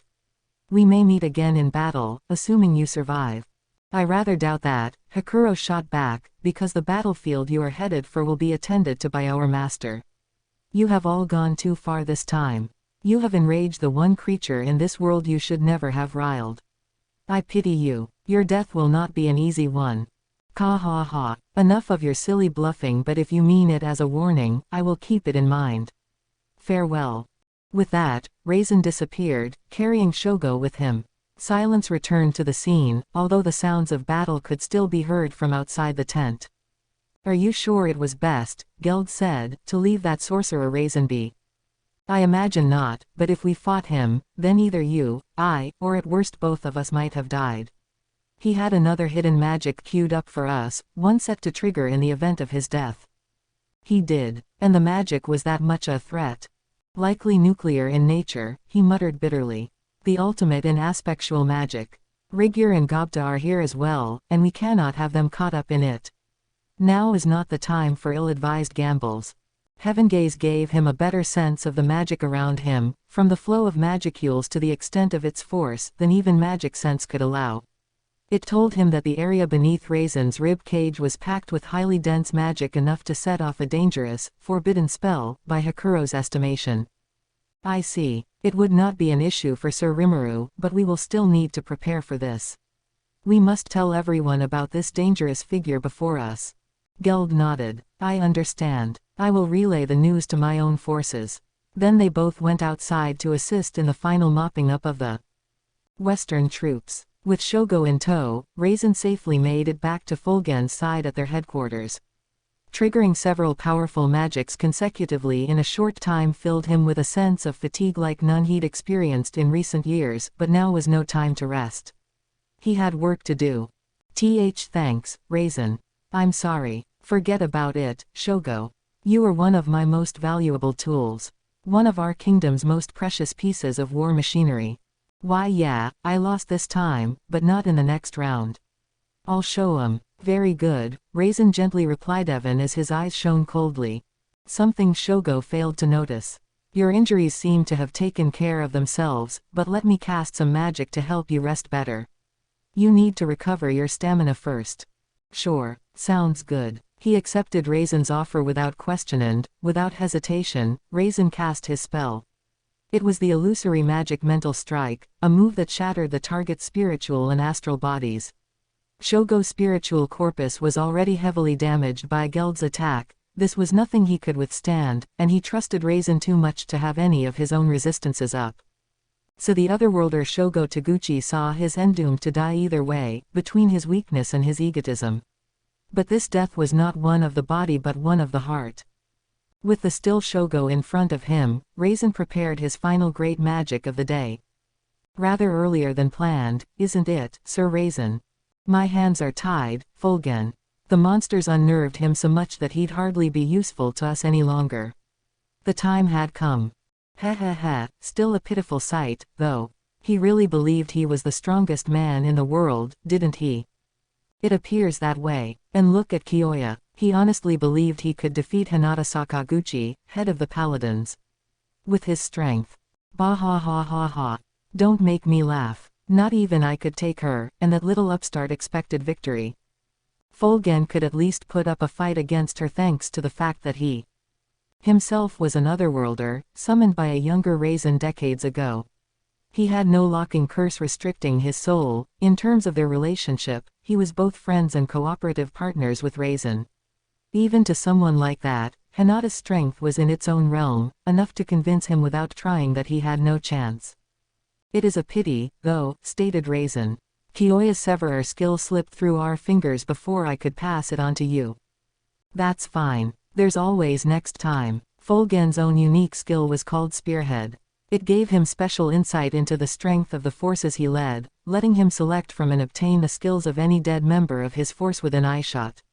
He could earn only a limited number of skills this way, however, which annoyed him to no end. Indeed there is, Raisin agreed. The stronger among our forces always seem to foster powerful skills within them, but look at how selfish they all are. The one fly in the ointment. Summoning at random is much easier, but it never results in anyone strong enough. Not that their personalities matter then, since we can always sacrifice them and seize their powers.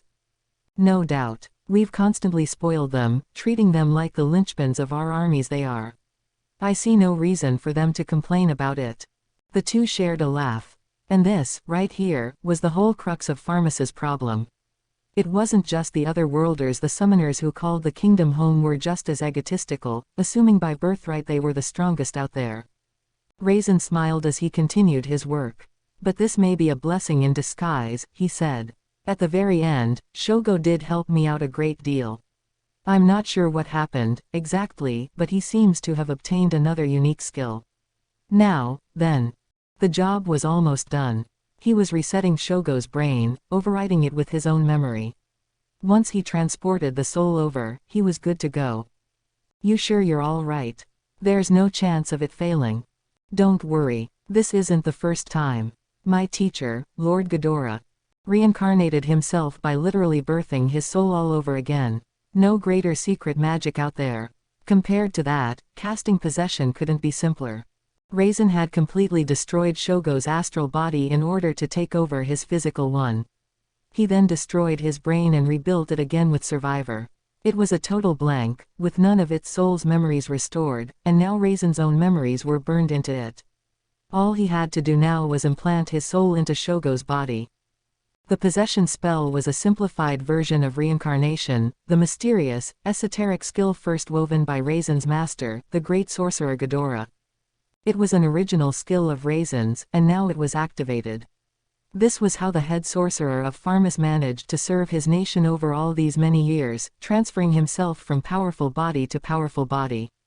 With Shogo's, he was now reborn as the perfect combination of indomitable spirit and undefeatable muscle, the strongest magic born in all of Pharmus's history. Ah, it does feel so nice to be in a younger body again. Ha ha ha, you're sounding much older than you look right now. Enough of that. Now to report to His Highness and show him what I am. Reborn as. He slipped back into the robe he had discarded earlier, staff in hand. There was a new spring in his step as he boldly sauntered off, brimming with confidence and aspiration over the new strength he had. It was enough to amaze even Fulgen, reinforcing his confidence in his friend and partner. Losing 3 other worlders, a hefty chunk of their nation's fighting force, stung badly. But Raisin's strength put him beyond the realm of special rank at this point, so it was hardly worth lamenting. Right now, Raisin was confident he could take Hakuro and Geld, those 2 enemy monsters he'd run into earlier, and easily trounce them. Deep inside, he even had a suspicion that he could challenge a demon lord, the so-called S-ranks. Then he recalled the words of warning Hakuro left him with. Have I enraged the one creature in this world I shouldn't have? That which dispatched the monster's so-called master long ago? No. He's actually alive. The suspicion made him stop in his tracks. What? Oh, nothing. He immediately started walking again. I'm letting my mind paralyze me. Perhaps he is more of a menace than I thought, but I'm overthinking matters. And even if he did survive that witch, I can just dispatch him myself. He smiled boldly as he approached the pavilion where his king awaited. On the 3rd day, with the sun hanging in the middle of the sky, the nightmare finally began for the kingdom of Pharmus. A legion of troops was marching below me, but in my view, they were nothing but sacrifices to feed upon for my evolution. These were the ones who got Xian and the rest. Normally, I suppose I should give some kind of warning or indication that I would attack. But I already knew these guys had declared war on us, and if they were marching for town, I imagined they were ready to die for the cause. Besides, this wasn't even a war. I was planning to consume every single one of them. Fair and square kind of lost its meaning if I intended for there to be no survivors. This human garbage wrecked my territory. The least they could do now was enjoy the honor of helping with my evolution before dying. I was hovering in midair, in human form with my mask on and my wings out. Control gravity let me unconsciously maintain this position as I peered downward, gauging the situation. As I did, Benimaru sent a thought communication reporting that the magical devices running the barrier were destroyed. Hakuro also informed me of a dangerous sorcerer he'd encountered, but I didn't see the fuss. I'd just take care of him alongside the rest. Everyone else was back in town, staying on the lookout to make sure there weren't any detached forces. It was my turn. It had taken a little time, but Analyze and Assess had wrapped up its work on the forces below.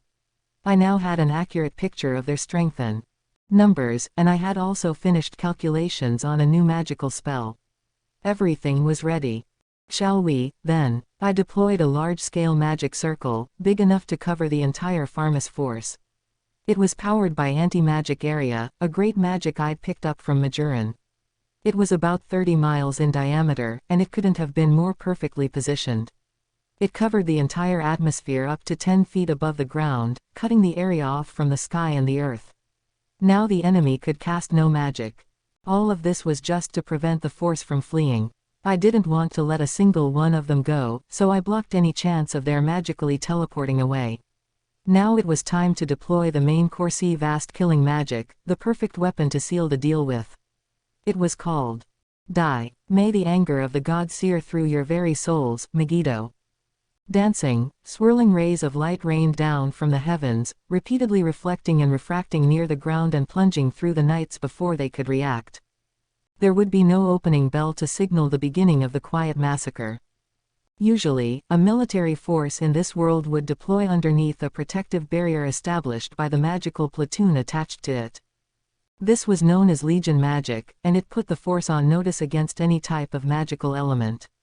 The right kind of so-called nuclear magic from long range could change the tide of battle even if there was a lopsided difference in force involved, so most military marches in this world were done while keeping a close eye on magic from any number of distances. Farmus, of course, had made thorough preparations along those lines, keeping up a stiff guard against all magic it could think of. Considering they were marching for a nation of monsters including some that ranked even beyond A, they'd be deranged not to. But none of that prep work had any meaning against my new magic. Barriers in this world primarily worked on the principle of blocking the flow of magicules. It required a different approach from resisting the laws of physics, something I discovered when I analyzed the barrier. It was simple, if you thought about it. If a barrier could block a heat blast of thousands of degrees, then what exactly was the barrier doing to resist it? The aspectual magic of this world worked by intervening into the laws of physics, through the careful control of magicules. If you wanted to block such magic, you could just erect a barrier to keep those magicules from streaming in. Any offense against that barrier would have to outclass it in strength, or else it couldn't apply any of its effects beyond the barrier. The magic would simply fail to set off. Things like Charybdis's magic interference were applications of this principle. Elemental magic, on the other hand, rewrote the laws of physics with the powers of spiritual intervention. It didn't work on such large scales of force and distance, and the barrier had been built to block that type of magic as well. It was a pure test of strength between elementals, which made it easy to block your opponent if need be. As long as you were prepared for ambushes, it'd just evolve into an arm wrestling match. Really, with any type of magic, it all came down to figuring out the principle and going beyond it to neutralize the threat. That was why barriers like these were prepared to deal with just about anything, usually stacking at least two types of protective layers above each other. To deal with this, I thought outside the box a little and used magic to create a pure form of physical energy. Between my experience with Charybdis and my analysis of control magic, I had a general understanding of how the triggering of magic worked. Getting to see Hinata's disintegration in action was also an inspiration for the final concept. It all allowed me to have the great sage develop a magic effective enough to poke a hole through every type of defensive magic. I had just finished the final adjustments on it, and now it was deployed. Over 1,000 or so droplets of water were floating around me. I had deployed a dozen-ish large ones up above, shaped like convex lenses. These droplets gathered the sunlight overhead, honing it into thin rays of light and refracting it against the mirror-like droplets below. This focused all the light upon a single point, where it was then further condensed by the convex lens droplets down below me before being channeled toward its target. The temperature of these thin rays, no more than a pencil's width in diameter, was several thousand degrees more than enough heat to take a person's life. The droplets were water elementals I summoned and transformed for my needs. With my magic, each one of them took in the sun's energy, refracted it, and collected it. And that was how Megiddo, my new physically driven magic spell, worked. The first wild blast of light led to a helpless death for over 1,000 knights. Their ranks began to fall apart below me. Megiddo was terrorizing them, or so I hoped. But that wasn't the end. Optimizing my calculations, I automatically adjusted the positions of the relevant droplets and set off the second blast. Another 1,000 or so fell, unable to resist the searing heat. That was the really scary thing about this magic, actually how little energy it cost me to orchestrate. The convex lens that served as the final launching point was vaporized every time by the heat, but I could instantly provide another one. That was what the water elementals were for.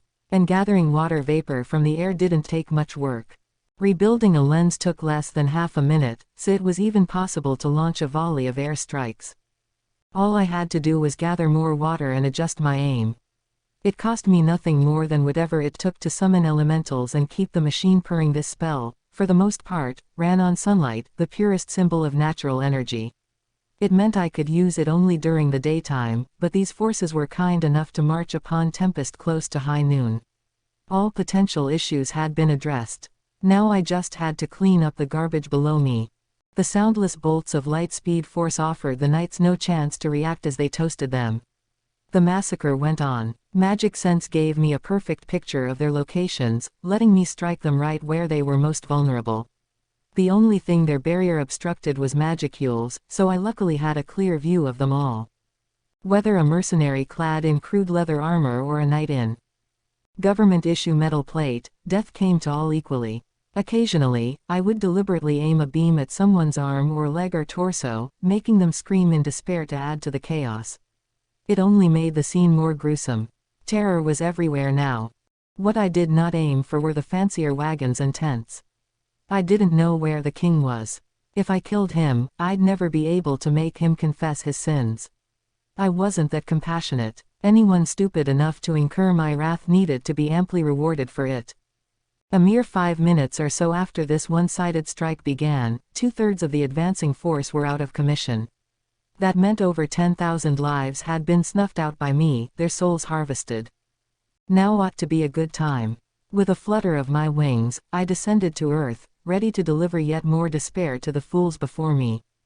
When Raisin spotted the anti-magic area deployed by the enemy, he was amazed at the sheer size of it. But he paid it no further mind, instantly recognizing that it didn't matter much to them. Unlike in the Dwarven Kingdom, whose magical forces were the star player in their offense, Pharmas's magicians were tasked strictly with handling defense first, followed by strengthening and support spells. Magic that enhanced the bodies of targets was largely impervious to jamming, which meant having offensive magic robbed of them was not a major problem.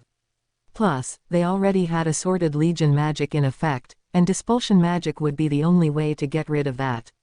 An anti-magic area made it impossible to cast any new magic within its range. It had no effect on things already cast. Raisin checked one more time to make sure all their defensive magic was still operational. It was. Looks all right. Our enemy is rather confident in their close-range combat skills, then. Sounds like a job for me. Let me drum up my knight's morale for a. Just when Fulgen was replying to the sorcerer's question, a beam of light slammed down. Raisin could barely comprehend what had happened. Not just him but everyone in the area. There was a dull ting of impact, and the guard sentry behind them fell, a tiny round hole right between his eyebrows. Ah, what was that? Raisin found himself shouting out in surprise. Stand strong. Protect His Highness. Immediately heeding Fulgen's orders, the knights sprang into action, trying to bottle up their trepidation inside. But it was pointless. That first beam was just a test firing. What followed was a brilliant, dazzling array of light. In the blink of an eye, soldiers began to fall anew. There was no time to heal them. The beams ran right through their vitals, killing them instantly. Gah, my army arms. Help, help me. Ah, where's it coming from? Those unlucky enough to be caught up in firing range cried and begged for mercy or fell into panic at the sight of their unresponsive squad mates. In a single moment, it was pandemonium across the battlefield. Their spirits were once high, their minds confident in victory, but that was all long gone. The leader of the Pharmas mercenary brigades bitterly clucked his tongue. His old soldiers, all veterans of more than a few intense battles in their time, were being run through by these beams of light out of nowhere, killed instantly. The new, younger recruits were running for their lives, driven by terror and barely in control of their senses. It happened in an instant, the blinding light dancing around them, everything within range of it dying all too easily. Resistance was futile, and after a few moments, the second wave arrived. He saw his right-hand man, the vice-captain of the force, fall before him, and that finally made the leader realize this was an enemy attack. Immediately, from the bottom of his heart, he regretted ever joining this expedition. Goddamn them all. What the hell is behind this? There was nothing he could do to counter this thing that went well beyond his understanding. But the mercenary leader had luck on his side. The third merciless wave that visited the squad killed him painlessly. He was a famed fighter, lauded as an A-ranked champion to the world, and he lost his life before he even knew what had happened. In response to this emergency, the anti-monster temple knights affiliated with the Western Holy Church stuck to their guns. All troops, fall into rows. Every group, stand in close defensive formation and launch your multi-layer barriers. Show the enemy that no attack can faze our holy might. They were trained to move like this, instantly reacting despite all the friends they'd lost. It was a kind of dedication that amazed anyone who saw it. But just as they built their barriers, firm and confident, they all had their heads shot through and died. It was as if someone was ridiculing them from up high, showing them how useless their defenses were. And staying in close formation wound up being suicidal. Having so many troops in a tight space allowed one beam to kill several knights at once. No faith in the gods above would be strong enough to have any meaning in the face of Megiddo. By the time the fifth wave subsided, the temple knights were annihilated. The strong and the weak trembled in unison. There was nothing they could do. Even the Farmus Noble Knight Federation, that group of hardy young Farmus noble-born, had collapsed, seeking any kind of escape they could. They were even attacking one another in a crazed, ugly display, but it was that ugliness that allowed them to survive the longest. Whether that was lucky for them or not is a topic for debate. The magicians among the Noble Knight Federation Raisin's personal apprentices were forced to wallow in their helplessness as they died. They were unable to cast magic, and instead it was magic being endlessly thrown upon them. Or was it even magic at all, really? They just didn't know, and it pained them. Even at the very end of their lives, on the brink of death, they were students. All they wanted to do was know. And they couldn't. At the end of light wave number 7, half of them were dead. Raisin and Folgen stared blankly at the scene for a single moment, then resolved to regroup with their king and leader. There was no longer any way to maintain order among the ranks. Everyone was too busy trying to save their own hides. Their best bet right now was to hasten over to their king and keep him safe. They still had no idea what these beams of light were. Even with their intellectual senses turned up to maximum, it was beyond their grasp. The moment something bright passed by, someone else was fallen. Even the afterglow took precious time to be perceived in their minds. The speed of it all was simply unimaginable. But Raisin had another theory about this. By his observation, a single beam could kill at most a few knights at once. He could tell there was some set of laws behind this light. If there was a wall, something he could use to cut off the light, that's all he would need. Even if it was worst-case scenario a wall of humanity, the king would still be protected. And as for himself, he was willing to bet he could withstand this light. So he and Folgen pushed toward the king's tent, shouting the whole way, "Where is King Edmaris?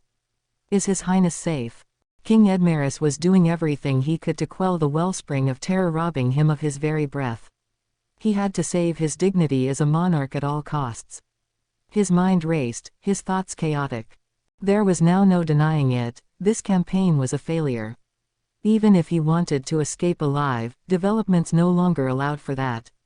He just wanted to scream, "How did this happen?" But there was no time for that. "Rahim, what should we do? We must remain calm. We must remain calm." The king and the archbishop hugged each other inside their ornate tent, shivering. An attendant who had stepped outside to gauge the situation literally just a moment ago had already been incinerated. It wasn't so long ago that he had seen off the advance forces, waiting for the knights who would march forth from behind them. They all seemed so confident, so reliable. He was sure this campaign would end in victory, part of the path to glorious honor for him. But a few minutes were all it took to turn the tables. All it took to fill the fields with the dead. The sight was so detached from reality that King Edmaris couldn't even comprehend how it had happened. All he could do was sit in his tent and quiver. And Archbishop Rahim was exactly the same. He had no interest in protecting the king, stayed here simply because he imagined it was safest for him. He had no proof of that, but he wound up being correct. None of that merciless light had shone upon them yet. "Your Highness, are you all right? Knight Captain Folgen is here for you, my lord." "Ah, Folgen, how great it is to see you. And you too, Shogo. Please let us get out of here at once. We must return home and regroup our forces." "Indeed, I have no idea what has occurred. We must leave at once, or we may be caught up in the carnage as well." With two of Farmus's greatest fighters on hand, King Edmaris could breathe at least a slight sigh of relief. He ran up to Folgen, practically clinging to him. "Now, please, hurry. Where is Raisin? We need his teleportation magic if we want to. The ninth wave of light struck. Ah! The king squatted down, arms covering his head, as his good archbishop sank to the floor. Please, your highness, stay calm. Your sorcerer stands right before you. Shogo. No, is that, Raisin? That is correct, sire. Oh, Raisin, thank you for coming. Now, please, we must go home at once. One moment, sire. There are a number of things I wish to report to you, but for now, I will keep it brief. To put it succinctly, right now, we are unable to cast magic within this area. We will need to somehow assemble our knights and use them as shields as we fight our way back to safety. What? Are you sure about this? Rahim ventured. We have, our current force numbers. Do not worry, Archbishop, chimed Fulgen. Thanks to my spearhead unique skill, I can force our surviving troops to group together. They will form a wall of humanity to keep yourself and His Highness safe. I knew I could count on you, Fulgen. Indeed, I would rather rely on no one else right now, Sir Fulgen. Very good. I will relay our status to my men. Prepare to retreat. It shall be done. Yes. Godspeed to you, Sir Fulgen. Fulgen nodded back and ran outside, King Edmaris looking expectantly on. So how should we prepare? He asked the man who looked for all the world like Shogo next to him. Raisin nodded and provided the king and Rahim 2 pairs of winged shoes, magical in nature, which boosted the wearer's running speed and reduced their fatigue. Someone well trained in their usage could almost look like they were flying through the air, but the not-so-battle-hardened king could not expect that. He would need to run during this retreat, though, so anything that could make his flight more efficient was a godsend. Even within the anti-magic area, magic that had already been activated would continue undisturbed. Raisin had confirmed long ago that magic items weren't affected at all in one. Now, Sareth, next time a wave of light strikes, we will make a break for the exit outside. Are you all right with this, Sir Rahim? Yes, I am ready. Understood, Sir Raisin. They packed only what they needed with them and waited. Soon, the 10th and final bout of dancing light dazzled the battlefield anew. Now, under Raisin's signal, the 3 of them ran off. Outside, the first thing they saw was Fulgen's broad, burly back. When King Edmaris caught sight of it, he shouted at his knight captain. How is it going? He was ranked beyond as an otherworlder, a battle-hardened veteran and the pride of all Farmus. As strongest in the nation, the proud Fulgen was one of King Edmaris's closest confidants and a man he knew he could always trust. But Fulgen offered him no answer. Fulgen, what is wrong? Answer me. Fear, confusion, and anger intermixed in his voice as the king slapped the knight captain on the shoulder. Then, in a single motion, the large, monolithic frame tilted and fell to the ground. A closer look revealed a hole in both his temples, running in a straight line from right to left. It was burned through, instantly cauterizing the wound and preventing much in the way of blood loss. The king let out a loud yelp of terror, lost his footing, and practically crawled back into the tent.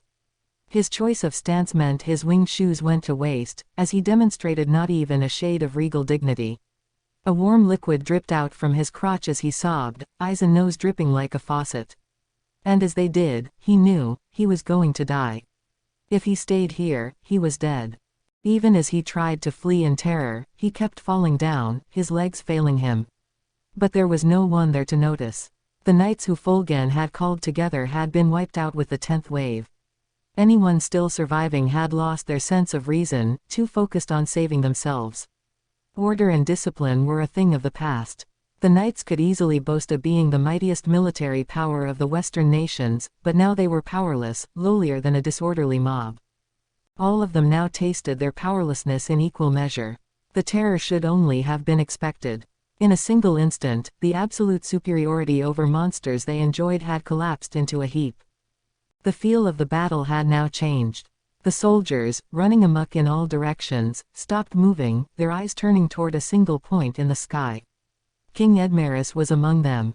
The cause of this scourge was there, a human figure flying down from above with its bat-like black wings. It was not that tall, and the mask it wore had a clear crack that made it almost look like it was crying. It had on a kimono of pure black, giving it a beautiful, almost divine look. The only obvious weapon was a straight blade slung at its waist, shockingly light gear for a battle like this, but the drive and ambition that oozed from its every pore provided all the explanation needed to overturn common sense. It proved that even the most elite of Pharmas's forces were worthy of a fate no better than a bug's, crushed under the heel of this figure as if it took a leisurely stroll across the park.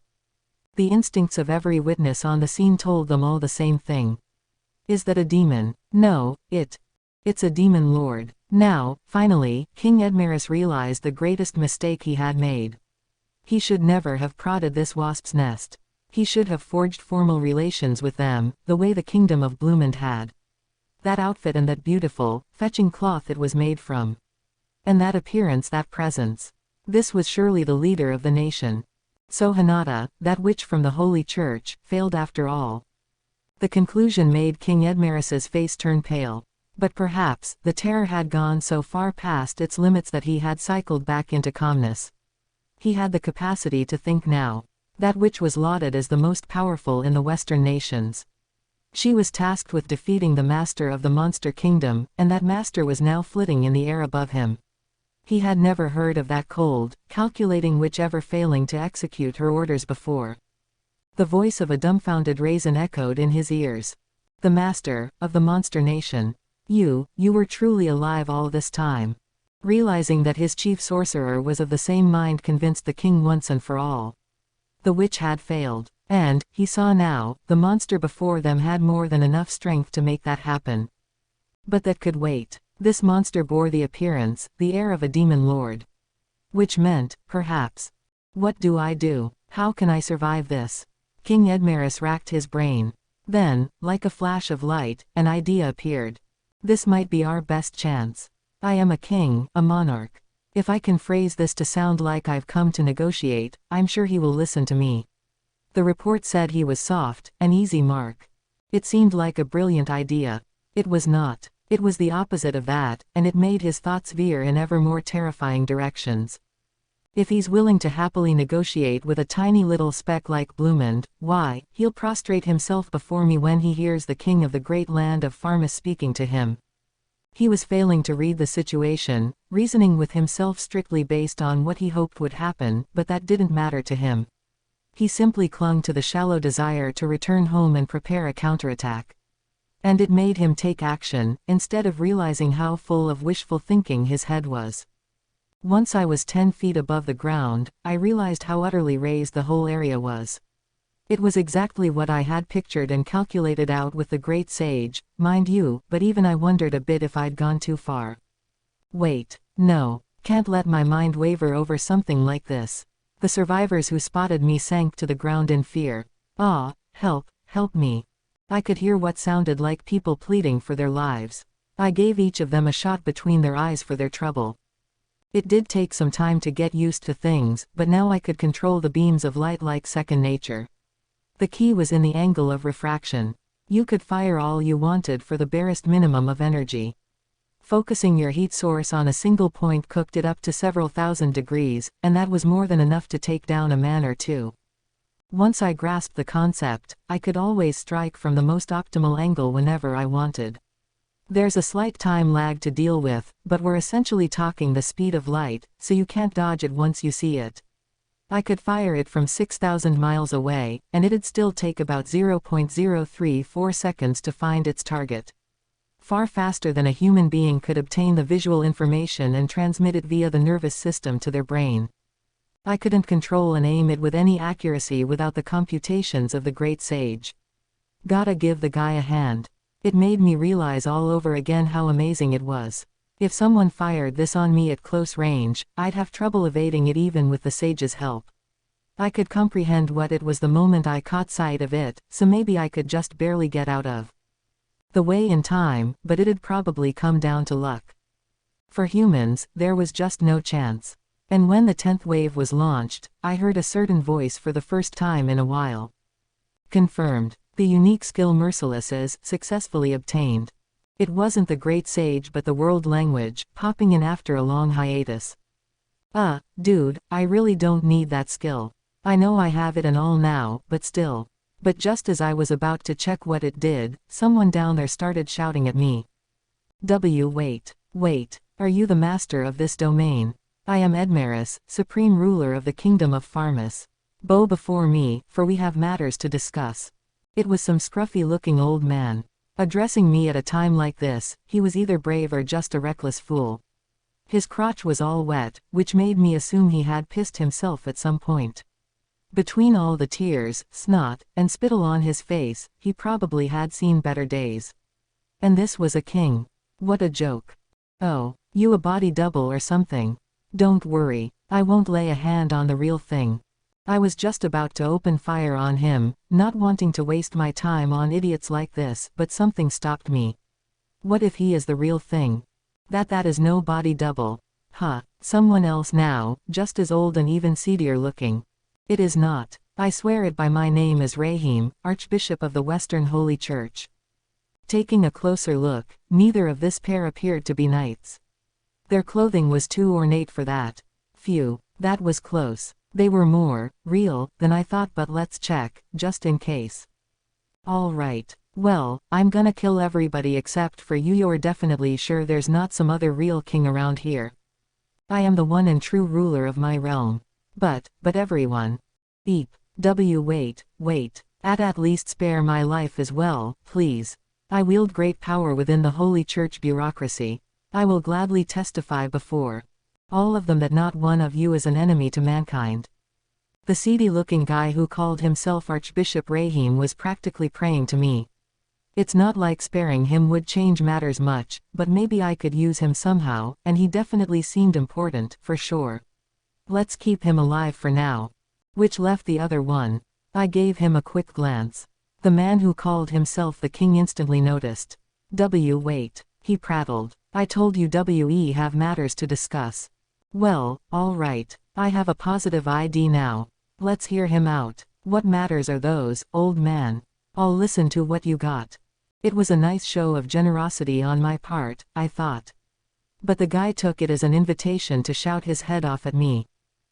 How dare you? Such rudeness. I am the leader of the great kingdom of Pharmus. Normally, I would never even deign to speak to the likes of you. Now I've granted you that right, and that is how you treat me, but very well. This time, I shall. Then I shot his arm off. I dunno, I guess the scope of his utter delusion grated on my nerves. I really had no reason to be courteous to him. I save the politeness only for people who sincerely return the favor to me. That much applied whether this guy was a king or not. Plus, was now really the time for him to act all high and mighty? I guess he didn't get the situation he was in, so I just wanted to open his eyes without killing him in the process. I took pains to avoid that, really. I even used dark flame to sear the wound and prevent excessive blood loss. He was probably gonna die a painful death anyway, but that wasn't my job. I was kind of hoping Xian could handle that for me. She'd be the one with the real grudge. Now, will you look at me when you're talking? Don't get all carried away just because I'm being nice. You are allowed to speak. Get to it. All he did at first was blankly stare at the stump where his right forearm used to be. He realized what it meant at the same time the pain struck home. Gah! He started rolling around on the ground, screaming. What did they call him again? A national hero, the ever-proud something or other. I was finding it hard to equate that great-sounding guy with the old dude in front of me. I still wasn't sure he was truly a king, but nobody else in the area looked like they'd fit the bill. I told him I was going to kill everybody besides the king, and there were no other claimants to the title stepping up, so guess I'll just go with this guy as the king for now. As I settled on this, it began to seem like the man's pain screaming was starting to make the anger within me subside. But if this dude died on me, the potential rebound in my anger level honestly scared me a bit. I had to be very careful not to kill him. Look, did you have something to say or not? If you just wanted to show me your interpretive dance, that's great, but I've had enough. The statement made him open and close his mouth like a fish, desperately struggling to say something. I guess the terror and pain made it impossible to find his voice. This was getting really troublesome. Ah well, just for a bit, let's make him forget the pain. I grabbed the man by the hair, lifted his head upward, and peered into his eyes. You get one chance, I threatened through the mask. There's no next time, got it? That was enough to make the guy freeze in place, nodding furiously. Enough to make him regain his wits, I guess. Or maybe I just scared him so badly that it paralyzed all his senses. He was still having trouble with articulation, but now the words were coming out freely. This is all a misunderstanding. It all began with a misunderstanding. I only came here to form friendly relations with this land. Did you find the force I brought along with me and not to your tastes? They were here to guarantee my safety, and I merely brought them along out of hopes that I may gain an audience with you. Huh, you declare war on us out of nowhere, I coldly spat out at this pile of bullshit, and that's the nonsense you conjure up for me. The moment I lost friends in that battle, you all became my enemy. But the guy didn't give up. Wait, he shouted, talking even faster than before. You're wrong. That's where the misunderstanding lies. The Western Holy Church saw all monsters as enemies, so I wanted to see for myself if it was worth attempting to make peace with you. And then the other worlders we deployed here went out of control on us. 2 was tricked as well. I had no idea those miscreants were as dangerous as they proved to be. But what a stroke of luck. Now I know for a fact that your nation houses brave fighters, capable of defeating those menaces. A country with such wonderful heroes at its disposal certainly passes muster with me.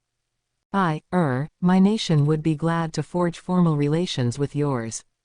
Wouldn't that be wonderful? A great honor, if I say so myself. Farmus is a mighty power, unlike Bloomond and the other small fry. Wouldn't aligning with us put you in a much more prominent position? It would put our government at ease, and you would gain powerful backup from our forces. I could even introduce you to the council at some point. We could both stand to profit greatly from this. No. I mean, I will need to ask for fair reparations to cover for the military losses we've incurred, but I truly think this has been a powerful lesson for the both of us. So how about it? You will accept, will you not? Wow, is this guy a genius or what? How much does he need to talk down at me, making me as uncomfortable as possible, until he's happy? And why's he working under the assumption that I'd gladly pay him anything? Does he really want to piss me off that much, just so he can taste more pain during his inevitable death?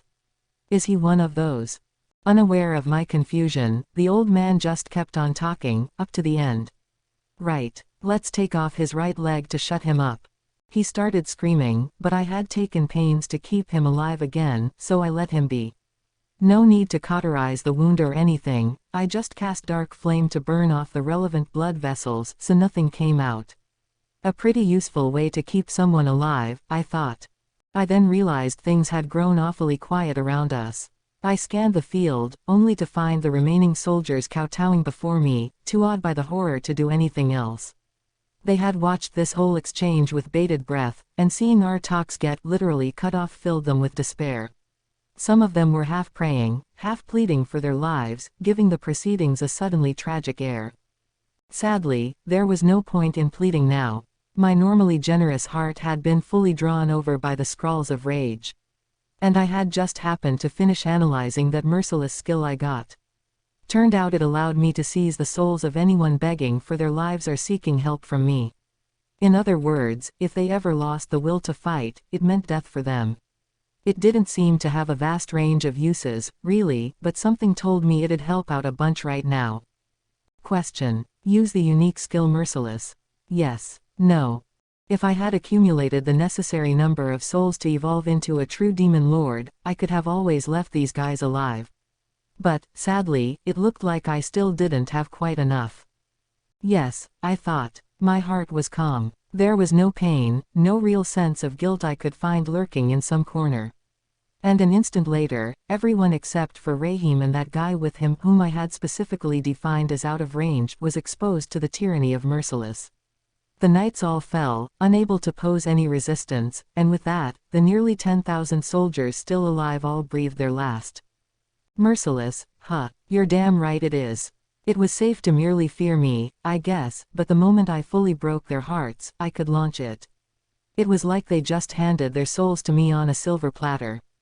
I was free to choose whether I let them live or die, and if I let them off the hook, they came back home, and then they started plotting revenge against me. I could flip the switch on their lives anytime I wanted. Plus, the real surprise when I used this was that it worked even on the soldiers already fleeing me. It applied to everyone I had identified as an enemy at the beginning. In other words, everybody I watched over, up there in the sky. I know I talked a big game about killing everybody, but even I expected to lose some of the more prudent ones who decided to ditch this scene early. They were fleeing in all directions, too much a hassle to track down one by one, but the moment I launched Merciless, the survivor count reached 0. Just crush an opponent's heart, and the fight's over. Whoa, maybe this is more useful than I thought. I have a feeling I'll be tapping it again in the future. The waves of chaos and terror that permeated the battlefield neatly dissipated. I had made all the pain and fear go away, which I suppose was one way of showing a little mercy, even if it meant my 2 survivors were about to experience even more pain and fear. Then the world language echoed anew. Report. Checking the number of confirmed. The required conditions. Festival will now begin. Souls required for evolution have been met. The harvest. As the voice rang through my mind, I could feel vast amounts of power suddenly flow away from my body. Whether I wanted it to or not, my body was transforming, rebuilding itself. I was becoming a true demon lord, recognized as such not just by me but by the very world itself. My body fell lifelessly to the ground, reverting to slime form. Oh crap, I could barely keep my eyes open. Like, this wasn't gonna just be a nap or anything. I was freaking exhausted. My vision was starting to fade around me, which I assumed was because magic sense was starting to falter. I was even getting dizzy. I mean, yeah, they said I'd have to go through evolution and stuff, but I was seriously worried that my consciousness would fly away from me. I sure as hell didn't want to sleep in this field full of stinking corpses. Let's get back to town. I still have my 2 conspirator friends safely captured here. My mission was accomplished. There was no harm in returning to Tempest. As I tried to console myself with that thought, magic sense picked up something. A single person. If they were still alive, it meant I hadn't broken their heart yet. Better be careful. God, as tired as I am, and there's still someone left. I gotta do something about this fatigue. Report. Once triggered, the Harvest Festival cannot be halted. Well, shit. I'm, like, in real trouble, aren't I? Hurriedly, I called for Ranga. Lucky thing I had him in my shadow, just in case. Ranga, you there? Yes, my master. He was nice. He appeared smoothly out from his hiding place. Seeing him offered so much new promise for me. I sighed contentedly. Ranga, this is a top priority order. Keep me safe and carry me back to town. And bring these 2 people along, too. Tell everyone there they are not to be touched, and definitely make sure nobody tries to kill them. You can ask Cabal's crew or whoever to take care of them until I wake up. Oop, here we go. I was now having serious trouble keeping my mind together. Spatial motion would have gotten me there faster, but I was afraid I'd blow myself up if I tried it now. Yes, master. What should I do with the surviving enemy? Oh, he must have noticed, too. I had to think about it. There was someone there, pretending to be dead. Merciless told me after I used it that there were no survivors. So did this guy die then come back to life? It meant his soul was still safe in there. I couldn't treat this lightly. Ranga would probably win, I imagined, but I opted for a more careful approach. Safety first and all that. But just turning tail and fleeing didn't seem right, and it'd be a pain if this foe decided to give chase. So I chose to summon some demons, who'd hopefully at least delay my foe for a while. It'd really suck if word about Megiddo got out. He worked best only if the adversary wasn't aware of it, but my safety had to take priority. I will leave that to the others. They will bring the foe to you if they can capture them. Meet up with them for me. I shall, master. I pulled together what little mental power I had left. Dispelling the anti-magic area, I worked to summon a demon, offering the piles of corpses spread before me. I thought about using Glutton to eat them, but it wasn't like they'd have any useful skills or anything.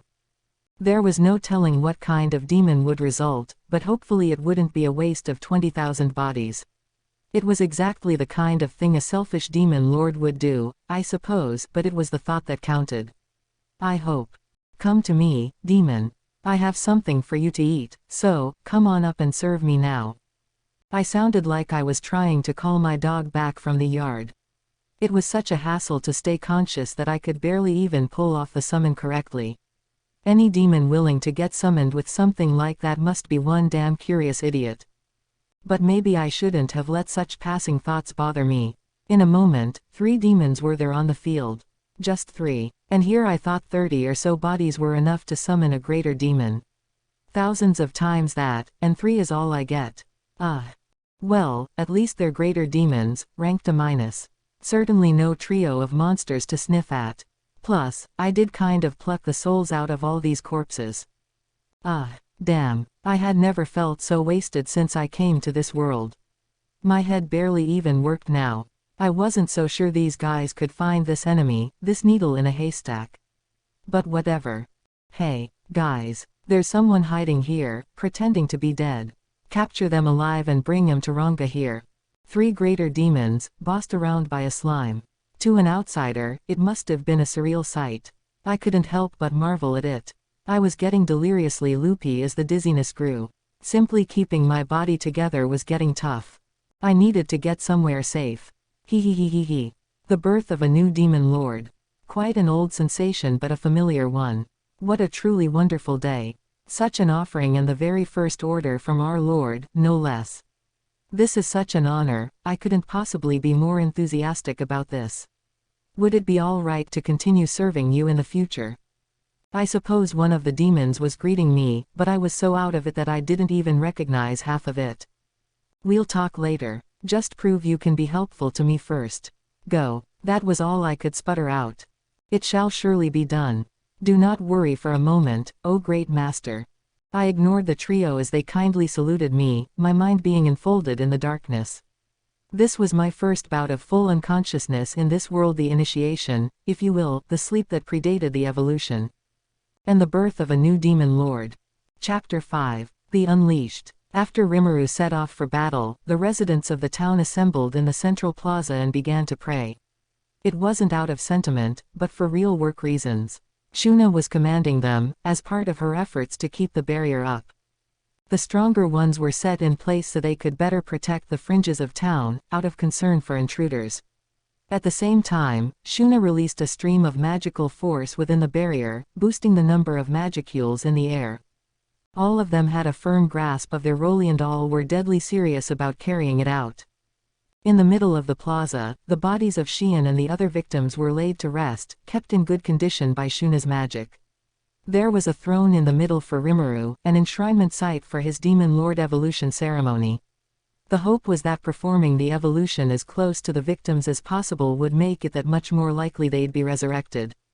The townspeople surrounded the whole site, Shuna among them, standing next to Majoran. And as she stood there, Shuna couldn't help but think, Rimuru seemed to care a great deal about being a former human, but that's such a trivial issue. To Shuna and everyone else, soul-to-soul connections mattered the most, and the connection she shared with him gave her an absolute sense of security. She wished Rimuru would realize that as well. The eternal euphoria he provided filled her soul, nourishing it. If that went away and Rimuru disappeared, she thought it might drive her crazy. Just imagining it produced such a profound sense of loss that she shivered. Sir Rimuru, she whispered. As long as we have him, that's all that matters. But even missing one of us could upset his mental balance greatly. Benimaru, just back to the plaza, nodded at this. It made sense to him. The transformation that the usually gregarious Rimuru made, he was convinced, might impact that balance heavily. To him, he wanted to believe that life would go back to what it was someday. I just hope he doesn't turn into a different person as a demon lord. Going berserk on us. With the barrier destruction work done, all of them, Benimaru, Soi, Hakuro, Geld, Rigyur, Gobzo, even Gabble, were now surrounding the throne. That was on Rimuru's orders. He'd asked them to kill him at once, should he lose all sense of reason and turn into an uncontrollable beast up there. No matter what, they wanted to keep that from happening, all of them. It's because you keep on sleeping there, Xian, Benimaru whispered before returning to his prayers. Just wake up already. His faith wasn't in some god up above. It was in a single slime. That faith had never betrayed him before, and it shouldn't this time. Everyone believed that, no one doubted it. Just then, report. The individual Rimuru Tempest's Harvest Festival is about to begin. Upon its completion, all monsters in his genealogy will receive their due gifts. The world language echoing in the hearts of every monster gathered in town sent a shock wave of tension across the land. Everything had gone as planned. Rimuru had successfully crushed the invading force and begun his evolution. Now it was everyone else's turn to pitch in. Brace yourselves. Our master is victorious. Now is the time for us to wield our own powers. Everyone on hand voiced their approval of Benimaru's words. Things had begun to move. Losing Xian and the rest could very well destroy Rimuru's heart forever. They all needed to do everything they could right now to prevent that. After some time, Rimuru returned, carefully ferried over on Ranga's back. As directed, he was taken to the throne and laid to rest. Benimaru took this moment to think about what he would ask Rimuru when he awoke, to ensure he was still in full grasp of his reason. All right, he'd suggested at the conference earlier, I will ask you, what do you think of Xian's cooking? Sure, Rimuru had muttered. And then I'll say it's shitty, right? How'd you come up with that question? Is that really the best thing to ask?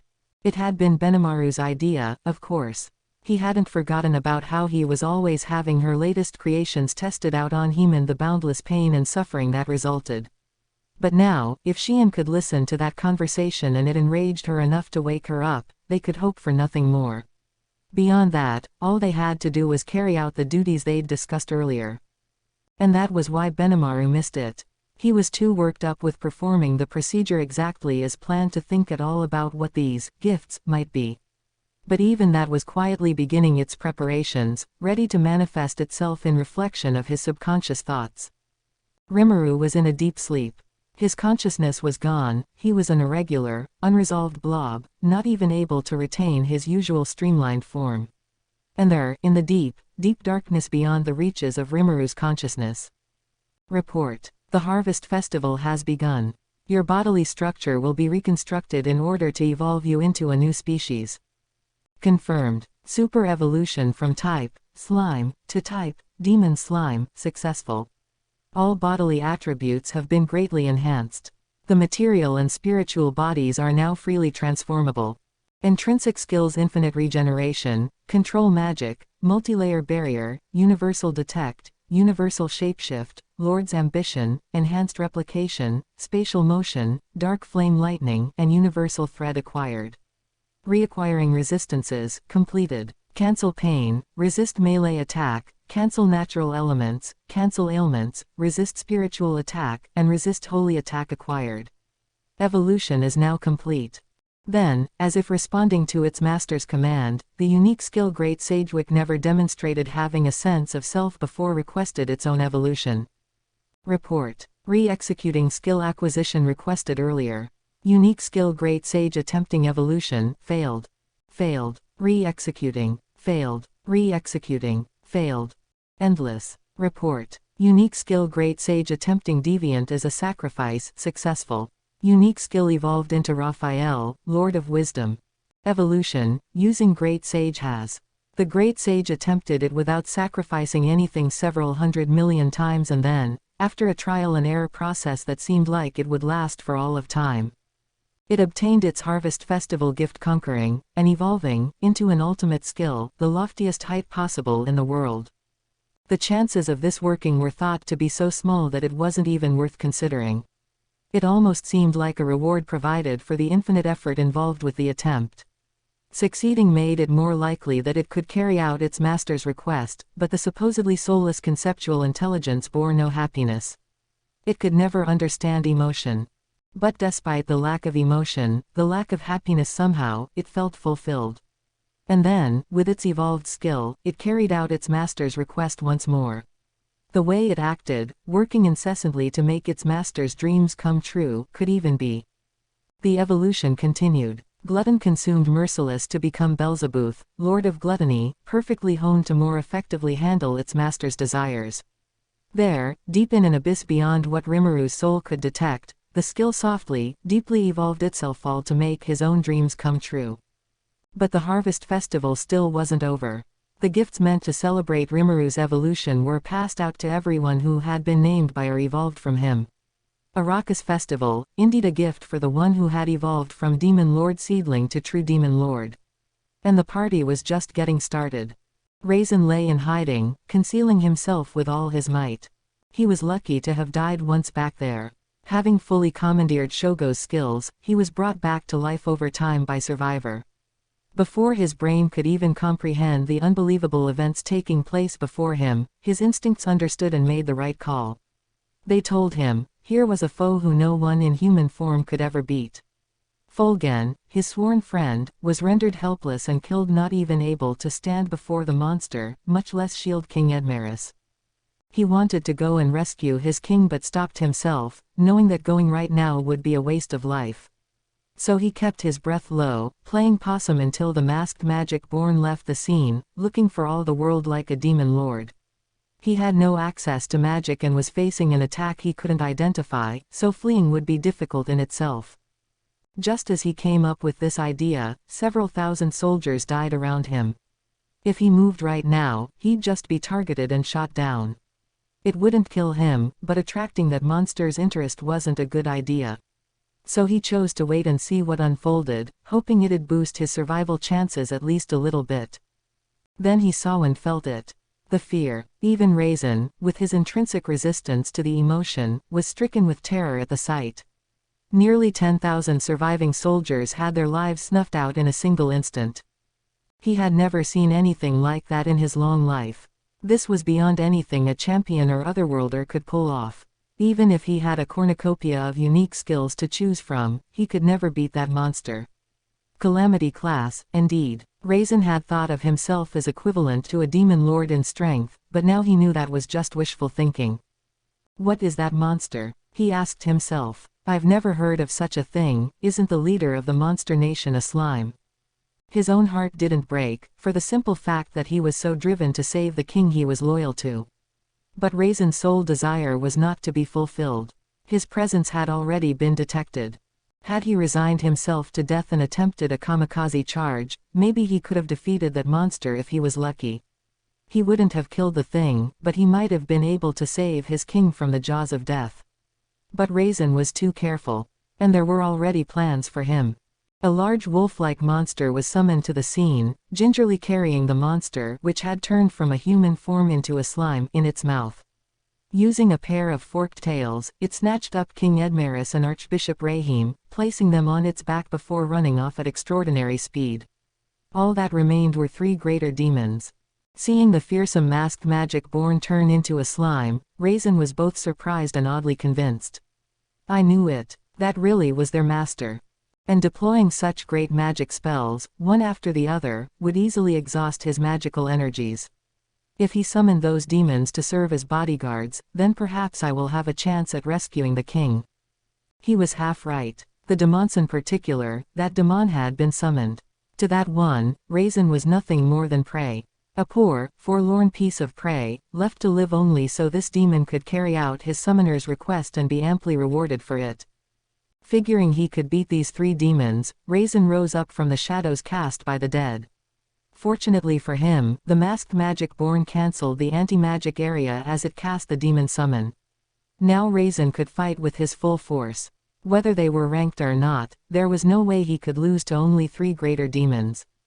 Stretching out his body, he attempted to silently sneak up from behind one of them only to find that the other 2 were already standing before him. Oh, spatial motion, eh? I suppose you've all been serving as greater demons for quite a long time. The 2 demons didn't answer him. They showed no signs of movement. They were ordered only to confine him for the demon who was leisurely walking up to the wizard. Now that demon was alone, in front of Raisin. Ha ha ha ha ha. Done with your stretching. In that case, it is time to capture you. If you wish to resist, go right ahead. I will not kill you, but I am not prohibited from tormenting you.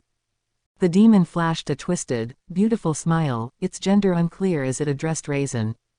Oh, you're here to take me on. Take you on. He he he. Quite an amusing joke. What are you calling a joke, you putrid demon? Ha ha ha ha ha.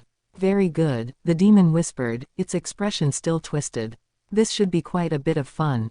Allow me to join you in a bit of post-meal calisthenics. Its smile was terror itself for anyone witnessing it or welling up from the root of the soul. It looked toward the sky. Raisin snorted at the creature. It thinks it's so clever, trying to feint me with its eyes. Enough of your lip. Nuclear cannon. Utilizing a spell he had precast earlier to save time, he used a simple trigger to set off his last resort. This method, however, ran the risk of an accidental discharge, meaning only wizards and similarly powerful magicians could execute it.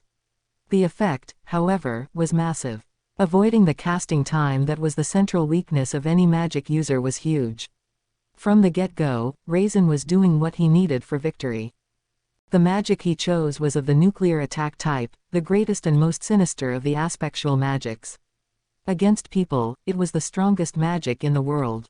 Demons required physical bodies in order to manifest themselves, destroy theirs, and Raisin was in the clear. They wouldn't be gone for good, but they'd no longer be able to interact with this world. And before the intense heat this cannon produced, no demon could long continue to exist. As far as Raisin was concerned, victory was his at this point. But the white-hot rays from his surefire magic were bent away before they could reach the raised left hand of the demon, zooming straight toward a certain point in the sky. It misfired. Not now, of all. With magic prepared in advance like this, there was a very slim chance that the spell would lose its force and fail upon casting. Raisin assumed this was what happened, at the worst time possible for him. He sulkily glared at the demon as he jumped backward and away. That was an impressive piece of magic. What did you say? It's pointless if the effect of it doesn't work. Ah, I see. If by effect, you mean you intended it to defeat me, I would advise you that relying upon magic will not achieve this for you. The demon seemed almost eerily confident as it addressed Raisin. It got on his nerves greatly, but not even Raisin could shake off the faint sense of impending doom in his mind. Oh, now you've said it. In that case, how about this one? Summon spirit, war gnome.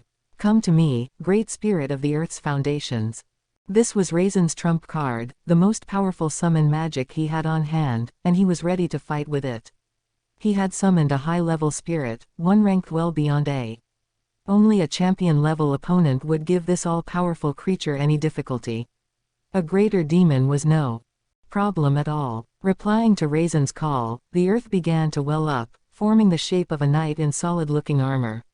Sensing the terrific force behind it, Raisin finally began to feel confident and relieved. With a spirit of this caliber, he could even take on archdemons, the legendary creatures that ranked even above greater demons. If that magic hadn't failed to activate, I wouldn't have had to break this out, but this demon irks me. I have a bad feeling about this. Best not to let my guard down here. With this, Raisin thought, no matter how much this opponent unnerved him, he'd be just fine. He intended this magic to mow down not just the demon before him but the other two behind him. Then he could finally set off to rescue King Edmaris. But, I see. Certainly, demons are strong against angels, angels against spirits, and spirits against demons. If selecting based on this three-way relationship, calling for a high-level spirit was the correct response. However, even before the war gnome Raisin summoned, the demon was completely unfazed. It is too young. When did it even move? Even with his senses turned up to maximum, Raisin couldn't trace the demon's actions fast enough.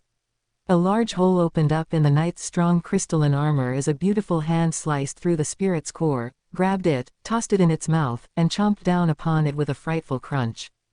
There, you see. The demon snickered at Raisin. It lacks experience that can only be accumulated over years. A puppet like that, nothing but pure strength, is a pushover for me. You're kidding. That was a spirit. A greater spirit. Having his trump card killed instantly put Raisin in a state of near panic. Every fiber of his brain told him this was impossible. It just made no sense. A spirit easily the equal of a greater demon, not only facing difficulty but being wiped out in one shot. Enough magic, the demon said kindly as Raisin stewed. I would like to test out more this body my summoner provided me, so let's use a different tactic this time. The demon snapped its fingers, triggering a magic spell. For over a mile in radius around him, an anti-magic area appeared. Now magic is no longer available to you. Feel free to attack me with your preferred physical strikes. Raisin struggled to understand this. Why did it shut off the magic? Magic is any demon's most powerful weapon, and it cast a great magic with no ritual. No spell chanting, but now's not the time to think about that. Shaking off the cobwebs, Raisin stood on his toes, steeling himself. With Shogo's body in hand, all of the Otherworlder's karate skills were his. HNH. With a light exhale, he focused himself and fired a fist at the demon, backing it up with a flurry of kicks. The Berserker unique skill let him pack the greatest punch possible, firing away at the demon with speed impossible to catch with the naked eye. It was a torrent of punches, a rain of kicks that could chop a large tree in two, and soon, they did their damaging work on the defenseless demon. Wait. No. Every attack was neatly and cleanly dodged, as if all this was a pre-orchestrated karate demonstration. The demon wasn't defenseless at all. It was weaving its way through every strike, using skills far beyond what Raisin had access to. Now, for the first time, Raisin understood. He was too afraid to notice it at first, but now he was forced to accept it. The demon standing before him. The golden eyes and crimson pupils. The pale skin. The beautiful black hair, the streaks of red and gold within. The way it looked, unlike most demons, so close to a human being. This was a higher class of demon and, if anything, Raisin's blind pursuit of ultimate strength was his undoing. He had peered into the dark reaches of the world, pursuing the deepest recesses of magic. His eyes could coldly perceive his own strength, and even among the small clutch of superpowered fighters in the A ranks, he stood head and shoulders above them all. If he didn't, the waves of terror the demon emitted would alone be enough to make him lose all will to fight, although perhaps that would have been a happier fate for him. That demon's knowledge, its strength, only worsened Raisin's mood. If he didn't know that this was an archdemon at the very least, easily capable of destroying greater demonchi wouldn't be this terrorized. The way the demon cast a great magic without a ritual or casting time proof that it had reached an abyss even further below what Raisin had descended to. That nuclear cannon strike wasn't a misfire at all, and nothing else Raisin threw at it worked because this foe was simply that far above Raisin in strength. If he didn't have the kind of knowledge he did, Raisin might never have noticed how unusual this demon's strength was. But he had it. Wait, is this, primal? With his magic shut off, Raisin had no means of escape. Despair painted his heart a deep shade of black. What kind of horrifying beast did that monster grant a body to and unleash upon this world? If it didn't have a physical body, at least, it would have returned to the demon realm sooner or later. But it was too late. Mankind was now exposed to an unprecedented threat. As Raisin was struck by this terror, a sweet yet terrifying voice reached his ears. Have you had enough yet? In that case, it's my turn. The moment he heard it, his legs shook like jelly as he lost control of his bladder. Now he understood everything, and he could no longer even think of resisting. His steel will was shattered, and in a single instant, his heart broke. Kef, His terror was impossible to articulate. An archdemon was a calamity-level monster, a leadership role in their native realm. They were half-legendary, with only a small handful known to recorded history. Their power was said to rank A+, alongside that of higher-level spirits, and they were dangerous enough to even be considered sub-demon lords. Even against such a dangerous presence, Raisin would have been confident in the past that he could win. Over the past few centuries he'd spent protecting the great nation of Pharmus, he had defeated an archdemon at least once, with the help of several companions. But this demon was different. If this is one of the primal demons, then there was just no chance. Even escape was impossible. Faced with despair, Raisin crumpled to the ground, wailing at the reality this demon had unleashed upon him. The demon looked disappointed as he watched him. Oh, it's over already, he whispered. The other two demons under his command scooped Raisin up, resigned looks on their faces, and took him to the designated town.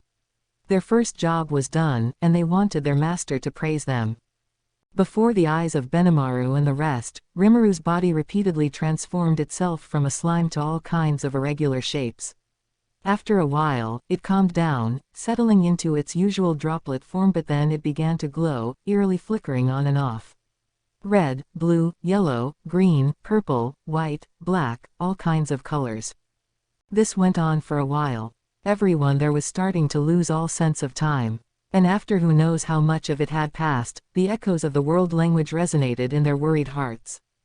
Report. The individual Rimuru Tempest's Harvest Festival is now complete. Monsters in his genealogy will now begin to receive their gifts. Then they, too, were greeted with intense exhaustion. What is going on? Ah, is this our gift? I feel more connected to Sir Rimuru than ever. Benimaru, Shuna, and the other monsters couldn't hide their surprise. Now Benimaru realized that Rimuru's evolution was successfully completed and it was their turn. Nobody expected this kind of fatigue to arise. The less resistant among them began to fall into a deep sleep. But Benimaru had a promise with Rimuru. He couldn't afford to fall that easily. He did his best to fight off the tiredness. And as he did, Rimuru's body began to shine brightly before him. When the light faded, there stood a fetching figure with long, smooth silver hair flowing in the wind. It was Rimuru, with his mask off, looking a little taller than before. He still didn't have any physical gender, sadly, but Benimaru couldn't help but feel a little smitten anyway. Report. Leave the rest to me and enjoy your slumber. The soft voice whispered against his mind. It gave Benimaru inner peace. He had nothing with which to defy it. So he let the voice guide him into an irresistible sleep. As he watched this unfold, the figure with Rimuru's form checked to see if anyone else was awake. Majoran looked quizzically at all the people falling asleep around her. One by one, they fell like fleas and now, there was nobody else awake. The humans and dwarves left in town had all been moved into buildings away from the central plaza. The amount of magicules in the vicinity had grown beyond what most humans could withstand, so they were forced to evacuate the scene. Ellen would build a barrier over them, no doubt, as she monitored the proceedings. Yom and his friends stayed there until the end to protect Majoran, but they were gone over to Kabul and his gang now, carrying the King of Farmus and the Holy Church Archbishop Ranga had brought over. By now they should be fully in Kabal's custody, unable to escape. It was a good excuse for Yom to leave, Majoran thought, given that he could hardly take being in that magicule field any longer. If it wasn't for that, he probably would have stayed right next to her until he died. It gladdened her to know that, even though she knew it was stupid of him. Of course, she wouldn't actually say that to the man. If she did, Yom would no doubt let it go to his head and do something even stupider. It was, in other words, evidence that Majoran wanted Yom to be safe above all. But it also meant Majoran was the last person standing in the plaza. The Rimuru-like figure gauged this situation, eyes emotionless. Then, seeing Majoran and assuming there were no issues, he opened his arms wide, the long silver hair pushed back and emitting a light that shone like angels' wings. Report. By the name of Raphael, Lord of Wisdom, I command Belzebuth to consume all the magicules within this barrier. Do not leave even a single soul fragment behind. With those words, Belzebuth was activated, a villainous force unleashed upon the world but one used for a certain goal, tracing each of the results Raphael calculated. Every magicule within the barrier covering the town was absorbed, converting the atmosphere back into pure air. Then the barrier itself was neatly eaten up, and then Belzebuth was halted. It was as if nothing had ever happened to this space at all. This was Raphael, the figure that took the form of Rimuru, the apparently soulless master. And even now, the Lord of Wisdom was edging his way closer to Xian. Bringing his hands forward, he began to cast Analyze and Assess carefully, with every intention of making his master's hopes come true. Majoran watched slack-jawed as all this unfolded. The barrier they had all built over the town was devoured instantly, which was a threat in itself, but beyond that. This just can't be. The skill had engaged in its own actions, without the will of its master. She could understand if it had been ordered to do so beforehand, but it didn't seem that way here. This figure seemed closer to a spirit than a monster. It was crazy, but she sensed that it was nothing she could laugh at. All she could do was stay out of the way and watch. Once he handed over the King of Farmus and the Archbishop, Ranga returned to the town entrance and stood guard. Rimuru had ordered him to meet up with the demons, and while he wanted more than anything to be at his master's side, he had to prioritize his orders before he fell asleep. Deciding between his concerns for Rimuru and his vital orders, he ultimately sided with the latter. The magic-born Gruchith looked on, bemused, as Ranga waited.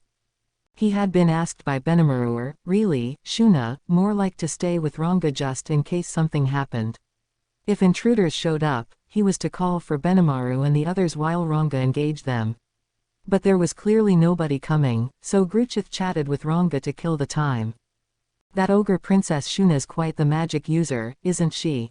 Fortifying that barrier like it was the easiest thing in the world.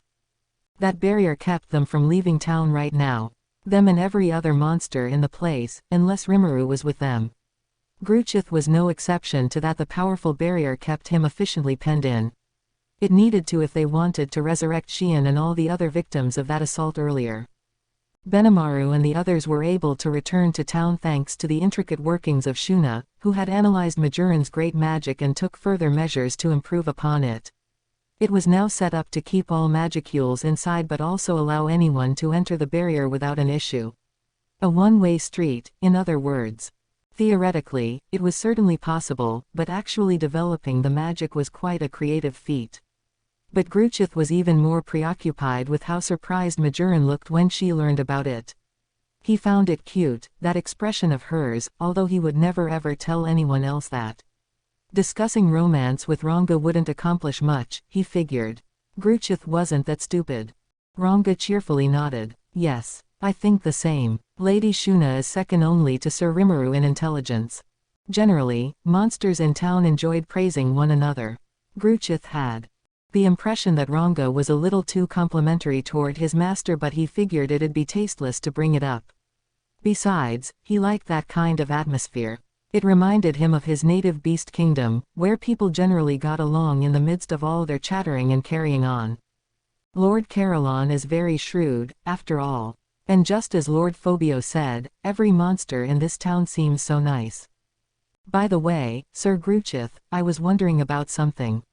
I had heard the demon lords Carolan and Milam would be waging war soon. Ranga gave Gruchith an expectant look, as if to ask whether everything was all right with him. Ah, yeah, it was a topic on Gruchith's mind as well, but the barrier and its magicule blockage kept him from contacting Urizania at the moment. He wasn't that concerned, however. It was still 3 days before the start of combat, and as he said before, he believed that Carolan would win. It seemed like Rimuru was well on his way to becoming a demon lord, so Gruchith also figured he had enough time to see how that all shook out before heading back to help his own master. Besides, the 3 lycanthropiers were there, each far stronger than the likes of him. And as long as they were, no matter how much strength Milam might boast, Gruchith doubted she really meant to wage war. No point fretting over things now, he thought. He knew they were all bold and courageous over there, far more than people believed. No, his mind was elsewhere. Hope they all get resurrected. His biggest concern was the fate of those sacrificed in battle here. If their resurrection turned sour, there was no doubt that Rimuru would suddenly become a major threat. He could feel that instinctively. It will be all right. Monsters are made of tough stuff. Plus, all of us are connected in spirit. As long as we remain under Sir Rimuru's protection, we will not be defeated that easily. Yeah, I think it'll probably turn out fine, but... no need for concern. When my master finishes the evolution, I am sure he will bring everyone back. It was a firm declaration, one based on Ranga's confidence in Rimuru. Perhaps sensing Gruchith's concern, he wanted to make it clear that the concept of Rimuru going out of control couldn't be further from his mind. Yeah, no doubt, Gruchith replied with a smile. Regardless of the potential threat involved, he didn't want Rimuru to change very much, either. He didn't serve him, but he admittedly was attracted to his character and he owed him a lot for saving Majoran's life, too. Of course, the girl I love is with another guy at the moment, hey. If he was a bastard, I'd have killed him long ago, but if it's Yom, I can't do much about that. I'll just have to lay low until she inevitably dumps that idiot, or maybe get a little in the way between them, at least. The lingering attachment was clear in Gruchith's thoughts. But he didn't see the point of pursuing the topic. Man, though, I wasn't expecting to see a demon lord evolution with my own 2 eyes. Nothing to be surprised about. This is Sir Rimuru, you know. No, I mean, a monster becoming the seed of a demon lord is something that happens maybe once every few centuries, you know. The seed. Yeah, it proves the worlds recognize them as a powerful enough monster. The strongest beings in the land. There are only 10 of them, Lord Carolon included. Oh, so Rimuru will become the 11th demon lord. Well, who knows? You can't say how the other demon lords will respond to this. This whole thing's ruining the current balance of power among them. There could be some pretty tumultuous years ahead if it goes wrong.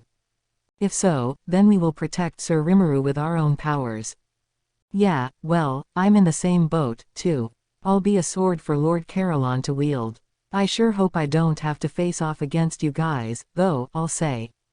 Ha ha ha, I agree. They laughed with each other, glad they were on the same page.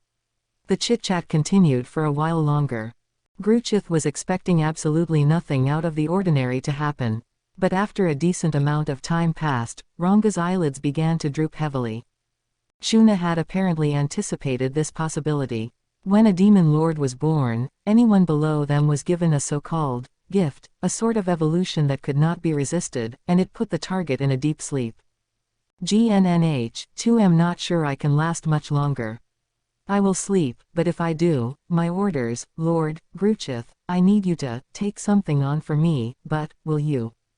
Apparently, 3 demons might be coming to the entrance shortly, summoned by Rimuru and ordered to bring over a survivor from Farmus. Ranga hated to pass the buck to him, but he could overcome his fatigue no longer, so he extracted Gruchith's promise to take care of matters before dejectedly falling asleep. There was a single survivor, he heard, and a fairly powerful foe at that. Powerful enough that he could attack and defeat the demons. Gruchith would have to be careful, even though the thought of being trusted so much made him a little happy. So he began patrolling the area, a new spring in his step, as he tried to keep Ranga and the defenseless townspeople safe. Not half an hour later, they appeared. Ah, Sir Ranga, a rather beautiful-looking demon said. It would appear he's gone into an evolving sleep. It was a shocking sight for Gruchith. The demons had obviously been granted physical bodies, all far more powerful than your garden variety summon. Ranga said they were greater demons, but these guys were clearly a level above even that. The sheer terror of the sight made his hair stand on end, the loudest alarm bell his own instincts could give him. Whoa, I've never seen the likes of you before. You an archdemon. Ha ha ha ha ha. That is correct, magic born. Even at first sight, the danger this archdemon presented was obvious. He felt an overwhelming sense of awe, like what he felt whenever he saw Benimaru or the 3 lycanthropiers. Maybe even more powerful. Ha ha ha ha ha. Please don't be so alarmed, the demon cheerfully stated. I am just a nameless demon summoned by the new demon lord. The 2 behind me are meant to handle the chore work for me, so no need to worry about them.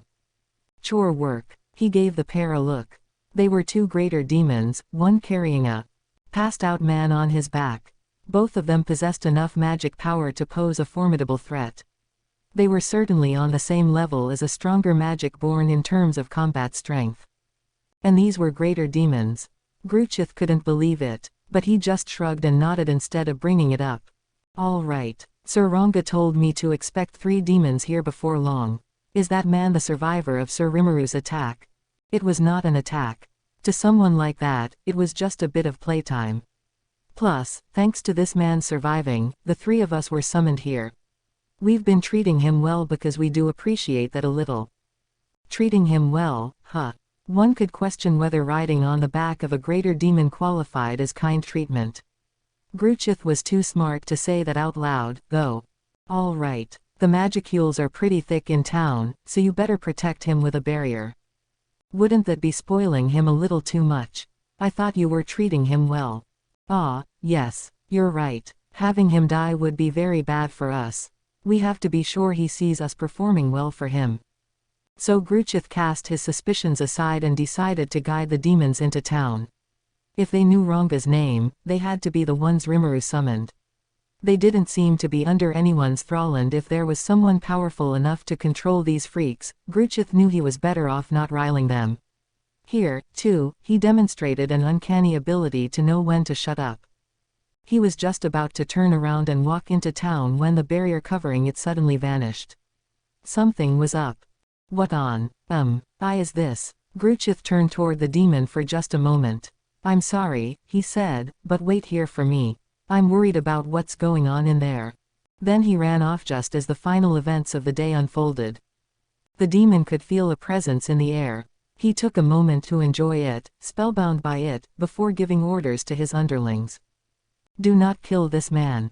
Make absolutely sure you do not let him escape. Then, by himself, he calmly traveled through space. To a demon like this, using magic sense to travel instantly between 2 points several miles from each other came as naturally as taking a walk around the block. The greater demons, unable to do this, nodded their acknowledgement and began following their master's tracks. There was no panic, no loss of purpose among them, they simply began running unnaturally fast toward the center of town. The demon had teleported right next to Rimuru. I am back, my master, he said, taking a knee before the figure as his silvery hair blew in the wind. Rimuru had been a slime when he summoned these demons, and while he was now much more handsome in appearance, there was no mistaking him. The near-divine aura he let out was a telltale sign for any monster, no matter what their eyes told them. It was a sort of shine from his very soul, and discerning the color of one's soul came naturally to a demon. This demon's master was currently conducting a solemn ceremony, one aimed at the neatly lined rows of dead monsters before him. To the demon, it was simply a beautiful sight. He wanted to stay there, just basking in the glory of it all, but not now. There was something on his mind. He quietly came up to his master, taking the utmost care to stay out of his way. Perhaps it would be better to wait until the ceremony was done. Forgive my rudeness, master. It seems you do not have enough magicules on hand. The demon was right. Rimuru didn't seem to have the quantity of magicules this ritual required. Based on his knowledge, the demon surmised he was attempting to hold a ceremony known as the secret art of revival, a skill that created a fully new soul for its target a level below straight up raising the dead. If this failed, the targets would be totally unlike how they were before death, transforming into uncontrollable beasts. The act was so difficult that even losing some memories and knowledge in the process was considered a great success. The secret art of revival had to be woven using arcane wisdom that humankind couldn't even begin to understand. It naturally required a massive amount of magical energy, along with an unimaginable amount of force to control it. Even a high-level magic-born couldn't do that. Only demons, with their knowledge of controlling souls, could handle the job, and even then only a handful of higher-level demons. Ha ha ha ha ha. I'd expect nothing less of my master. Rimuru was performing this arcane act on nearly 100 monsters at the same time. Even a single target took up tons of magicules, and this was multiplying that by 100-ish. Of course he was short on magicules. So the demon decided to speak up, just in case he could provide some help. Yes, it is not meeting the stipulated amount of magicules. I am consuming life force as a substitute. The words flustered the demon. Wait, my master. You don't need to use up your own life for this. Yes. I have a good idea. His eyes turned toward the two greater demons who had arrived earlier, as if appraising their value, then gave them a satisfied nod. Please use these two. The two greater demons stationed behind their leader stood up then kneeled toward him. It would be an honor if these could serve you as well. Nothing could possibly make us happier. The other two nodded their agreement. To them, the choice was obvious. Rimuru, or Raphael, looked at the two demons, observing them with his shining golden eyes. No emotion was present in their dazzling beauty. Instead, he gave this flat response. Understood. This will supply the required number of magicules. The offer is accepted. Then, without further hesitation, he consumed them with Belzebuth. The greater demons disappeared without a trace, gobbled up with the air, taken apart, and converted into pure magicules. The energy appeared to shine a golden yellow to the demon perhaps, he thought, because their wish to be useful had finally come true. Nothing could satisfy them more. Ah, how I envy them. Well done, my master.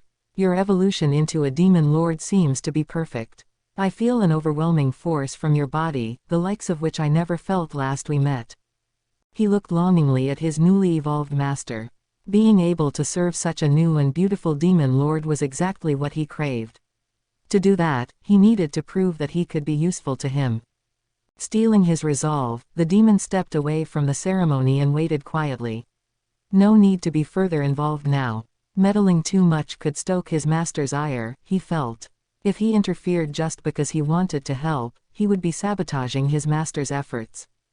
Confirmed. The prescribed amount of magicules has been reached. We will now conduct the secret art of revival. As the demon tried to be as invisible as possible, the ritual commenced. What began was one of the deepest, most mysterious secrets of this world. Colorless, transparent balls of beautiful light were enveloped in a thin film. Of flawless light purple, these were the cores of the victims, along with the astral bodies that protected them. Next, following the secret art of resurrection, the rebuilt monster souls were returned to their bodies.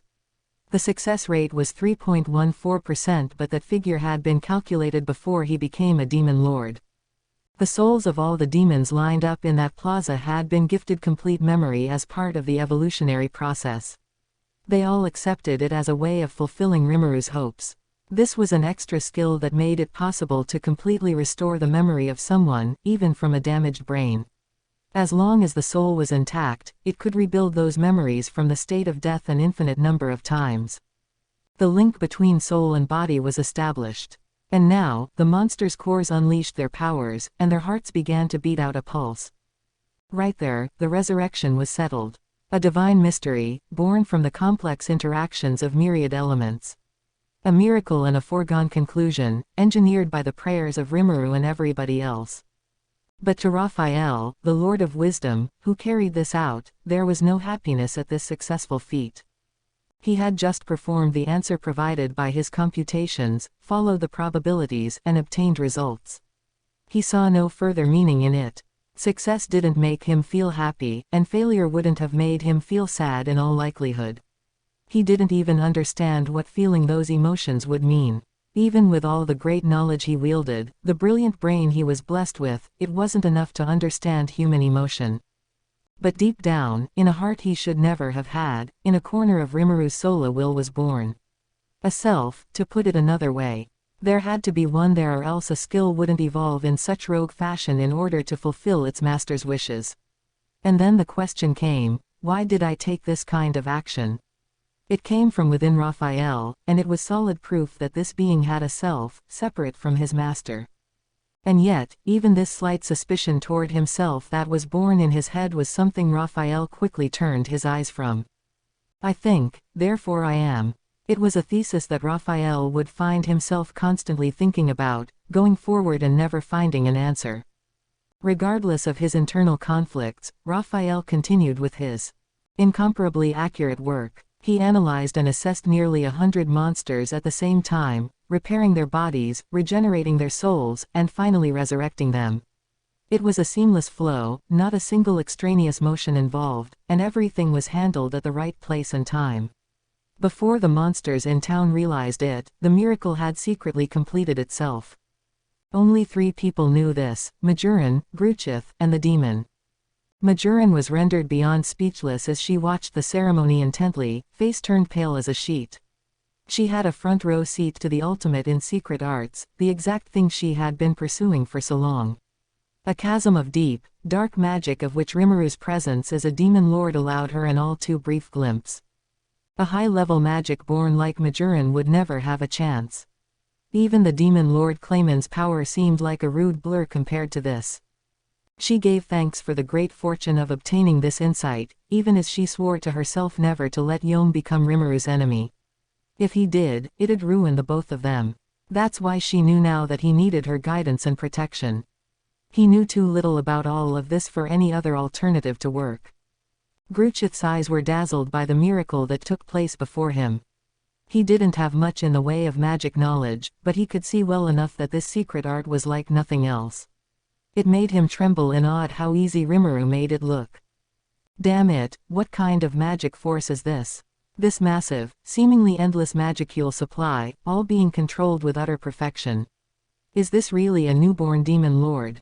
It can't be. Lord Carolan couldn't even do this. Awe and fear swirled in equal measures. And those eyes look like they're beholding something totally worthless. They treat raising the dead as nothing more complex than Repairing a useful tool, did he think he could just make a new one if he messed up? What the hell is going on here? He's usually so warm and kind to other people, was all that just an act? Is this the real him?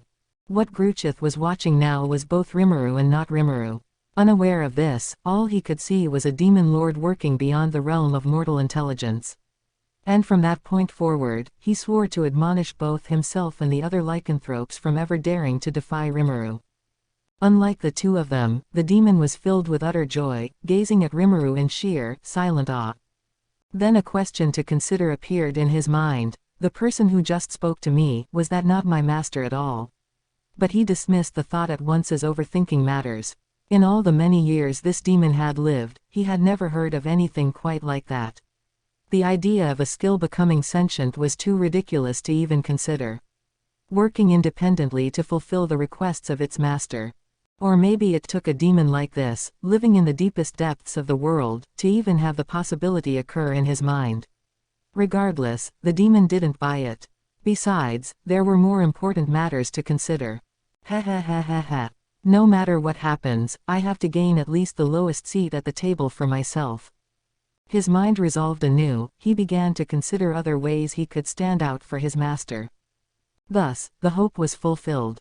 When Rimuru Raphael, Lord of Wisdom, completed his work, he returned once again into sleep mode, his magicule stores exhausted.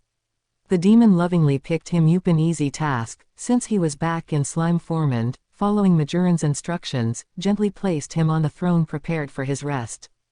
Both Majoran and the demon agreed that Rimuru was simply out of energy and would likely awaken in a few days. But what kind of person would he be like once he opened his eyes? Only the gods could know. As the three eyewitnesses each pondered internally how to deal with this, they heard several sets of footsteps running toward them. Then they realized that the pressure exerted against Ellen's barrier was gone, reducing the magicule count in the air to practically zero. Yom, Kabul, and the others immediately ran over to investigate, only to find row after row of sleeping monsters. Majoran, Gruchith, are you two all right? Where's Rimuru? Whoa, observed Kabul, they're all sleeping. What happened? Did Shion get resurrected and all that? Majoran took a moment to think before responding. Gruchith didn't appear to have any idea what happened, and the demon seemed too enamored with himself and Rimuru to bother explaining matters to anyone else. Everyone's gazes naturally began to focus on Majoran, making her sigh dejectedly. Sir Rimuru has successfully completed the Demon Lord evolution process. All the other monsters shared in this, too, so they're all sleeping during their own evolves. And Shion and the other dead, they've all been safely resurrected using a secret ritual conducted by Sir Rimuru when he was awake. The ritual sapped all his magical energy away, and he is back asleep now. Everyone on site breathed a hefty sigh of relief. Yeah, there's the boss for ya. I knew I shouldn't have worried. I wouldn't relax quite yet, Majoran replied to Kaijin.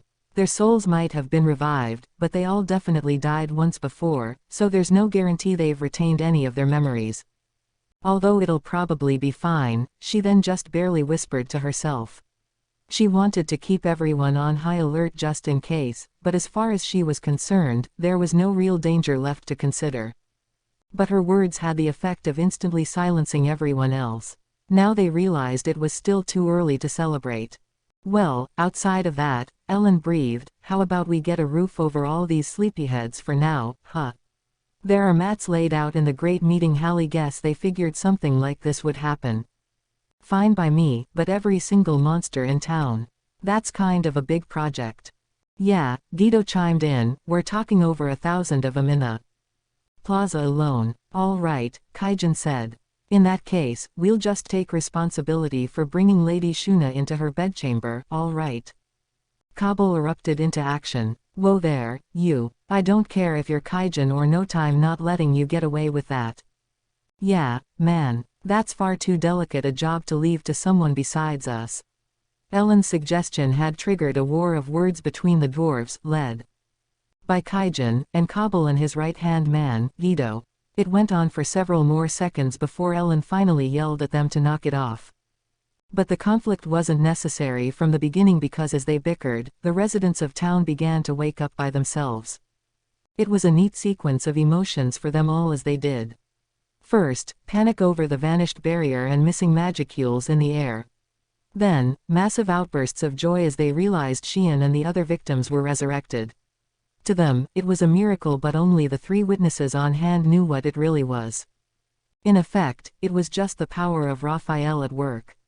And nobody on hand realized, in the shadow of all that joy, that Raphael's simple skill, nothing more, had somehow grown a sense of self-awareness. Rise and shine. It was a trite old phrase, but it was the first one my mind came up with. I hadn't enjoyed waking up like this in ages. Unlike my previous experiments with forcing myself into a nap-like state, I felt refreshed, satisfied. It goes without saying that I had never experienced anything like it before in this world. But as I got up and took a look, I realized that things had gotten pretty hectic around me. More problems to deal with, I guess. Give me a break. I could feel this sort of pulsing energy from the monsters. I did a quick analyze and assess on them, only to find they bore more magicules than before. They were stronger now, in other words, so I guess my evolution must have turned out okay. Correct. The Harvest Festival has successfully completed. Gifts were distributed to all creatures within your genealogy, leading to further evolution among individuals. Aha. So becoming a demon lord made everyone under me evolve, huh? And is it my imagination, or is the great sage being a lot more talkative than it used to be? No, it is your imagination. Oh, all right, hey, wait a second. But as much as I wanted to poke at the sage about it, it offered no further response. Was it really my imagination? I can't think about this right now. How's Xian doing? Not to mention everyone else. What's happening right now? I had an endless wellspring of questions. And as if to answer them all at once. Sir Rimuru, you were awake. I heard a familiar voice and felt a familiar sensation behind my back. A pair of hilly peaks, pliant and warmly surrounding me. My evolution was complete, but there was no huge difference in my slime form. The only real change was that I'd sometimes turn more of a yellowish color. Was I one of those gold slimes now or something? Like, zooming along at the speed of light. I didn't actually have that power, but I sort of felt more elegant. Like I was on top of the food chain when it came to slimes. Not that I looked any stronger, still. More to the point, this sensation, this familiar lap I found myself in, the way my cheeks were getting rubbed. You came back to life. It was Xian. This feels really great. Just like before. Nothing changed. Yes, Sir Rimuru, all of us have come completely back to life. Hearing this, I realized that I had 100 kneeling monsters surrounding us. Then, all at once, they greeted me, excited beyond description for me to wake up. We have all been revived, without a single person missing. Great. That's really great. And who's that I see in the front row? Of course it's got to be that doofus Gobzo. Just as I anticipated, the effects of the evolution brought everyone back to life. I guess it was worth becoming a demon lord after all. The resemblance of my chances to the number pi was a worry, but if it worked on everyone, I couldn't be happier. Hell, even the sage makes mistakes sometimes. I'll always welcome a pleasant mistake like this. Smiling to myself at Xian's return, I spent a moment to enjoy my position underneath her breasts for the first time in a while. Truly an elegant way to pass the time. But the bliss didn't last long. Sir Rimuru, Benimaru said, "You're awake. Wonderful. We have a variety of issues to but before that, I cannot proceed until I confirm you have retained your sanity. You remember the question and answer we discussed in our conference, yes? Let's go, then. What do you think of Xian's cooking? Give me your answer." He gave me a sarcastic grin. "Yeah, I sure remember. It's shitty, right? Man, he worries way too much sometimes." But just as I was about to give the correct reply, I realized something horrifying. I'm kinda being hugged by Xian right now, aren't I? If I use the S word to describe her kitchen work, what will happen then? An image of hell ran across my mind. Oh crap. If I don't think of something, Xian's gonna crush me into jelly with those arms of hers. I can't believe I let myself fall right into this trap. How utterly devious of him. What'll I do? Is there some way out of this? I got it. Time to have the great sage come to the rescue. I'm sure it'll have the most wonderful solution to all of this. And then, upon trying to summon it, I realized it was gone. What? Great, great sage. And, wait a second, who had been answering me just a moment ago? Report. The unique skill Great Sage has evolved into the ultimate skill Raphael, Lord of Wisdom. As a result, it has disappeared and cannot be accessed. Whoa, skills can evolve, too. And, Raphael. Named after the angel and everything. Sounds pretty neat. But I can explore this later. I still have an unprecedented crisis to deal with right now. All right, Raphael, if you're the Lord of Wisdom, find the best way possible for me to deceive Xian. Understood. My calculations did not find any relevant results. You piece of crap. The sage was never all that useful for things like this, either, and I guess Raphael inherited that same quirk. He said something about calculations, but I doubt he gave the question any serious thought at all. Probably just trying to humor me. The more things change, the more they stay the same. Maybe he hasn't really evolved much at all, apart from the fancy pants name he grew. This whole exchange took less than a second to unfold in my mind. What about my cooking? Well, I'm sure Sir Rimuru misses it terribly, no. He can't wait to see what you've been working on, I'm sure. Someone needed to stop Benimaru before this got any worse. Damn it, that bastard wanted this to happen from the start. And he even made damn sure in advance that he didn't get caught up in it. What an asshole. This great sleep session I had, and he's threatening to have Xian put me in the kind of sleep you never wake up from. I see. He wants me to cook a meal, then, is it? How thoughtful of you, Sir Benimaru. Xian smiled triumphantly at the suggestion as I was seized by a turbulent sense of foreboding. So you see now, Benimaru said. I know this goes without saying, but let me provide a suggestion, then. I recommend replying with, the answer Benimaru suggested I make was, it's shitty, wasn't it? I do remember that well. Wah, the great sage the Lord of Wisdom just came up with the most brilliant answer in the universe. Man, I'm sorry I accused him of not evolving too much. You rock, Raphael. Hang on, Benimaru. We had a question and answer planned out in advance, right? Oh, don't worry, I remember the whole process. The answer that you decided was correct for this was, it's shitty, was it not? I remember it perfectly. Xian's smile froze in place as several beads of sweat began running down Benimaru's face in tandem. Shush Xian, wait. Sir Rimuru has only just awoken. I fear his brain might still be in a state of confusion. I took this moment to nimbly evacuate myself away from Xian's chest, keeping an eye on the panicked Benimaru as I did. Very well, Xian flatly replied. Sir Benimaru, no, just Benimaru. I serve Sir Rimuru directly, I have no need to use noble titles to refer to you.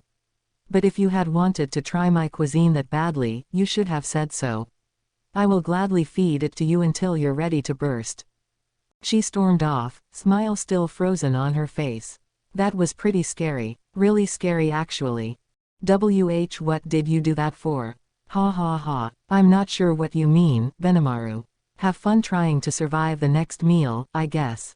This isn't funny, my lord. I have been testing her new creation so long that I've developed resist poison recently, too. Benimaru could see doom lying ahead. If Xian was that enthusiastic to start cooking, this could be the end for him. Poison resistance, though, really, that's pretty much saying that Xian's food is poison, isn't it? Yeah, well, as they say, you reap what you sow. Benimaru gave my assessment a dejected shake of the head. I had no words to console him with. One misstep, after all, and it could have been me facing that maelstrom. Better, I thought, to let the original perpetrator face her wrath instead. After Xian left, the newly resurrected survivors clamored to greet me, as if they'd been waiting their turn this whole time. Everyone had the same knowledge and personality as before, although the atmosphere was maybe slightly different with some, which was a great relief. No memory loss, no nothing, and their souls were all fully intact. That wouldn't have been possible if I didn't obtain the complete memory extra skill. Glad to see all that evolution effort didn't go to waste. As one of the crowd put it, now I can keep coming back to life no matter how many times I die. And I wasn't entirely sure he was joking. Complete memory allowed you to directly tap into the target's soul. Normally the power could be possessed only by spirit-type lifeforms, but somehow I had stumbled upon it, too. They said something about souls that shared the same genealogy with me and all that, so I guess it technically applied to me.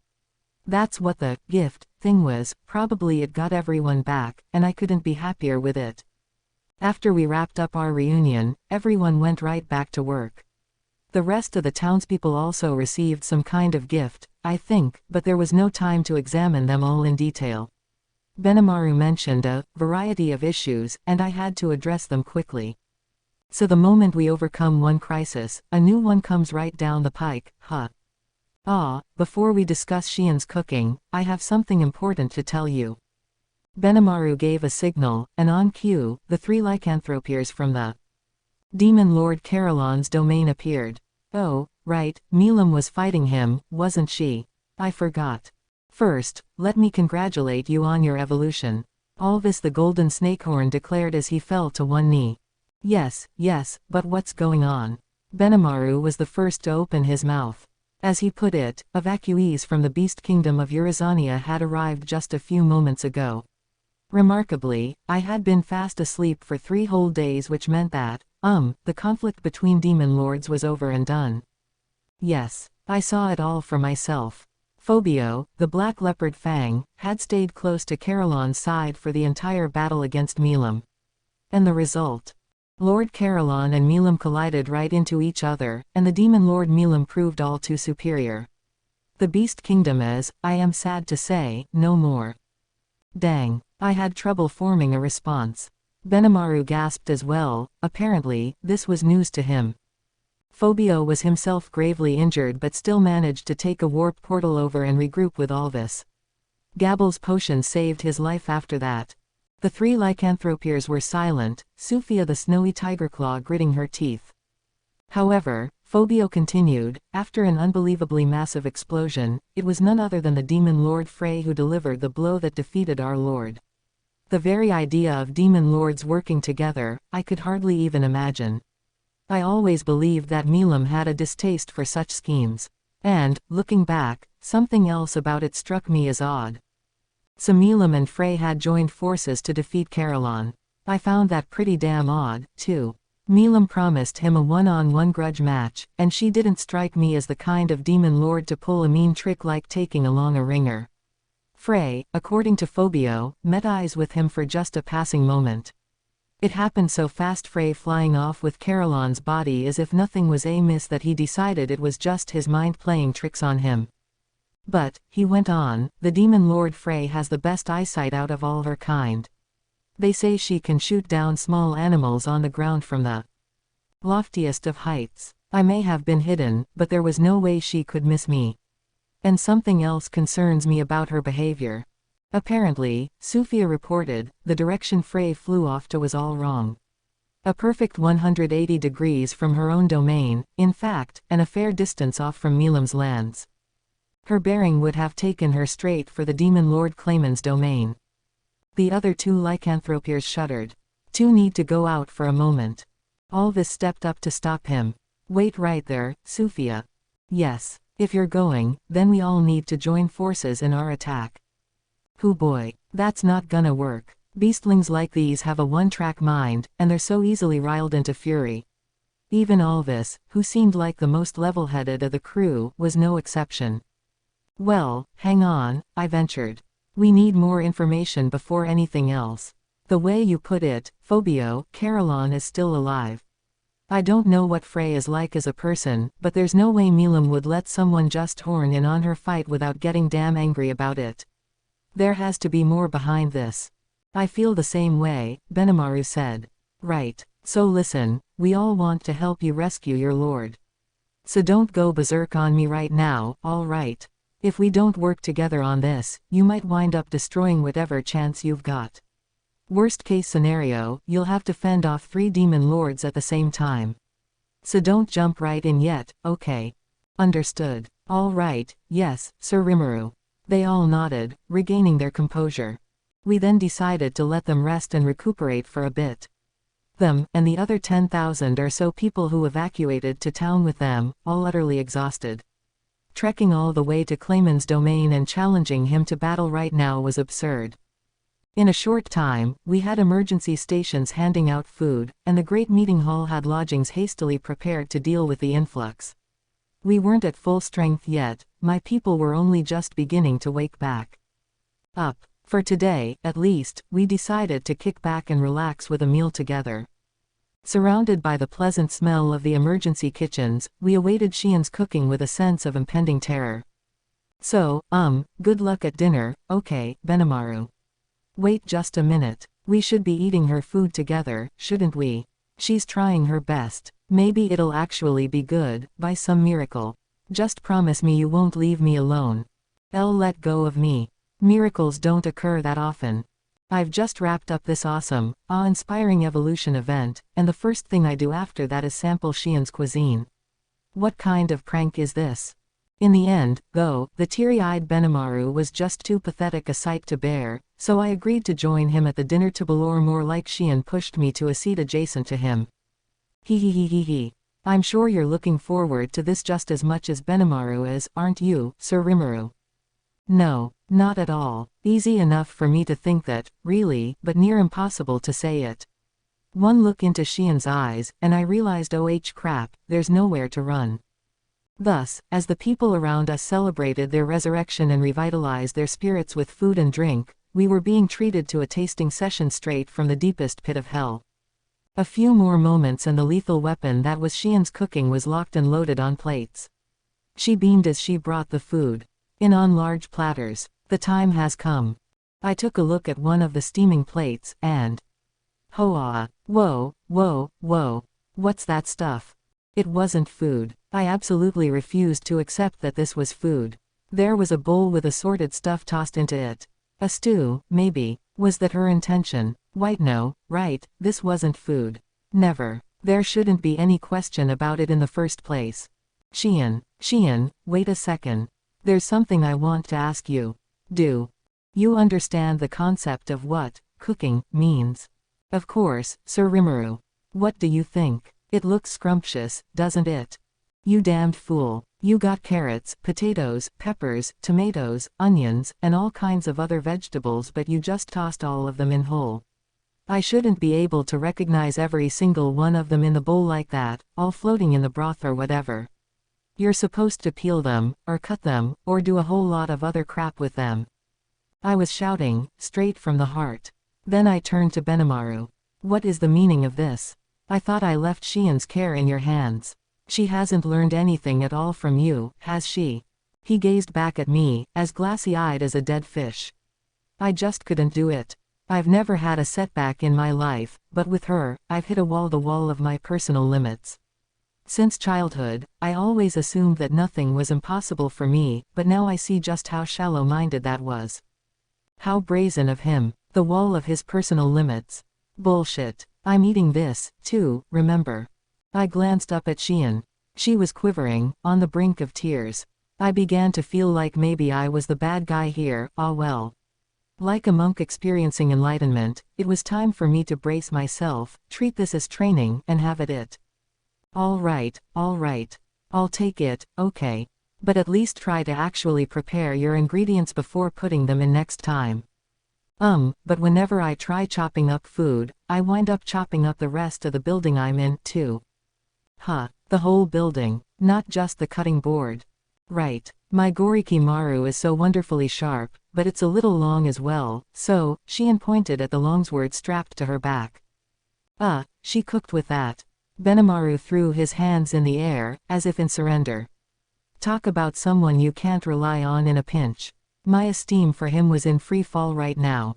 Listen, I attempted, a katana isn't meant for cooking. All right, that's what they've invented cooking knives for. No, I work strictly with Goriki Maru. I wouldn't want to cheat on it with other blades. Oh, I was planning to give you some kitchen knives as a present actually, but I guess you don't need them. Wait, I was wrong. My mistake. Goriki Maru just told me I was allowed to play around with other knives after all. Good to hear. So yeah, use those knives to cook from now on, okay? She sure knew a gift horse when she saw one. Ah well, it certainly beats chomping into whole tomatoes in what was supposed to be soup. If he ate nothing but food like this, not that I was acknowledging it as food, mind you, no wonder Benimaru acquired resist poison. Now it was my turn, but, hell, I was a demon lord now. Ingesting something like this couldn't kill me, right? So I resigned myself to my fate and went into my human form. Closing my eyes and steeling my resolve, I brought a spoonful of some kind of mystery goop to my mouth. Just as I was about to swallow it as quickly as possible, I noticed something odd. This is, like, super good. Almost like she's fully recreated Shuna's home cooking. You're kidding me. It tasted nothing like it looked. I opened my eyes wide as I slowly, carefully ferried another spoonful of ingredients to my lips. This is good. Benimaru watched, half praying, his eyes asking, "Are you all right?" To me. I motioned him to give it a shot as well. I guess his experiences with Xian's food up to now were just as bad as I imagined. He dejectedly took a spoonful, then his eyes burst open in surprise. Guess my tongue wasn't lying to me. I almost thought something got screwed up with my evolution for a moment. Xian watched us with the biggest cheese-eating grin I ever saw in my life. It kind of pissed me off, frankly. Xian, what is this? Why's this so much better tasting than it looks? He. Well, it turns out, and I had no idea about this, that when the moment of evolution arrived, Xian wished deeply in her mind to become good at cooking. It would take a dumbass like her to wish for something like that as her gift. What was she even thinking? It was exasperating, but I supposed it was also supremely Xian-like of her. So there you have it. I've obtained the unique skill Master Chef. Yeesh. What a sight. Earning a unique skill because she wanted to get better in the kitchen. How badly did she wish for that anyway? And the way she described it, the skill let anything she made taste exactly how she pictured it in her mind, no matter what kind of dish it was. No wonder it tasted like Shuna made it. That was exactly what she was aiming for. Xian's efforts, as always, were pointed in the completely wrong direction. And nothing could have been purer Xian than that. So the rest of the day turned into a wild party, a feast that continued well into the wee hours. There was none of the grim pathos of the past few days. Xian, and everyone else, was back, and their presence brought joy to the town.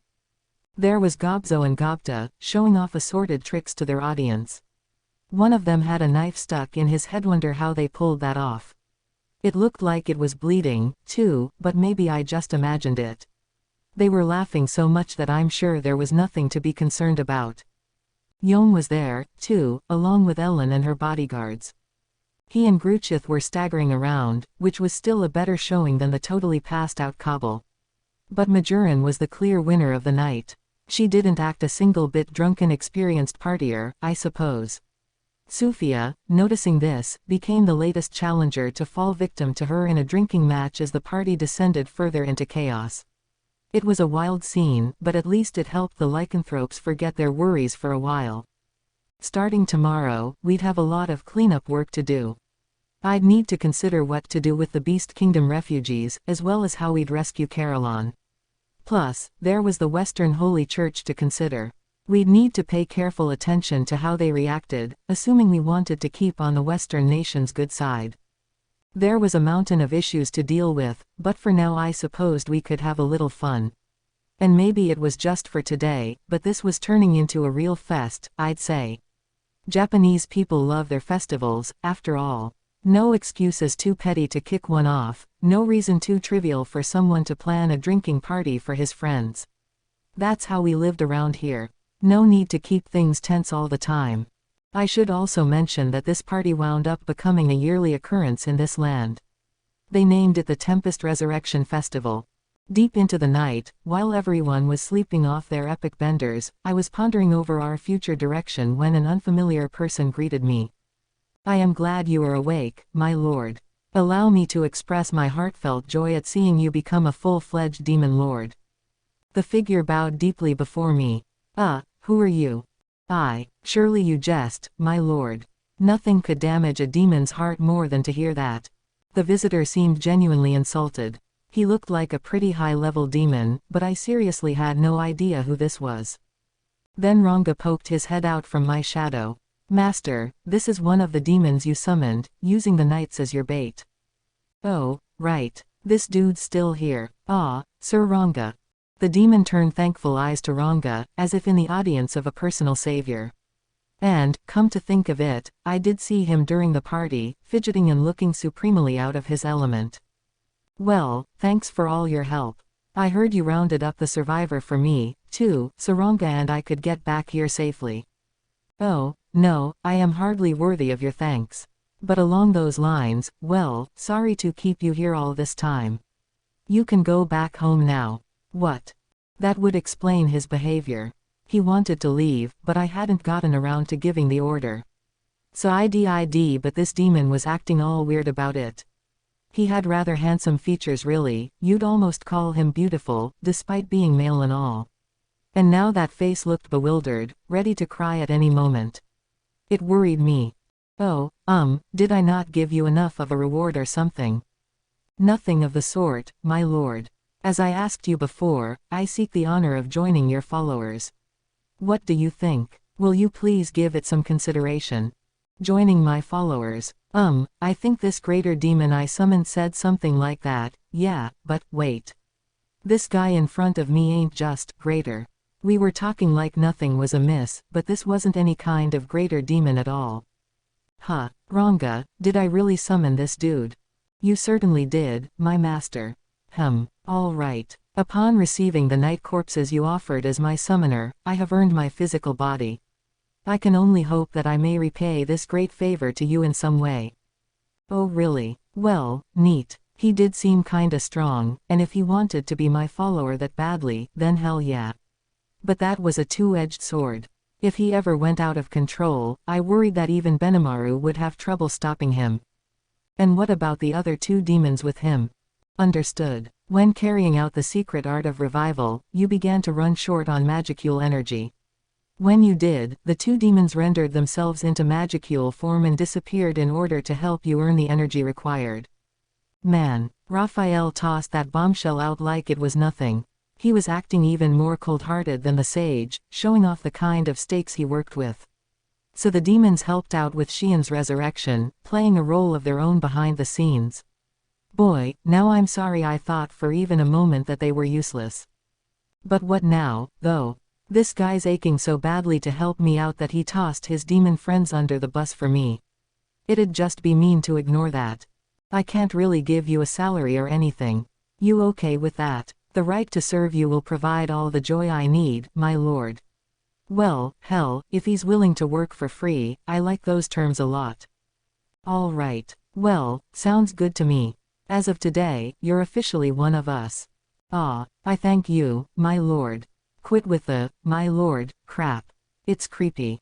I understand. How shall I refer to you, then? Rimuru works. Ah, Rimurusik, a sweet tone that name has. Sir Rimuru it shall be, then.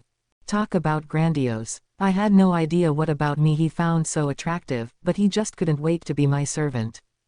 Right, yeah, great. But what's your name? Being a nameless demon is more than enough for me, Sir Rimuru.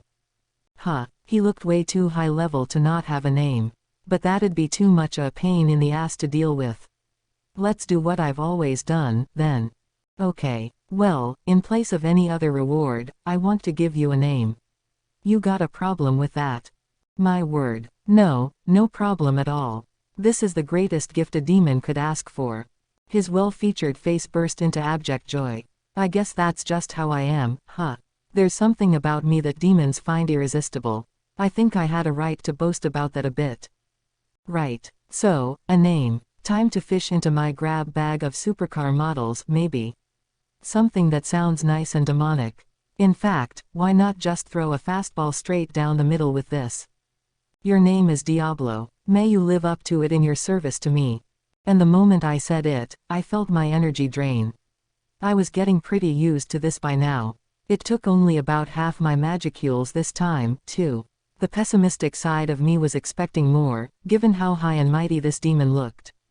Naming Beretta, that greater demon, took over 30% of my magicules, so he must have been greater than greater after all. Report. The individual Diablo was an archdemon. When his master evolved, he experienced a massive upgrade in magicule stores. As a result, making a comparison strictly on percentage of magicules consumed will not provide an accurate picture.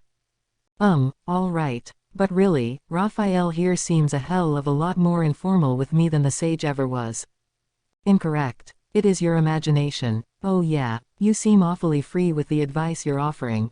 Considering that. But the Lord of Wisdom just said something I didn't want to ignore. My energy had gone up that much, and Diablo still took half of it. Like, how much a boost are we talking here? Understood. For reference's sake, the figure is over 10 times what it previously was. Holy crap, what the hell did I just walk into? I've turned into some kinda monster. Diablo, the demon before me, remained motionless on one knee. A sort of dark cocoon enveloped his body as he prepared for his own evolution. I am so careless sometimes. I guess there's no cure for stupidity, even after death, so I'll just have to grin and bear it. No more casual naming for me. I mean it this time. I swore it to myself, but something told me I wouldn't stick to it for very long. The evolution completed itself as I mused over this. Within the dark form I was greeted with, I could see streaks of red and gold amid his black hair. His eyes were just as golden as before, his pupils shining just as eerie a shade of crimson. The areas that'd normally be white were instead a shade of jet black, which made them stand out all the more. As he rose to his full slender height, I realized he was dressed in the very peak of classy domestic clothing, like a perfect butler. It was a new image for him, compared to the high-born prince he'd looked like before. He used to be a ruler, now he served one. But, if anything, that arrogant aura that surrounded him had grown, not shrunk. Diablo. That is my name. My heart is filled with deep emotion, Sir Rimuru. From this day forward, I promise to serve you with all my heart. He gave me a respectful salute. This transformation apparently reflected his desire to be my ever-loyal servant. Demons could use the intrinsic skill create material to whip up any kind of clothing they wanted, it turned out, so there was no need for a wardrobe. Pretty useful. I'm kinda jealous. Almost immediately, he said, Sir Rimuru, you appear to be fretting about something. What is it that troubles you? Because I would hope you can discuss it with me. It must have been obvious to him. I decided to explain the whole situation, since it'd help me arrange my own thoughts as well. Even if it didn't lead to an answer, it'd help keep my mind calm. It's nothing big, well, it is, I guess. I'm thinking about the future. The future. Right now, we've got too many problems to deal with at the same time. I think we're already over capacity with all the plans we need to carry out. I reviewed the circumstances for him. My main concern was the demon Lord Carolon and how Milam was involved with him. But the most pressing matter was how we'd clean up the kingdom of Pharmus and check the Western Holy Church's movements, both issues that could greatly affect our future relationship with mankind. If we made any misstep with the Church in particular, we'd wind up being the nemesis of every human being in the world. I wanted to do whatever I could to prevent that. It would be ridiculous, though, to attempt to address all these problems at once. I needed to line up our enemies, our problems, one by one and secure victory against them. I see. All of that makes sense to me now. Allow me, in that case, to shoulder some of the burden. I will be happy to fine-tune matters so multiple problems never occur at the same time for you. Your orders, Sir Rimuru. Ever the sly demon, isn't he? He understood my worries in a flash and was ready to take action against them. But I wanted to discuss matters with everyone else before deciding on anything. Well, hang on. There's no big rush. We'll decide on a direction at a conference tomorrow, so why don't you join us? If Diablo's that eager to pitch in, let him. He seems pretty shrewd, and it'd be a waste to let his powers go unflexed. Report. I believe we do not need to worry about the Western Holy Church. The analysis and assessment of the unlimited imprisonment that has shut away the individual Veldora will be completed shortly. Releasing this individual is believed to provide a suitable restraint on the Holy Church's actions. Ooh, neat. Yeah, if we could release Veldora, that'd sure keep the Church from pulling any funny moves. Wait, what? You're being way too engaging with me, Raphael. Incorrect. It is your imagination. Yeah, my imagination. Knock it off, man. Let's get back to Veldora. We can actually release him. Analysis is slated to finish by tomorrow afternoon.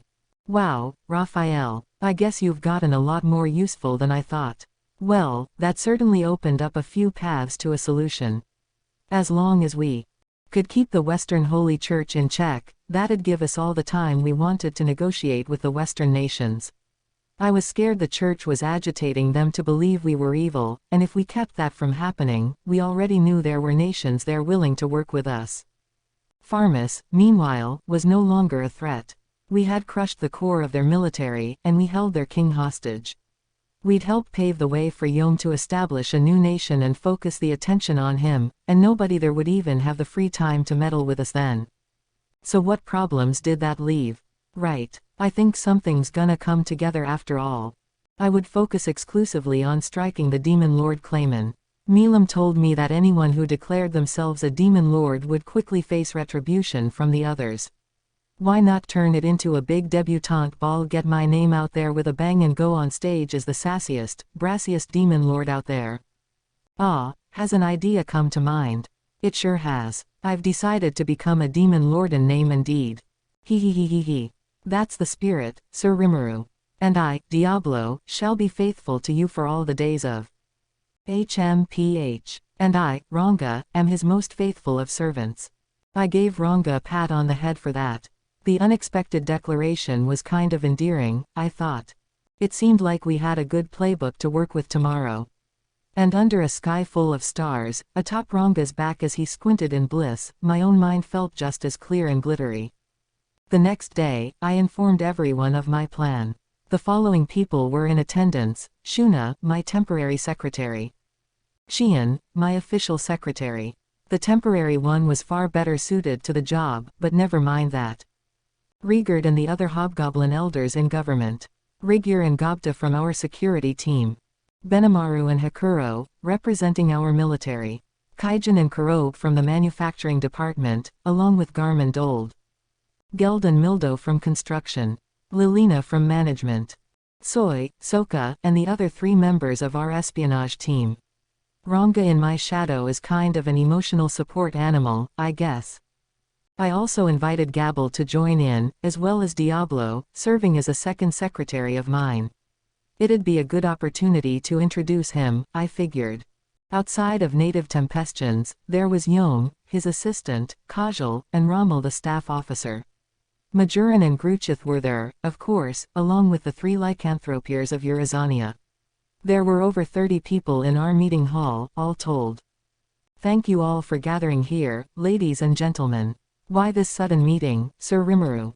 I was trying to act all cool here, given that I was about to announce my presence as a Demon Lord, but Benamaru just cut me off. Guess I'll keep it normal after all.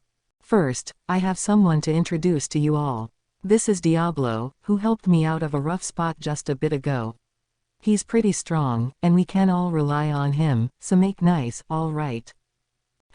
He certainly seems well guarded. I imagine he is just as experienced as you say, Sir Rimuru. With Hakuro's stamp of approval, everyone else safely assumed that Diablo wasn't some also-ran strength-wise. Without any further complaint, he immediately became one of the gang. Moving on. Now Gabble. Why yes. The Dragonute looked ill at ease in this gathering of top brass. He nervously shot to his feet upon hearing his name. Effective today, I'm going to name you head of our development department. That's a provisional title, but it means you're now in Tempest leadership. Make me proud, all right. Why yes, sir. I promise you that I, Gabble, will eternally put my nose to the grindstone for you. He choked up midway as he accepted the offer. Research and development seemed to suit Gabble a lot more than I would have guessed. I was sure he'd do a great job. Now it was time to visit the main topic. So I've decided on our direction going forward, and I wanted to relay it to all of you. This has everything to do with Yom and the 3 lycanthropiers as well, so I want you to listen carefully. Whatever you want, pal. Does this have to do with rescuing Lord Carolon? All eyes were upon me. Without further delay, I turned into human form and faced them. I've decided to become a Demon Lord. Right, Kind of a tepid response. Meaning that I'm taking the role, you already have, haven't you? Xian gave me an odd look. I guess she figured that was the whole reason.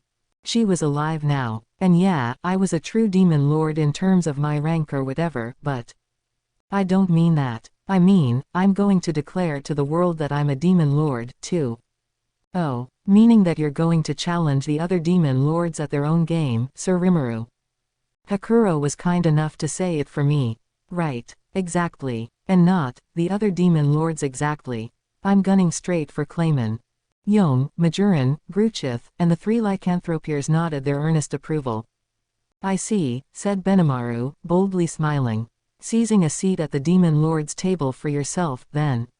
Interesting. Nobody else had any objection. Right. Behind the scenes, as Pharmus attacked us, it was Clayman controlling Majoran and all the rest. I can't let that stand. There's a pretty good chance he's the one who sicked Milam and Frey on Urizania, too. That's all the reason I need, isn't it? My audience nodded back. I then discussed my thoughts further with Theme about our future relations with the Western nations, about the post-war cleanup with Pharmus, about the need to keep the Holy Church from interfering with us, and about rescuing Carolon, as I promised the Beast Kingdom's denizens. I also passed out work assignments along the way. Regard, I'm leaving negotiations with the Western nations to you. Evacuating all those merchants back to Bloomin should be a pretty good bargaining chip to work with. Keep in mind the trust we've built so far and proceed carefully. Yes, Sir Rimuru, you can count on me. He sounded ready for the job. The other elders looked just as enthusiastic about it, practically bursting with confidence. I guess they were on pretty good terms with the merchants. Benimaru, I want you to tabulate exactly what happened to everyone who evolved in town. We're going to use every weapon at our disposal to crush Clayman, and to do that, I need to know what kind of powers I have to work with. Yes, Sir Rimuru. He, too, was brimming with confidence. It was the expression of a true general, one worthy of being entrusted with all military matters. He sucked at keeping an eye on Xian, but when it came to this job, here was a man you could rely on. Xian, I'll have you interrogate our prisoners. Yom and Majoran, you'll help Xian out with that. Make them talk as much as you can about the state of things inside Pharmus, and help us seize their country. Before we do that, we'll have to finish all the post-war cleanup work, too. There's going to be a new nation set in place, one with Yom as its king and leader, and we need all the intel we can to make it work. Don't kill any of them, all right. They might be useful to us later. I happily accept the task, Sir Rimuru. Sure thing, pal. I will do what I can. Hopefully it will help me repay the favor a little. Xian was ready. I made doubly sure to instruct her not to kill anyone. Because I easily imagined her doing so otherwise. We should be fine now, hopefully, even as I sensed a sort of restless turbulence deep within her eyes that concerned me. Hopefully I was just imagining it. She was always quick to fly into a rage, so I figured this would be a good way to let her get back at him, but maybe I was being a bit too rash. Ah well, she wouldn't be alone, ever, so I figured it'd be fine. I had future work for Yom and Majoran, so it'd be best if they helped her for now. I made sure to have them contact me should Xian begin to act unstable. That ought to be enough caution to cover my ass. Soy, I will gather information on Clayman as quickly as I can. Ah, right, good. Soy's certainly a man who can work. He guessed at my motives before I could even give him his orders, and Clayman was the only prey in his eyes right now.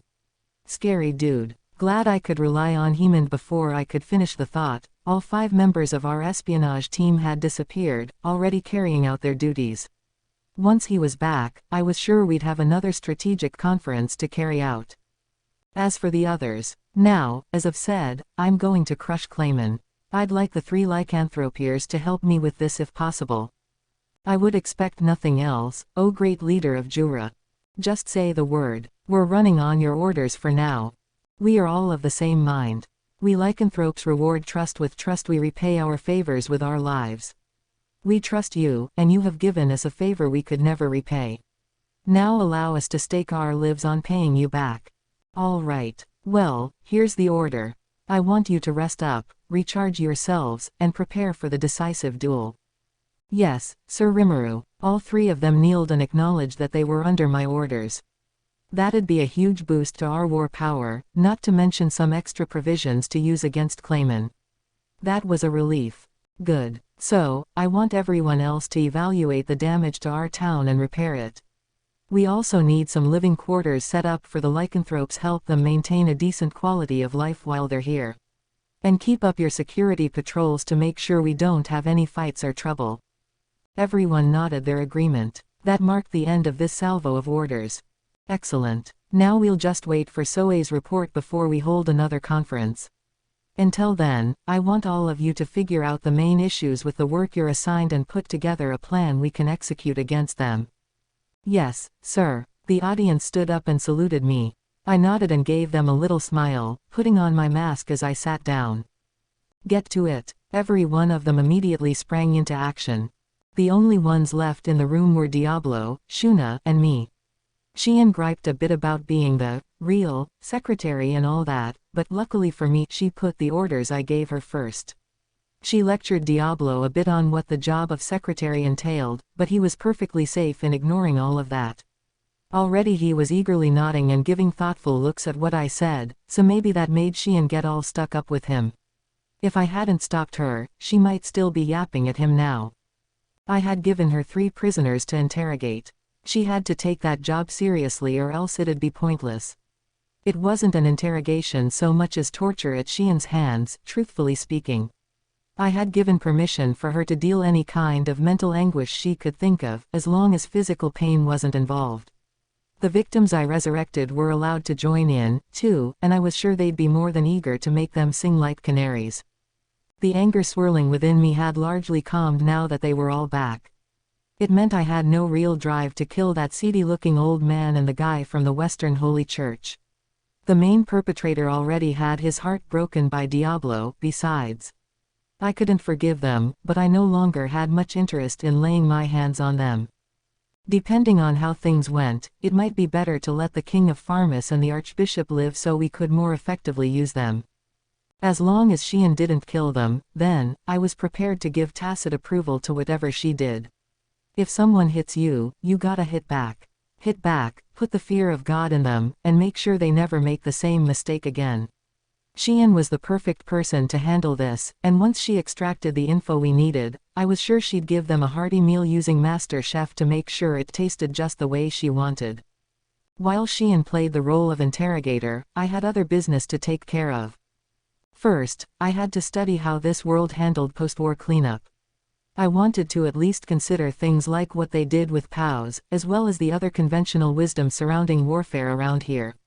If all of mankind considered us to be monsters, then I could just operate by my own rules, but if there was a chance we could build cooperative relationships, like we had now, I wanted to nudge things in that direction as much as I could. Thus I decided to examine what nations generally did in times like these. Yom and Ellen's gang wouldn't know anything about politics or government. For something like this, Vester was my man.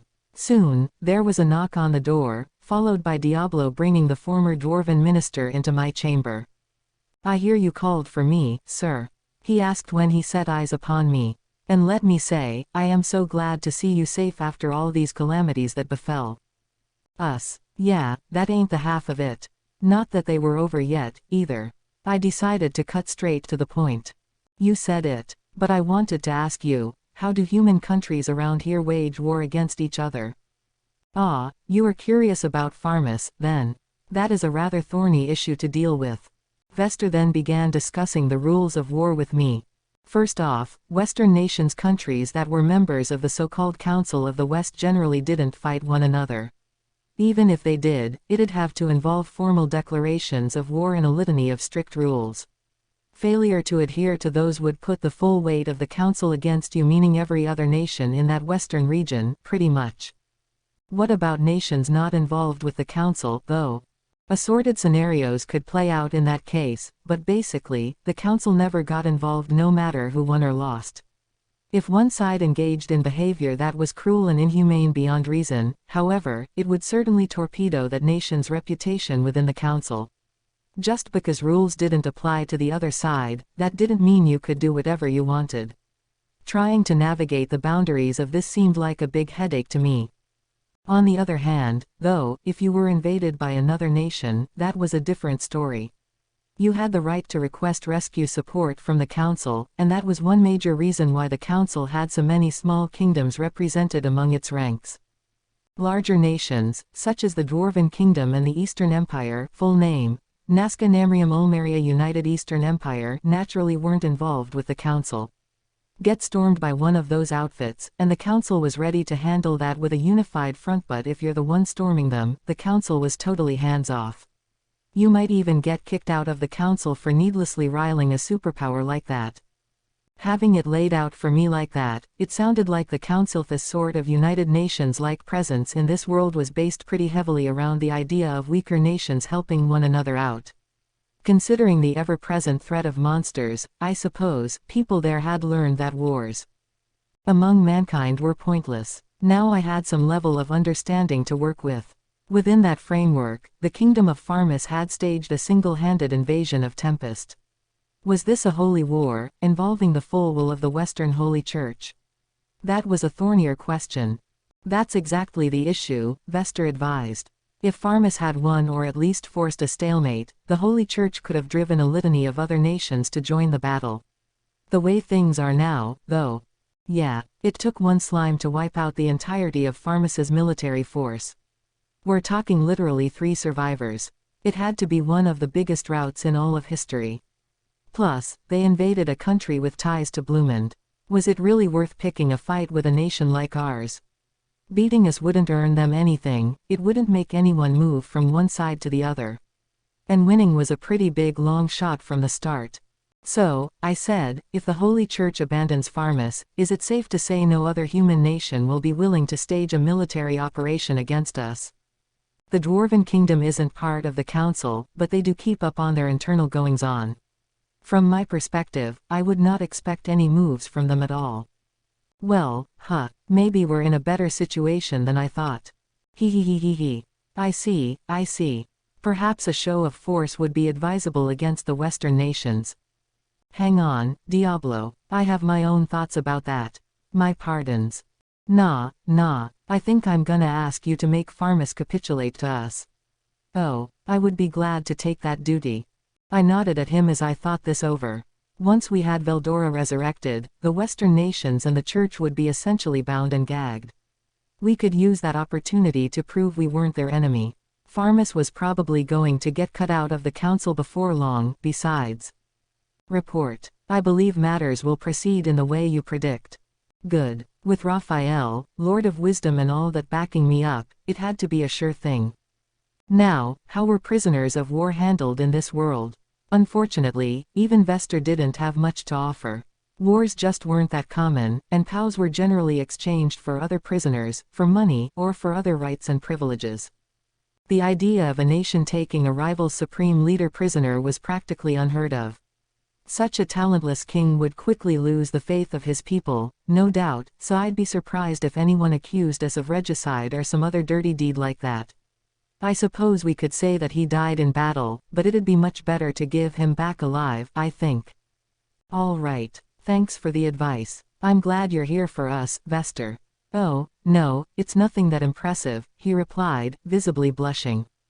His personality had mellowed out considerably here in Tempest, making him kind of a cheerful, intelligent man with a darker side that occasionally rose to the surface, but blushing definitely did not fit his look.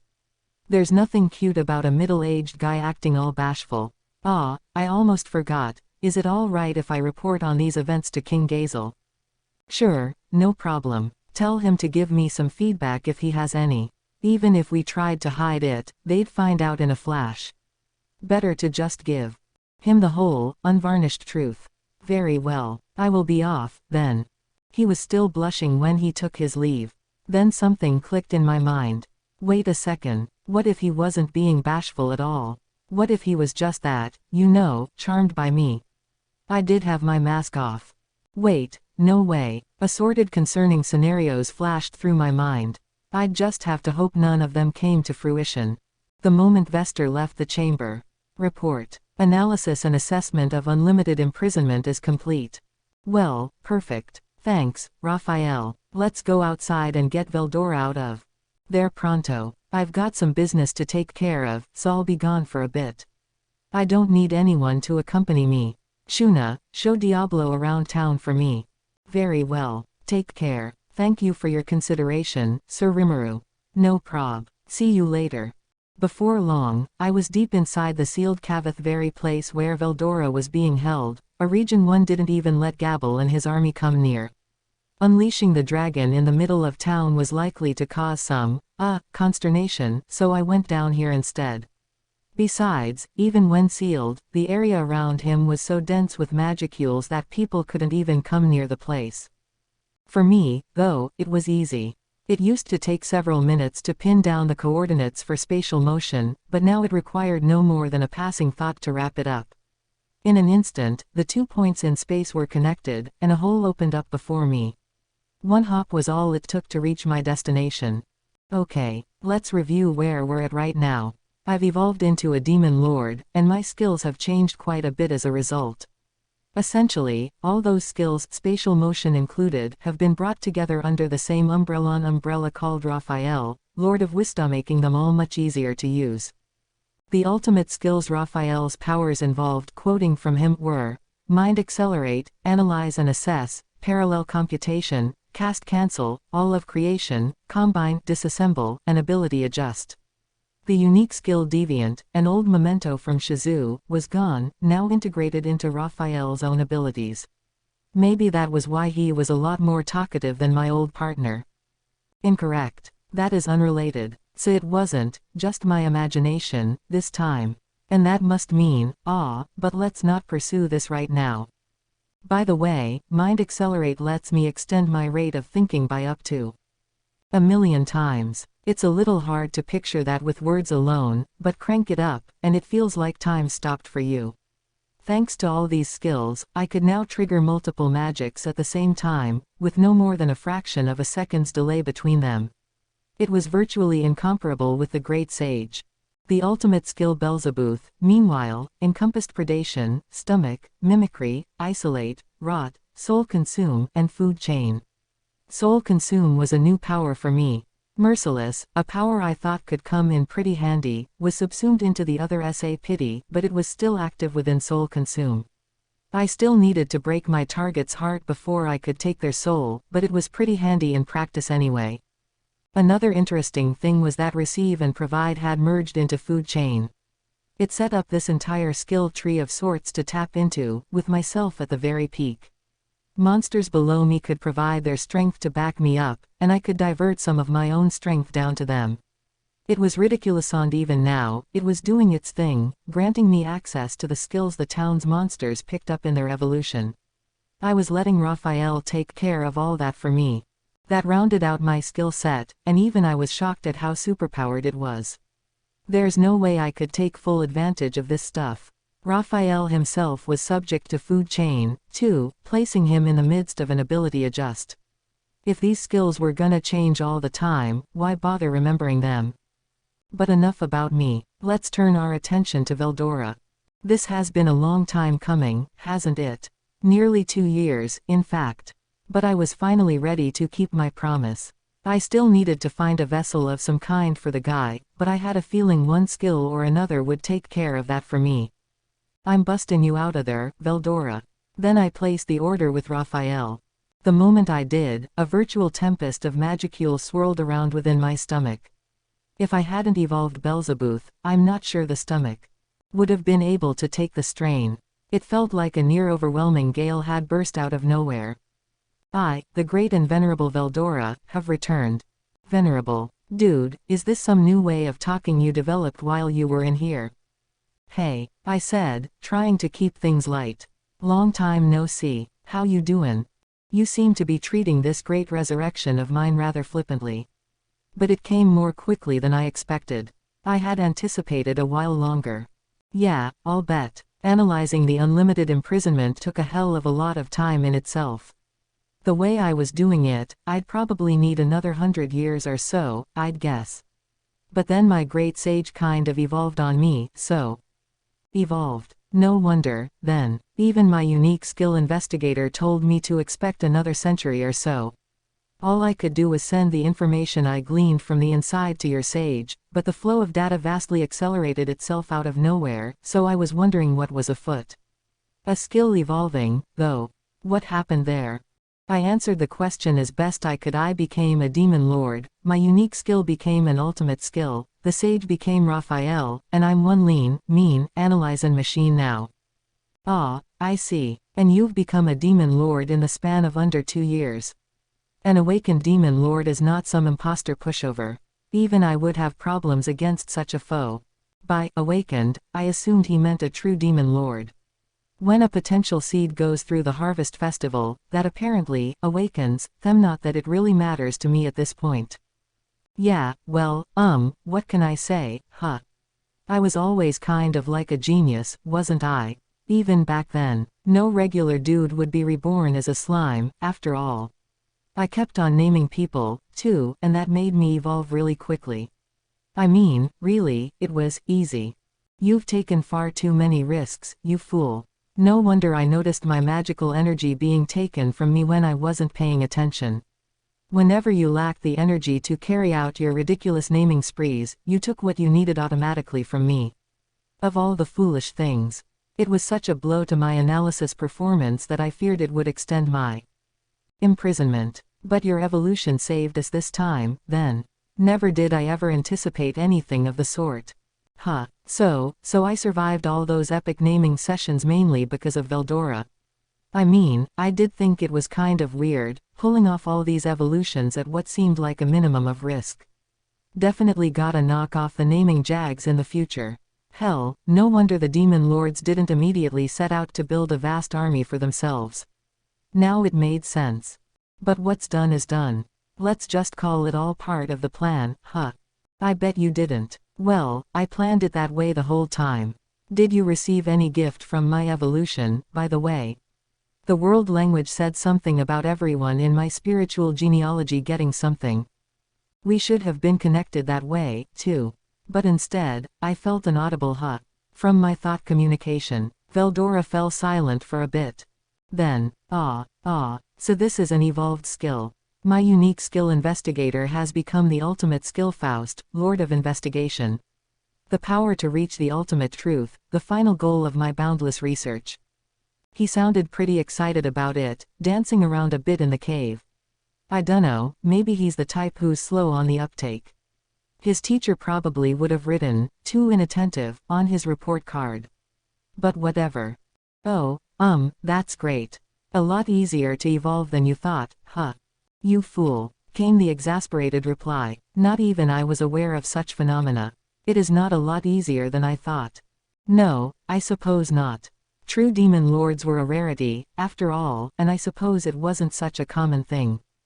We spent the next while catching up on stuff, sharing our knowledge with each other. Really, we could have spent all day down there, but I wanted to get Veldora out into the open sooner or later. Hey, so now that the seal's gone and everything, you wanna go see what's going on outside?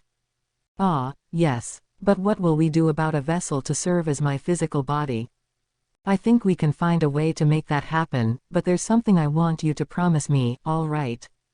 Oh, what is that? Your ore is too huge. I want you to hold it back for me.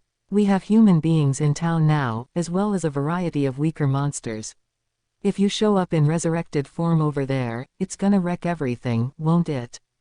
Ah, you really have become a king, haven't you? All right, you have my word. Obtaining this firm promise was the whole reason I went so deep into this cave in the first place. I needed to be sure he could keep that crazy flow of magicules in check. Once I had his word, I unleashed my brand new enhanced replication, or whatever it was called. This was the vessel I had in mind for Veldoron, exact duplicate of me, handsome face and everything. Well, no wonder Vester fell for me. I had matured from before, taller and more grown up. Bewitching, even. Must be the evolution affecting me. Is that your intention? Yep. Use it as your vessel. Gah ha ha ha ha. I see. Very well, then. With his blessing, I transplanted Veldora's spiritual body, his heart, as it were, from my stomach to the enhanced replication. He didn't even have an astral body at the moment, making the operation very unstable, although it'd gradually rebuild itself as part of Veldora's spiritual life process. My replication should be the final defense he needed for now, or so I thought. Report. I have an important development to share. Whatever Raphael had, it sounded important. Something to do with Veldora, perhaps. Report. I have confirmed the establishment of a soul corridor between my master and the individual Veldora. After consuming the remains of the individual Veldora and analyzing them, I have obtained the ultimate skill Veldora, Lord of the Storm. That was some pretty heady crap that Raphael was reporting on, as if it was the day's weather. So shocking that I lost my words for a moment. Apparently, Belzebuth consumed the dregs of Veldora that remained in my stomach, obtaining part of its powers for itself. This firmed up the link between our souls, transforming it into this new power. The ultimate skill Veldora consisted of Summon Storm Dragon, Restore Storm Dragon, and a family of storm-related magic. Summon Storm Dragon called forth Veldora in dragon form, the way I remembered him. He was a spiritual life form now, but once he was fully recovered, I should be able to summon him in that shape as well. I can summon only one dragon at a time. If I summon another, the first one disappears. Maybe I could take advantage of this for transport purposes. It seemed feasible. Restore Storm Dragon copied Veldora's memories into my own mind. In other words, if Veldora died for some reason, I could replace him, or, to put it another way, the real Veldora would reside within my own soul. That was what allowed me to summon him whenever I wanted, I suppose. The storm magic granted me access to Death-Calling Wind, Dark Lightning, and Storm of Destruction. These were all incredibly powerful spells, not at all the sort you'd find in a grimoire down at the local library, so it was a nice bonus. That rounded out the set, and to sum up, it meant Veldora was using me as a kind of backup. Which I didn't mind, especially if it unlocked all of Veldora's skills for me. Soul corridor? Veldora asked. So all my memories and experiences are gathered in your mind, regardless of where we are in time and space. As long as you do not cease to exist, I am immortal. If I am subjected to unlimited imprisonment, you can simply resummon me to spring me out. I was once nearly invincible, but now I see I've been granted eternal life as well. Wow, really? That totally seems like cheating. Although it assumes I'll manage to keep myself alive going forward. Still, crazy. I could create these situations, haha. You thought you could take me? Well, check out this storm dragon I just happened to have bumping around in my pocket. Heh. I almost felt bad for my rivals. Talk about the ultimate ace in the hole. With that soul corridor connection, changes began to occur within Veldora. With his heart linked up to my soul, he had lost all his vulnerabilities. In a single moment, both his astral and spiritual bodies were regenerated, giving him new life in his original, complete form. And then, MNH. He grunted, and then his enhanced replication began to mutate. It grew and grew and grew, coming close to 7 feet tall. Now he was tall, well-built, supple, and quite muscular. His skin was a dark shade of brown, his hair blonde, and his looks rugged and masculine. He was a fine figure of a man, one with just a few suggestions of my own facial features still in place. It was kind of like if you took my external human form and made it deliberately manlier. I couldn't get this manly even if I tried faking it, so Veldora's will must have been involved with this. Just like the battle-obsessed freak he was, he probably wished for something that looked strong and would hold up in a fight. Ah well, at least he didn't grow into his full, gigantic dragon form. This resurrection certainly seemed to fill him with joy, too. Gah ha ha ha ha ha. I am fully restored. I have obtained ultimate power.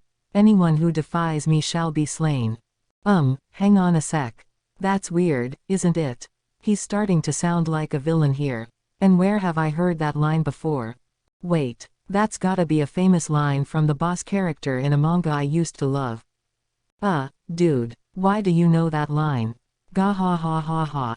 I was rather bored in there, so to pass the time, I analyzed your memories and read through the works I found inside. Don't you think your analysis work would have gone a hell of a lot faster if you didn't waste your skills on stuff like that? What? We stared at each other. It wasn't exactly an affectionate moment. Veldora's eyes swam as he considered what he had done. Well, regardless, I have finally been released. My thanks to you, Rimuru. Way to change the subject, you bastard. I swore in my heart that I would pursue this issue in detail later on. Still, just as I requested, Veldora was trying his best to rein in his aura. He was trying, but after having his full, vast, expansive strength restored to him, it was all gushing out like a tsunami. So I gave him a crash course in aura suppression, otherwise, I'd never be able to introduce him to anyone else. Not like that. Try to picture it building up in a little compartment in your body. Speaking of which. Veldora closed his eyes, meditating over something for a moment. Then I noticed his aura shrink down a considerable amount. How is this? Oh, much better. Gah ha ha ha. I see my manga knowledge has paid off. It is as if all the knowledge of the world was contained inside those arcane volumes. No, it's not, dumbass. What a goofball, trying to act out all those crazy stories. But, well, with a little practice, he ought to be fine. Report. The food chain process on the monsters who share in your soul hierarchy is complete. A large number of skills have been gifted to you, their master. Would you like me to sift through them and execute ability adjust? Yes, no. Now the harvest festival had done its work on the townspeople. There was no way I'd be able to fully harness the dozens, perhaps hundreds of skills streaming my way. Better to have someone rework them to be as simple and easy to use as possible. I mean, really, a skill's something you may or may not be able to obtain after many years of diligently applying your latent talents. Now I had a zillion. It was just too much a waste of power on someone like me. So I thought, why ascend the process of elimination wrapped up in an instant. Report. Using the unique skill Unlimited Imprisonment as a base, the consolidation process has been completed. The unique skill Unlimited Imprisonment has evolved into the ultimate skill Uriel, Lord of Vows. Wait a second. Since when did I have Unlimited Imprisonment, too? Because I think that's kind of an important piece of information, but Raphael treated it as a total given, didn't he? I guess he's just the kind of person to lose all interest in a solved problem, no matter how difficult it was. So, Lord of Vows, or loyalty, to put it another way. The collected prayers from those who vow fealty to me. All those prayers crystallized to form this new ultimate skill, and the moment I obtained it, I could feel a new strength. And an unbelievably reassuring peace of mind. And why wouldn't I? This strength was proof positive of the bonds my friends and I shared. But, hang on. Does this now mean I'm in possession of 4 ultimate skills? Those are some amazing toys, there. Nobody's gonna mind if I get a little carried away with them, would they? But I shouldn't let my guard down. Villains usually meet their tragic doom when they get all cocky like that. No self-proclaimed demon lord would leave themselves open like that. Whenever I do, things usually go awry, don't they? We need to proceed carefully. For now, let's go over our new skills. Understood. The forces of the ultimate skill Uriel, Lord of Vows, are as follows. I had Raphael spell them out for me, as always. Apparently, this skill had merged some of my extra skills into it as well. The only intrinsic skills I had left at the end were Infinite Regeneration, Universal Detect, Universal Shapeshift, Lord's Ambition, Enhanced Replication, and Universal Thread. Meanwhile, the skill itself largely offered the following 4 features: Unlimited Imprisonment, Control Laws, Universal Barrier, and Dominate Space. Unlimited Imprisonment. Universal. Entombs the target in a complex number of spatial dimensions. Provides absolute defense with a multi-layer barrier. Control laws. Dominate space. And the severing of space between both sides. Black fire and thunder. Magical control. Control of heat quantities and inertia. The ability to freely store and remove heat from the stomach. A movement ability, allowing the user to freely switch between spaces for which they are aware of the coordinates. So, kind of the culmination of a lot of skills I had gathered so far. I could trigger Unlimited Imprisonment any time I wanted to. It was equal to the prison Veldora had been trapped in, making anyone caught inside impossible to retrieve, by and large. Universal Barrier automatically protected my body, fully handled by Raphael without my having to think about it. Control law seemed like it'd let me engineer all kinds of phenomena through the control of magicules. The description was a lot of Greek to me, really, but for now I could have Raphael figure it out if I wanted something. Dominate space, meanwhile, was about as close to instant teleportation as you could get. As long as I could perceive something with universal detect, I could flick myself right over there, no need to build a hole in space or anything. This included any place I had visited before, although that required a little time delay. Frankly, the powers of Uriel were mind-boggling. All the offense from before, plus movement, defense, and banishment all massively powered up. I felt safe in summarizing it that way. Like, I'm invincible now, aren't I? No, I just told myself I'd refrain from such nonsense. No getting carried away. As I pored over my new skills, Veldora seemed to have controlling his aura pretty well mastered, figuring out the traits of Faust, Lord of Investigation along the way. He keeps on spouting off such incredible BS that I forgot, but Veldora's actually a lot smarter than I am. This Faust thing was pretty amazing, too. It encompassed 5 skills: mind accelerate, analyze and assess, all of creation, control probability, and investigate truth, and if you asked me to explain how it worked, I'd be stumped. A couple of those skills I had never heard of before, but sadly, food chain wasn't in the cards for him. No need to be greedy, though. I doubted he'd be able to fully use it anyway. So our preparations were complete. Now, for the first time in several centuries, Veldora would be unleashed on the outside world. Upon leaving the cave with him, I found everyone waiting for us at the entrance, and really, we were just about to have chaos on our hands. A large number of people were assembled around the cave, and they were, to say the least, unruly. Some of them had already realized the legendary storm dragon was back to life, with one contingent wanting to march inside to save me and the other refusing to budge until I gave them orders. The arguments between them had grown heated in my absence, even as Benimaru stood silently with arms crossed. But I tell you, if Sir Rimuru is gone, then we've got no way to rescue Caroline, our lord. We gotta get him out of there, no matter the cost. How many times do I have to repeat myself? Sir Rimuru ventured into the cave of his own volition. Clearly he has some motivation for this, and it is not for us to interfere with that. But it's been 3 days. If we don't do something. All right, you mewling vermin. Will you be quiet for me, or would you like to be crushed instead? What did you say? Enough, Diablo, Benimaru finally thundered. You are not mediating over this conflict at all. And it's all right, Sufia. There is no doubt that Sir Rimuru is just fine. If he is in any danger, we will immediately take action. But if Veldora, guardian deity of the forest of Jura, has come back to life, we certainly cannot afford to make any ill-advised moves. He distractedly scratched his head. I guess things were a lot worse than I pictured. Wow, 3 whole days. Between freeing Veldora and working out my skills, I must have lost all sense of time. By the looks of things, the lycanthropes wanted to plunge into the cave and Diablo was trying to stop them. My demon was being backed up by Trainee and the other Dryad sisters, along with Jura's other native residents. Although Diablo himself was trying to act as a neutral arbitrator. Now it was time to delve in myself.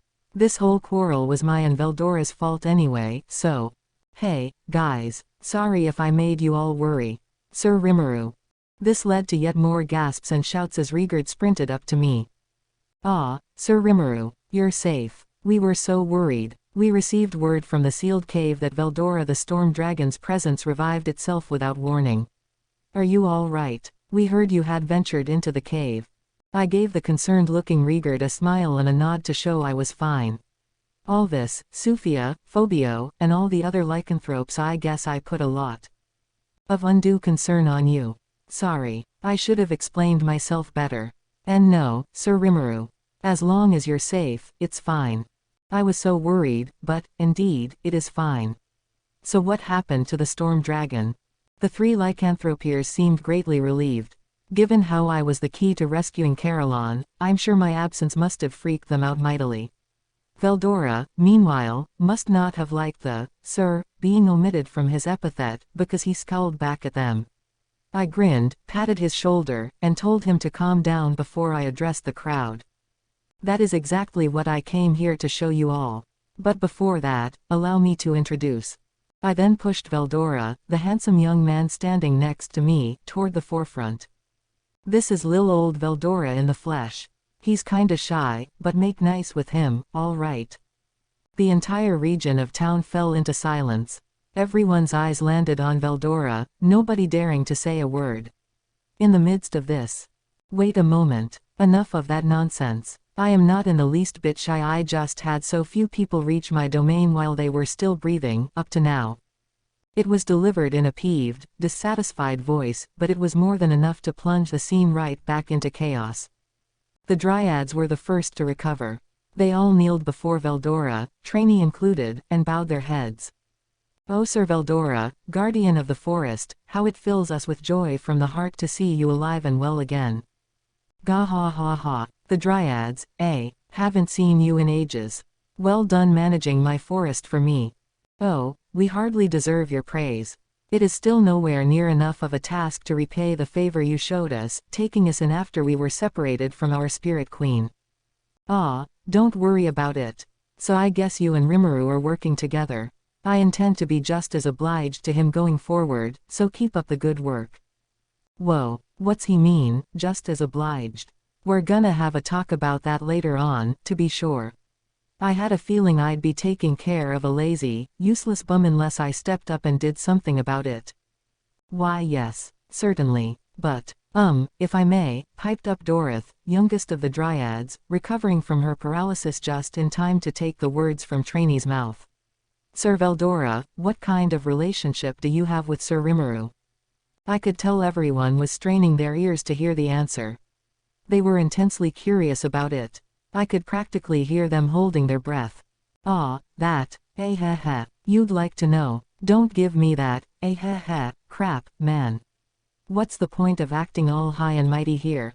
"Yes, by all means." Everyone else nodded. It served only to make Veldora smile triumphantly. "You see, you guys all spoiled this dragon for so long that he thinks he can get away with well near anything. We are friends. Oh please, stop. Now you're embarrassing me, too." I wanted to die of shame at the way he proudly bellowed it out, but the monsters gathered before us were now more frenzied than ever. My goodness. First Lady Milam and now Sir Veldora. When did he ever do that? Oh, yeah, old Rimuru's always been that way. Really cool. Yeah, that's sure the slime I know. I've come to expect damn near anything from him, really. The murmuring continued for a few more moments. So, why are you taking that form, Sir Veldora? Oh, this. My friend Rimuru prepared it for me. Over the past 3 days, he has helped me learn how to restrain my aura so I can converse with all of you without any adverse effects. What do you think? Don't you agree this is better as well? I do. Trainee sighed, overcome with emotion. I really do. This will be a great help to all of us, truly. You look so amazing, Sir Veldora. Yes, I do, don't I? Gah ha ha ha. The other Dryad sisters gave Veldora just the kind of praise he craved. Well, if he's happy, I'm not gonna rain on his parade. Ha ha ha ha ha. Well done, Sir Rimuru. You trained him to hold back that all-powerful aura of his. How fascinating. You said it, Diablo. But more than that, he's friends with Sir Veldora. That's what I'm more surprised about. Perhaps, Rigard said, but looking back, it makes sense. Sir Rimuru first showed himself in our village just when Sir Veldora himself disappeared. Indeed, I had always wondered if the timing of the two events was more than a coincidence. Yeah, I kinda kept it a secret from you guys.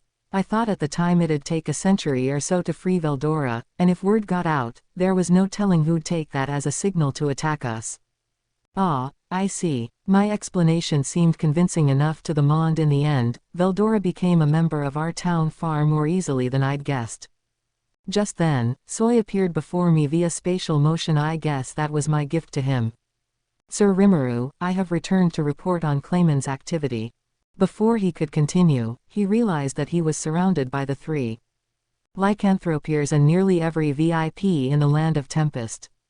Did something happen, my lord? He asked, perhaps hesitant to divulge his report in front of this massive audience. Yeah, something sure did happen, didn't it? Oh, nothing too serious. Your report's the most important thing for now. Here, you three listen in, too. Allow us to, if you could. Yeah, me too. No way we aren't staying involved now. Guess I didn't need to ask. Great. Now's the perfect time to nail down a plan. Soy, summon all the town leaders who aren't here right now. And have Yom and Majoran join us in the great meeting hall. Kabul and his gang, too, while you're at it. At once. Then he spatial motioned out of there. I was sure he'd have them here in a flash. It was time for an all-hands conference. I couldn't overstate the importance of this meeting. The future of Tempest was riding on a future where man and monster could live together. If anyone got in the way of that, we'd knock them out of the picture, no matter what. And right now, my friends and I had the power to do that. First, the Demon Lord Clayman. Next, the Western Holy Church. Let's have 'em all accept their just desserts for laying hands upon my friends. The thought brought a soft smile to my lips. Epilogue. The string puller in the shadows. The anger was writ clear upon the Demon Lord Clayman's face. He had come so far, and now one plan after another was falling apart on him. He schemed to have Caroline be attacked by Milam, and then she just flew over, declared war, and flew on back. Learning of Pharmas's ambitions, he ordered Majoran to wreak even more havoc, only to have Rimuru, leader of the monsters, return to the scene and erase the Pharmas military from the face of the earth. Clayman planned to use all this chaos to awaken himself and become the true Demon Lord he knew he could be. But none of this made sense to him. Damn all of them. And after that kind benefactor set everything up for my awakening.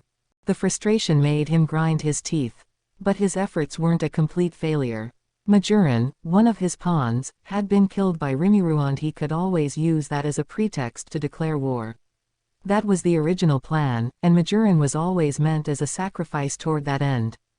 Now, though, there was another problem. In the end, can I actually win?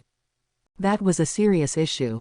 Among the weak human states that dotted the continent, the kingdom of Pharmas was among the more decently powerful ones. For this campaign, they had a legion of nothing but knights, numbering 20,000 strong, a figure not even Clayman could afford to ignore.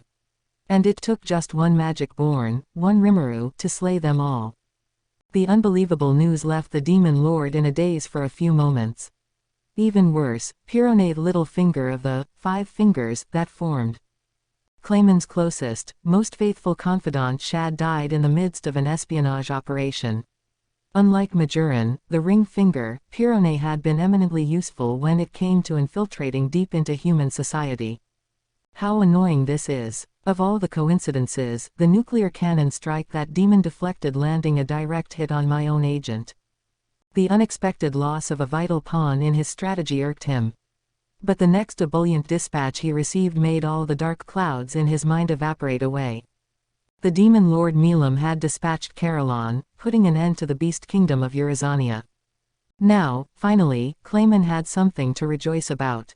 He hadn't managed to bring Caroline under his own control, but in terms of daunting the other demon lords, this would serve well enough. Any demon lord who didn't bend to his will was just trash in his way. Milam alone was powerful enough to overwhelm someone as strong as Caroline, and with her on his side, he doubted he needed to beef up his offenses any further. The news came by way of the Demon Lord Frey, elegantly sipping her tea as she delivered her tidings. There was no reason to doubt it. The Demon Lord Caroline was dead. Milam Nava had had no problem dealing with him. And now she was Clayman's. 10 demon lords controlled the vast majority of power in this world. 3 of them, counting himself, were now on the same side, and one was out of the picture. It pained Clayman that his planned awakening had failed, but Milam had more than made up for this shortcoming. Ha ha ha, I think we can alter my plans to point matters back in a beneficial direction. Oh, you think so? Well, glad to be of service, then. With that less than heartfelt endorsement, Frey stood up. I have nothing further to report, and with that, I've fulfilled my duty to you. I'm going home, but what are you going to do with Milam? She's so worked up about the battle that she ripped apart the magic-born sent to take care of her. Clayman responded with an exasperated grunt. Then you take care of her. She's our friend either way. As I told you, Frey coldly replied, I've fulfilled my duty. I helped you trick Milam, and I have no obligation to aid you any further. But Clayman simply gave her a thin smile. "Ha ha ha, you appear to be mistaken, Frey. Listen to me. I am giving an order to you. Go back, take Milam with you, and take care of her. Or would you like to be Milam's next opponent?" Frey gave him a stern look in response. She had anticipated this, in a way, and it didn't disturb her. "Aha, I see. So that was your goal from the start, was it, Clayman?" "Ha ha ha ha, well spotted. So I imagine I know the answer I should expect. All right. I don't want to wind up like Caroline, no. There you go. Very good. That's very intelligent of you, Frey. I will leave Milam in your hands, then. Take her along with you. Wouldn't want my own castle destroyed in the process, now would we?" Frey gave this an exaggerated rolling of her eyes. "And you think I want my home wrecked? Not that you'll listen to me. I'm glad we have an understanding, then. You may go." The attitude indicated to the world that he no longer saw the Demon Lord Frey as an equal. He was calling the shots, and she carried them out. Frey voiced no great displeasure at this as she gave Clayman a final cold glance and left the room. Once he saw she was gone, Clayman closed his eyes and began to think. The situation had changed so extensively now that he would have to revise his plans. Losing his chance at an awakening hurt, but it wasn't an issue. With Milam's powers, he decided, he could ram headlong into any human force and expect a likely victory out of it. Her strength would spread death and destruction across the land, reaping souls the entire way. That, Clayman thought, should be enough to elevate him to true Demon Lord status without lifting a finger. His original plan to set up an Orc Lord as a new Demon King, providing him with all the backing he needed was nice, but this was much more interesting. With Milam, the ultimate trump card, in his hands, there was no longer any need to fear his fellow Demon Lords. "Ha, now I can finally get Leon out of the picture." Simply picturing it made a joyous smile creep across his face. But before Leon. He would have preferred to put his own priorities first, but that wasn't going to happen. He needed to evaluate matters and see what required the most urgent attention. After all, it was what motivated his benefactor that mattered the most. Their enemies could be divided into three camps: the Demon Lord Leon, his rival these many years, the leader of the Forest of Jura, proving more powerful than he first guessed, and the ever-enigmatic Western Holy Church, along with the Holy Empire of Lubelius that existed above it. At the moment, direct conflict among Demon Lords was prohibited. The downfall of Caroline would likely be filed as yet another case of Milam going crazy. Maybe some of them would notice Clayman lurking in the shadows, but he didn't picture any of them making a public issue out of it. Anyone who pursued that question would quickly be making Clayman their enemy. These Demon Lords were all far too selfish to work together as a group. And if anyone did pursue him, he could handle it. The ultimate trump card made none of them seem worth worrying about any longer. The real issue was the Western Holy Church. Clayman's sworn friend Laplace was still planted in their bureaucracy, and this incident provided both of them with immense backing. The magic-born Rimuru killed 20,000 Pharmas soldiers, something the church couldn't afford to ignore. So why not pit them against each other on the battlefield and profiteer from the results? They could wait until both sides reached the limits of their fatigue, toss Milam in there, and bambied both be gone, practically without a fight. Clayman could awaken himself that way, too, maybe. That scenario was exactly what his benefactor wanted, the only master Clayman ever truly served in his life. And if Clayman could pull it off, he could then declare war on Leon and stamp out that anxiety for good. The smile on his face widened. Several mistakes had been made, but fixing them wouldn't be a problem. Now he just had to report back to his benefactor and await the final decision. He laughed loudly and boldly, there in his room, already picturing his lifelong dream finally coming true. That time I got reincarnated as a slime, Volume 5. End.